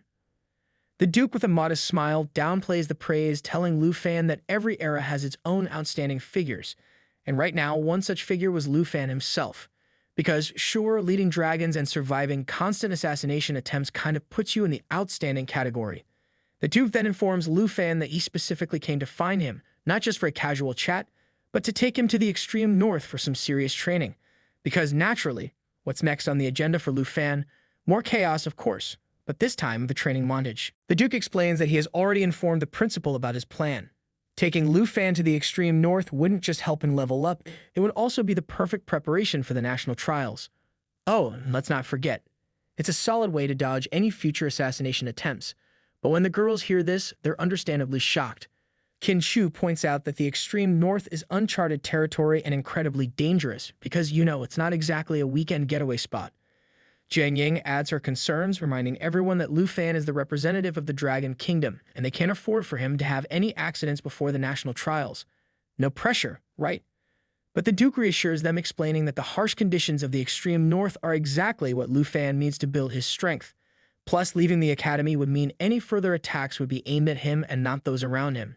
It's like a tactical vacation, one with more danger and fewer beach days. Now Lu Fan finds himself in a dilemma. On one hand, the treasure he's been after is located in the extreme north. On the other hand, he's got 4 beautiful ladies casually hovering around him, and he's unsure if they'll be safe when he leaves. Because leaving your house full of powerful women behind is, apparently, a tough decision when dragons in danger are your usual company. But before he can overthink it, Jian Ying steps in, telling him that you should definitely go. She explains that every lady in the house has already advanced to the 2nd level, and they're more than capable of taking care of themselves, even without him. Qin Shu agrees, assuring Lu Fan that she'll personally protect his aunt, so he has nothing to worry about. Lu Fan smiles, realizing that he can trust them to handle things while he's away. No fan service for a while, I guess, he muses to himself, finally ready to head to the extreme north for some serious training and treasure hunting. The Duke grins, realizing that he didn't misjudge Lu Fan's potential after all. Feeling celebratory, he orders Qin Shu to fetch some bottles of good wine so they can enjoy a big meal together. But the lady quickly informs him that the strong liquor he desires isn't allowed inside the academy. Apparently, even heroes have to follow school rules, no sneaking in booze here. To make matters worse, Jian Ying, who spends most of her time at Villa Number 1, doesn't have any food items stocked at her place either. With the dinner plans hanging in the balance, Lu Fan takes charge and decides to go buy groceries so they can all eat together. Because when life throws assassinations and battles your way, you still need to figure out dinner. He also plans to say goodbye to his senior before his departure. But there's one lingering issue. The bodyguards are still lying on the floor out of commission after their tussle with the Duke. The Duke wonders if Qin Shu can heal them, but Lu Fan offers a better solution, deciding to leave his emerald dragon behind to help with the healing, because who needs a first aid kit when you've got a dragon on hand? Later, Lu Fan's in the academy's scoring room, still trying to wrap his head around the fact that he just met the legendary hero who resisted the beast tide. It's one thing to read about your heroes and another to have them crash on your couch. Suddenly, his senior lady appears, waving her hands at him and asking why he's at the academy so late. She explains that she's been busy the past few days, but is more than ready to offer some close combat practice if Lu Fan's interested. But before she can say much more, Lu Fan interrupts, telling her he's not here to train, he's here to say goodbye. The senior lady pretends not to know about his trip to the extreme north, but Lu Fan explains it all, mentioning that he'll be gone for an entire month, It's one of those see you in a month, don't let the dragons burn anything down kind of goodbyes. Upon hearing about Lu Fan's upcoming journey to the extreme north, the senior lady playfully grabs his cheeks, teasing him that heading there will give him far better experience than sparring with a pretty lady like herself. Because apparently dragons and icy wilderness are the real deal, not fancy duels with flirtatious seniors. But her teasing has a hint of concern, as she warns him that it's still a dangerous place, so she urges Lu Fan to take care. Even though our boy blushes, his cheeks practically glowing like he's been hit by a love spell, he thanks her for everything. As Lu Fan says his goodbyes and prepares to leave, the lady suddenly grabs him from behind, making him flustered and turning his face an even deeper shade of red. She playfully remarks that since he's in such a hurry, she doesn't have much to give him. At this point, it's looking suspiciously like something out of a romantic drama, and Lu Fan's probably wishing he had an escape route.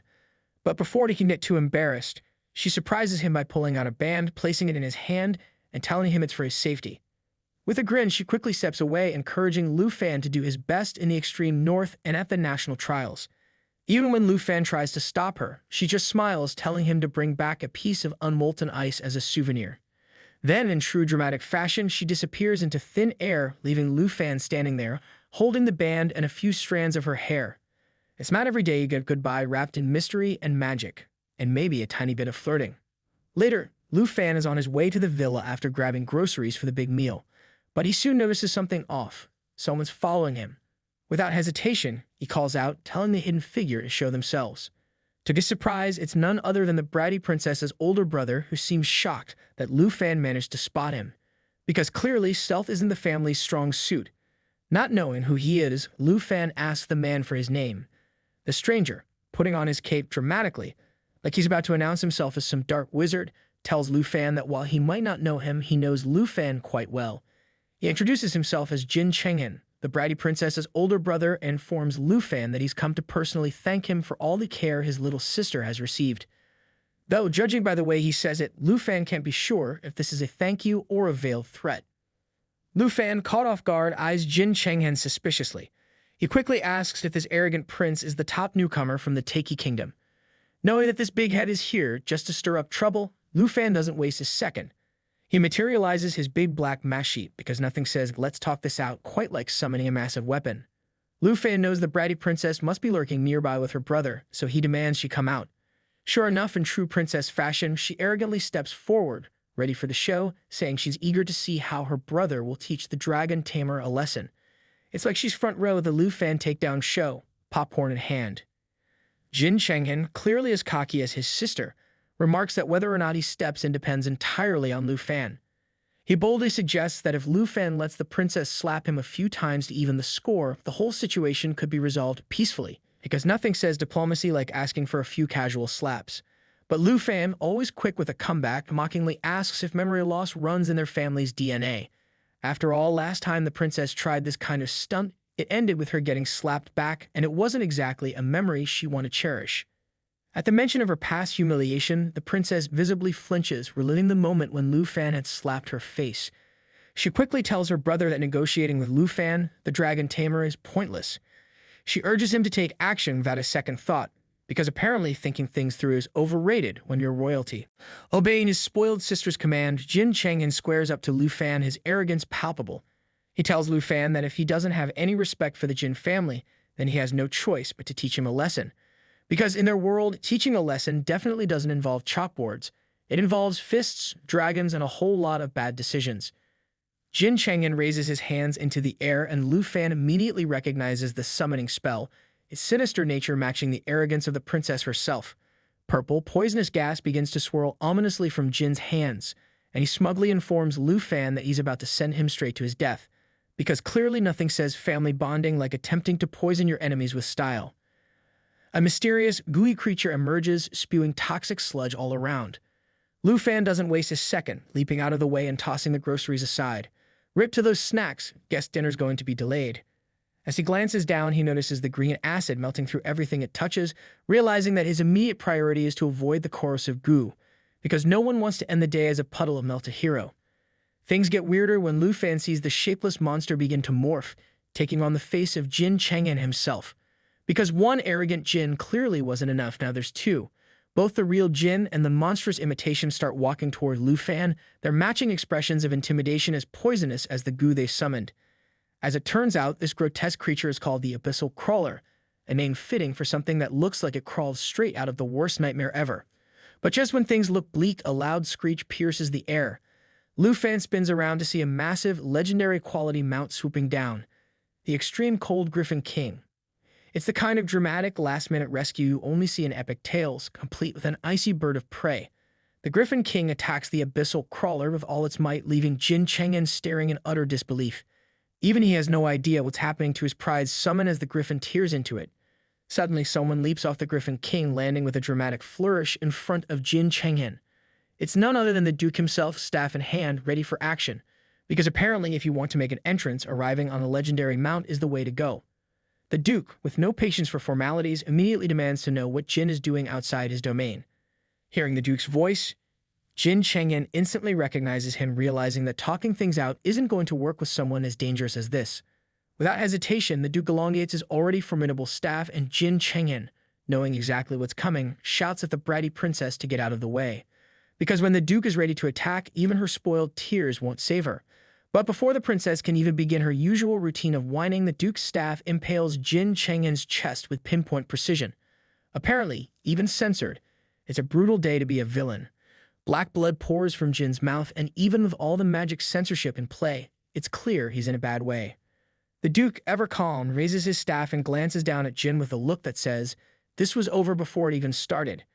He informs Jin that not even his Abyssal Crawler can escape the clutches of the Griffin King. Because let's be honest, when you've got an ice-breathing, legendary griffin on your side, negotiations are off the table. Meanwhile, the princess, true to form, begins crying in the corner like the spoiled brat she is, watching things spiral out of control. It's basically her go-to move whenever life doesn't go her way. Before Jin Cheng'en can even think about freeing himself from the Duke's pointy staff, the Duke, with no hesitation, drives it further into Jin's chest, killing him instantly. Because when the Duke says he's going to teach someone a lesson, he's not talking about a gentle lecture. Everyone is completely shocked by how quickly and effortlessly the Duke has killed Jin Cheng'en, because normally people take a moment to think before skewering someone. But the Duke isn't fazed at all, calmly revealing that Jin Cheng'en is actually an abyssal summoner with a third-tier skill called Abyssal Symbiosis. As long as his abyssal beast is alive, he can be reborn through it. Basically, the guy's got a get-out-of-death-free card, but it comes with creepy monster strings attached. Sure enough, the man's face starts melting away almost instantly, showing that it wasn't his real body that was killed, because who needs a dramatic last breath when you can just melt and respawn? The Duke, however, is not playing games. He warns Jin that if he doesn't come out now, he'll take care of the Abyssal Crawler, which would mean Jin would be truly finished this time. And when the Duke says finished, he doesn't mean with a slap on the wrist, he means done. Realizing that his escape plan is unraveling fast, the Abyssal Crawler begins transforming, and soon enough, Jin Cheng'en reappears, though he's clearly in a tight spot. The bratty princess watches, horrified, as her brother comes back to life, looking pretty worse for wear. It's one thing to be reborn, but it's another to do it when your entire plan just blew up in your face. Desperate, Jin tries to switch tactics. Knowing that brute force won't save him, he plays the victim card, telling the Duke that as a representative of the Taiki Kingdom, any attack on him before the national trial would result in judgment from the 23 nations. Because when all else fails, try throwing some political threats around. While Jin tries to weave his way out of the mess, the Duke's expression remains as cold as ever, probably thinking that playing the victim card after summoning goo monsters is a bit much, even for royalty. Lu Fan is completely floored, watching someone literally resurrect right in front of his eyes. Because let's be real, watching someone come back to life isn't exactly on your everyday to-do list. The Duke, however, remains as composed as ever, informing Jin Cheng'en that when a national trial representative is attacked, retaliation in defense of that representative comes without consequences from the 23 nations. Basically, Lu Fan has the ultimate get-out-of-jail-free card when it comes to self-defense. Multiple thunderbolts of realization hit Jin Cheng'en as he processes this. He finally understands that Lu Fan is, in fact, the representative of the Dragon Kingdom. It's one of those moments where everything clicks, and it's not a good click for Jin.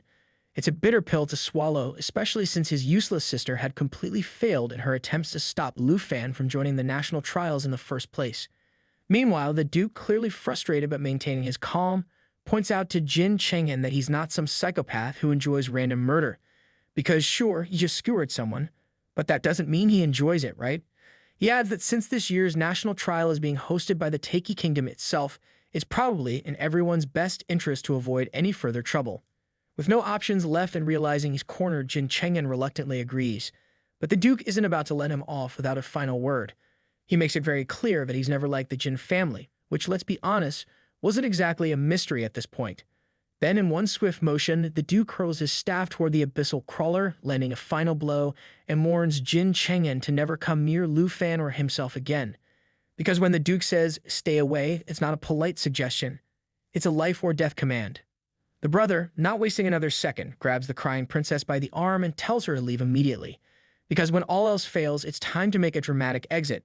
But even in defeat, his arrogance shines through. As they leave, he boldly tells Lu Fan that he's only safe until the national trial. The audacity of talking big after literally being resurrected from the dead? Well, that's a level of delusion even Lu Fan didn't expect. Lu Fan can't help but find it all a bit amusing. I mean, who acts tough after dying just a few minutes earlier? It's almost as if Jin Chengyan is trying to make dying seem like a minor inconvenience. But before Lu Fan can think much more about it, the Duke cuts in, reminding him that they should hurry back inside. Because clearly a bunch of worried ladies are probably pacing in Villa number 2, expecting the worst. Then just as the dust is about to settle, the Duke, with a casual shrug and a twinkle of hope, asks Lu Fan where all the food ingredients are, especially the booze. At that moment, it all comes crashing back to Lu Fan. The groceries, his carefully chosen meal supplies, all victims of the corrosive gas from the now non-existent abyssal crawler.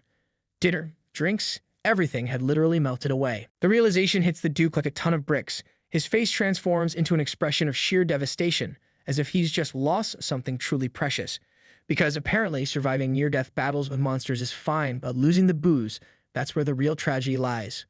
Later that night, the long-awaited gathering finally takes place and everyone takes the opportunity to let go of the tension from the earlier attack. Jian Ying sits quietly, sipping her drink, while the Duke and Tao Xiaoman are far more lively, clearly enjoying the moment. Lu Fan's aunt, however, can't hold back her tears, repeatedly telling Lu Fan to take care of himself and not to worry about the ladies. Because nothing says bon voyage like a tearful aunt trying to send you off with emotional armor. Meanwhile, Kin Q sits silently, quietly sobbing, unable to find the words to say goodbye. The atmosphere around her speaks volumes, though. She's just as worried as everyone else. Lu Fan reassures them all, smiling as he promises to be back in just a month. But for now, he knows he has to leave. He's been the target of all the attacks, and he can't let them continue to face danger because of him. It's one of those moments where the hero, no matter how strong, realizes that protecting everyone sometimes means stepping away. The next day, Duke is riding his mighty griffin, with Lu Fan sitting alongside him, taking in the view with childlike amusement. Because nothing beats flying on a legendary mount when you're escaping assassination attempts and emotional goodbyes. With only a month left until the national trial and the secrets of the extreme north waiting to be uncovered, Lu Fan's journey is far from over. And something tells him that what's ahead will make all the recent chaos look like a warm-up. The old man, ever practical, tells Lu Fan to hold on tight and try not to get frostbitten. Because apparently frostbite is just part of the welcome package in the extreme north, but Lu Fan isn't too worried about the cold. His attention is locked on the vast, unexplored territories below, places above level 60 that feel like a whole new world. It's like staring at the map in a video game and realizing you've only unlocked the tutorial zone. And somewhere out there, hidden among the snow and danger, lies the divine treasure he's been hunting. Just as he's marveling at the view, something strange catches his eye. A blood-red moon hanging in the sky like a bad omen. When he asks the Duke about it, the old man just smiles that cryptic smile he's so good at. The Duke hints that the blood moon is part of the reason they're heading to the extreme north, leaving Lu Fan more curious than ever. They soon arrive at the extreme north military camp, and it's impressive. The elite Griffin squad is gathered, all under the Duke's command. These aren't just any soldiers. These are warriors trained for mounted combat. Because fighting while flying on a giant bird isn't exactly something you learn in your average sword class. The camp is buzzing with activity, and it's clear these guys aren't just here for the scenery. The Duke explains that they've been exploring the area for some time, and they currently have 114 exploration routes mapped out. But their target, the very thing Lu Fan saw as the blood moon, has remained out of reach. No matter how hard they've tried, they haven't been able to get close to it. Which, let's be honest, is probably why they refer to it as that, because when something refuses to cooperate, you don't waste time coming up with fancy names. With Lu Fan on board, the Duke is feeling optimistic. He's certain their exploration efforts will finally make some real progress, because adding a dragon tamer to the team is like upgrading from a tricycle to a jet. Even Lu Fan sees the alignment of their goals. finding the divine treasure and training in an environment equivalent to a level 60 challenge. As Lu Fan studies the map, his eyes land on two routes that seem closest to the location of the divine treasure. Without hesitation, he points to Route 77 and Route 78 and asks the Duke if he can jump right into the exploration group. The Duke, usually calm, suddenly gets serious, probably thinking, here we go again with the bold choices. He tells Lu Fan that while he appreciates the eagerness for action, Route 78 is no walk in the park. It's a rough area, crawling with ferocious beasts. Basically, it's the place you go if you got a death wish and a sturdy pair of boots. The Duke warns that if anything happens to Lu Fan, given that he's only level 32, the school principal will definitely take the Duke's life without hesitation. Because nothing ruins a reputation like losing a star student to a giant beast. But Lu Fan, ever determined, counters with his usual confidence. He didn't come all the way to the extreme north just to hide from trouble. He's here to improve himself and refuses to take the safe route in life. Because in Lu Fan's world, safe routes are for tourists, not dragon tamers with a treasure to find. The Duke, ever the mentor, activates an inventoried portal because apparently pulling magical weapons out of thin air is just another Tuesday for him. As he does, he comments that Lu Fan's eagerness reminds him of his own reckless youth, rushing headlong into dangerous situations even when no one asked for it. Ah, the good old days when running toward danger was a personality trait. From the inventory, the Duke pulls out a crimson bow, handing it to Lu Fan. Our boy's eyes widen as he immediately recognizes the bow as a legendary level 70 offhand weapon. And let's be honest, getting a shiny new toy like that makes anyone blush, even if you're a seasoned dragon tamer. What's even better, Lu Fan can wield it alongside his big black mashi, making him quite the force to be reckoned with. It's like Christmas came early, and instead of socks, he's getting a legendary weapon. Seeing Lu Fan's slightly flustered reaction, the Duke waves it off, telling him to quit acting so modest and just take the bow. After all, it's not every day someone casually hands you a weapon that could level a small village. The Duke insists that with Route 78 ahead, Lu Fan is going to need every bit of help he can get, and these preparations are essential. Lu Fan assures the Duke that he's ready for the challenge, though the Duke can't resist adding that if he could have used the bow himself, there's no way he would have handed it over.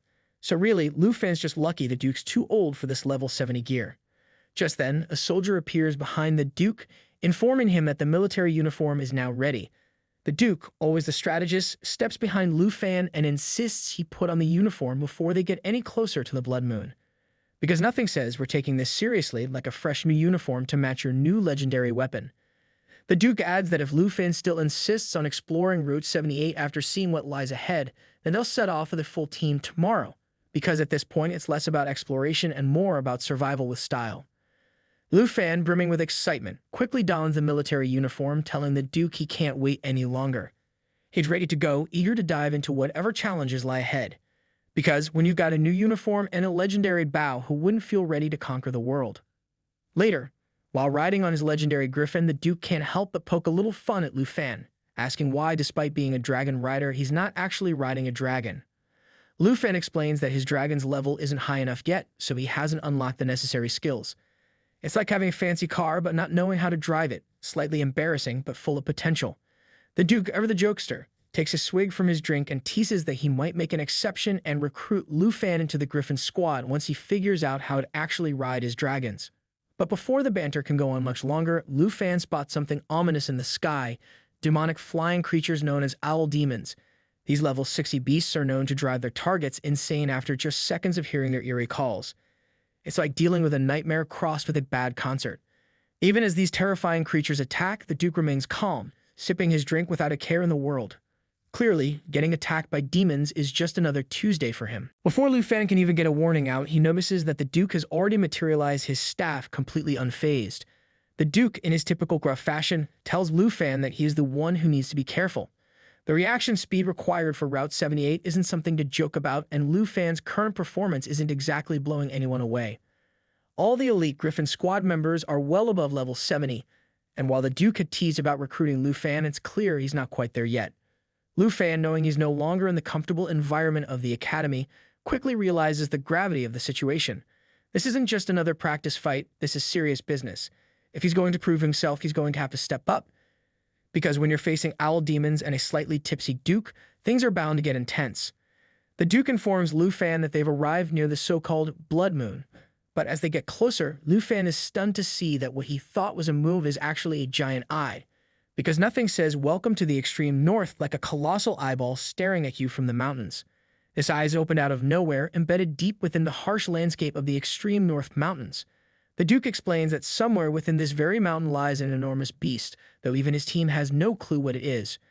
Lufan studies the giant eye and realizes that the surrounding mountains seem to form the shape of half a dragon's head. Because of course it wouldn't be a normal day for Lufan if he weren't facing off with something that resembles a dragon. But there's no way to confirm if it really is a dragon. Whatever it is, the creature's body is so massive that even the Griffin squad hasn't been able to investigate it properly. The Duke adds that when his mighty Griffin first laid eyes on the giant eye, even it was too terrified to approach. And when a legendary Griffin gets scared, you know you've got a real problem on your hands. Curious and concerned, Lufan opens his system window, hoping to get more information about the mysterious creature. To his shock, even the system can't identify the entity in front of them. It's the kind of moment where you realize that even the world's best cheat codes won't help. The Duke, with a serious tone, points out that in their world, there are still vast, uncharted territories where humans have barely set foot. Many more unknown areas remain, waiting for someone brave enough or crazy enough like himself to lead the Griffin squad and explore the depths of these hidden mysteries. And if that someone happens to enjoy a stiff drink while doing it, well, that's just a bonus. The Duke recalls the first time he encountered the giant eye. It had been during what was supposed to be a simple extraction mission, rescuing their teammates from a horde of owl demons. But in the chaos of an avalanche, as they fought to save their comrades, the giant eye had suddenly appeared in the middle of the mountain, staring down at them. And nothing derails a rescue mission like a surprise eyeball the size of a house. That was over a year ago, and despite experts from all the nations investigating it, no one has been able to figure out what the creature it is. But one thing is certain, it's alive. The eye had opened right in front of the Duke, and ever since, he's carried the fear that if this beast ever awakens, humanity might face its end. Because when your planet has a giant, mysterious eyeball monster lurking in the mountains, you tend to lose sleep. Just as the Duke reflects on this chilling memory, Lufan calls out to him, pointing to figures in the sky. At first glance, they look like members of the Griffin squad soaring through the air, but the Duke's face immediately hardens and he grips his staff tightly. He tells Lufan that those figures are indeed former members of the Griffin squad, but they're no longer alive.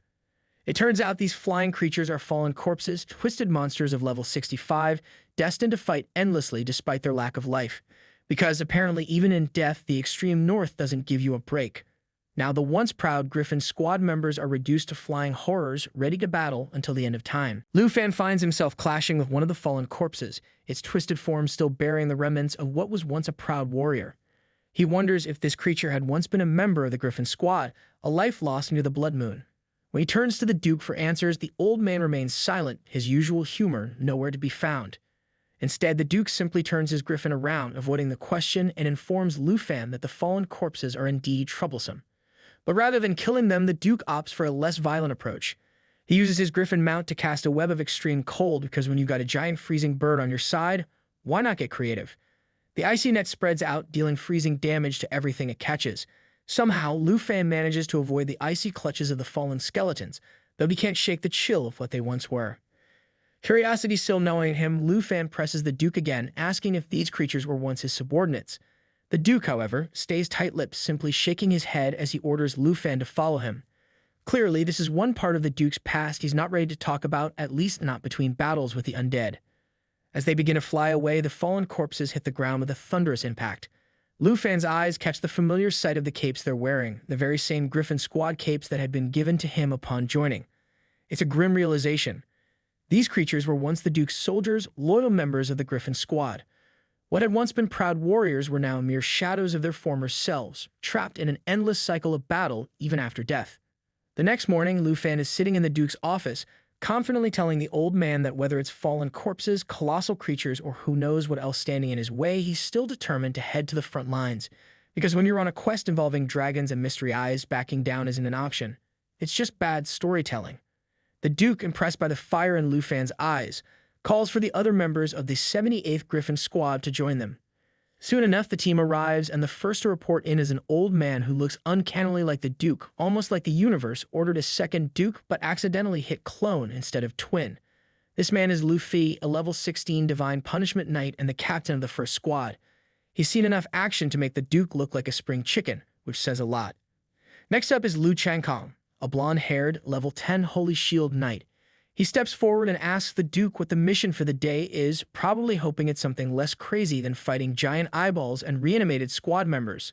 Then comes Shen Kai, a girl with glasses and a sharp look of focus, who happens to be a level 10 soaring eagle knight. Because when you're a knight who can fly, wearing glasses just adds to the superhero vibe. The Duke then turns to Lu Changkong and tells him there's a new addition to the team, and who else could it be but Lu Fan, the #1 from Dragon Capital Academy. Because if you're going to recruit a new team member, might as well go for the top of the class. Upon hearing the name of the academy, Lu Changkong lights up. Turns out he's a proud graduate of Dragon Capital Academy as well, from the prestigious King class. It's like finding out you and the new guy went to the same school, except instead of trading stories about cafeteria food, you're gearing up to fight mythical beasts. Lu Fan, surprised and a little starstruck, shakes hands with his senior, Lu Changkong, humbly asking him to look out for him. Because when you meet someone from your alma mater, it's only polite to ask for a little extra care, especially when you're about to face life-threatening missions. Lu Changkong, with a grin, reassures everyone that there's no need to worry. He'll make sure Lu Fan is well taken care of. It's the kind of confident smile that says, "Don't worry, I've got your back, and probably your lunch too." But just as things start to settle, Captain Luffy approaches the Duke, clearly not as charmed by the camaraderie. He has some questions about Lu Fan's presence. Meanwhile, Lu Fan, still curious, asks Lu Changkong about the badge Captain Lu Fei is wearing. Changkong explains that it's a military badge, a hard-earned symbol that qualifies him to be a captain. Apparently, not just anyone can wear it, you have to earn it, like leveling up in a really intense video game. He adds that those rank higher than Captain Lu Fei wear silver or gold badges, and within the Griffin squad, only 8 people hold gold badges. Where the Duke isn't around, those 8 are in charge. Because nothing says elite squad like flashing gold badges and wielding legendary weapons. Captain Fei, still skeptical, questions the Duke's decision to send a college student on a mission in the extreme northern region. Because sending a student for a deadly internship in uncharted territory doesn't exactly scream normal onboarding process. Captain Fei makes it clear that the 78th Squad doesn't have time to babysit, and their mission is far too dangerous for someone green. But the Duke, not one to be questioned about his decisions, looks serious. He reminds Captain Luffy that he never jokes when it comes to his work. If Lu Fan faces danger or even death on the battlefield, well, that's Lu Fan's problem. It turns out that the Duke and Captain Lu Fei are brothers, and the Duke wastes no time asserting his authority. He orders that Lu Fan is now officially a member of the 78th Squad, so they are to treat him like any other team member. No special treatment, no babysitting, just a straight-up trial by fire, because that's how family rolls in the Griffin Squad. Even Captain Lu Fei, though a bit hesitant, agrees. He tells Shen Kai to take Lu Fan to the squad meeting room for the mission briefing. Shen, however, is not exactly thrilled. Her face says it all. Escorting the new guy is about as exciting to her as folding laundry. Still, she does as ordered, and the scene shifts to the 78th Squad's meeting room. Captain Luffy starts the briefing by informing the team that, according to reports from their forward stations, a massive blizzard is on its way and will hit the area in 4 days. Because, of course, it wouldn't be a real mission without a deadly snowstorm to add a little extra drama. This means their mission has to be completed within those 4 days. The captain explains that it will take them 2 days to travel to and from the forward station, leaving them with only 2 days to explore Route 78. Because nothing says tight deadline like a ticking snow clock. Lu Changkong, ever the practical one, voices concern about whether they'll have enough time to explore properly. Captain Lu Fei asserts that with the addition of a new team member, their goal this time is to clear 100 miles, and that will be considered a successful mission. But Shen immediately counters, because when you've got a student on board, you've got to adjust your expectations, or at least that's her logic.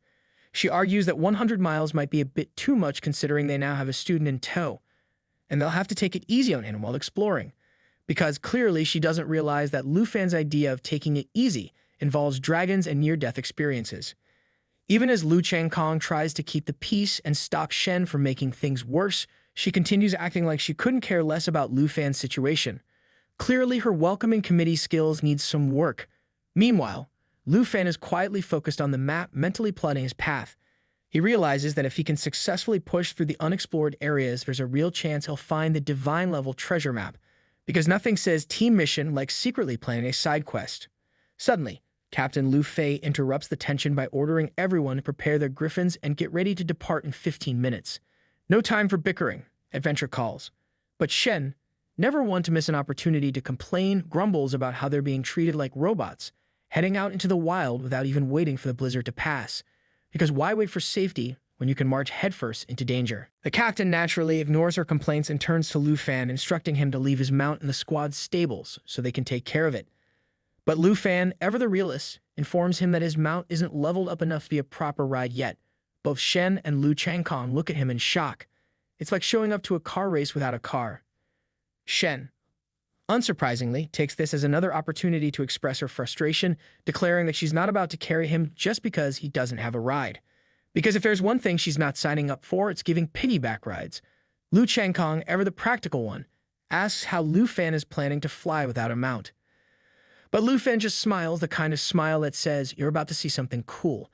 He reassures them, telling the team not to worry about carrying him because, of course, when you're a dragon tamer, you don't really need a griffin to make an entrance.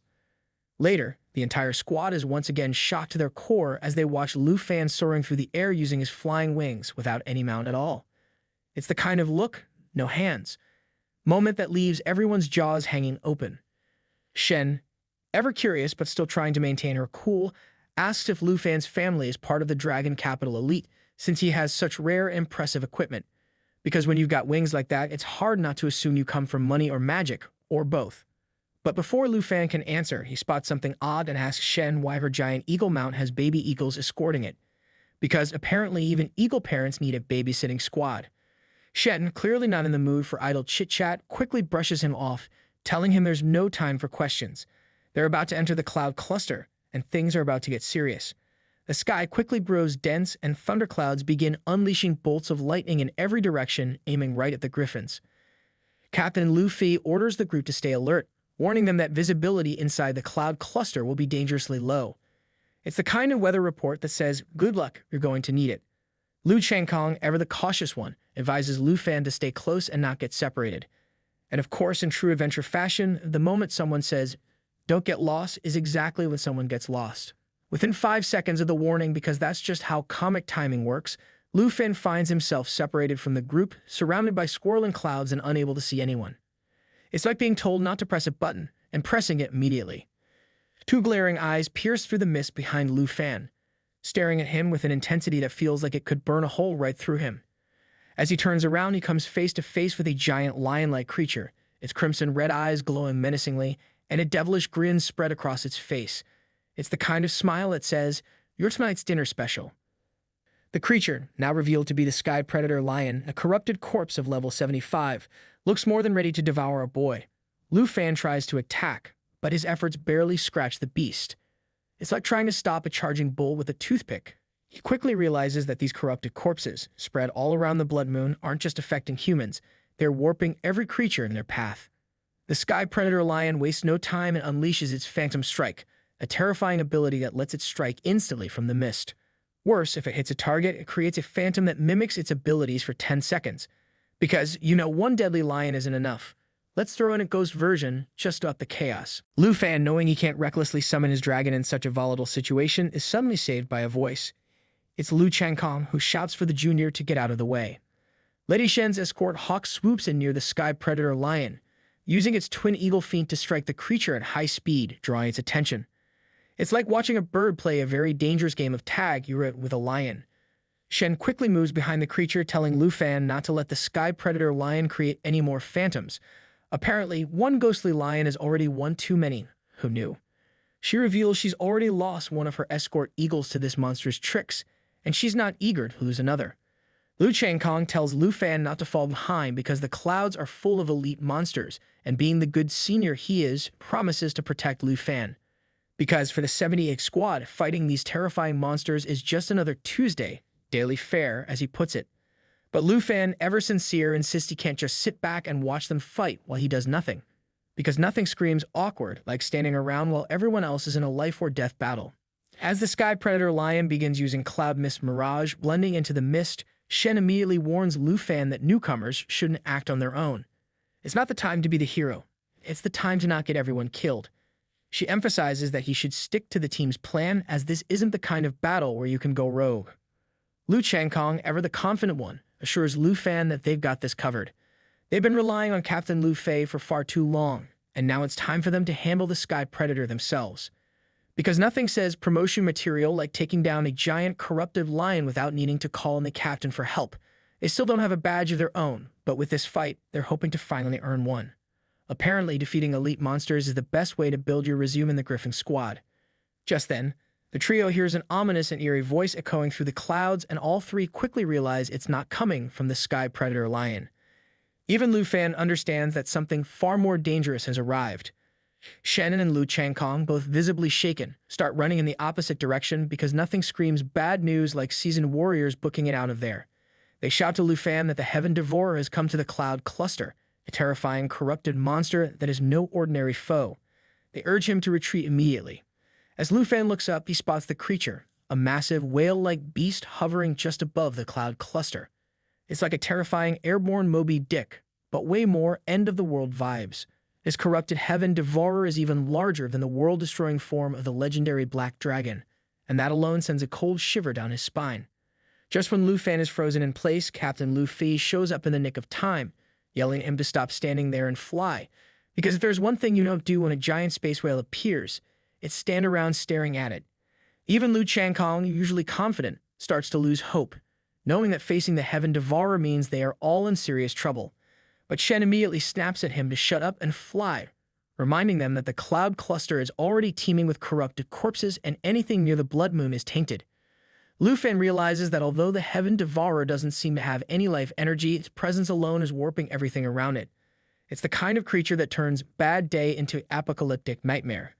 Without warning, the Heaven Devourer begins to open its massive mouth, and Lu Fan's heart sinks as he realizes that just being in range of this monstrosity, it is draining health at a terrifying rate, 17% of the target's maximum health per second. And if that's not a reason to fly like your life depends on it, nothing is. Lu Fan, feeling the weight of impending doom, realizes there's no way to escape the Heaven Devourer's range. Desperate, he considers summoning his dragon, even though he's unsure if it would be affected by the Blood Moon's corruption. Because when you're facing a giant death whale, you've got to try something, right? He tells Captain Lu Fi that he'll handle everything, but the captain immediately shoots that idea down, telling him to calm down and stick with the group. Apparently, now is not the time for solo heroics, especially when the sky's trying to eat you. Even Shen, who moments earlier seemed ready to throw Lu Fan to the metaphorical wolves or lions, reassures him that they're almost out of the Cloud Cluster. She urges everyone to keep moving without causing a commotion, because nothing says, let's be quiet like a giant space whale ready to devour everything. As soon as they break free from the dense clouds, Shen breathes a sigh of relief, announcing that the crisis has been averted. Lu Fan, still on edge, can't quite wrap his head around why the Heaven Devourer suddenly stopped chasing them. After all, it's not every day that a giant monster just gives up like it's bored of playing tag. Captain Lu Fei explains that once the Heaven Devourer leaves the Cloud Cluster, it can't sustain itself in the open sky and will simply fall to the ground. It's like finding out the boss monster has a fatal weakness. You just have to lure it out and hope it doesn't figure out your plan. Lu Fan, humbled by the experience, realizes that each corrupted creature requires different strategies to defeat. These are hard-earned lessons passed down by the veterans of the Griffin squad, many learned at the cost of their lives. Lu Fan stops questioning the wisdom of his teammates, understanding that survival often comes down to trusting those who face death and live to tell the tale. As soon as the Heaven Devourer broke free of the clouds, it plummeted toward the ground, performing its ultimate move, whale fall. Because why just fall when you can make a dramatic exit that sounds like it belongs in a nature documentary? Fortunately for the team, they were far above the ground, and none of them were hit by the massive creature's final attack. Captain Lu Fei quickly ordered the squad to prepare for landing and rest. As the group descended, they observed the enormous whale carcass below, which had now turned into nothing more than a giant structure of bones. Apparently, even in death, the whales got to be extra, leaving behind a spooky skeletal landmark for future adventurers. Lu Changkong, ever the senior, turned to Lu Fan with a smirk, remarking how the captain was in such a rush that he dragged a newcomer into the Cloud Cluster when they could have taken a safer, longer route. Lu Fan, feeling responsible, starts to apologize, realizing that his lack of familiarity with the northern frontier may have contributed to the rushed decisions. But Lu Changkong waves off his apology, assuring him that everyone goes through these learning curves when they first join the Griffin squad. Because let's be honest, no one's born knowing how to survive cloud clusters and corrupted sky whales. He tells Lu Fan that encountering the Blood Moon and its corrupted corpses is part of the experience, and every squad member has a first time facing them. As they turn around, they see Captain Lu Fei silently setting up camp while Shen feeds the griffins. Shen's frustration is written all over her face because nothing says, "I love my job," like grumbling about deadlines while feeding giant birds. She complains that at this pace, they're running out of time to finish the exploration mission with only 3.5 days left. The captain, ever calm and methodical, dismisses her concerns, quietly noting that it's just the newcomer, Lu Fan, slowing them down a bit. He assures her that they'll adjust and push forward. The lady's frustration hits its peak as she angrily demands from Captain Lu Fei what time they have left for adjusting. She's practically fuming, pointing out that while he and Lu Changkong might be cool as cucumbers, she's seriously worried they won't even make it back by the 4th day, because nothing adds to the charm of a deadly mission like racing against time. Without warning, she turns her fury on Lu Fan, storming towards him. She tells him she doesn't know what strings he pulled to land himself in the extreme north, because clearly in her mind he must have used some extreme North Express pass. She makes it clear that this isn't some place where one can earn a badge of honor just by tagging along. She all but tells him to think twice before continuing on this road because, let's face it, he's not exactly on a sightseeing tour. Still venting, she warns that if the thing sleeping beneath their feet wakes up, it won't just be the Dragon Kingdom in danger, but the entire world. No pressure, just the end of humanity on the line. She basically tells Lu Fan to head back to the barracks and stick to logistics, because when the real crisis hits, they won't have the luxury of playing Manny. Clearly, she's not in the mood to sugarcoat things. But Lu Fan, ever the picture of calm, stands his ground. It's the kind of calm that says, I've dealt with angry teachers and disappointed parents. This is nothing. He assures her that he's learned a lot from the captain and the team, and he's gotten a good grasp of the extreme north. He politely asks her to trust that he can be of help when the going gets tough, because apparently nothing says trust me like confidently standing in the middle of a rant. Just as the argument heats up, Lu Changkong swoops in like a referee at a sports game, stepping between them and trying to cool things down. The captain, however, steps in and ends the spat by calmly reminding the lady that if the Duke arranged for Lu Fan to be on the team, there must be a solid reason. Because really, when the Duke makes a decision, you don't argue. You just hope it's not going to involve more sky whales. The captain quickly orders the team to rest up, knowing they'll be moving out soon. Shen reluctantly agrees but still shoots a skeptical glance at Lu Fan, probably wondering if he's going to be more of a liability than an asset. The captain reassures her, telling her not to overthink it, and to just make sure Lu Fan doesn't get in the way. Basically, her new mission is to make sure Lu Fan doesn't accidentally turn their dangerous mission into a full-blown disaster. Just when everyone is about to catch their breath, the griffins start squawking, signaling that the whole team is under attack. Shen wonders aloud what could be coming at them, but before she can even finish the thought, the captain orders everyone to scatter. Huge ice blocks are hurling towards them at insane speeds, because nothing screams rest break like dodging lethal chunks of ice. Lu Changkong immediately puts up his holy shield, using it to protect the group, but in the classic hero slips on a banana peel move, he missteps, injures himself, and gets separated from Lu Fan. Meanwhile, our boy Lu Fan is on his own, dodging the incoming ice blocks and wondering if it's another corrupted corpse behind the attack. Because of course, when in doubt, blame the corpses. The captain checks in, reporting that Shem and he are safe, but is confused about Lu Fan's whereabouts. He keeps calling for Lu Fan to respond, but our boy is too busy trying to figure out what kind of creature is attacking, because when you're surrounded by ice and chaos, thinking things through is clearly priority number one. Despite the captain's repeated calls, Lu Fan doesn't respond, not because he's ignoring them, but because he's just realized he's in the middle of something much worse. Multiple corrupted corpses and level 80 elite monsters surround him, none other than the ice-field Yetis, towering beasts of the frozen wasteland. And because life just loves throwing one curveball after another, these Yetis aren't here to deliver snowballs. They are here to crush everything in sight. Captain Lu Fei, still trying to keep his cool, orders Lu Fan to respond if he's still alive. Because, it's always good to check if the rookie hasn't become an ice cube. But the lady quickly tells him to hush up, reminding him that yelling is only going to draw even more attention from the monsters. Because nothing says, hey, we're over here, like shouting in the middle of a monster-infested ice field. The lady, clearly not feeling optimistic, mutters that it's probably all over for Lu Fan. She figures there's no way he could survive against elite-level monsters. Even the captain, taking in the situation, realizes that with 20 or 30 ice monsters swarming the field, this isn't the kind of party they want to crash. They can't fight them all, and survival means finding a way out, not duking it out with a mob of angry Yetis. She suggests using her falcon to perform a fiend attack, but before any real plan can unfold, they're attacked. A hulking Yeti looms above the captain, its shadow falling over him like the worst version of a snow day ever. Sensing his presence, Captain Lu Fei quickly tells the lady that he'll go after Lu Changkong and bring him back. Both manage to narrowly dodge the creature's attack, but with the Yeti being as relentless as a bad boss during performance reviews, the captain knows they need a new plan. He orders the lady to go find Lu Changkong by herself while he holds off the giant yeti. She hesitates for a moment but ultimately agrees, knowing this is no time for debate. Because when a giant, bloodthirsty monster is breathing down your neck, you don't argue, you run like your life depends on it.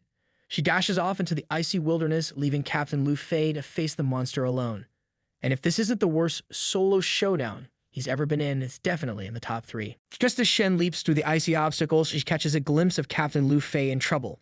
The Yidik has shattered his longsword and his legs are trembling under the force of the beast's relentless blows.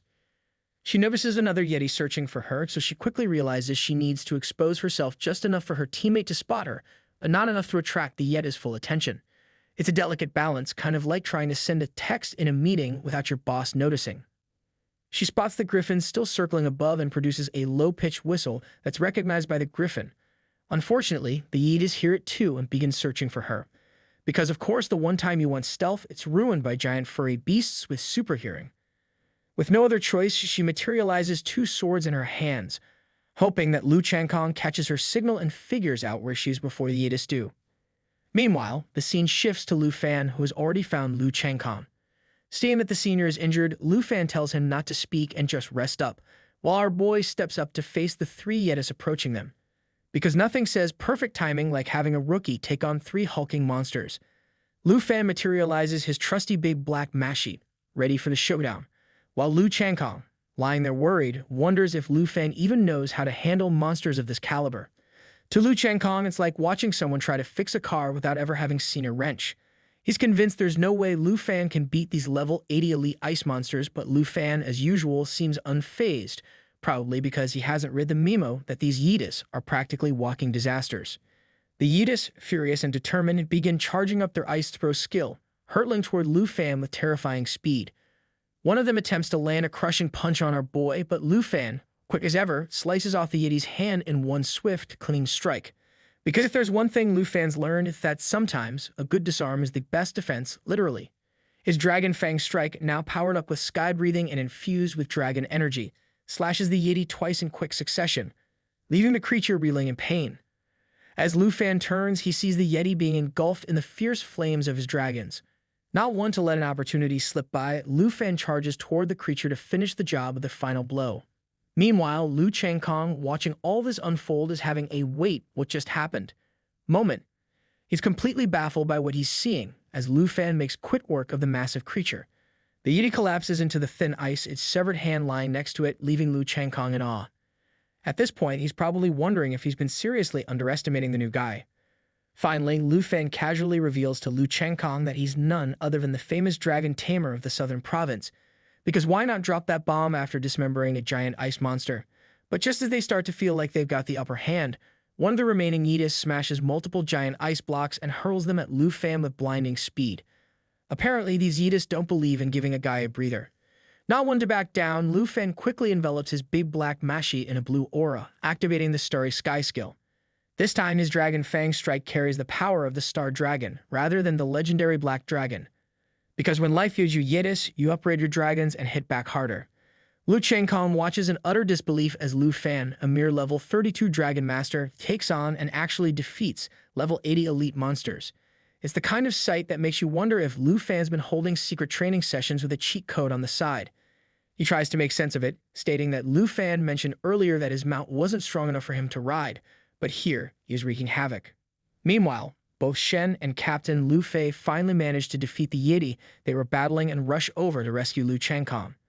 As they arrived, Shen is visibly shocked at the state of Lu Changkong's injuries, but Captain Lu Fei's reaction is even more dramatic when he spots Lu Fan still alive and kicking. Because let's face it, seeing a rookie survive a monster mash like this is like watching a house cat wrestle a lion and win. Before they can process the situation, Lu Changkong fills them in, explaining that it was Lu Fan who had found him and saved his life. He's even relieved to see both the captain and Shen in one piece. But before anyone can bask in the reunion moment, an enraged Ice Yeti roars and charges straight for Lu Fan, clearly not done with its rampage. Captain Lu Fei, seeing the danger, shouts at Lu Fan to dodge immediately. But let's be honest, it's one of those classic, it's too late moments that makes you wonder if Captain Lu's about to pull out a plot twist. And sure enough, knowing there's no time to lose, the captain hurls his sword toward the Yeti, piercing it right through the chest. This isn't just any ordinary sword, it's the legendary sword Victory, a blade that automatically tracks its target until it strikes, dealing a lethal blow. It's like the ultimate heat-seeking missile, except in sword form and a nightmare for any monster dumb enough to stand in its path. The sword deals 100% physical damage and a staggering 76% holy damage per second, ensuring that the Ice Yeti's days, or rather seconds, are numbered. As the immediate crisis fades, Captain Luffy sternly warns Lufan not to act recklessly, urging him to let him devise a plan. Meanwhile, Shen informs the group that they need to evacuate. They're simply outnumbered by too many Yetis, and their griffins aren't responding.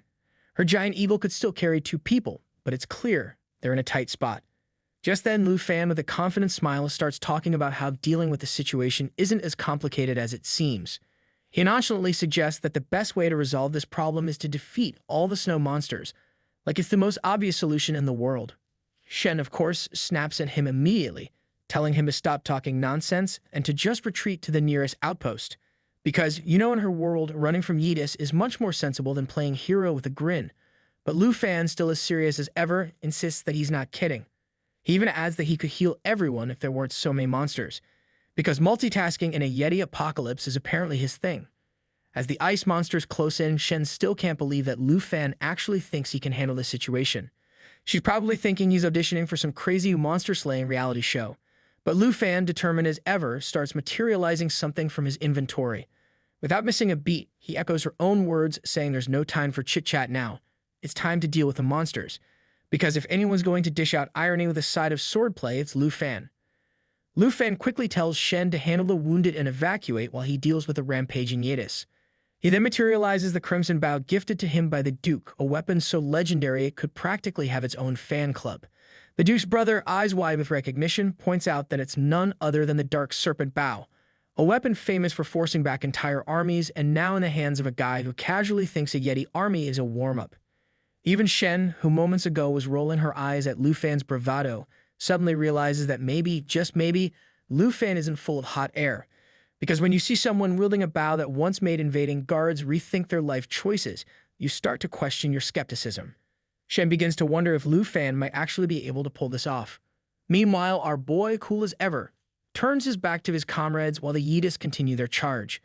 He tells Captain Luffy and Shen they need to withdraw from the ice field because it's crawling with snow monsters. And clearly, dealing with an army of Yetis is tough enough without teammates cramping his monster-slaying style. Lufan makes it clear he can handle the monsters, but only if his allies get out of the way. Because if there's one thing Lufan doesn't do, it's let a Yeti horde ruin his dramatic solo moment. Shen quickly calls for the Griffin to rescue Lu Changkong. Captain Luffy gives Lufan one last nod, telling him to be cautious. It's the kind of be careful. That sounds more like good luck, kid, because let's be real, they're all expecting either heroics or disaster.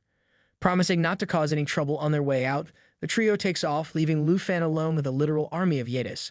Because what better time to test out a legendary weapon than when you're surrounded by monsters with nothing but cold wind and your own courage to keep you company? As they fly towards the outpost, Shen can't shake the feeling that maybe leaving Lufan alone was a mistake. She's probably thinking, we just left him in a buffet of Yetis, and he's the main course. But Lu Changkong, with a knowing grin, reassures her. He's seen how Lufan fights, and he's confident there's no way our boy is going down. Because when you see someone casually fight Yetis like he's in an action movie, you start to believe in miracles. Back on the battlefield, Lufan is feeling pretty good about himself as he charges up the Duke's bow, a powerful red aura swirling around it. It's the kind of energy that practically screams something epic is about to happen. He takes aim, the fiery skill fully charged, and you can tell he's enjoying this a little too much. Meanwhile, Changkong explains to Shen that leaving Lufan behind wasn't a risk at all.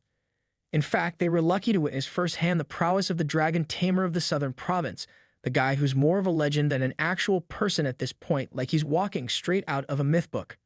Meanwhile, as Lufan steadies his aim, he knows one thing: when you've got a legendary bow in hand surrounded by enemies, there's really only one thing to do: let the fireworks begin. The Yetis, relentless in their assault, continue hurling their ice throw attack, a move that deals massive damage and, if hit consecutively, could freeze Lufan for a solid 30 seconds. And let's be real, getting frozen in place while a bunch of Yetis are charging at you is not exactly how Lufan planned to spend his day. But our boy, ever prepared, fires up his big black bow, aiming squarely at the incoming ice blocks. As he unleashes multiple shots of red arrows, the spell smashes through the icy barrage, shattering each block. Yet despite his impressive display of power, the Yeetus are proving to be as stubborn as a kid, refusing to eat their veggies. Lu Fan, realizing that these creatures really need a lesson in humility, decides to up the ante. Because if there's one thing Lu Fan hates, it's monsters that don't know when to quit. He raises his bow above his head and unleashes a brand new move, the Shadow Serpent Arrow. 12 magic arrows spiral through the air, each dealing 20% damage. It's basically like sending out a dozen little reminders that messing with Lu Fan is a very bad idea. Not stopping there, Lu Fan summons his legendary Black Dragon and Star Dragon, commanding them to take care of all the fallen corpses in one swift blow. Because you've got dragons on standby, why not go full Game of Thrones on your enemies? But just as victory seems within reach, the monsters activate their Berserk state, boosting their attack power by 350% and their movement and casting speed by 100%. Clearly, these Yeetus skip the know when you're beat lesson. They also use Fallen Corpse Tide, which increases the defense of all the monsters by 25% for everyone present. Lu Fan is not exactly thrilled by the Yeetus' annoying Berserk skill. It's like when your favorite game suddenly hits you with an impossible level just when you're on a roll. Disgusted, he orders the Star Dragon to get ready and use its Shattered Star attack. The dragon, ever obedient, soars into the sky and summons a brilliant star from its claws. The Shattered Star attack is a massive area damage move, and its strength depends entirely on the dragon's power. And if there's one thing this dragon is, it's powerful. Think of it as sending a meteor to deal with a mosquito. As the Starlight Dragon prepares to unleash its deadly attack, a light bulb goes off in Lu Fan's head. He quickly calls the Star Dragon back like a chef who suddenly realized he's got the perfect secret ingredient to throw into the mix. Instead of letting the dragon handle the explosion, Lu Fan decides to take things into his own hands. Charging up his Serpent Shadow Arrow, he lets it draw power for a few seconds, knowing that with every moment, the damage multiplies. By the time he releases it, the damage boost is at a ridiculous 500%. The arrow grabs onto the Shattered Star, fusing the two attacks into one epic, boosted explosion that's sure to deal massive destruction. It's the kind of move that makes even the monsters pause and think, wait, maybe we made a mistake. Just before the massive explosion erupts, there's a grin on Lu Fan's face. He's just invented a new combo move, and nothing says goodbye Yeetus like a 500% boosted Shattered Star. A deafening boom echoes across the icy terrain, shaking the very ground beneath them. Even the griffins, normally sturdy in flight, are thrown off balance by the shockwave, causing all of Lu Fan's teammates to crash land onto the ice. It's the kind of explosion that makes you question your life choices, like why you didn't pack a parachute for griffin riding. As the scene shifts, the griffins are seen pulling each team member out of the ice with the help of their uniforms. The last one to be rescued is the captain, who was buried deep due to the sheer impact of the blast. As soon as he's pulled free, he gazes at the massive crater left behind by Lu Fan's devastating attack. It's the kind of crater that says, I'm not here to play, I'm here to rewrite geography. The captain finally grasps the full extent of a dragon tamer's true potential when combined with the raw power of the dragons. It's like watching someone use cheat codes in real life. Meanwhile, Lu Fan, ever the modest hero, praises both his legendary Black Dragon Lady and the Star Dragon, like a proud parent after a successful school play, but with more fire and destruction. He tells the tiny Star Dragon to rest, while commanding the Black Dragon Lady to check for any remaining fallen corpses. But before she can even take off, a griffin suddenly lands on the ice, and Lu Fan looks up to see the captain and his teammates all clearly in awe. It's the kind of entrance that says, we were worried about you, but also, please teach us how to make giant craters. The captain, still trying to process the massive crater left behind, asks if the explosion was caused by Lu Fan's attack. But before he can even finish his question, his eyes lock onto a beautiful lady standing quietly behind Lu Fan. Confused, he asks who she is.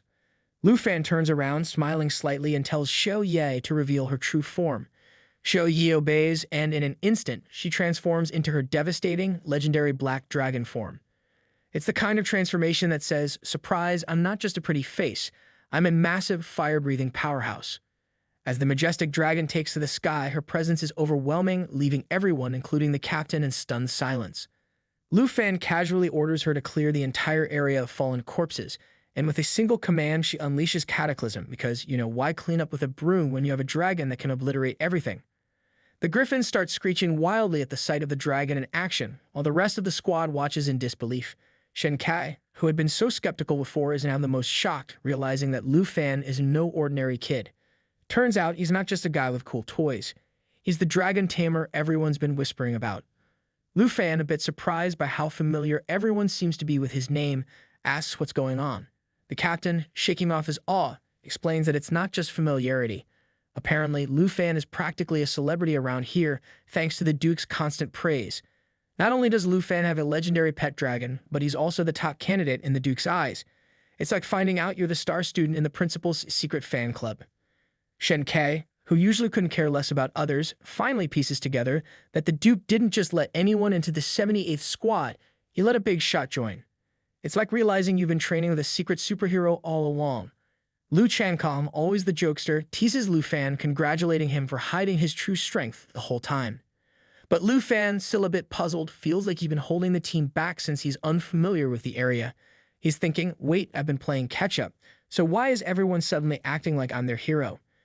Just as he's trying to process this, the captain steps closer, telling him that he's trained plenty of impatient youngsters over the years, but none were as calm and responsible as Lu Fan. Basically, Lu Fan's getting the Best in Class award, and he didn't even know he was competing. The captain thanks him on behalf of the entire squad for saving them at such a critical moment, and even Shen Kai, who had been pretty skeptical before, agrees that she had underestimated Lu Fan. She's probably thinking, should have known anyone the Duke recommends isn't just your average rookie. Now it's clear to everyone that Lu Fan isn't just some new recruit. He's a big deal. Lu Chankong, with a grin that practically screams, I knew it all along, says it must have been fate when he first met Lu Fan. Now he's planning to rely on Lu Fan to take care of him because, why not? Lu Fan just smiles at the team's sincerity, thanking everyone for their support. But before the moment can get too mushy, something even more impressive happens. The Black Dragon starts transforming into a more mystical form, causing everyone to stare wide-eyed like kids seeing a magic trick for the first time. It turns out she's been upgraded to level 30, and surprise, surprise, her contract with Lu Fan has ascended to Black Dragon 2. And with that, she's unlocked a shiny new skill named Perception. The Black Dragon 2 stage now comes with heightened awareness, allowing it to detect enemies even when they're hiding like cowards in stealth or disguise. When activated, this skill doesn't just spot those sneaky foes. It reveals all stealthy or disguised enemies in the area, basically turning Lu Fan's dragon into a walking anti-ninja radar. Now, anyone thinking they could pull off a sneaky attack near this dragon better reconsider their life choices. Naturally, everyone starts sneaking curious glances at the dragon, while Lu Chankong can't help but ask Lu Fan what in the world is happening. Lu Fan, staying cool like this happens every Tuesday, explains that the Dragon Lady has reached level 30 and her stats just got a serious boost. It's like she's gone through dragon puberty and hit a second-tier transformation. Her attributes are nearly maxed out, and her new perception skill means ambushes are a thing of the past. Even if high-level assassins come knocking, Lu Fan doesn't have to sweat it anymore. Suddenly, Lu Chankong remembers something. He points out that Lu Fan once said he couldn't ride the dragon because her level wasn't high enough. But before he can finish, Lu Fan, with a grin that practically says, "Hold my saddle," stops him mid-sentence. He materializes an epic-quality dragon saddle right there in front of everyone and declares that finally he's become a full-fledged dragon rider. This isn't just any ordinary saddle either. It has the ability to soar, meaning Lu Fan's about to level up his whole dragon game. Upon use, this pet can be ridden as a mount.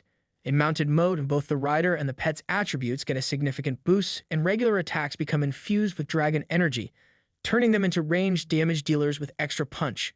Basically, Lu Fan and his dragon are about to become a flying, fire-breathing wrecking crew. The team watches in awe as Lu Fan prepares to take his rightful place as a true rider, like a knight who's just found the coolest ride in town. The legendary Black Dragon becomes engulfed in fierce flames, going through her second transformation, and down on the ground, everyone is staring up in awe. It's like watching a giant fireball taking shape in the sky, and even Lu Fan can't help but be impressed by the sheer intensity of the moment. His dragon, now looking more lethal than ever, has the presence of a creature that demands respect, majestic and terrifying all at once. Lu Fan realizes that his legendary Black Dragon has upgraded to a whole new level, reaching her second stage of transformation. Now she's not just powerful, she's a full-fledged adult dragon, with all the deadly grace and might that comes with it. Even the captain, who has seen his fair share of insane things, can't hide his surprise. It's like the dragon has gone from being super cool to how do we even handle this territory. The World Destroyer form of the Black Dragon has evolved, and Lu Fan stands there, feeling pretty proud of his flaming, super-powered Dragon Lady. The World Destroyer form of the Black Dragon has evolved, and Lu Fan stands there, feeling pretty proud of his flaming, super-powered Dragon Lady. Even the normally stoic captain can't help but be impressed. The captain, realizing that to ride such a legendary dragon, Lu Fan would need a special enough saddle, feels compelled to offer one himself. He's ready to hand it over, But Lu Fan, being the cheeky guy he is, stops him mid-offer and casually informs the group that he already has the perfect saddle for his ride. But the captain, not ready to back down, insists that their military saddle gives a 10% attribute boost, which is super rare. Even Shen starts pitching in, telling Lu Fan that 10% of a dragon's stats would make him feel like he's wielding pure power. But Lu Fan, ever the cool-headed rider, calmly explains that he can already superimpose 100% of the black dragon's attributes, and his attacks are infused with dragon energy. So as much as the captain's saddle sounds nice, Lu Fan's dragon control saddle is the one specially equipped for legendary dragons like his. Both the captain and Shen Kai are left stunned, realizing that Lu Fan is out here using 100% of his dragon's power like it's no big deal, while they're just hoping for a 10% boost. The lady, curious and clearly a bit envious, asks Lu Fan what kind of magical item this saddle could possibly be.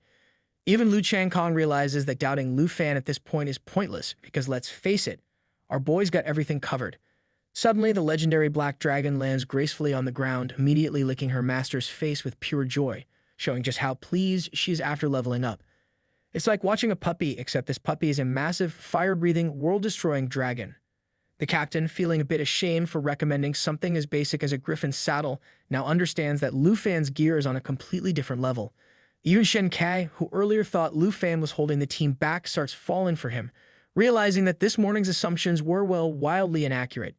She starts daydreaming about having such high-level equipment herself, but the captain cuts in, reminding her, "Are you riding a dragon or a griffin?" You can almost hear the eye roll in his voice. Meanwhile, Lu Fan is busy thanking his black dragon for helping him through the toughest times of his career. He promises her that from now on, whenever they face danger, they'll tackle it together. As the captain and Shen bicker like an old married couple, Lu Changkong steps in, telling them to shut up and just witness the birth of the world's first true dragon rider. It's a moment so epic, even the bickering stops, which is basically a miracle in itself. As soon as the legendary black dragon is equipped with the dragon's saddle and Lu Fan leaps onto her back, he feels an overwhelming surge of power, like he could destroy the world with just a casual wave of his hand. The dragon saddle isn't just a seat. It's a direct link to the power of the dragon clan, boosting all of Lu Fan's attributes to ridiculous levels. On top of that, now his normal attacks are accompanied by dragon energy, allowing him to deal long-range damage like a pro gamer who's unlocked cheat mode. The captain stands there, mouth slightly agape, watching the world's first real dragon knight in action. Even Lu Changkong, who had already suspected Lu Fan was stronger than him after that rescue, is now completely floored. Watching the massive gap in their abilities with his own eyes, he can't help but feel like a side character in his own story.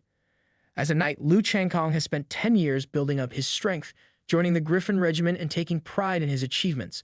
But now, seeing Lu Fan's rise to Dragon Knight status, his once proud accomplishments feel about as solid as wet paper. It's the kind of moment that makes him rethink all his life choices, as if all his hard-earned success has been shattered into pieces, and Lu Fan's just casually holding the glue bottle, not even noticing. As Lu Fan settles into the saddle of a legendary black dragon, takes off with her massive, fierce wings, cutting through the air with a majestic grace that leaves everyone watching in awe. But this isn't a joyride. Something serious is going on. The dragon isn't flying just for the thrill of it. She senses imminent danger. Realizing this, Lu Fan commands her to activate perception, and suddenly her eyes begin to glow as she starts detecting enemies hidden in camouflage.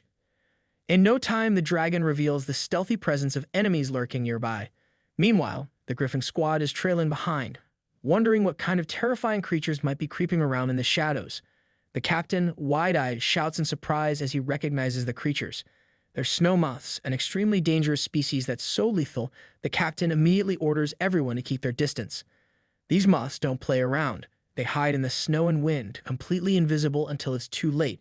Once they lash onto a target, they start sucking blood at an alarming rate, draining 10% of the victim's health per second. It's like nature's version of a vampire mosquito on steroids. The captain yells out to Lu Fan, warning him to steer clear of these terrifying little monsters. But, of course, Lu Fan, ever the fearless one, along with his dragon, are already locked and loaded, ready to take on these lethal pests with all the speed and precision they've got. Because why just run from danger when you can barrel straight toward it with a dragon and a smile? Lu Fan is buzzing with excitement, finally getting the fight he's been craving for so long. He orders the legendary black dragon to synchronize with him, using the same attacks so their dragon clan attributes perfectly align. It's like they're in a deadly dance, moving in sync to obliterate everything in their path. Lu Fan uses his triple blade strike, slicing through the snow moths like they're nothing more than paper targets at a carnival booth. Lu Changkong, watching all this unfold, can't help but look like his brain's about to short-circuit. The snow moths have been a nightmare for the Griffin Regiment, yet here's Lu Fan, treating them like they're nothing but bothersome flies at a picnic. The lady, meanwhile, starts getting a little too relaxed, thinking that with Lu Fan around, there's no need to worry about these pesky moths. Of course, this is exactly when reality smacks her in the face. The captain, who's definitely seen more than enough surprises for one day, snaps her out of it, telling her to quit daydreaming and actually pay attention. But it's too late. Her carelessness invites an ambush from the snow moths. Before she can even scream, Lu Fan, with that signature calm smirk of his, unleashes the legendary Black Dragon's fiery breath, burning the moths to a crisp midair. They don't even stand a chance, incinerated from meters away like they've just entered the world's worst bug zapper. As the legendary Black Dragon continues using perception and blasting fireballs left and right, Lu Fan warns the team to stay alert. Thanks to the dragon's keen sight, the snow moths can no longer hide in stealth, and now it's a full-on extermination. Lu Fan is practically having the time of his life, while the others are just trying to keep up. It's like watching a pro gamer stomp noobs in a video game, except the stakes are life and death. Sometime later, Lu Fan and his legendary Black Dragon land gracefully on the ground, announcing to the Griffin squad that the last of the pesky snow moths has been dealt with. Lu Changkong, clearly impressed, walks over and thanks Lu Fan for saving him. Yet again, he tells the captain that with the dragon's perception skill and Lu Fan's smooth synergy, they've got nothing to fear from monsters anymore. Of course, the lady isn't having any of it. She scolds Lu Changkong, telling him to stop acting like a clueless senior and actually be useful for once. She adds that if he keeps needing to be saved, Lu Fan might as well be his personal knight instead of a dragon rider. She's determined to see him do some work instead of relying on Lu Fan every time something goes wrong. Lu Fan, unfazed as always, informs the group that now that he can fly with his dragon, even a blizzard wouldn't be an issue. The whole Griffin squad can continue with the exploration mission without breaking a sweat, but the captain, ever the cautious one, isn't so easily convinced. He reminds Lu Fan that while he's fully capable, he shouldn't take unnecessary risks. The captain then looks up at the sky, noticing the ominous silence, and warns that the snowstorm may hit much earlier than expected. If it comes tomorrow, as he suspects, they won't even have time to return to camp. Lu Fan considers this, but deep down you can tell he's thinking, blizzard or no blizzard, this dragon's not afraid of a little snow. After hearing everything, Shen Kai's worry deepens and the captain hesitates. He doesn't want to risk exploring the snowstorm with a wounded team member. But Lu Fan, ever the optimist, assures everyone that the high-risk snow moths are no longer a threat, even in the storm. In fact, he sees the blizzard and the ferocious beasts as the perfect opportunity for everyone to rack up some military merit. With a confident grin, Lu Fan extends his hand toward the group, promising them that he's not here to gamble with their lives and he's absolutely confident he can lead the Griffin squad safely through the storm. The captain blinks a few times, probably questioning all of his life decisions that led him to this moment. But after a dramatic pause and maybe a tiny internal meltdown, he grabs Lu Fan's hand like a man who's just been promised a free vacation, realizing that with Lu Fan and let's not forget the giant fire-breathing dragon, they've got a decent shot. The whole squad suddenly looks inspired because if there's anyone who can turn a snowstorm into a fun little weekend adventure, it's the guy with a dragon that could probably roast marshmallows from space. Lu Fan continues hacking and slashing his way through the swarm of cute but deadly snow moths and finally stumbles upon the unmelting ice, the one precious item his senior sister had been wanting for ages. It's like stumbling across a rare Pokemon, except this one won't melt in your hand, no matter how hot things get. Lu Fan smiles, feeling a bit like an extreme North treasure hunter, and turns around, waving at his squad to join him. The whole Griffin squad shows up behind him, probably wondering if this was just a glorified shopping trip. Shen Kai, ever the voice of reality check, comments how the snow moths are like earthworms after the rain when a blizzard hits. She's not wrong, except these worms have wings and a thirst for blood. Even the captain can't help but be impressed by Lu Fan's handiwork, noting that our boy must have taken down at least a few thousand of the beasts. But Lu Fan, being the humble guy he is, shrugs and mentions that while he's not sure about the count, his hand has definitely gone numb from all the action. Because nothing says successful mission like a good case of sword-arm cramp. Meanwhile, Lu Changkong, clearly inspired by Lu Fan's beast-slaying spree, sarcastically comments that if he were a level 32 dragon rider, he'd just wipe out the whole blizzard with one big move and bag himself a shiny gold badge. You know, the kind only elite heroes get, not the kind you find in a cereal box. But before Lu Changkong can finish his sentence, Shen Kai slams him on the head, reminding him that he's not Lu Fan and that he's usually the one whining for the captain to come save him from danger. The squad laughs, but you can tell Lu Changkong is secretly plotting how to score some hero points next time, or at least how to avoid more head slams, because nobody likes being the team's comic relief forever. The captain, ever the practical one, notices that they've completed their mission of advancing 100 miles into the unexplored region. With supplies running low and the team exhausted from battling ferocious snow moths and maybe each other, he suggests it's time to head back to the barracks. Even Lu Changkong and Shen Kai, who normally try to tough it out, look like they could use a nap. After all, 3 or 4 days without proper rest would make anyone feel like a zombie. The moment the word rest is mentioned, the legendary black dragon shifts back into her beautiful human form, letting out an adorable cry, the universal dragon code for feed me. Lu Fan, hearing her hungry whimpers, immediately realizes that his dragon lady has been cold and starving for far too long. Even dragons need their beauty, sleep, and snacks after all. Agreeing with his dragon's plea, Lu Fan tells the team they should head back and replenish her health, because let's be honest, a hangry dragon is the last thing anyone needs right now. As they start preparing to return, the captain orders Shen to set the landmark signal for their return journey. Meanwhile, Lu Changkong can't help but notice just how good Lu Fan is to his dragon. It's like watching someone pamper their beloved pet, while Shen Kai, on the other hand, couldn't care less about her giant eagle, which looks like it hasn't seen food in days. The poor bird seems to slump even lower in sadness, probably wondering what it did to deserve such neglect. But, as usual, Shen Kai brushes it off like it's no big deal, telling Lu Changkong not to worry about it, because clearly eagle feelings are not a priority here. Shen Kai whips out a giant red rod from her inventory and slams it into the ground with the kind of flare you'd expect from someone who's been through this rodeo before. As it starts glowing ominously, 2 red beams of light circle around from the marker, giving off that serious business vibe. This is the landmark signal, a crucial tool for their exploration tasks in the extreme north region. Specifically, it's a must-have for the Griffin squad to transmit their exact location back to the camp server. Like the world's most hardcore GPS, but with way more danger. Lu Fan, naturally curious, wonders aloud about the giant rod's purpose, to which the captain explains that the landmark signal is used to mark their current location. Whenever the weather clears up enough, a construction team will come in to set up a temporary outpost, allowing them to push further into the unexplored lands, kind of like setting up camp, but with way more monsters and way less marshmallows. As soon as the landmark signal is activated, something strange happens.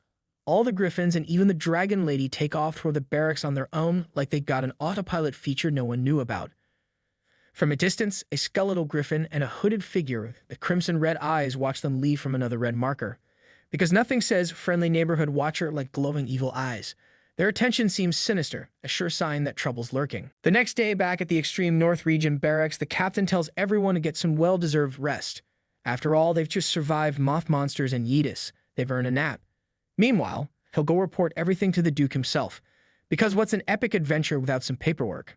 After the team's dismissal, Lu Fan dashes towards Shen, clearly on a mission, asking her if she knows anyone at the barracks who can work with unmelting ice. With a sly smile, Shen mentions the blacksmith at the supply office, saying he has decent skills and can handle the job. But before Lu Fan can thank her properly, Shen couldn't resist teasing him, asking if he was planning to gift the unmelting ice to his girlfriend. Lu Fan, now blushing furiously, denies it immediately, claiming that his senior is just a regular friend. Cue the classic awkward blush as Shen continues to smirk, clearly not buying it. She tells him there's no need to explain, but our boy's already in full panic mode. He starts running away at full speed with the dragon lady and Tao, as if sprinting might save him from further embarrassment. He calls back to Shen, saying he's off to find the blacksmith and promises the dragon lady some delicious meat to make up for her hard work. Because nothing says sorry like a steak dinner for your dragon. As Lu Fan disappears into the distance, Shen's playful demeanor suddenly shifts. She becomes serious, her hand drifting to her chest, pulling out a small pendant made of unmelting ice. She kisses the pendant gently, her expression softening. Clearly, the pendant holds deep meaning, perhaps a gift from someone special, because even warriors of the extreme north have a soft side. At the blacksmith's shop in the supply office, a large blacksmith with arms that could probably crush boulders reassures Lu Fan that in just 2 days, he'll have a gift that will make any girl swoon. Because clearly, if anyone knows romance, it's a blacksmith. Lu Fan smiles, thanking the man for his craftsmanship. But just as he's about to leave, he feels a firm tap on his shoulder.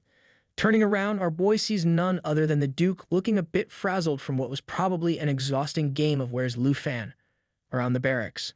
Honestly, this guy could probably use a map and a snack. The Duke, still catching his breath, tells Lu Fan that the captain had reported everything back to him, how Lu Fan not only survived but led the team like some sort of heroic fantasy protagonist. Apparently, the Duke had expected Lu Fan to freeze out there in the snowstorm because, that's usually what happens when you throw a rookie into a blizzard with monsters. But nope, Lu Fan just went full Dragon Master on everyone. The Duke admits he may have slightly underestimated our boy, probably expecting him to be a popsicle by now. But instead, Lu Fan saved the day. And because of his outstanding performance, which might as well translate to "you didn't die, congrats." The captain gave him a bronze badge, the same one that Captain Lu Fei wears. Now this isn't just any bronze badge. Oh no, this is the kind of badge that says, "Hey, I'm in charge now." Lu Fan, still processing the fact that he now holds a captain's badge, realizes that he's officially a captain himself. Because, let's be real, this is the fastest career climb in the history of Dragon Tamers. One day you're hacking at muths, the next you're the boss. Move over corporate world, Lu Fan showing how it's done. The Duke, with a grave look, starts explaining to Lu Fan that all the griffins from the squad had been found by other teams. But there's a catch. They had been turned into zombies, so the team had to do what teams do in exploration missions, kill their once feathery, now very undead companions. Because in the world of exploration, zombie cleanup is basically a regular Tuesday. Luckily for Lu Fan, his beloved dragon lady wasn't affected by the Blood Moon's mind control. The captain, still impressed by how Lu Fan and his dragon coordinated like they were starring in some epic battle symphony, says he wants to witness it firsthand. Lu Fan, however, is deep in thought, realizing that the closer they get to the Blood Moon, the more creatures turn into undead monstrosities, like a really bad Halloween party. The only creatures that remain unaffected are Shen Kei's giant eagle, and of course his legendary black dragon lady, because apparently even mind control can't mess with her. The Duke, however, isn't done. He continues, pointing out that when he saw Lu Fan's dragon eating like a starved medieval king, he knew she was something special. Probably thinking, you've got a powerful dragon when her appetite rivals a buffet champion. Even Lu Fan realizes that his legendary black dragon has never been this hungry before. Maybe she's been hanging around humans too long and picked up a little gluttony on the side. The Duke, who had been chuckling about starved medieval kings just moments ago, suddenly turns serious. It's the kind of serious that makes you feel like you're about to be let in on a secret that could either blow your mind or send you running for the hills. He tells Lu Fan that there are some things he needs to show him. No jokes this time. He hands over some confidential documents, and as Lu Fan reads through them, his eyes widen like he just found out dragons have a frequent flyer program. The documents reveal pictures of a giant creature, and we're talking seriously giant, with what might be hands or maybe wings. It's not clear, but one thing's for sure. This thing's huge. The Duke explains that the national trial representative of the Star-Spangled Nation, a guy named Charles Morgan, was responsible for exploring the secret mountain ruins on the border of their country. And after some friendly chats with the Morgan family, they managed to get hold of these chilling photos. Lu Fan stares at the pictures, realizing that this massive humanoid skeleton looks an awful lot like the giant creature from the Blood Moon. It's like déjà vu, except with more bone and terror. The Duke, now in full-on ominous mode, confirms that this skeleton was so massive, it made the excavation workers in the photo look like ants. The Duke doesn't waste a second, asking Lu Fan to follow him like they're about to uncover the next big conspiracy theory. He reveals that there's more, a video. His intelligence personnel somehow infiltrated the Morgan family and filmed at the sacred mountain ruins. It's the kind of video that could blow the lid off something huge, like the time you accidentally discover that your grandma's secret cookie recipe is just store-bought dough. The video shows a humanoid structure looming in the distance. An old man who looks like a butler and a woman arrive, staring up at the massive humanoid skeleton structure with jaws practically hitting the ground. At a distance, they spot a large temple, and both of them are in disbelief that Charles somehow managed to get inside of it.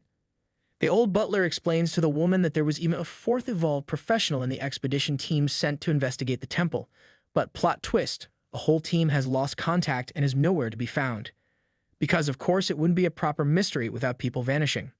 The woman, now feeling the weight of every horror movie she's ever watched, notices a creepy golden light from the temple, which is somehow turning nearby creatures into mutated, more powerful beasts.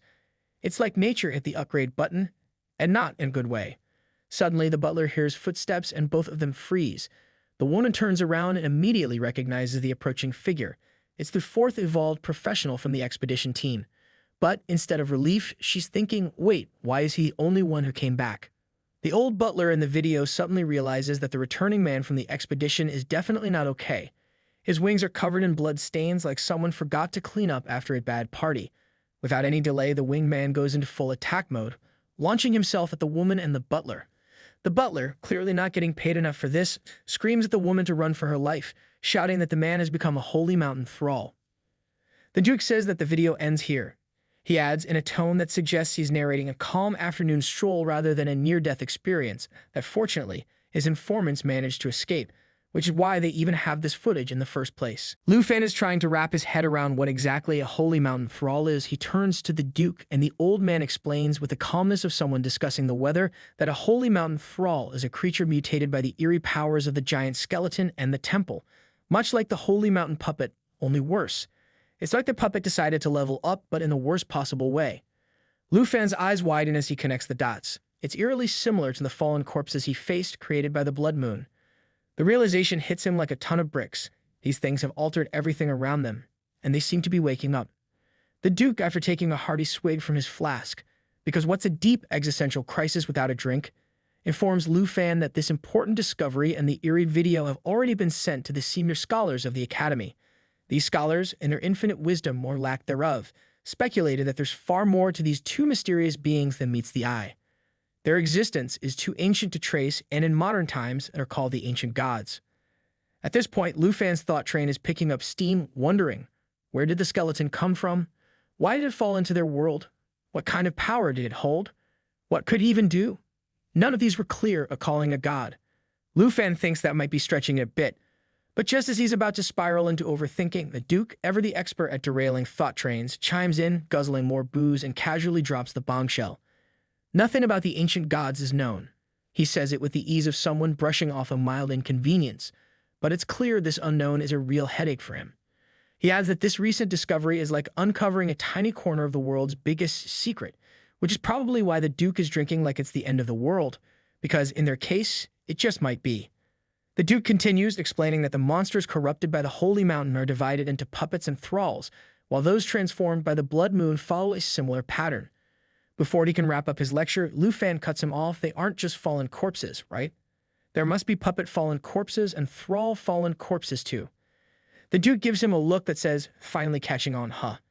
He nods, warning both Lu Fan and the captain need to stay on their toes, because while they've mostly been dealing with the zombie puppets, the Walking Dead with all the brain power of a soggy biscuit, there's a much bigger, badder fish lurking in the shadows, the corpse thrall.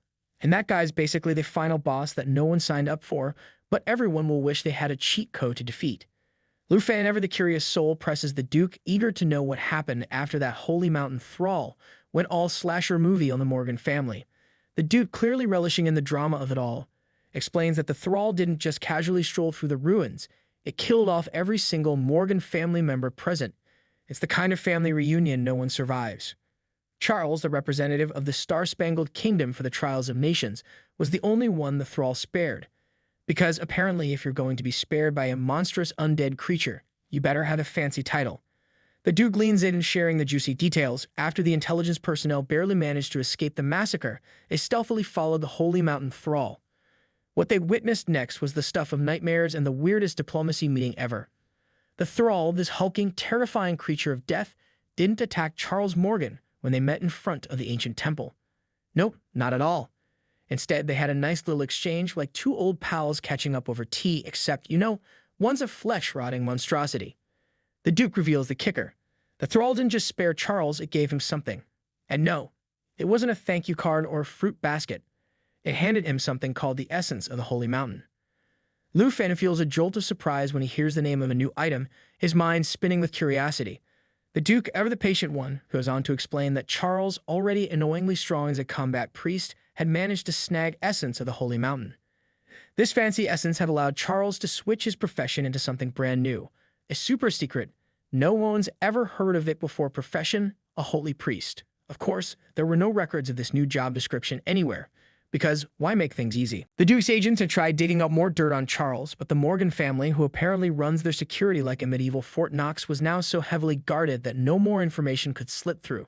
Frustrated, the Duke warns Lu Fan to watch out for Charles during the kingdom's trial, because Charles now seems to be buddy-buddy with the power of the ancient gods. Great. The Duke is convinced that Charles will be Lu Fan's toughest competition. But our boy? Oh no, Lu Fan waves this off like he's brushing off a bad haircut. He confidently reassures the old man that toughest opponent is just another label. In Lu Fan's mind, no matter what sort of divine cheat codes Charles might have, he's absolutely positive he's walking away with a gold medal. 2 days later, inside the bustling blacksmith shop, the burly blacksmith eyes Lu Fan with anticipation, asking if he's satisfied with the piece. Lu Fan, grinning like a kid who just found extra fries at the bottom of the bag, is thrilled as he examines the necklace. He assures the blacksmith that the craftsmanship is absolutely top-notch, a true masterpiece. Feeling grateful, Lu Fan pulls out the good stuff, the same strong drink that the Duke himself enjoys, and offers it to the blacksmith. He tells the man to take it as a token of appreciation for all the hard work he's put in over the past 2 days. The blacksmith's eyes light up like he's just been handed the keys to the candy store, thrilled that Lu Fan not only appreciated his craft but also knew how to treat a man right. Just as the blacksmith is about to bask in the glory of the moment, Lu Changkong and Shen Kai, the ever-adventurous and slightly reckless duo, suddenly pop up behind Lu Fan. They casually mention that they've got a new exploration mission, and it's time to gear up. Looks like there's no rest for the wicked or for Lu Fan, for that matter. Lu Fan bids farewell to the blacksmith, who, with a hearty grin, tells him to drop by any time he needs more work done. It's like the guy's already picturing Lu Fan as his new favorite customer. As Lu Fan joins the rest of the group, Lu Changkong's jaw practically hits the ground when he spots the copper badge on Lu Fan's uniform. He can't believe it. He's been grinding away day and night for a whole year, and here's Lu Fan, barely around for a few days, already promoted to superior. Even a usually cool-headed lady, Shen Kai, can't wrap her head around it. It's like the universe just fast-tracked him for VIP status, she thinks, as she struggles to believe Lu Fan's sudden rise through the ranks. Fast forward to the early hours of the next morning, Captain Lu Fei gathers everyone near the outpost. He cheerfully announces they packed enough supplies to last for 15 days, meaning they're planning to explore deeper than ever. Everything seems to be going smoothly, that is until Lu Fan, while casually flying overhead like it's just another Tuesday, notices something strange. Wait a minute, where's the signal? The marker they left last time is nowhere to be found. Now things are starting to get weird. Lu Fan knows one thing for sure. This trip just took a turn for the mysterious. But then Shen Kai, with her sharp eyes, spots the red rod just a few blocks away. She figures it might have been blown off course by the recent snowstorm, but something feels off. The rod, now damaged after just 2 days, shouldn't have fallen apart this easily. It wasn't made of cheap materials after all. Even the knockoff stuff from the bargain bin wouldn't fall apart this fast. Lu Fan, sensing the eerie stillness around them, starts to get suspicious. The only sounds are the howling wind and the crunch of snow underfoot. It's way too quiet, like one of those moments in a horror movie where you just know the monster's about to jump out. He can't shake the feeling that a horde of creatures is lying in wait, ready to pounce the moment they get too close to the rod. Just as Lu Changkong calls for the group to kick off the mission, Lu Fan, heart racing, yells at the Lu Changkong and the rest to fall back. He's not about to let them walk into a trap like a group of oblivious tourists on their first adventure. Something smells fishy, and it's not the snow. But it's too late. Lu Changkong is already within range of the lurking monsters. As he turns to glance at Lu Fan, it's as if the world slows down. Cue the dramatic zoom in because a swarm of monsters is practically holding a welcome party for this idiot, just waiting for him to take that one fateful step. Lu Changkong quickly scans the area, his eyes widening as he realizes they're completely surrounded by the creatures. Things just went from bad to we're really in trouble now real fast. They stand there completely baffled, trying to figure out what an outrageous number of monsters is doing in the middle of a snowstorm. After all, our boy Lu Fan cleared out all the monsters last time like a hero on a monster-slaying mission. Yet here they are, a whole army, just watching the humans with a strange eagerness. But none of the creatures make the first move to attack. Lu Fan, always quick to piece things together, tells the captain right away that these monsters are nothing but puppets and somewhere out there, a higher-level thrall is secretly pulling the strings. The captain, caught off guard, looks shocked. He remembers the Duke's warning about thralls. The Duke sure has a way of keeping things exciting. Just then, a rough, dark voice pierces through the wind, saying that being a thrall is nothing to be ashamed of, because the fallen thralls are the glorious thralls of God. A title that sounds way too fancy for a bunch of creepy puppets. They all turn to see a pale humanoid figure dressed in the same uniform as their squad. Lu Changkong, never one to keep quiet, starts yelling at the figure, demanding to know who he is. "Come on, speak up," he shouts, but before the mysterious figure can answer, Captain Lu Fi and Shen Kai realize the truth. That's no stranger, it's their former teammate Lai Lu, a hidden class spear knight. Well, this just went from bad to this is not what we signed up for real fast. The group stands frozen in shock. It's the kind of reveal that feels almost theatrical, like something out of a long-lost tale. Shenkai, usually so composed, is overwhelmed by emotion. Tears stream down her face as she struggles to come to terms with what she's seeing. It's as if the sight of him has opened some emotional floodgates she didn't know were there. Meanwhile, Lai Lu takes in their reactions with a calm demeanor, almost nonchalant, as if this reunion were just a chance encounter, rather than the strange, intense situation it is. He acknowledges the group, giving the impression that he's been gone far too long, yet remains unbothered by the shock on their faces. Lu Fan observes the scene with growing curiosity. Everyone seems to be reacting with a mix of disbelief and sadness, as if they're seeing a ghost from their past, one that they never expected to cross paths with again. Lu Fan turns to Captain Lu Fei, curious about the strange man standing before them, and asks if he knows him. The captain, his usual lighthearted demeanor gone, responds with a serious nod. He explains that the man is none other than Lai Lu, once the silver insignia officer of the Griffin Regiment. Lai Lu wasn't just any officer. He was also Shen Kai's fiancé. When Shen Kai first joined the regiment, it was Lai Lu who brought her in. After their engagement, Lai Lu disappeared during a mission to investigate the Blood Moon, and now, as fate would have it, he's shown up again, except as a fallen corpse. Not exactly how you expect a reunion to go. Lu Changkong, never one for long emotional speeches, looks like he's about to lose it and snaps that now really isn't the time for chit-chat, because apparently talking about undead ex-fiancés during a potential ambush is frowned upon.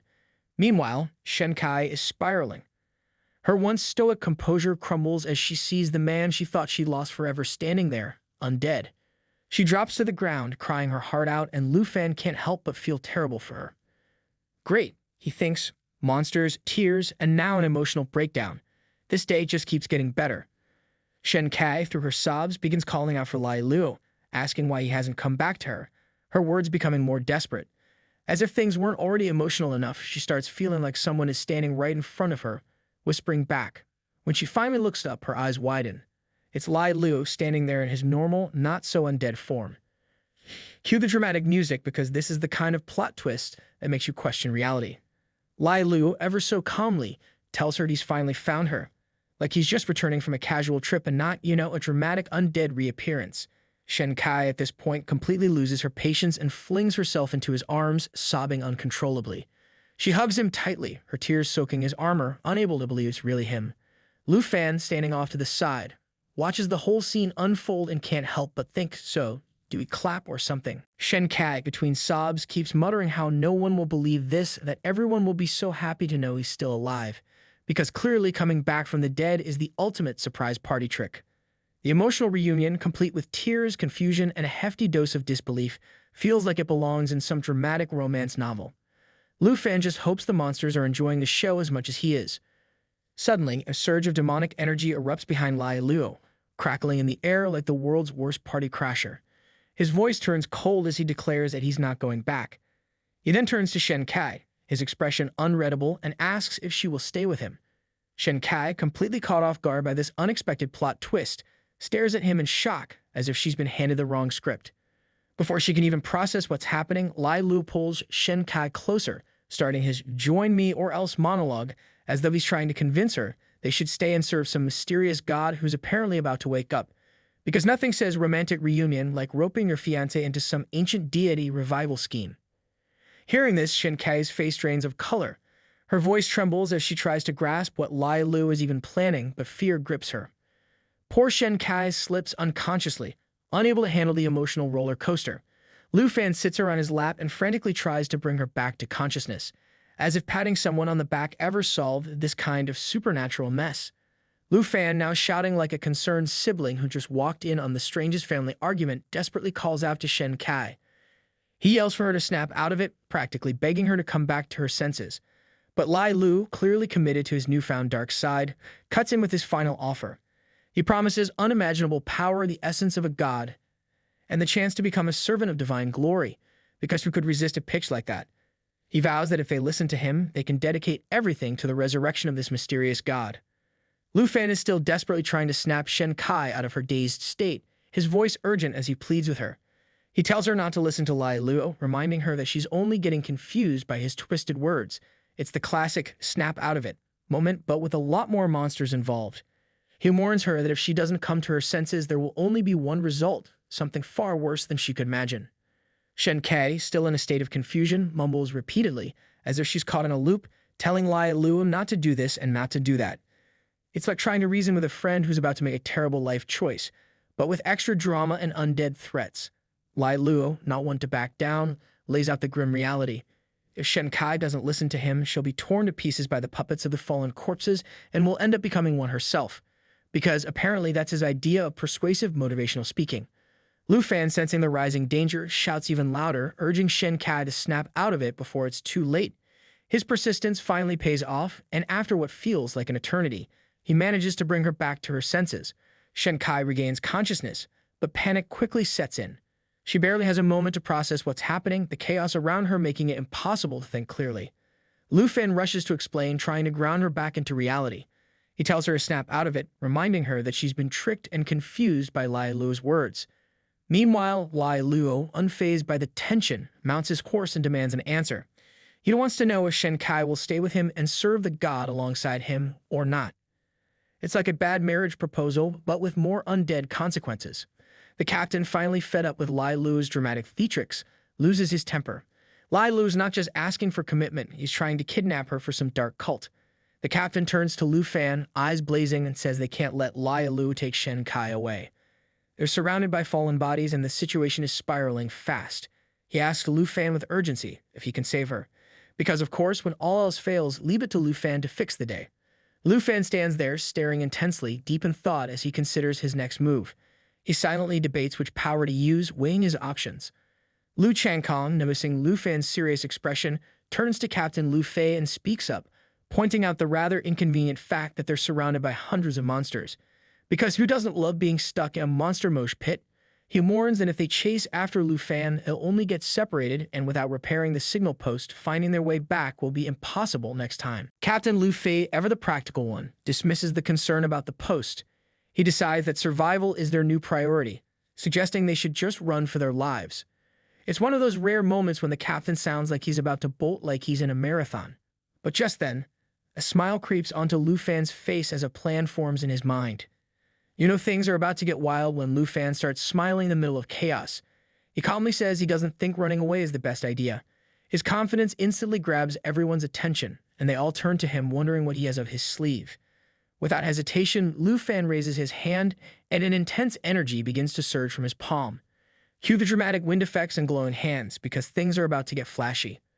Lu Changkong, realizing what's coming, shouts at him in a panic, asking if he's planning another massacre. Because of course, with Lu Fan, massacre is a valid guess. Our hero, not one to shy away from theatrics, confirms with a grin that Lu Changkong is absolutely right. It's like Lu Fan's response is, yeah, I'm about to do something big, watch this. In the same moment, Lu Fan reveals his divine bow, its appearance practically radiating power. He declares that since they've been granted military capabilities, there's no point in holding back. Because really, when you've got a divine weapon, why not go all out? Lai Luo, receiving no answer, narrows his eyes and finally speaks, understanding the silence. He realizes their refusal is his answer. With a grim shake of his head, he declares that the consequence of rejecting God is death, because apparently, when you're dealing with dark powers, they don't believe in second chances. At that moment, he commands all the animals under his control to attack, ordering them to kill the group and turn them into puppets. The monsters, eyes gleaming with malice, rush toward Lu Fan and the others, their screams filling the air. But Lu Fan, always cool under pressure, quickly activates his Shadow Serpent arrow and orders Lu Changkong to prepare the sanctuary shield. Without hesitation, Lu Changkong acknowledges the command, activating the protective barrier. It's a moment of pure teamwork, like an action movie, but with magic shields and a lot more drama. The sanctuary shield, glowing with power, wraps around the group, absorbing damage equal to 200% of Lu Changkong's maximum HP, but it only lasts for 10 seconds. Lu Fan smiles confidently, extending his hand toward Lu Changkong. You don't have to do anything more, he assures him, because apparently when you're Lu Fan, saving the day is a solo mission. He draws his bow, aiming directly at Lai Luo, and charges the Shadow Serpent arrow. The air hums with power as the arrow begins to form. A deadly black serpent coiling in the air, its power increasing by 500%. After 3 seconds, Lu Fan releases the arrow, sending the black snake hissing through the air toward Lai Luo. Lu Changkong, watching in disbelief, can't help but ask, "What do you mean you're not going to do anything else?" He reminds Lu Fan that his sanctuary shield only lasts for 10 seconds, like he's hoping that this minor detail might change Lu Fan's mind. But Lu Fan, as confident as ever, just smiles and tells him, "Trust me, 10 seconds is enough." Because when you're dealing with magic and monsters, why not add a little suspense? The countdown begins -9 seconds left on the sanctuary shield. Lai Luo, watching the deadly black snake hurtling toward him, is visibly shaken. Apparently, he wasn't expecting this much fight from our boy. Meanwhile, the shield's time is ticking down -8 seconds left. With perfect timing, Lu Fan calls out to Xiao Ye, the legendary black dragon, summoning her to reveal her true form, the Dragon of Destruction. The air vibrates with a new intensity as Xiao Ye, responding to the call, transforms into her destructive form. Flames swirl around Xiao Ye as she emerges in front of Lai Luo, her massive form looming with an aura of pure destruction. With only 6 seconds left on the sanctuary shield, she lets out a roar so powerful that it's probably the kind of sound that could make even the bravest warrior question all their life decisions. Captain Lu Fi, watching in awe and disbelief, shouts out that they're placing all their trust in Lu Fan. Because really, what choice do they have at this point? With only 5 seconds left, the pressure is mounting. Lu Fan instructs Xiao Ye to attack in sync with him. Lu Chenkong and Shen Kai quickly move Captain Lu Fei to safety on the other side. The shield's countdown continues -4 seconds left. Meanwhile, Lu Fan unleashes his signature move, Cut the Sky, a devastating technique that infuses his strikes with dragon energy. With one fluid motion, he delivers 2 consecutive strikes, each powered by the full force of the dragon. At the same time, Xiao Ye, ever loyal, synchronizes her movements, her massive claws glowing with dragon energy as she follows through with 2 devastating strikes of her own. Xiao Ye then activates Cataclysm, the signature attack of the Dragon of Destruction. As she moves across the battlefield, the ground detonates beneath her, erupting in fiery explosions. Everything in her path is engulfed in flames, the catastrophic force causing massive damage and leaving a burn effect that reduces the area to a smoldering ruin. It's the kind of destruction that could make even a volcano feel inadequate. Watching this spectacular display of power, Lu Chenkong can't contain his amazement. He blurts out in disbelief, wondering what kind of skill Lu Fan has just used.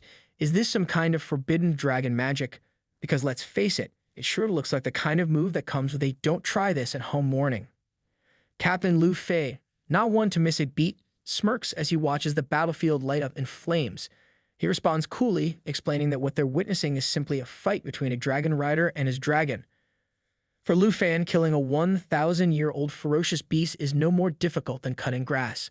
Because when you've got a dragon on your side, even the most terrifying monsters are just part of your daily chore list. Lai Lu's condition worsens quickly, and even his corpse can no longer bear the weight of the battle's toll, collapsing beneath him. As he falls to the ground, Lu Fan, recognizing the conflict in his heart, after all, this was once Shen Kai's beloved fiancé, now turned demon, moves quickly to catch him. Lai Lu hits the ground hard, but before he can slip further into darkness, Shen Kai runs to him, lifting him into her arms with desperation, her eyes filled with both love and grief. Meanwhile, Xiao Ye, still in her fearsome form, transforms back. Lu Fan, ever the protector, asks Shen Kai if she's okay, though his focus remains on Lai Lu, who appears as if his very soul is slipping away. His once strong, fierce presence now looks fragile and fading, a shadow of who he once was. Lu Chenkong, standing nearby, suggests that they should tie Lai Lu up with chains to ensure he can't escape. Because nothing says "I care" like suggesting to chain up your ex-fiancé, right? But Lu Fan, always understanding of Shen Kai's emotions, quickly dismisses the idea. He knows the bond between Shen Kai and Lai Lu runs deeper than just survival, and tying him up like a prisoner wouldn't sit well with her. He tells Lu Chenkong there's no need for it. Besides, with Lu Fan around, there's no chance of escape anyway.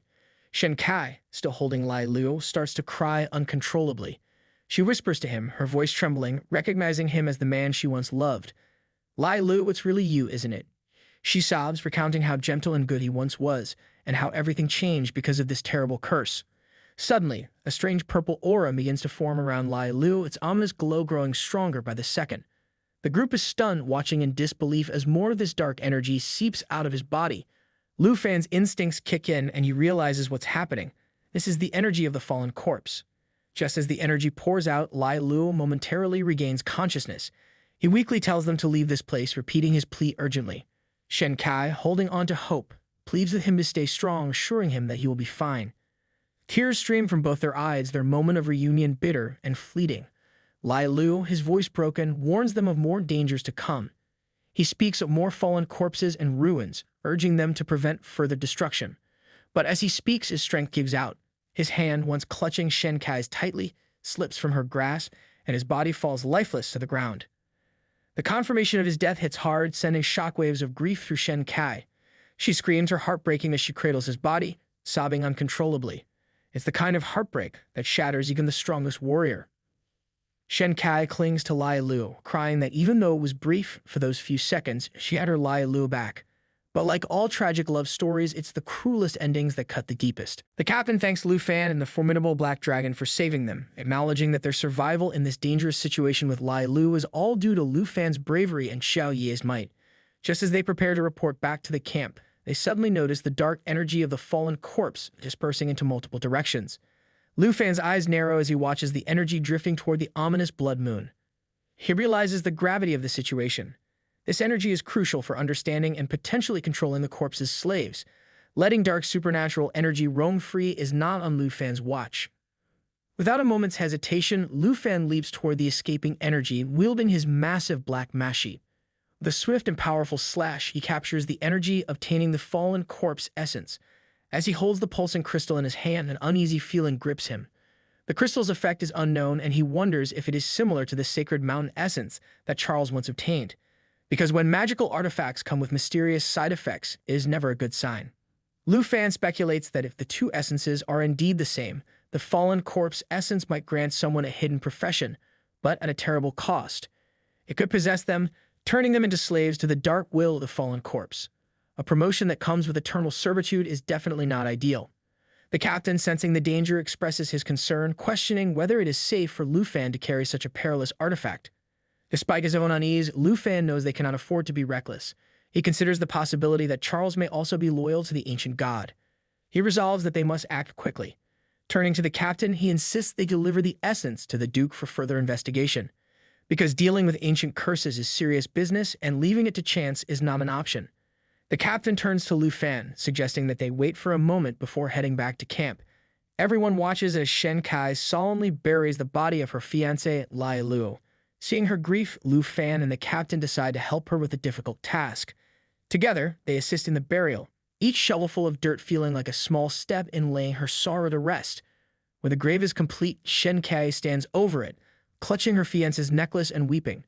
She kisses the pendant, her tears falling onto the cold metal, and wonders aloud if everything she witnessed was merely an illusion. Lu Fan, always calm and reassuring, steps forward and gently tells her that it was all real. He assures her that Lai Lu truly did come back, even if only for a moment. Shen Kai, the strong and resilient woman she has always been, finally regains her composure. She wipes her tears, places her glasses back on, and announces to the captain that she is ready to move forward. Because even the toughest warriors have their moments, but they never stay down for long. The group treats her with quiet respect, acknowledging her grief but knowing she needs normalcy now more than ever. With that, the captain orders Team 78 to prepare for the journey back to camp. The scene shifts as time passes, and we find ourselves in the next afternoon. The group has returned, and inside a dimly lit room, the Duke examines the fallen corpse essence. He listens intently as Lu Fan fills him in on the details of the expedition. Lu Fan shares his hypothesis that becoming a servant of an ancient god comes with specific conditions. He explains that former Griffin squad members and various beasts only become corpse puppets, lacking any free will. The monsters, unable to become slaves, likely indicate a lack of intelligence, and the dead, similarly, cannot serve as slaves for the ancient god. However, Lu Fan points out that the servants, those who retain their thinking ability, are a different matter. He explains that someone like Lai Lu, who is fully controlled by the essence but still able to think, shows that becoming a servant instead of a mindless puppet involves a deliberate selection by the ancient god. The Duke listens intently, nodding as he pieces together what Lu Fan has explained. He realizes that simply possessing the fallen corpse essence isn't enough to become a corpse slave. One must also receive approval from the dark power itself. Lu Fan elaborates, pointing out that only sentient beings, those capable of independent thought, have the potential to become servants, because apparently, when it comes to cursing people, the ancient gods prefer quality over quantity. Even the Duke, usually composed, starts recalling rumors from the past few years. He remembers hearing whispers that over a dozen countries have reported strange cults forming within their borders. These cultists claim to be blessed by the gods and aggressively expand their influence, gathering masses of believers. They boast of great power and declare that their almighty deity will awaken soon. because nothing says we're totally normal like cults with a penchant for dramatic proclamations. If what Lai Lu said is true, the Duke realizes the grim reality. These cultists are either servants of the ancient gods or their devoted followers. But Lu Fan is even more worried.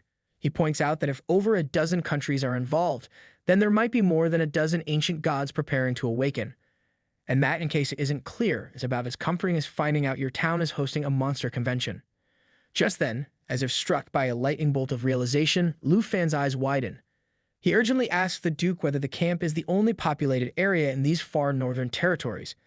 The old man, catching on to Lu Fan's train of thought, agrees, because when even the Duke starts looking nervous, you know the news isn't good. Lu Fan, deep in thought, asks about the missing members of the Griffin Squad who have not yet been found dead. His words carry a heavy implication, and as he speaks, the same dreadful realization strikes the Duke, because sometimes bad ideas like to hit everyone at the same time, just to spread the misery. The Duke understands that Lu Fan is suggesting a terrifying possibility. All the missing Griffin Squad members may have already become fallen corpse slaves. If even a few of them managed to escape this region, the consequences would be dire. They would have no choice but to issue a bounty to track down and eliminate these threats. Not exactly the kind of reunion the Duke had in mind for his old brothers in arms. It's a painful truth, but even Lu Fan knows there is no other way. He acknowledges that those who have been possessed by the dark essence would likely understand why they must be stopped, even if it means being killed by former comrades. Turning his attention to the cursed essence in the Duke's possession, Lu Fan suggests they use it to test his hypothesis. The Duke, however, looks baffled. He cannot fathom how they could use such a dangerous item safely. Lu Fan explains his bold idea, to use the essence on a dragon. Because when in doubt, why not bring a dragon into the equation for maximum drama? Hearing this, the Duke's face turns red with fury. He angrily tells Lu Fan that the mere suggestion is absurd. There is no way they would experiment on any living being, not even a dragon. And really, the Duke's tone suggests that he is about 2 seconds away from launching into a lecture about ethical research practices. Despite the legendary Black Dragon being unaffected by the Blood Moon, the Duke fears that using the essence could still go catastrophically wrong. The potential consequences are too dire, and he cannot afford to take such a risk. But Lu Fan, ever calm and clever, reassures him. He explains that the Duke has misunderstood. The dragon he is referring to is Naksho Yai, his loyal pet. The Duke's jaw drops, his mind racing as he tries to comprehend what Lu Fan is suggesting. Because when Lu Fan starts getting mysterious, it's usually time to brace for something wild. Lu Fan and the Duke then make their way to the training ground. The Duke, still trying to wrap his head around Lu Fan's earlier proposal, brings up the time when he observed Lu Fan and Ruin sparring. From what he witnessed, it did not seem like Lu Fan had a total of 5 dragons. But before the Duke can go further, Lu Fan quickly interrupts, explaining that things are not quite as they seem. Among those 5 dragons, 2 are not actually his direct pets, but rather summons of the Emerald Dragon Lady Xia Fei. Because when dragons start summoning other dragons, things get complicated faster than a soap opera plot. The Duke looks thoroughly baffled, and to be fair, who wouldn't be, as it starts to feel like a draconic family tree gone haywire. But Lu Fan, sensing the confusion, decides that a demonstration is the best way forward. He summons the Emerald Dragon Lady and gives her the order to call forth the twin Flying Dragon Kings. Without hesitation, the Emerald Dragon Lady obeys, and moments later, 2 enormous white dragons materialize, roaring with a ferocity that could shake mountains. The ground seems to tremble beneath them, and even the Duke, a seasoned warrior, cannot hide a flicker of nervousness as he looks at these mighty beasts. Because when 2 massive dragons suddenly appear, feeling a bit intimidated is perfectly reasonable. The Duke stands there, trying to process what he's seeing.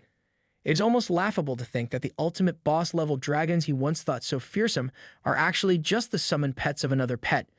It is like realizing that the so-called king of the jungle is actually someone's house cat on steroids. Lu Fan, however, is deep in thought. He considers the Flying Dragon Kings to be the weakest among his summoned creatures, so even if one of them were to transform into a fallen corpse slave, he and the Duke could easily handle it. And because these dragons are mere summons, Lu Fan points out that they can be resummoned after death without any permanent loss. Talk about an ideal test subject who knew disposable dragons were a thing. The plan seems perfectly logical to him, even if it feels a bit bizarre to everyone else. Finally, Lu Fan announces to the Duke that they are ready to begin the experiment. With confidence and perhaps a bit of reckless excitement, he orders the Emerald Dragon Lady to let one of the Flying Dragon Kings consume the fallen corpse essence. Because if you're going to feed a dragon cursed energy, you might as well do it with dramatic flair. Lu Fan hurls the essence right into the dragon's mouth, and as soon as the creature begins to chew, an ominous purple aura envelops it. The dragon roars in agony, his voice echoing across the training ground, sending shivers down everyone's spines. Even the Emerald Dragon Lady looks taken aback, her usual composure shattered. Because nothing says unexpected chaos quite like a dragon having a meltdown. The Duke, standing beside Lu Fan with wide eyes, immediately senses the danger. He orders Lu Fan to step back, alarmed as he realizes that the Flying Dragon King is transforming into a fallen corpse slave. The old man even starts preparing to slay the dragon, convinced that taking it down now is the only way to stop the impending disaster. But Lu Fan, with his typical mix of logic and optimism, quickly intervenes. He insists that killing the dragon now would be a colossal waste, because why settle for a problem solved when you can try problem barely contained? Just as things seem bad enough, they get worse. To everyone's horror, as one of the Flying Dragon Kings becomes possessed, the other starts succumbing to the same dark force. The Duke, now bordering on panic, urges Lu Fan to act immediately before it is too late. But Lu Fan refuses to let fear dictate their actions. Instead, he turns to the Emerald Dragon Lady, telling her that she is their only hope. He reminds her that, as the master of these dragons, she must fight back and reclaim control from the ancient god's influence. Gathering her resolve, the Emerald Dragon Lady begins casting Emerald Light, her signature ability.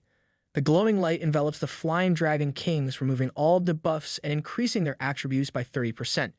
Because when your dragons are on the verge of turning evil, giving them a magical power boost is apparently the way to go. The light pulses around the dragons, strengthening them to resist the ancient god's control. Lu Fan realizes that the Emerald Dragon Lady must continuously cast the spell to fend off the possession. The Duke, however, remains skeptical, eyeing the dark purple aura that refuses to dissipate. Because when cursed energy doesn't vanish, it's hard not to feel like things are about to go from bad to catastrophic. Then, without warning, one of the Flying Dragon Kings breaks free from the effects of Emerald Light. It roars ferociously, and the dark energy around it intensifies as if mocking their efforts to contain it. Because, of course, dragons never make things easy. The Emerald Dragon Lady, now absolutely furious, glares at the rebellious twin flying dragons with an intensity that could make even the bravest creature feel like a misbehaving puppy. Determined to put an end to the chaos, she channels every ounce of her energy into the Emerald Light, her aura blazing as dust and smoke whirl around her. The force she exerts is so intense that even Lu Fan stands there, wide-eyed and shocked as he witnesses this incredible display of power. Because it's not every day that a Dragon Lady gets this ticked off. As the dust and smoke finally settle, Lu Fan and the Duke hold their breath, bracing for the worst. But instead of seeing the dragons turn into mindless fallen corpse slaves, they are greeted with a different outcome. The Flying Dragon Kings have not fallen to the ancient god's control. Instead, they have absorbed the ancient god's power, but still managed to retain their own consciousness. Talk about a lucky break, like discovering your cursed potion actually gives you superpowers. The dragons now stand transformed, having become fallen corpse demon dragons of level 22. Their elemental dragon breath has mutated into Demon Dragon Breath, and they are imbued with new abilities, Demon Dragon Charge and the Demon Dragon Bloodline. Because why just have dragons when you can have supercharged, demon-breathing dragons? The Emerald Dragon Lady, exhausted but victorious, finally descends to the ground. She has successfully reclaimed her dragons from the grip of the ancient god. Lu Fan steps forward, a proud smile on his face, and praises the Emerald Dragon Lady for her incredible effort. Even the Duke, still recovering from the shock, admits that Lu Fan's theory was spot on. Using the fallen corpse essence indeed drew the ancient god's power, but somehow, the Emerald Dragon Lady managed to halt the dark transformation and save the dragons. He turns to Lu Fan, thanking him for stopping him earlier. Had he acted hastily, he would have destroyed the dragons without considering the consequences, and really no one wants that on their conscience. Meanwhile, Lu Fan feels a bit smug, knowing that he now has an advantage. Both dragons have gained immense power from the essence, making them even more formidable. Because, as it turns out, accidentally giving your dragons a power boost is one of the better outcomes in the chaos of magic and curses. The Emerald Dragon Lady, still full of adrenaline and relief, immediately wraps Lu Fan in a big, grateful hug. Because when your dragons don't turn into mindless monsters, hugging the hero who saved them feels like the only logical response. Lu Fan, though momentarily flustered, grins and tells the Duke that he can't wait to test out the new abilities of the fallen corpse demon dragons. He is practically buzzing with excitement, eager to see what these powerful new skills can do. With the tension easing, Lu Fan requests that the Duke resume Squad 78's mission, which had been put on hold due to all the chaos. The Duke, who has now seen enough proof that both the ancient god's minions and the cursed essence are real, agrees. Because nothing says mission time like surviving a near disaster with upgraded dragon allies. The The Duke adds now that the ancient god minions and the ancient god essence have both been validated, only thing that remains in dark is the ancient ruins. Lu Fan turns back and realizes that the temple ruins are exactly the spot where he wants to go. The next morning, Lu Fan soars through the sky with the other members of the Griffin squad, and let's be real, flying over an ancient snow-covered landscape is much cooler than any mundane commute. As they near the temple ruins, Lu Fan briefs the team. He explains that the ruins Lai Lu mentioned and the Golden Light Temple discovered by the Star-Spangled Nation are actually the same thing, and to truly understand the ancient gods' awakening, they need to find this hidden place. However, just as he finishes, a notification pops up, informing him that he's approaching the marked location on his divine-level treasure map. Excitement ripples through him as he knows he's going to get his jackpot today. Just then, Shen mentions that they are about to leave the harsh blizzard zone. She can't hide her curiosity, wondering what secrets lie ahead. As they fly out of the snowstorm, they are greeted by an entirely new landscape, one so breathtaking that even Changkong can't believe they're still in the far north. A massive lake sprawls before them, so vast it looks like an ocean. The sky above is clear and brilliant, a welcome change from the icy storms they've grown used to. The captain, impressed but ever practical, orders the squad to find a place to land and set up camp. As they descend, he notices something unusual beneath the ice. Enormous chains stretching across the frozen expanse, their ends vanishing into the depths. He speculates that following these chains might lead them to the temple ruins mentioned in their mission. Because when ancient, mysterious chains are involved, they're either guarding something incredible or something horrifying, or both. But before anyone can start exploring, Lu Fan suddenly bolts off in another direction. A notification alerts him that he has arrived at the treasure map's marked spot. Sprinting through the snow, he finally reaches the location and looks down, his eyes widening with astonishment. There, half buried in the snow, lies a dragon egg, a blue one, shimmering with an otherworldly glow. The egg emanates a strange feeling, almost as if it holds the power of space and time itself. Lu Fan carefully picks up the glowing blue egg. Its surface is too cool to touch, and it is shimmering like it holds an entire galaxy. He cradles it in his hands, and just then, his gaze shifts to the spot where the egg was resting. Something else catches his eye. Half buried in the snow is what looks like a small box. His curiosity kicks in as he wonders what it could be. Without wasting time, he brushes off the snow and lifts it. It turns out to be a small, mysterious box. He opens it with a mix of anticipation and excitement. Inside lies a skill book titled Dragon Language Resonance. It is glowing faintly. The quality is clearly epic. Lu Fan feels a surge of excitement. His heart skips a beat as he reads the description. The quality is clearly epic, but the book requires level 35 to use, which is a little annoying. It's like getting the perfect outfit, but realizing it's a few sizes too big. But that doesn't stop him. He dives into the details anyway. The book will teach him Draken Language Resonance, a passive skill. The cool part is when a Draken rider and their Draken companion use the same Draken language magic, they get a 100% boost in power. That's like doubling your damage, which, let's be honest, is pretty much the dream when you're dealing with magical creatures. Lu Fan can already picture it. Dragons getting stronger, magic getting stronger, him being the guy who has the best dragons in town. But first, he's got to level up. Yes, it's time for some serious training, or maybe just a lot of monster grinding. Using dragon language magic could double his power instantly. Lu Fan's mind starts to race as he imagines the possibilities. Once he tames the blue dragon, his abilities might just rival the legendary roar of the Blue Dragon King.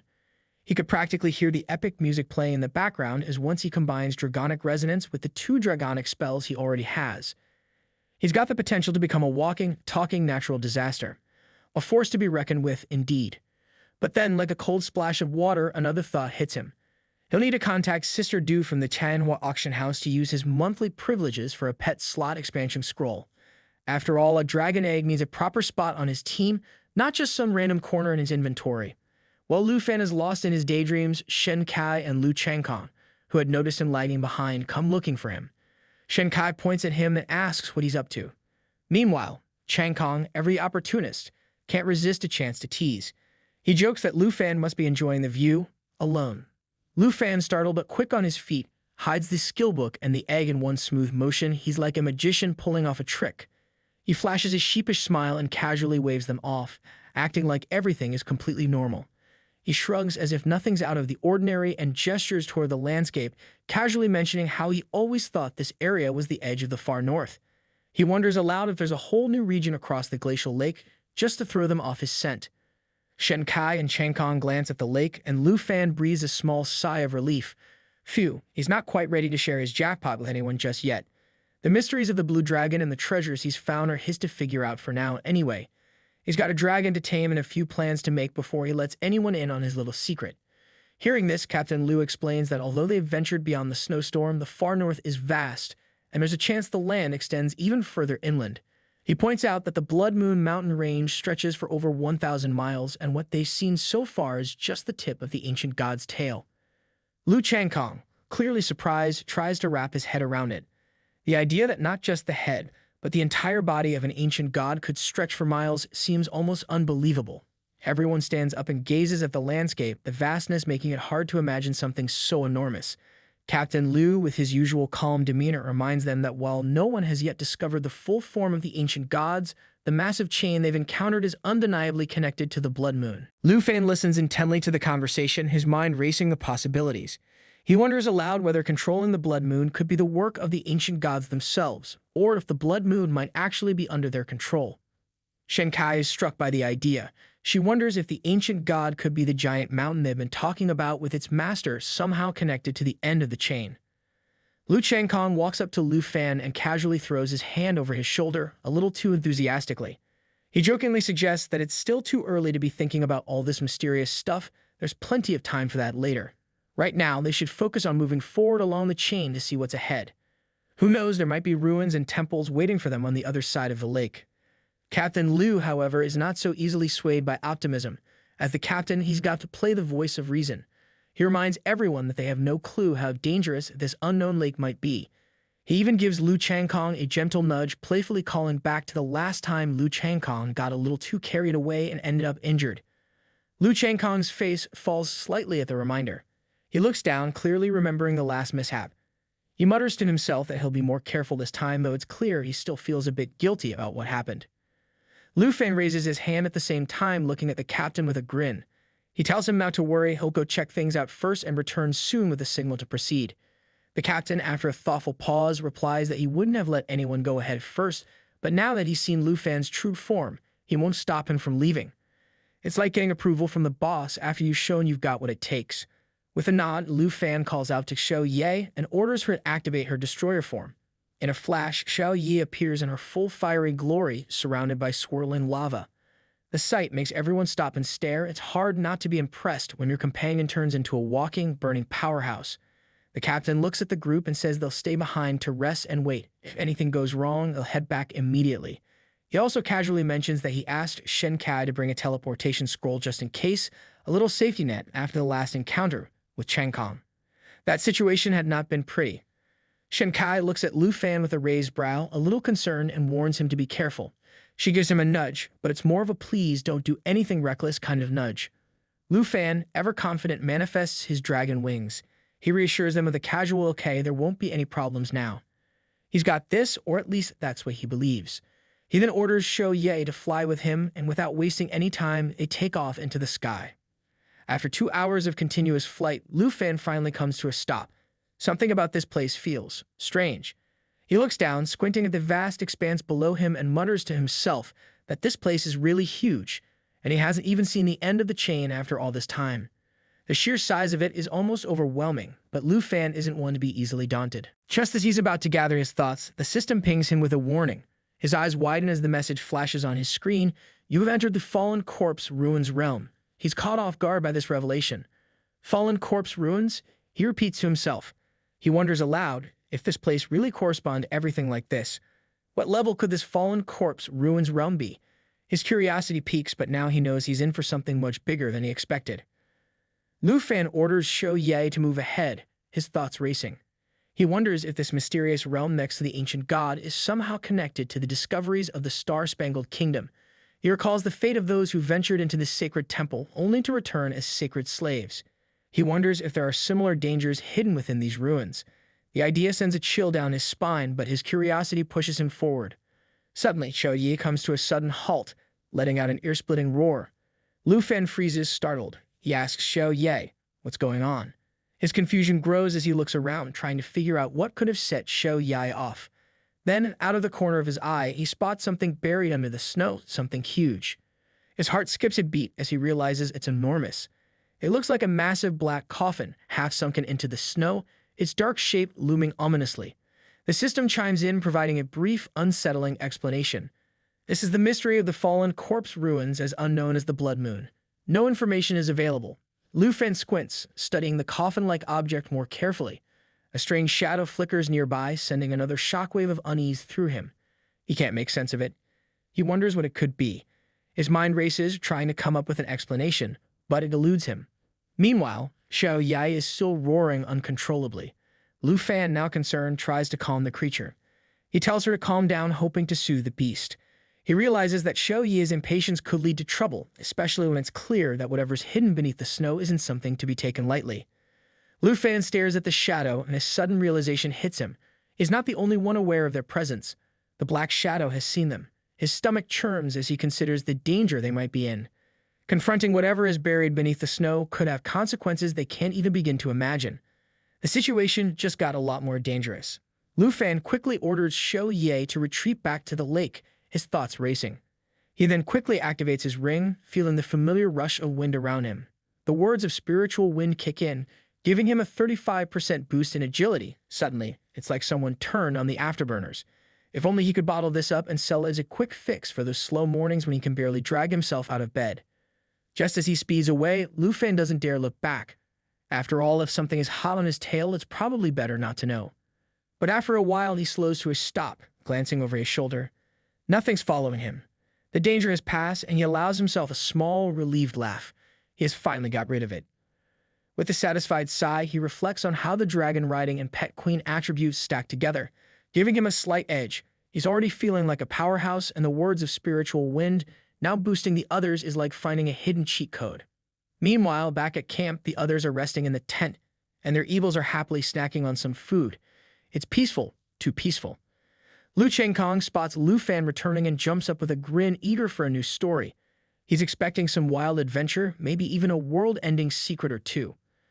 But Lu Fan is not in the mood. His looks are dead serious. He looks around his friends, their faces full of curiosity. He knows what he has to say next is going to change the atmosphere. He lets out a heavy breath, explaining that he's encountered the ruins of a fallen corpse up ahead. He mentions the mysterious danger buried beneath the snow, and suddenly, the cheerful atmosphere vanishes like a balloon with a hole. It's clear that this is no small matter. The group falls quiet at processing what Lu Fan has just said. There's a tense moment of silence before Captain Lu says, with a serious look on his face, that they need to teleport back to camp immediately. It's not a suggestion, it's an order. The urgency in his tone makes it clear that something is terribly wrong, and they all feel it. Lu Changkong, ever the skeptic, raises an eyebrow. He's used to the usual wild adventures, but the fact that even Lu Fan, who usually charges headfirst into danger like a kid in a candy store, is retreating, well, that says a lot. He turns to the others, his face full of disbelief. If Lu Fan is running scared, something really big is going on. Everyone looks at each other, unsure of what to make of the situation. It's clear now that whatever lies ahead is far worse than they anticipated. After a while, everyone gathers in the office. Lu Fan and Captain Liu explain the whole situation to the Duke. The Duke, looking grave, analyzes the situation. The black coffin, the shadows under the snow, the chains, and the fallen corpse ruins. He doesn't like the sound of any of it. He warns that this place could be incredibly dangerous, and if the other experts continue exploring it, the outcome will be the same as the Morgan family. The consequences would be disastrous, with huge losses and no survivors. Lu Fan, listening intently, turns serious. He recalls the eerie scene. The place looked sealed off, surrounded by chains, and there was an unknown creature lurking in the lake. Xiao Yai, too, had felt uneasy, almost uncontrollable. It all didn't sit right with him. The Duke, his focus shifting to the map, says that the area is far too dangerous, an entity feared even by the dragon race. The frozen lake housing the fallen corpse's ruins must be designated as a forbidden zone. Without hesitation, he orders Captain Liu to cancel all other special routes passing through that area and to send someone with ice to the scholars of Dragon City immediately. Captain Liu nods, acknowledging the command. The Duke then turns to the team, informing them that their mission has changed. Team 78's isolation mission is canceled. From now on, their new task is to assist the scholars of Dragon City in researching the fallen corpse ruins. Everyone salutes the Duke, acknowledging his words with a unified, "All right, sir." The Duke then turns to Lu Fan, his expression serious but appreciative. He commends Lu Fan for leading his team to such a remarkable discovery in less than a month. As a token of recognition, he hands Lu Fan a badge, the Griffin Corps Silver Military Merit Medal. It's a high-quality ornament, gleaming with significance. Lu Fan, ever humble, tries to refuse.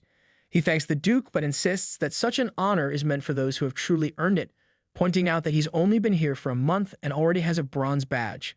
The Duke smiles and reassures him. The badge represents the duty and mission of the Griffin Corps. Plus, if Lu Fen joins the Corps after graduation, he could be fast-tracked to a leadership position. This silver badge would be far from useless. After a moment of thought, Lu Fen accepts the badge, clearly honored. Everyone around him looks pleased, some with a hint of admiration. The captain adds that there are only 19 silver badge holders in the entire camp, and if Lu Fen enrolls, he'll likely be in charge, which means the rest of them will have to take orders from him. Lu Changkong in the back pretends to look upset, muttering something about how quickly Lu Fen got promoted. But his grin betrays him. He's not jealous, not at all. Lu Fen, now proudly holding the badge, nods respectfully, saying he understands and he'll accept it with gratitude. Lu Changkong can't help but poke fun at Lu Fen. He jokes about how Lu Fen has shot up the ranks so quickly while he's been stuck in the same position for years. He adds that with all the promotions, Lu Fen should at least let him touch the badge for good luck. Captain Lu overhears this and shakes his head with a chuckle, muttering that his team's antics are always entertaining. The Duke watches them for a moment, trying to suppress a smile before his expression shifts into something more serious. He signals for Lu Fen to stay behind as the others head out.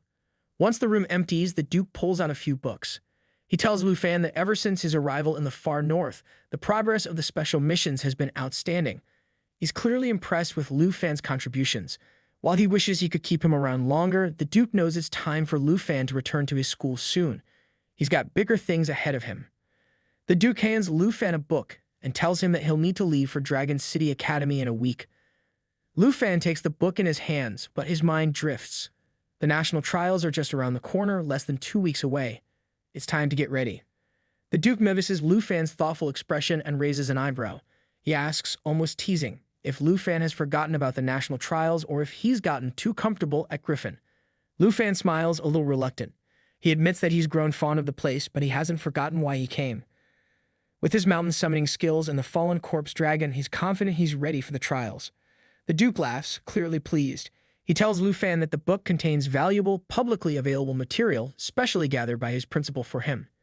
He can go over it when he returns, though there's no rush. Lu Fen nods, grateful for the thoughtful gesture. Meanwhile, in the dense forest, a fierce demon appears, the unsettling presence sending a chill through the air. It's none other than Jin Chenghen, the princess's brother. His terrifying appearance is enough to make anyone take a step back. The princess watches in shock as her brother keeps devouring everything that comes in his way. The princess tries to convince him that it is enough. She asks him if his abyss crawler hasn't grown enough, as they have been grinding here for a long time now. Her brother simply replies that a bit more life needs to be trained, and then the demon will reach the next stage. He keeps on grinding until they reach a nearby house. The family from that house spots the royal siblings. They excitedly rush to greet them, thrilled to see the prince and princess in person. They happily invite the royal duo to rest in their humble home, honored by their presence. Jin Chenghen eyes the family with a murderous glare. Without a word, he unleashes his monstrous creature, which roars to life, its hunger palpable. Jin Chenghen's lips curl into a twisted smile, his voice void of any warmth or empathy as he commands his abyss crawler to devour those poor people. The family, paralyzed with fear, scatters in a frenzy, running for their lives. One of Jin Chenghen's men, shocked by the turn of events, pleads in confusion, asking what his master is doing. The princess, equally stunned, calls out an alarm, warning her brother not to harm the citizens. Jin Chenghen, however, brushes off their concerns with chilling indifference. He calmly explains that the sacrifice of a few lives is necessary for the growth of his monster. To him, the people are nothing more than food, and their deaths are an honor, one that will make his creature stronger. He looks at the princess with a dismissive sneer, scoffing at her words. He tells her that after all this time with the Jin family, she's still clinging to naive ideas. It's clear to him that she hasn't changed or grown at all. Turning his back to her, Jin Chenghen walks away without a second thought. The princess, still shaken by his coldness and cruelty, calls after him, but the distance between them is more than just physical. Meanwhile, inside the Hangmation Spirit Tower's counseling hall, the atmosphere is thick with anticipation. Kieran, the representative of Hangmation, announces that they'll be participating in the upcoming national test. He's all business, but there's a hint of excitement in his voice. After all, this event could make or break everything for them. YG, the representative from Hangmation, doesn't mince words. He reminds the group that this whole alliance setup is a national decision, and while he's not objecting, He's quick to add that if anyone leaks their alliance information, there will be consequences. Yasin, representing the South Nation, leans back with a smug grin. He's heard all the talk about being at the bottom, but this year, he's certain things will be different. With 4 alliances backing them, he's confident they'll be at the top of the rankings. The cockiness in his tone is almost tangible. It's as if he's already ordered victory, and now he's just waiting for the delivery. They all share polite smiles and agree that they're happy to work together, though the underlying competition is unmistakable. Each representative is keen to show that their nation will rise above the rest. For now, they're allies, but the real game is about to begin. Meanwhile, far from the tower, a few figures gather near the Snow Nation active volcano. One of them raises his hand and speaks, urging the young master to listen closely. The head of the family has sent a message. It's time for the young master to prepare for departure. From behind him, a figure steps forward, carrying a weapon and a fresh demon kill. This is Andrew, the representative of Snow Nation. He's ready for the national trial, his excitement clear as he sharpens his blade. The atmosphere is charged with the promise of what's to come. Elsewhere, in the ruins of the Star Stripes Nation's sacred mountain temple, a group is gathered.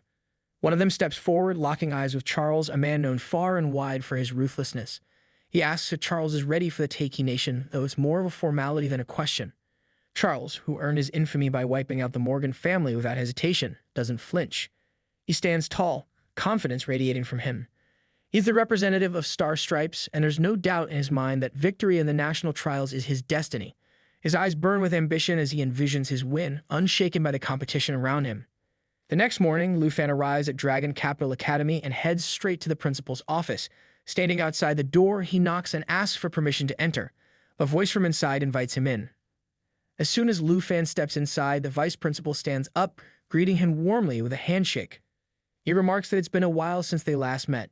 He explains that the principal is away on a business trip, and for now, he's in charge of overseeing the national trials. The vice principal introduces 2 figures standing nearby, explaining that they are shadow guards sent by the Dragon Capital's leadership to ensure the safety of the delegates as they make their way to the Takey Empire. One is named Yu and the other Zhen. The vice principal adds that these shadow guards are distinct from the Griffin Regiment as they are specifically assigned to protect the Dragon Capital's officials. After hearing this, Lufan asks if the vice principal would be joining him to the Takey Nation as well. The vice principal confirms, adding that he is indeed taking charge of the trip, but the principal won't be back for at least 10 days, perhaps even longer. To accommodate the journey, the vice principal has arranged a special flight under the academy's name for tomorrow afternoon. As the conversation continues, the vice principal settles down the cup of tea.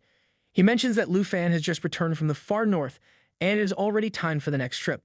He suggests they rest for the night and reassures Lufan that the academy will meet any needs he might have during his stay. Lufan looks at Vice Principal Zhao with a playful grin, mentioning that if the Vice Principal is so adamant about fulfilling his wishes, then he might have something in mind.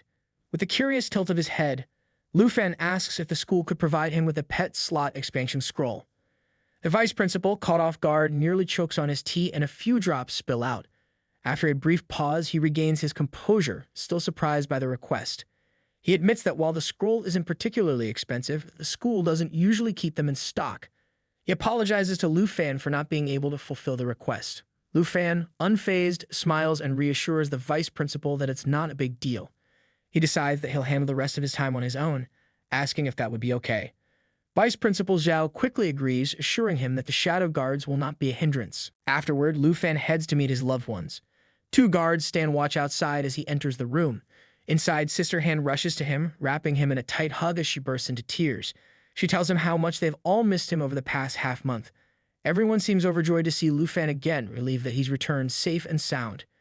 Kenshu also chimes in, saying they've been waiting for him since last night. Lufan, with a chuckle, notes that it seems Vice Principal Zhao informed them of his return. He apologizes for not bringing any gifts, but everyone brushes it off with laughter. They then lead him to the dining table where a hearty meal has been prepared. Sister Han, beaming with happiness, encourages everyone to sit down. She asks Lufan that he must have missed good food up in the far north, so he should hurry up and eat. Tao Xiaomin, equally eager, says that they have been waiting for him to start the meal. She tells him to hurry up as she is starving. Qin Shu mentions that Sister Han prepared the meal early this morning. Lufan, clearly pleased, responds that what he misses most about the far north is his aunt's cooking. Qin Shu, eager to hear more, asks if Lufan has gotten stronger in the past month. A couple of hours pass as they chat and enjoy the meal. Lufan talks about his time in the far north. While there haven't been any new attacks, he notes there's one person he hasn't met yet, someone other than his close friends and family. He takes out the unmalting ice bracelet, one he had planned to give to his senior sister. At that moment, Tao Xiaoman notices the bracelet and comments that it looks expensive. Lu Fan, flustered, quickly hides it and insists that it's nothing. He quickly stands up to leave, causing everyone to glance at him in surprise. Tao Xiaoman teases him, asking who the gift is for, while Qin Shu grins and adds that they all know it's meant for the senior sister. Auntie Han reminds Lu Fan that they're going out tomorrow night, so he should come back early and get some rest. Lu Fan tells her that he's just stepping out for a bit and will be back soon. Lu Fan makes his way to the spot where he used to meet his senior sister. He sits down, the gift in his hands, lost in thought. He wonders if she'll show up today, though he had expected her at this hour. As he waits, his mind drifts to the time she had taken him to meet Sister Du. He remembers how Sister Du had given him her number and mentioned that if he needed anything, especially something like a pet slot expansion scroll, he could reach out to Manhwa Auction House. Taking out his phone, Lu Fan calls the VIP lounge of the auction house. Sister Du answers with a cheerful tone, asking if it's finally time for him to call. Lu Fan, feeling a bit shy, asks if she can contact his senior sister for him. Sister Du teases, wondering why he's so eager to talk to her after not seeing her for a month. Lu Fan blushes, trying to explain that he has something to give her but can't find her at school. He asks if Sister Du could help track her down. Sister Du, still smiling, tells him it won't be easy. She mentions that his senior sister had some work to do at home and doesn't know when she'll be back. Sadly, she also can't contact her right now. But she adds that senior sister left something for him before she left, and she told her to give it to him when he gets back to the Dragon Capital Academy.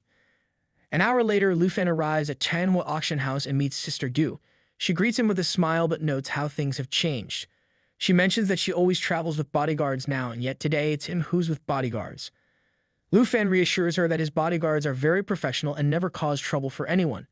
With a small nod, Sister Du leads him into another room, where they sit down together. Lu Fan compliments that it seems like the auction house's business has been doing well. He adds that he always expected great things from her. Sister Du smiles and thanks him for the compliment. She explains that the reason for the success is the dragon egg featured in the illustrated book. Thanks to that, guests from across the country and even from abroad have been visiting Manhwa just to see the dragon egg in person. Lu Fan, listening intently, realizes that the star-quality dragon egg has helped bring Manhwa Auction House to the top. He's holding the blue dragon egg himself now, and it makes him wonder what kind of exchange privileges he can secure for such a precious item.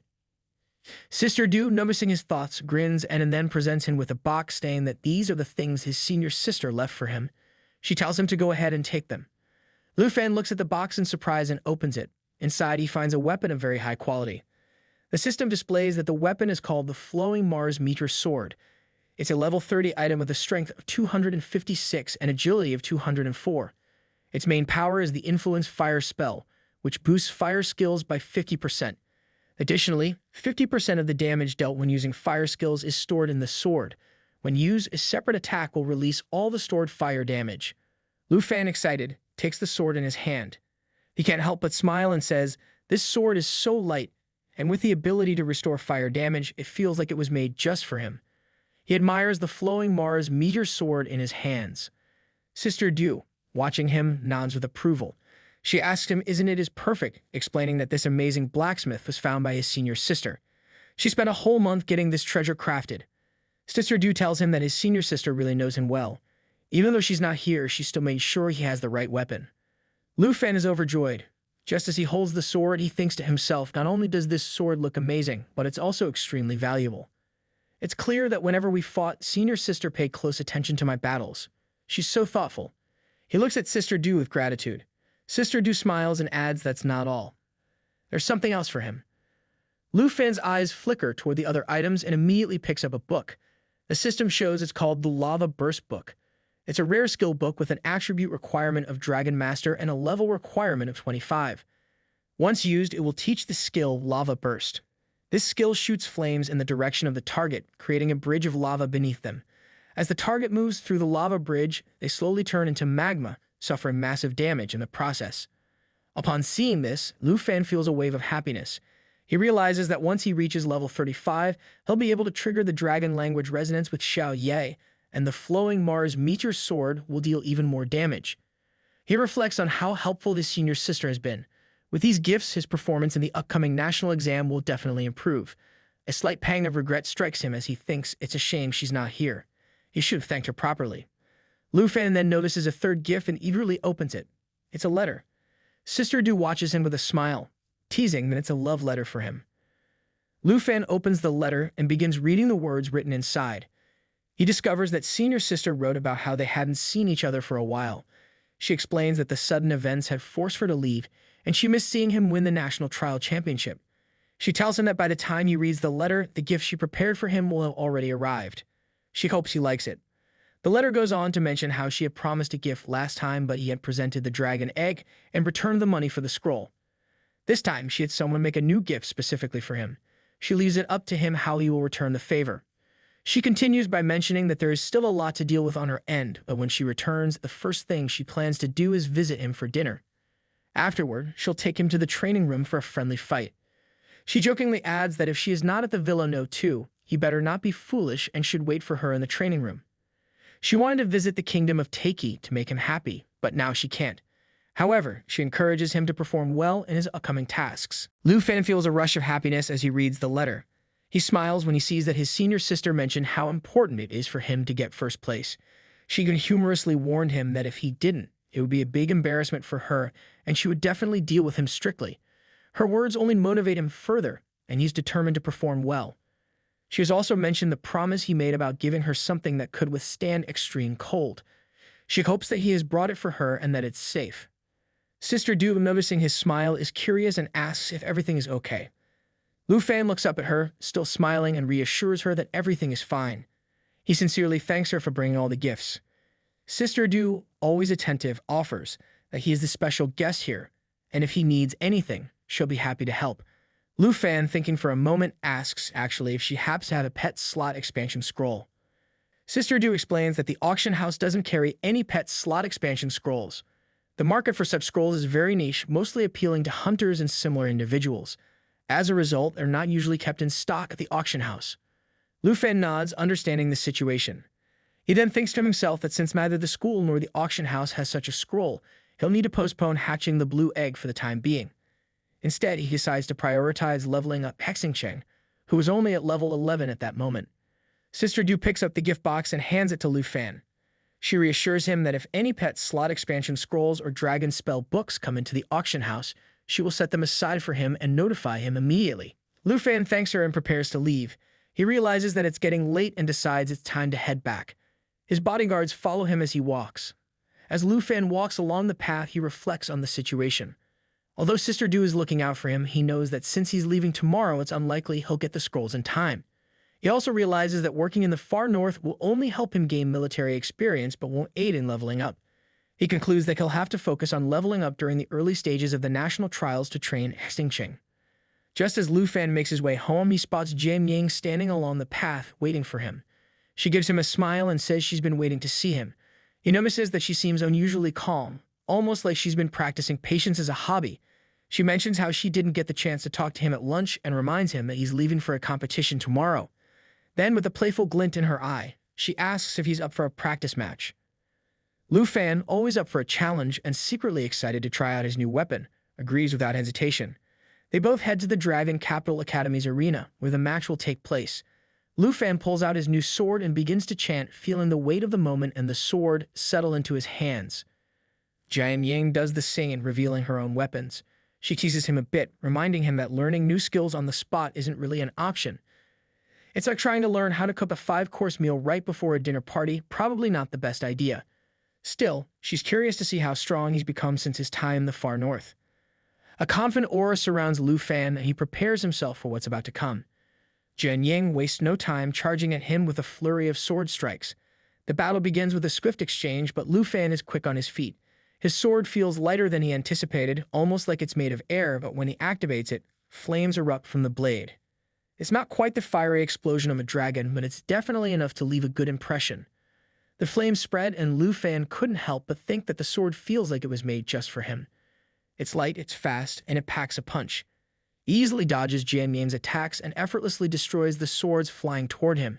His movements are smooth, almost like he's dancing, and dancing involved a lot of fire and sharp metal objects.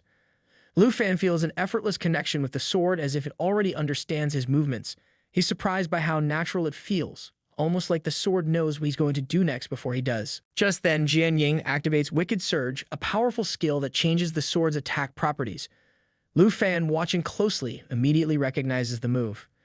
Jian Ying explains that the attack has switched to a forward attribute, permanently increasing the attack power of the fiery sheath. The bonus is now much stronger, making her swords even more formidable. As they continue to spar, Lu Fan reflects on how perfectly the sword suits him. It feels like an extension of his own body, like second nature. The more he uses it, the more in sync they become. He realizes that the permanent dragon scale sword might finally have to be retired. This new weapon seems to be a much better fit. With a grin, he calls out to Jian Ying, warning her to be careful as he gets ready for the next move. Jian Ying raises her hand, and a bright light flashes from it as she summons Army Breaker, a powerful attack that creates a devastating surge of force. She's clearly enjoying the battle, impressed by how easily Lu Fan is adapting to his new weapon. Despite his apparent lack of familiarity with the sword, he's managing to counter her 5 swords without breaking a sweat. Lu Fan, feeling the flow of the fight, smiles and compliments Jian Ying on how much stronger she's become. She admits that while her technique has improved, she can't quite keep up with his combat skills anymore. It's a humbling moment for both of them. Lu Fan decides to finish the match with a powerful move, Mountain Shaker. The attack sends shockwaves through the arena, dealing massive damage and knocking Jian Ying off balance. Jian Ying recovers and turns to Lu Fan with admiration in her eyes. She smiles and comments on how Lu Fan is always on the move, constantly getting stronger. She tells him that she always feels safe knowing Lu Fan is around. She adds that she is confident that he'll win first place in the upcoming national trials. Lu Fan, hearing the praise, nods with a sense of determination. The trials are getting closer, and he's more than ready to show the world what he's capable of. The next morning, as Lu Fan prepares to leave, everyone gathers to say their goodbyes. Sister Han is especially nervous, urging him to be careful and to eat on time while he's away. Xiaoman reassures him with a heartfelt promise that they'll always be with him, and Qin Shu also wishes him a safe and successful journey. Lu Fan waves goodbye to each of them, feeling the warmth of their support. Meanwhile, Vice Principal Zhao arrives to escort Lu Fan to the airport. Soon, they board the plane. Vice Principal Zhao reminds him that the national trials are only 3 days away. The pressure of everyone's expectations weighs heavily on Lu Fan, but he remains determined. He knows this is his chance to rise among the new elite of the Dragon Nation. He sits quietly, thinking to himself about how he'll seize this opportunity and make it his own. Arriving at the Taiki Kingdom, Vice Principal Zhao informs Lu Fan that the Overseer of the Dragon Nation is already waiting for them. Lu Fan is taken aback by the mention of the Overseer and asks who this person is. The Vice Principal explains that, in addition to the representatives from all over, the national trials also appoint an Overseer to ensure that the competition rules are strictly followed. As they make their way through the airport, Lu Fan notices the bodyguards walking ahead, and Vice Principal Zhao reminds him to be respectful when meeting the Overseer.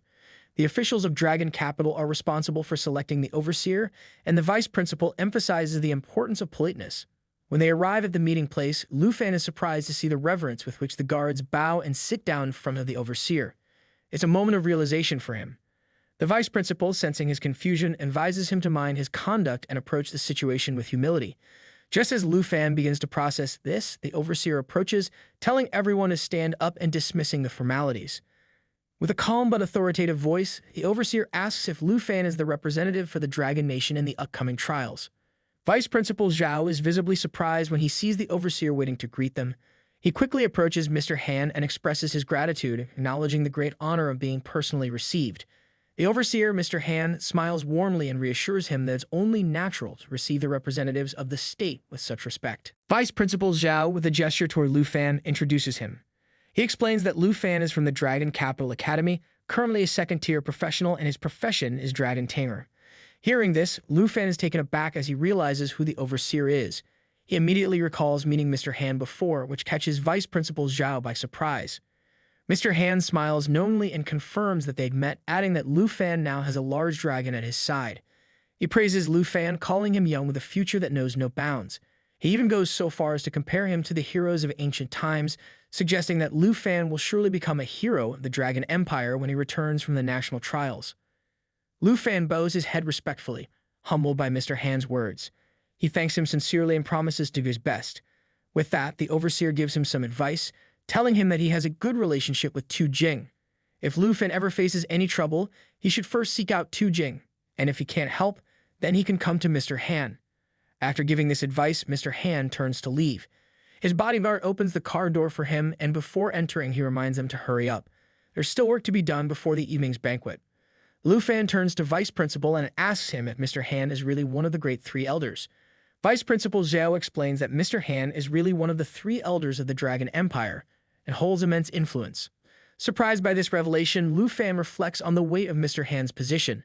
The three elders are among the most powerful decision-makers in the Dragon Empire, with even the dukes beneath them. But despite his role, Mr. Han doesn't radiate the typical aura of a combat master, which leaves Lu Fan wondering if he's missing something crucial. As the car speeds along the road, Lu Fan still can't shake the surprise that someone so influential could appear so ordinary.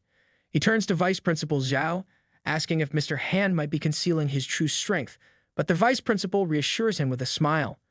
Mr. Han, in fact, is just in his early 40s, and his strength lies not in his fighting abilities, but in his wisdom and influence. It's a humbling lesson for Lu Fan, who's used to equating strength with combat prowess. Vice Principal Zhao further explains that while combat power is highly respected in their world, it's not the only form of strength. One of the three elders of the Dragon Empire does indeed have a combat profession, but not the others, and it is rumored that they are already at the 5th tier. The other is in an enhancement profession with little combat power, but is regarded as a pillar of the Dragon Nation. Lu Fan absorbs this information quietly, realizing that there's more to power than meets the eye.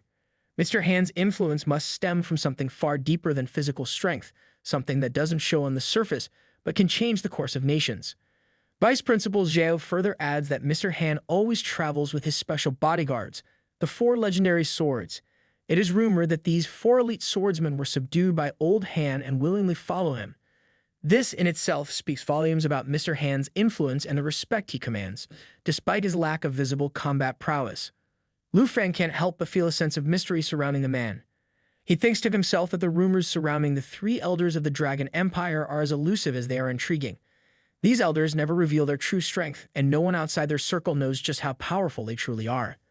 The people who claim to know the most about them are often the least credible. Yet one thing is clear, the 3 elders are not people to be underestimated. Their influence stretches far beyond the battlefield. Their power lies in wealth, wisdom, and the ability to shape the future of the empire. Lu Fan smiles to himself. As much as he feels intrigued by Mr. Han and his secretive nature, he knows one thing for sure. There's a lot more to learn from these individuals than just what meets the eye. Just then, the car comes to a stop. Lu Fan notices the bustling scene around him. It's not just the arrival of a representative, it's a spectacle. A large crowd of reporters and onlookers have gathered, all eager to catch a glimpse of the Dragon Nation's representative. Lu Fan, feeling the weight of the attention, is escorted out of the car by Vice Principal Zhao, who stays close to shield him from the throng of journalists. The reporters swarm, cameras flashing as they shout questions at Lu Fan, asking him how does it feel to be the only one capable of controlling a dragon. They continue to ask him questions, their microphones thrusting toward him from every direction. The bodyguards move ahead, clearing the way. Just as the chaos intensifies, Vice Principal Zhao raises his voice to assert some control. This is not the time for interviews, he calls out firmly, trying to restore order.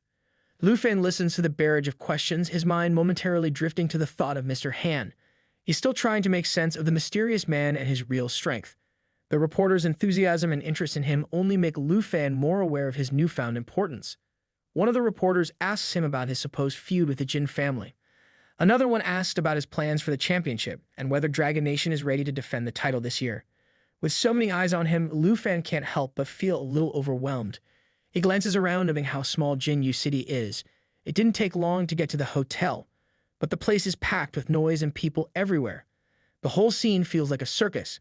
Vice Principal Zhao steps in, asking everyone to clear the way so the representatives can move forward. They quickly usher Lu Fan into his room, finally giving him some breathing room. Later during the dinner that evening, the air is filled with chatter as more representatives arrive. Lu Fan can't help but comment on the crowds outside, mentioning how many reporters are gathered at the hotel entrance, making it impossible to take a simple stroll. Vice Principal Zhao, ever the primist, suggests that it's probably better to stay inside where it's calm. After all, stepping out into the chaos wouldn't accomplish much. Lu Fan scans the room and then asks the Vice Principal about Charles, a representative of Star-Spangled Empire, wondering why he has not arrived yet. The Vice Principal, unfazed, casually replies that people from the Star-Spangled Nation always show up right before the competition, no surprise there. But Lu Fan's attention shifts. He notices Jin Chenghen sitting in the front, quietly observing. His overseer suddenly stands up in his seat, half surprised, wondering if that's Old Han he's looking at. He reflects that he did not expect that this year's Dragon Nation overseer would be him. He approaches Old Han and greets him with utmost respect. He introduces himself as Jin Zayan, the supervisor of Taiki Nation and the person responsible for overseeing this year's national trials. He extends his hand for a greeting, and Old Han takes it with a firm handshake, his smile genuine. The room is abuzz with whispers, as many people begin speculating about Old Han's identity. Some wonder if he's truly one of the three elders of the Dragon Empire. Others quickly deduce that the person standing next to him must be one of the four great swords. The air is filled with a sense of awe and curiosity, and one individual recalls having seen Old Han at an international conference in Roman country, remarking that Dragon Nation seems to be putting in full force this year. Old Han approaches his chair, Lu Fan gestures toward him, inviting him to sit. The atmosphere in the room shifts as everyone notices the familiarity between Lu Fan and Old Han. A few guests look at each other, wondering if this connection might hint at Lu Fan's ties to some influential figures in Longdu. The moment passes quickly as attention turns to the evening's banquet, an event everyone had been eagerly anticipating. The banquet is seen as the highlight of the national trials, a symbol of prestige and celebration. Guests exchange excited comments about the quality of the food and the grandeur of the event, knowing it will live up to its reputation as a state banquet. Vice Principal Zhao leans in, lowering his voice to a whisper as he shares a piece of advice with Lu Fan. He warns him to be cautious about the banquet, as Taiki Nation's cuisine may not be up to the standards of the Dragon Nation, and it's important not to embarrass the host. Lu Fan listens, surprised but nods, agreeing to be careful. Still, when the servant reveals the dishes, Lu Fan's expression shifts to one of surprise.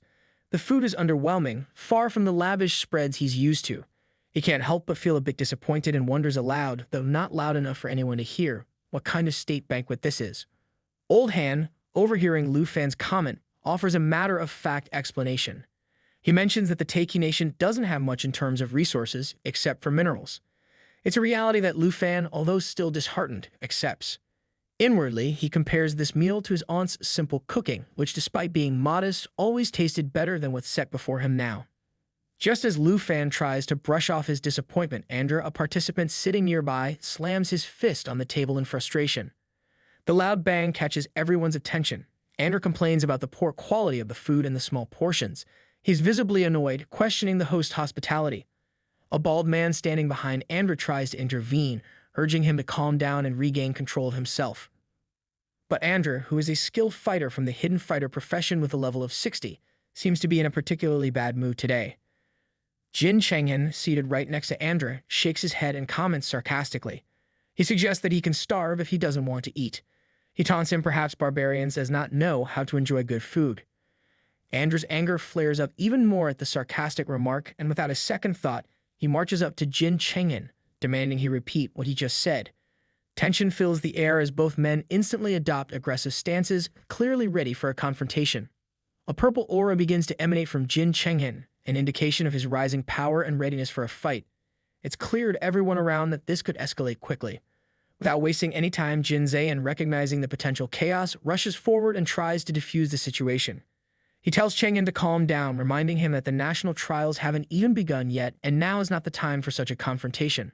Meanwhile, the bald man who had previously tried to calm Andrew also steps in, his voice sharp as he demands that Andrew settle down. Tensions are high, but Andrew isn't backing down. He points a finger at Chenghen, making it clear that he's not done with the confrontation just yet.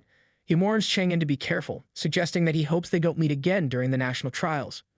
Chenghen looks him dead in the eye, unshaken, and calmly responds, warning Andrew not to shout at him. He too hopes that their paths don't cross again in the trials, but if they do, he's ready for it. Andrew, still frustrated and unable to stomach the poor food, decides he's had enough. With a gruff declaration, he announces that he's leaving and can't tolerate the meal any longer. He tells everyone to either take his portion or toss it. He certainly won't be eating it. As he turns to leave, something unexpected happens. He suddenly catches a whiff of something delicious, and his senses sharpen as the irresistible aroma fills the air. Confused, he pauses and looks around, wondering where the heavenly scent is coming from. The smell leads him straight to Lu Fan, who is sitting nearby, and Andrew's curiosity gets the best of him. He moves closer to investigate, his eyes narrowing in disbelief. Meanwhile, at Lu Fan's table, seeing the delicious food Lu Fan served them, Old Han remarks that the smell does indeed seem pleasant, a far cry from the food they were served by Taiki Kingdom. Vice Principal Zhao looks at Lu Fan and asks in a surprised tone why there's such a delightful aroma. Lu Fan, smiling casually, explains that his aunt had packed the food for him. She was worried he might have a hard time adjusting to the cuisine of Taiki Nation, so she made sure to send something better along. Andrew, now standing beside Lu Fan, takes a deep breath, so clearly tempted by the smell. He tries to speak, but words fail him for a moment. With a smile, Lu Fan looks at him and offers the food, playfully teasing, suggesting that Andrew join him and enjoy something much more satisfying than the so-called royal food they had been served. After listening to Lu Fan, Andrew nods in agreement, clearly impressed by the idea of trying Dragon Nation cuisine. Lu Fan, with a friendly grin, invites Andrew to dig in and enjoy the meal. Andrew, already intrigued, grabs a momo and takes a deep sniff, his eyes lighting up as the delicious aroma hits him. His excitement grows, and he can't help but express how incredible the smell is. It's as if the momo holds the secret to happiness. Lu Fan laughs softly, assuring Andrew that there's no need to be so formal about it. He gestures for Andrew to sit down with them, encouraging him to eat to his heart's content. Andrew, now full of anticipation, thanks Lu Fan and takes his seat, eager to experience the flavors of the food his aunt has so skillfully prepared. Andrew happily accepts, sitting next to Lu Fan, still grateful and now fully immersed in the meal. Turning to Vice Principals Zhao and Elder Han, Lu Fan suggests that they should also try the food, hoping they would enjoy it as well. Elder Han, with a chuckle, can't resist the tempting smell and begins to eat, eager to see what all the excitement is about. After tasting the food, Andrew looks at Lu Fan with admiration, clearly impressed by the flavors. Meanwhile, Chenghen, who has been watching the whole scene from a distance, grows visibly irritated. His discomfort is evident as he watches the others enjoy his rival's meal instead of what Taiki Kingdom presented. Nearby people are captivated by the rich aroma wafting from the food and can't help but comment on how good it smells. Vice Principal Zhao, enjoying the meal, praises Lu Fan's aunt for her remarkable cooking skills, noting that she truly deserves the title of an excellent chef. Shenghen can barely hold back his anger as he watches everyone around him happily devouring the food. His frustration grows with each passing moment, and it's clear to everyone sitting near him that he's about to lose control. Jin Zayan, noticing Chenghen's escalating irritation, quickly realizes that if he doesn't step in, things could escalate into something worse. Without hesitation, he extends his hand to Chenghen, gently but firmly urging him to calm down. He knows that now is not the time for a confrontation. Jin Zayan stands up, drawing the attention of everyone in the room. He clears his throat, preparing to shift the focus away from the food. As he speaks, the room falls silent, with everyone turning to him, eager to hear what he has to say. A sudden beep of a sound system grabs everyone's attention, signaling that something important is about to happen. The atmosphere shifts, and all eyes are now on him. With a confident gesture, Jin Zayan presents the map and rules for this year's national trial on the screen, using a remote to display the detailed layout. He begins to explain the map, pointing out the key regions. Lu Fan studies the map intently, noting that it consists of 9 different regions, each home to unique, fierce beasts. His mind races with excitement as he realizes that the larger the map, the longer the competition. This is the perfect opportunity for him to build up his strength. Jin Zayan continues, explaining how this year's map is even bigger than the ones from previous years. He emphasizes that Taiki Nation has selected 9 regions from around the world, creating the largest and most challenging map in history. Each of these regions is home to fierce beasts ranging from levels 50 to 80, and the points awarded for defeating these beasts will vary depending on their rarity. The stronger and rarer the beast, the more points it will yield. Jin Zayan continues, announcing a new twist for the competition, the introduction of mission points. He explains that each region will have specific missions, and completing them will reward participants with points. As he speaks, everyone focuses on him, intrigued by this new concept. Lu Fan, who is listening carefully, becomes even more serious. Jin Zayan elaborates, clarifying that the content of these missions will be completely random, adding an element of surprise and unpredictability. He also emphasizes that each person can only take on one mission at a time and must complete it before accepting another. Lu Fan, deep in thought, processes this information carefully. He begins to speculate on what the others might be thinking. He guesses that, at first glance, it might seem like just another way to rack up points. But he soon realizes that these rules are setting the stage for something much darker, a foundation for mutual slaughter. In his mind, Lu Fan sees a grim picture. As each country's representatives compete for points, the temptation to eliminate others and steal their points will grow stronger. This could quickly turn into a battle, not just for victory, but for survival. Lu Fan's expression hardens as he grasps the true nature of the competition. Elder Han, who's been watching quietly, also considers the implications of the rules. Just then, one of the participants cuts Jin Zayan and asks him to clarify something. He tells him that they understand the rules, but what does the skull symbol on the map mean? Jin Zhangyan, with a knowing smile, answers the question. He acknowledges that this is a great question and begins answering. It represents a new rule tied to the Dark Tower. The map shows a large, foreboding tower, and everyone is struck by its intimidating presence. Jin Zhangyan explains that every region in the competition has a Dark Tower. These towers rotate regularly, and each one imprisons an ancient army of beasts from history, led by their commander, the Demon of the Nine Realms. The most unsettling part is that this is the same Demon of the Nine Realms that nearly destroyed Taiki Nation. The participants are visibly shaken as they absorb the shocking news about the Demon of the Nine Realms. One of them, unable to believe it, exclaims if they are kidding. The big girl sitting nearby looks just as stunned and mutters that this is crazy. Amidst the murmurs and shocked reactions, Lu Fan's mind races. He can't help but wonder about the Demon of the Nine Realms. Vice Principal Zhao, noticing Lu Fan's curiosity, explains to Lu Fan that the Demon of the Nine Realms is an ancient and incredibly powerful being, one that almost wiped out Taiki Nation 50 years ago. A catastrophic accident had unleashed the demon and its army, nearly bringing the entire nation to its knees. The horror of that time is still fresh in the minds of those who lived through it. Elder Han, who has been quietly listening, adds to the story. He explains that the demon was finally sealed away by 5 experts at the 4th stage, who are considered the supreme national heroes of Taiki Nation. Lu Fan, absorbing the gravity of what he's just learned, can't hide his awe and disbelief. He murmurs to himself that if it took 5 4th stage experts to defeat an ancient beast like the Demon of the Nine Realms, then this creature is really something. One of them questions how much of the demon's original power remains, given that trial demons are usually weakened. Jin Zhangyan responds, explaining that this year's demon is in its full original form with no weakening. The beast army in the Dark Tower is also as powerful as it was originally, making this trial particularly dangerous. A long-haired girl voices her concern, wondering what would happen if the demon and its army escaped the test area, fearing it could lead to death.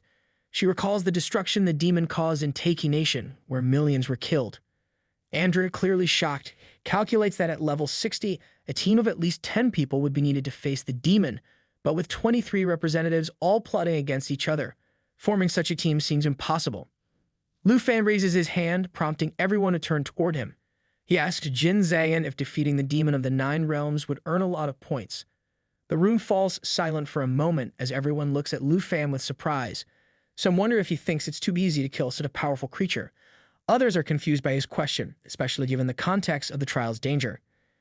Jin Zhangyan, with a wry smile, acknowledges Lu Fan's question, whether out of curiosity or as an attempt to lighten the mood. He reassures the group that the trials do, in fact, award points for all the beasts in the secret realm. And yes, defeating the Demon of the Nine Realms will certainly earn a significant amount of points, more than they might expect. With a sweeping gesture, Jin Zhangyan concludes the session, signaling that if there are no further questions, the meeting will be over for the day. He thanks everyone for their time, and the participants slowly begin to rise, some letting out deep breaths as they process everything they've learned. Just as the group starts to disperse, Elder Han turns to Vice Principal Zhao and suggests that Lu Fan should also head back to his room and rest, hinting that they will meet again tomorrow. Vice Principal Zhao and Lu Fan bow their heads in agreement. They acknowledge Elder Han's suggestion to rest and begin walking back. Elder Han watches them leave, a smile playing on his face as he murmurs to himself, reflecting Lu Fan's earlier words about defeating the Demon of the Nine Realms. This triggers adrenaline in his old bones, and he declares that he is really looking forward to seeing Lu Fan's performance.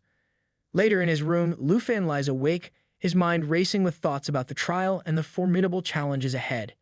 He recalls the mention of ancient beasts on the Nine Realms map and the fact that participants are allowed to kill others to steal points. The stakes are higher than he initially thought, and he begins to feel uncertain. He is not sure about Jin Cheng'en, but he is certain that Kim Sung-hyun will act definitely. To clear his mind, Lu Fan reaches for his mobile phone, thinking it might be useful to check the rankings. He opens the app and the national trial predictions come into view. As he scrolls through, he sees a list of 23 representatives from various nations, each with their current rankings. His eyes widen as he spots his name under Dragon Nation, labeled as T1. He stares at the screen, stunned, unable to comprehend how he ended up there. Lu Fan wakes up late the next morning. The screen of his phone still glows from the night before, displaying the rankings he couldn't quite believe. He thinks to himself that the idea of putting him and Cheng'en together at the top is pure nonsense. He scrolls through the app again, shaking his head. The rankings feel completely out of place. Looking at the predictions, it all seems so unreliable. Yet they call themselves a reputable media outlet. Lu Fan scoffs and glances back at his phone. His eyes fall on Musashi 10, representing Sakura Nation. He knows that name, and it makes him uneasy. This is definitely someone to keep an eye on. The next morning, the national trials begin. Everyone lines up in their designated spots, the excitement palpable in the air. A booming voice announces that this year's national trials, organized by Taiki Nation, are officially starting. The crowd stirs with anticipation, eager for what's to come. Then the announcement everyone has been waiting for comes. Look to the sky. Lufan lifts his gaze just in time to see a strange, swirling blue vortex forming high above. It glitters with sparks of light, a shimmering tornado of energy. Just as the participants are about to step forward, the voice suddenly booms again, this time with an unexpected demand. The trials will not commence until everyone has liked this video. A pause follows, and then the voice continues. Now that you've all liked it, the portal to the secret area has officially opened. Without hesitation, everyone starts moving toward the portal, all stepping forward together as one. The trials are about to begin. Lufan stands in his spot, calm but with his mind sharp, ready for what's to come. Everything is set, yet he can't shake the thought. If possible, teleport me near the peak. He knows the portal is his ticket, and he steps into it with full confidence.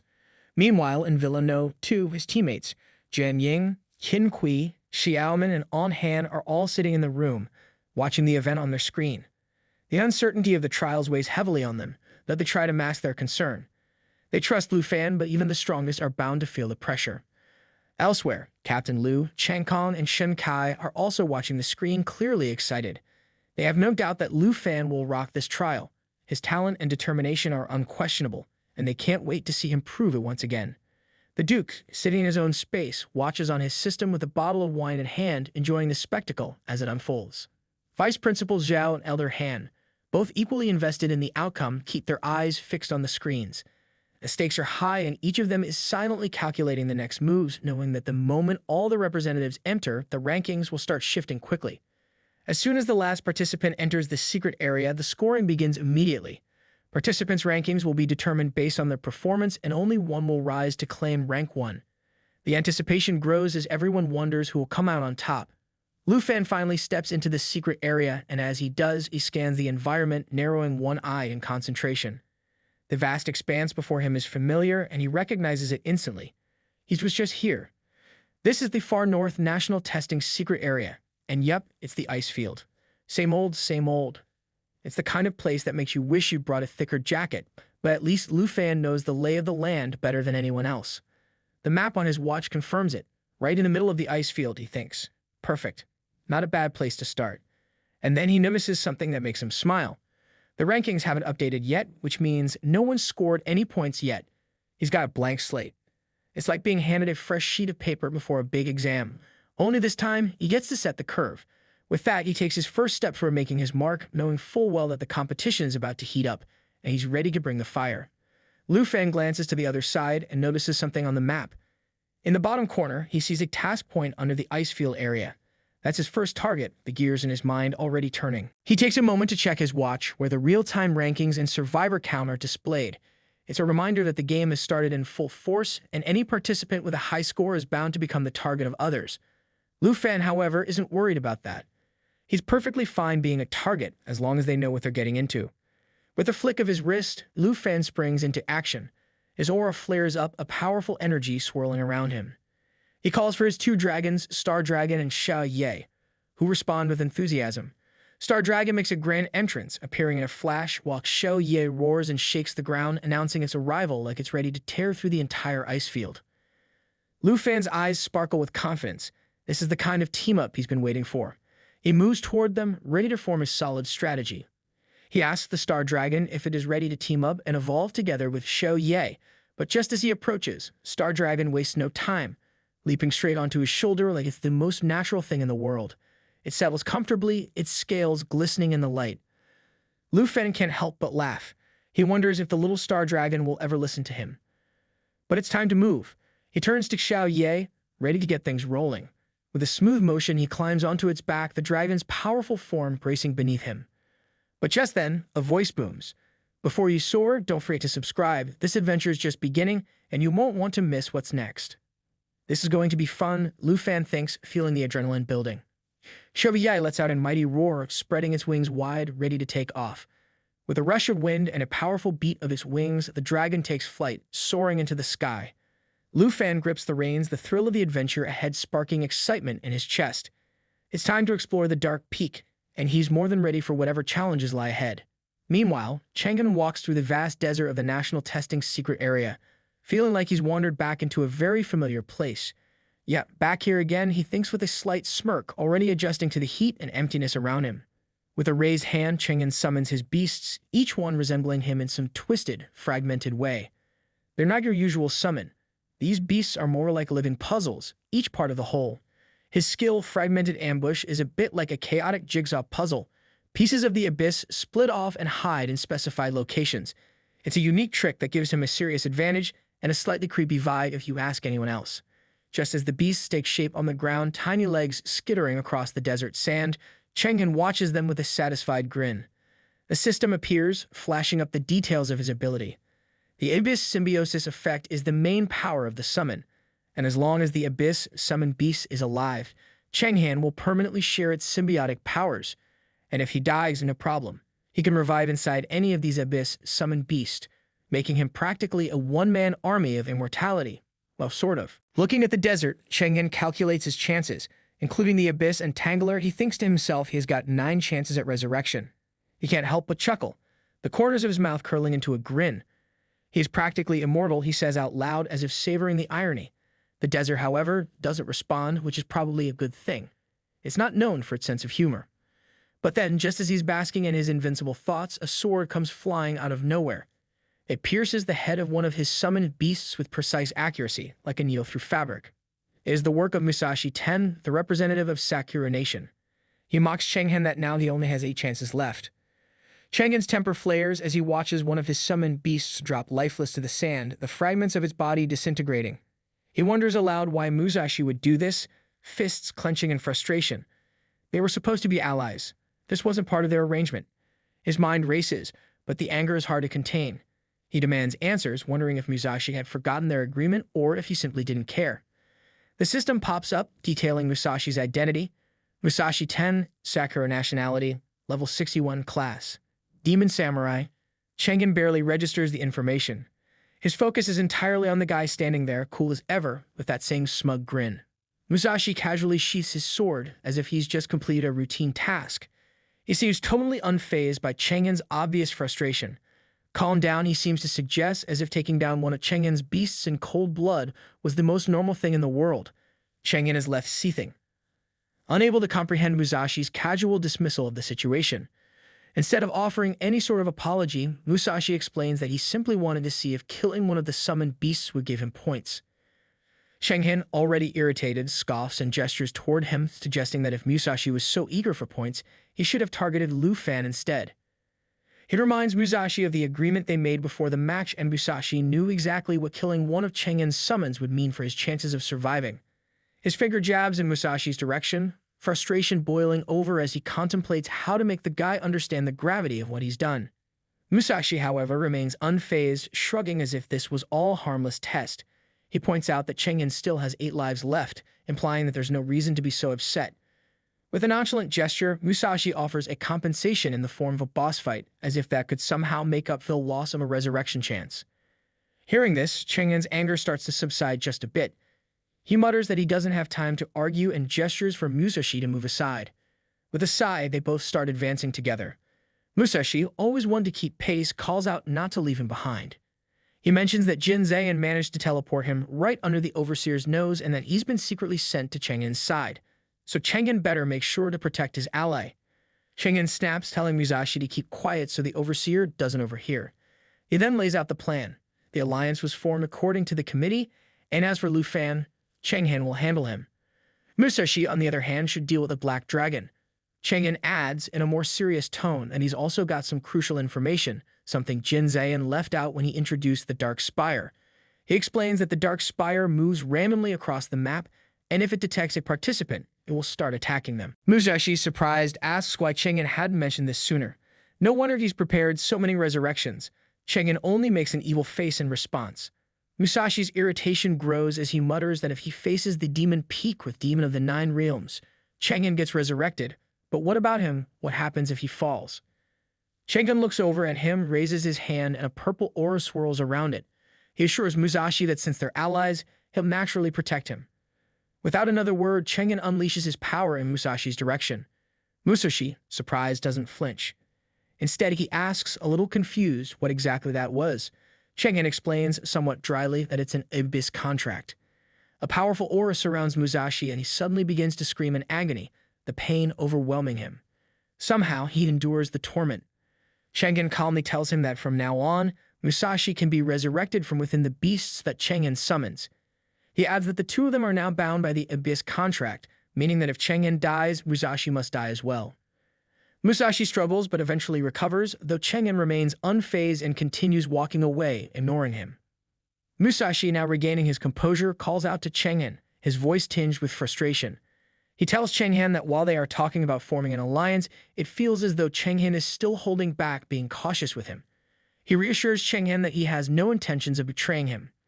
Chengen, without turning back, dismisses his words, stating that working with the Taiki country is the right choice for him. He tells Musashi that once the country's trial is over, he will end the abyss contract. Determined not to be left behind, Musashi hurries after Chengen, suggesting they find Lu Fan together. Chengen calmly explains that the mission must begin after they accumulate enough points, and they should wait for the demon of the 9 realms to almost kill the other delegates. Only then will they proceed with their plan. Chengen's strategy is to let the demon of the 9 realms do the heavy lifting. Once it has eliminated the delegates, Chengen will have far less work to do. They continue walking. Musashi Ten notices a mission point on the field and asks Chengen what if they accept a task, pointing to the mission point. Chengen turns around, his tone cold as he explains that it is a trap mission. Jin Zayan has marked a location on every map, and once a mission is accepted, no other tasks can be undertaken. Musashi Ten glares at Chengen, demanding an explanation of what makes it a trap mission. Chengen meets his gaze with a murderous intensity and simply states that Musashi will understand soon enough. Such a task is impossible for anyone to complete. Nearly 5 hours pass, and the overseers begin discussing the event among themselves while watching the screen. Jin Zayan mocks the situation, pointing out that the big 3 of the nation trial are gone. One of the other overseers asks him to explain what he is trying to say. He explains that the big 3 are Dragon Nation, Star Nation, and Snow Nation. They always rank top 3 in every nation's trial. Here, the screen shows Lu Fan's ranking. He is currently ranked 23rd, at the bottom of the rankings. The other guy asks what is going on with the Dragon Nation this year. The media rank their representative as Tier 1, but it's clearly just hype from the Dragon Pet. Must be overrated. Jin Zayan scoffs. Lu Fan has got only 257 points. Even killing a few ferocious beasts would earn more than that. Behind them, Elder Han, sipping a cup of green tea, chuckles quietly to himself. He knows the overseers are seriously underestimating Lu Fan. Meanwhile, Lu Fan has been wandering through the secret area for quite some time, his frustration growing. He checks his watch and sees he still has only 257 points. Growing more anxious, he mutters to himself, wondering where the peak of darkness is. After searching for so long, he still hasn't seen even a trace of it. As he speaks, a lion-like monster suddenly appears in front of him. The system displays its name, Treasure Flying Lion, a level 60 creature. Defeating it will yield more points. Before Lu Fan can react, the monster launches an attack. Xiao Ye, quick on her feet, moves backward just in time to avoid the blow and narrowly escapes the strike. Lu Fan observes the creature and thinks to himself that this treasure-flying lion is far weaker than the zombies from the fallen clouds, and it only offers dozens of points. There's no reason to waste time with it. Realizing the key to earning more points, Lu Fan decides that he must accept the mission and defeat a boss. He grabs the reins of Xiao Ye and orders her to follow his lead. Soon he notices a mission point in a cave nearby. He commands Xiao Ye that they have reached the mission point, gesturing to head downwards. Near the cave, another participant is engaged in a battle with a massive snow bear. With a single powerful blow, he knocks the beast to the ground, finishing it off quickly. He then decides to enter the cave to start the mission. He comments to himself that things are difficult for a second-tier professional. However, he is relieved that he has secured entrance to the mission point. Suddenly, the participant hears footsteps approaching. He turns around and is taken aback to see the legendary black dragon, Xiao Ye, standing before him. Without hesitation, he prepares to act. Lu Fan swiftly dismounts from Xiao Ye and takes in the situation. The man, wide-eyed, initially marvels at the size of the dragon before his gaze shifts to Lu Fan. He immediately recognizes him and wonders aloud, asking if he is Lu Fan from the Dragon Kingdom. Lu Fan doesn't respond. Instead, he opens his watch to check the system, where he finds the man's profile, Yasin Ray, a level 45 water wave swordsman from the South Nation. His score is 5,153 and his rank is 19. Lu Fan smiles faintly but doesn't engage with the man further, turning off the system and walking past him without a word. Yasunrei, irritated by Lu Fan's dismissive behavior, watches him walk away. He thinks to himself about Lu Fan's arrogance, noting how Lu Fan didn't even acknowledge his presence. Yasunrei then checks his watch once more, his thoughts racing. He remembers the incident when Tu Jing from the Dragon Empire humiliated the king of the Southern Empire, almost causing their nation to collapse. If Yasunrei can kill Lu Fan, he will rise. And with Lu Fan ranked at the bottom with his level only at 32, it seems like the perfect opportunity to eliminate him and gain some publicity. Without hesitation, Yasunrei draws his sword, his intent sharp and clear. He charges at Lu Fan, quickly using his neighboring water cage technique. Water shoots out from his sword, forming a tight, imprisoning cage around Lu Fan, leaving him trapped and unable to escape. Confident in his advantage, Yasunrei thinks to himself that defeating Lu Fan will be an easy task. He taunts Lu Fan, calling him knave for thinking he could gain an upper hand. But Lu Fan remains unfazed, not reacting to the provocation. Yasunrei, growing irritated, mutters that Lu Fan is incredibly knave. Just as he is about to follow through with his plan, Xiao Ye suddenly strikes, her claws slashing at him with tremendous force. The attack sends him crashing to the ground, and he feels a sharp pain as a bone in his arm breaks. Furious, Yasunrei grits his teeth, realizing the true power of the dragon. He winces in pain, thinking to himself that this is the real strength of the Dragon Kingdom. He grimaces, feeling the fracture in his bone as he struggles to stand. Lu Fan calmly escapes from his water cage like it's nothing, leaving Yasunrei bewildered. He approaches him and speaks with a hint of amusement in his voice, telling Yasunrei that if he's thinking of a fisherman's profit, he's mistaken. With a nonchalant tone, Lu Fan adds that he decided to spare Yasunrei. The points from killing him wouldn't be enough for him to bother, so he chose to let him go. Yasunrei is stunned by Lu Fan's words. His grip on reality falters, and he feels the ground slip from under him as disbelief sets in. His control skills have no effect, and he can't comprehend how someone at only level 32 could be so powerful. His mind races, trying to make sense of the situation. He curses Lu Fan while thinking to himself that even if he doesn't win any rankings in this nation's trial, as long as he kills the representative of the Dragon Empire, he will still be hailed as a hero in the Southern Empire.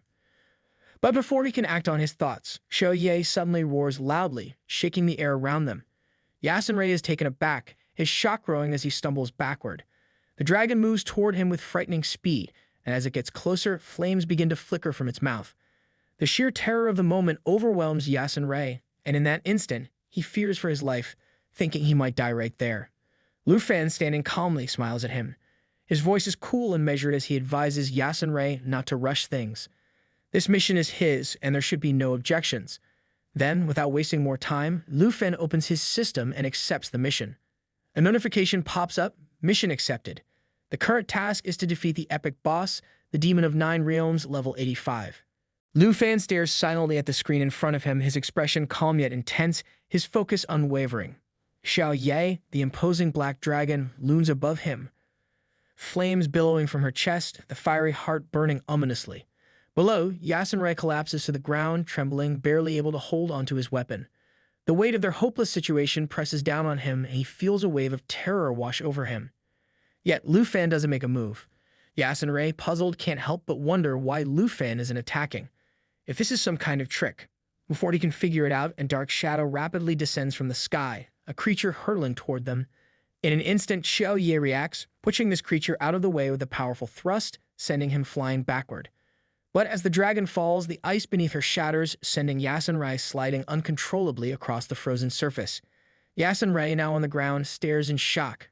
Wait, is that the guardian boss? The question barely escapes his lips before the beast roars loudly, shaking the very earth beneath them. The system flashes on his interface, Icy King, level 75. Defeat it to earn 245 points. Yasunrei's face lights up as he sits back on a nearby rock, a sense of triumph growing within him. This is it, he thinks. Lu Fan can't get away from this one. This monster will finish him off and he won't have to worry about him anymore. Finally, the heaven trial will be his. Just then, the Yeti King's gaze shifts, locking onto Yasunrei. Its angry red eyes pierce through him. The beast starts to move toward him, and with each step, the ground beneath him cracks. Yasunrei stumbles backward, his heart racing. Wait, no, this can't be happening, he thinks in sheer panic. It's coming for him. The ground beneath him gives way and he slips, falling hard onto the ice. The Yeti King's furious gaze never leaves him, his eyes burning with anger. The acid ray feels his breath catch in his throat, and his heart races as the reality sets in. There is no escaping this beast. But just then, a red aura flares up in the sky, its intensity drawing the attention of the massive Ice Yeti King. The beast turns toward the source of the disturbance, its fury intensifying, and it lets out a deafening roar. Xiaoyi springs into action. Her claws slash through the air with terrifying speed, and the force of her attack is so powerful that the monster spits green blood and crumples to the ground with a deafening thud. Before the Yeti can recover, Xiaoyi is ready to strike again, her claws aimed for the kill.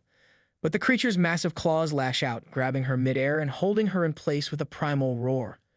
Lu Fan, not missing a beat, channels the power of Break Sky, a dragon key attack that performs 2 consecutive attacks, and as an effect, his pet dragon casts 2 claw strikes attached with Dragon Kai. The Yeti King falters, its grip loosening as it crashes to the ground in defeat. Lu Fan lands gracefully, eyeing the fallen creature with a casual smirk.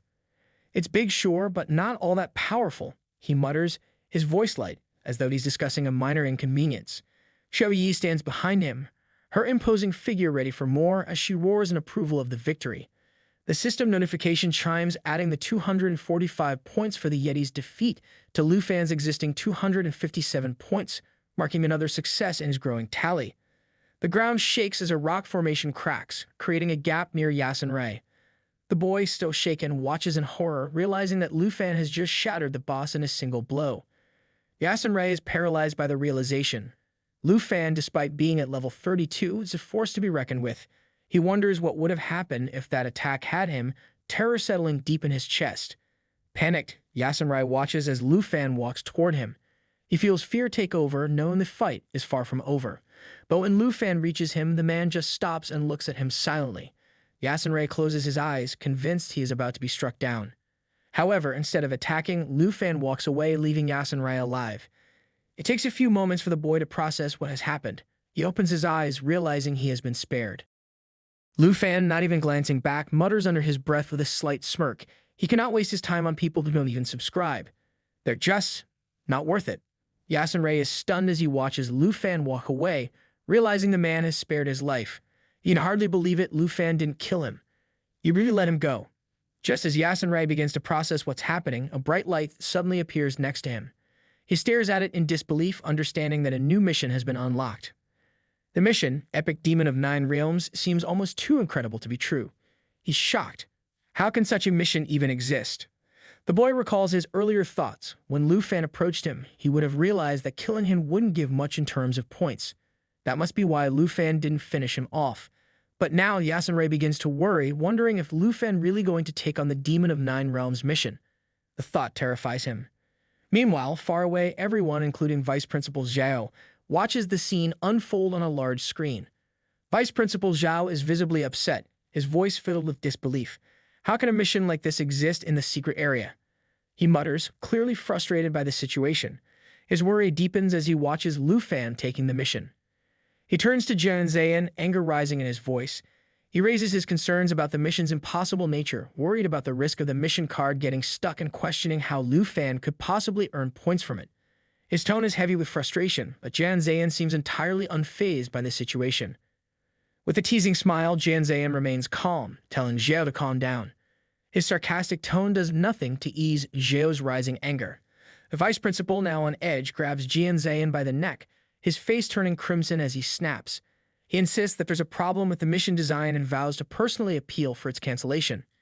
Jian Zayan's expression doesn't change. After a brief moment, he smiles knowingly, looking at Zhao with amusement. He calmly points out that Zhao has no right to file an appeal, given his position. With a quick motion, Jian Zayan grabs Zhao's hand and shakes it with a smirk, implying that any further trouble would result in Zhao being escorted out. On the other hand, Elder Han calmly observes the scene, his gaze shifting to Vice Principal Zhao. With a composed tone, he tells Zhao not to be angry, surprising the Vice Principal with his lack of reaction. Zhao expected Elder Han to be just as upset, but instead, the Overseer pours himself coffee with an almost casual air. As Elder Han takes a sip, he explains that the issue at hand can't be resolved through an appeal. Zhao listens, his attention now fully on him. Elder Han adds that Lu Fan's acceptance of the mission was no accident. Zhao's brow furrows in confusion, and he asks for clarification, not fully understanding what Elder Han means. Elder Han leans in slightly, lowering his voice as he reveals something more troubling. He explains that the Taiki nation has deliberately manipulated the situation. They cleared the path for their own representatives while intentionally hindering the efforts of others. According to Elder Han, this favoritism is nothing new and is part of a deeper, ongoing corruption. Zhao suggests that if Elder Han is aware of all this corruption, he should be standing up for Lu Fan. Elder Han, with a knowing expression, calmly addresses Vice Principal Zhao's disbelief. He explains that sometimes, in the face of overwhelming power, even the most astute can be deceived. He dismisses the idea of appealing, saying that discussing such matters is pointless when they're up against such forces. Instead, he urges Zhao to focus on the fact that this mission is exactly what Lu Fan wanted. Elder Han has faith in him and believes Zhao should trust him too. Zhao, stunned by Elder Han's words, can hardly believe what he's hearing. His eyes widen and he mutters to himself, questioning Elder Han's unusual support for Lu Fan. Just as he's about to respond, his attention shifts to the screen. His surprise is palpable as he watches Lu Fan's actions. He exclaims in shock, noticing that Lu Fan has entered the secret area determined to take on the demon of the 9 realms. Meanwhile, back in the icy terrain, Lu Fan, fully immersed in his mission, moves with purpose through the secret area, a confident smile on his face. He is ready, the weight of the task ahead not weighing him down in the slightest. The system notifies him of the Tower of Darkness ahead, but Lu Fan remains unfazed, knowing that he's on the right path. With determination in his eyes, he declares his readiness to face whatever comes next. He charges forward, eliminating demons along the way. Xiao Ye roars by his side, a fierce reminder of his strength. With every step, the challenge ahead looms larger, but so does his resolve. Countless demonic beasts suddenly appear, and the system alerts Lu Fan that the demon army is awakening. The deafening roar fills the air as the demons charge toward him. These creatures, known as killer bats, are level 60, and each one killed will earn Lu Fan 84 points. Lu Fan, unfazed by the sight, grins. He recognizes the area, calling it the precious mountain of ruined Changfeng. But to him, it's nothing more than a goldmine of experience points, just waiting to be collected. Lu Fan then tells his Star Dragon that now it's time for it to be ready as well. Little Star Dragon, sensing the incoming threat, growls low, ready for action. Lu Fan orders Xiao Ye to transform into her destroyer form. Xiao Ye responds immediately, her form shifting into a more powerful, menacing state. Her strength, agility, and stamina surge as she readies herself for the battle.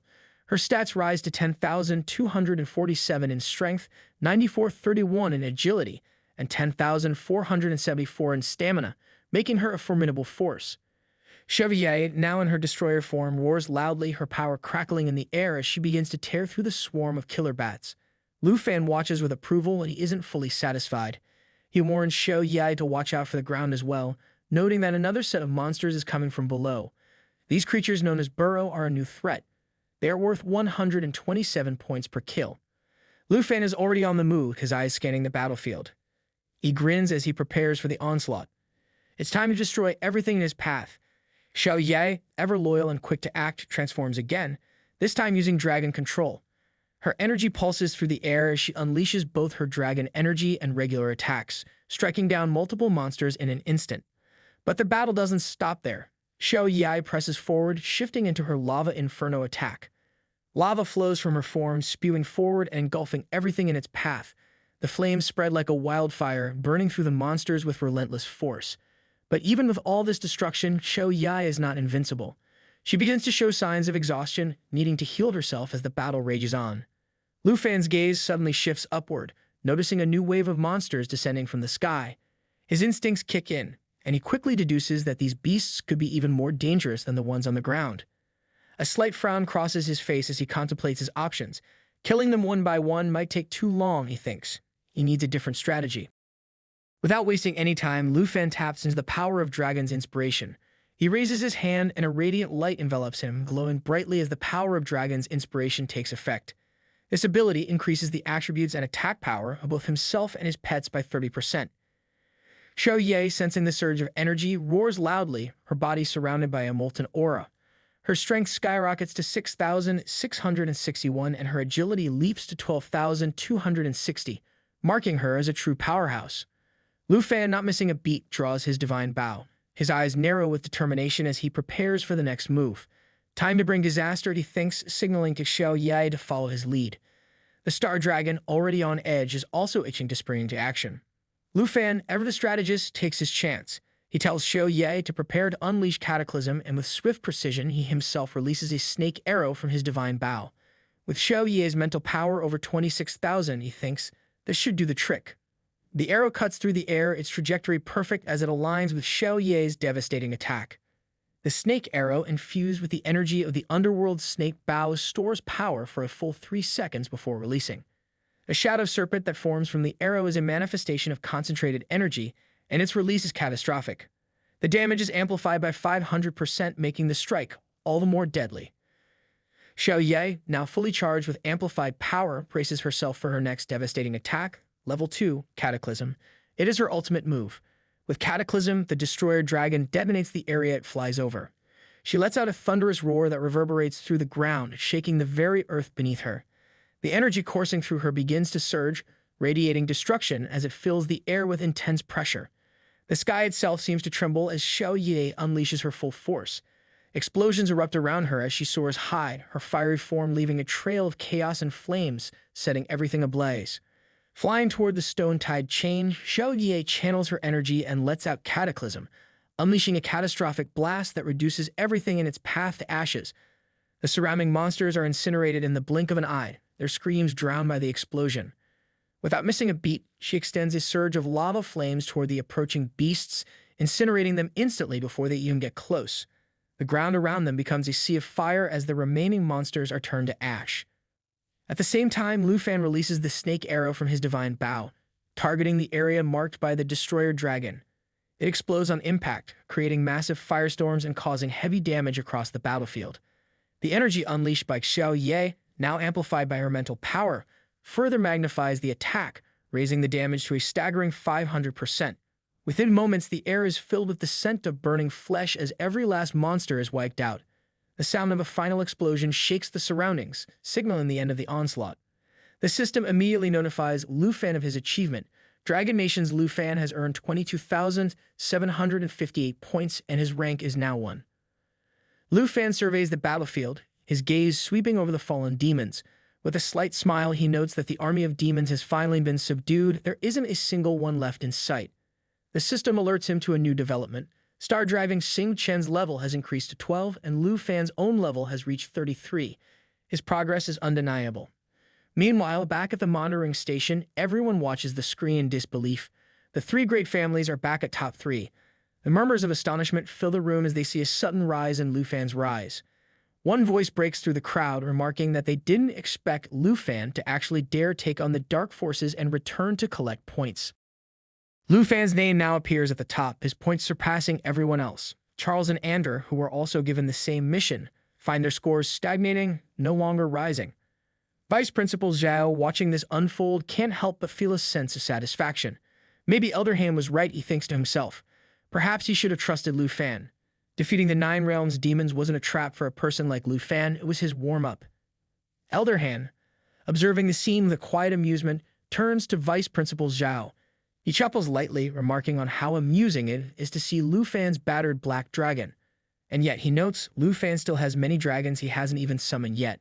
Vice Principal Zhao, taken aback by this statement, seems to hesitate. He offers to have some hot tea brought to Elder Han. Elder Han, however, waves the suggestion off. He states that there's no need for tea just yet. The matter at hand is far more pressing. Lu Fan's performance has been nothing short of extraordinary. His strength far exceeds their expectations. Elder Han suggests they cannot afford to miss Lu Fan taking on the demon of the 9 Realm. They can have tea later. Jin Zayan watches Elder Han with a satisfied grin. His thoughts are full of smug confidence. He believes that everything is going according to plan. The demon of the 9 Realms hasn't appeared yet, and it does, he'll simply wait for Lu Fan to finish collecting the corpses of his dragons. Meanwhile, Lu Fan remains focused on the battlefield, still unaware that the work isn't over. The situation shifts quickly, though. Suddenly, the stone chain breaks, and the air crackles as the pyramid-like thing begins to fall rapidly. Lu Fan's expression shifts to one of seriousness as he realizes that the challenge isn't over yet. The ground shakes, and a massive door opens, releasing a flood of fierce beasts. These creatures are even more vicious than he anticipated. He quickly realizes that he should have waited for all of them to appear at once, so he could eliminate them in one swift move. He curses under his breath, but doesn't waste time lamenting. With a swift motion, he draws his sword, ready to face the incoming horde.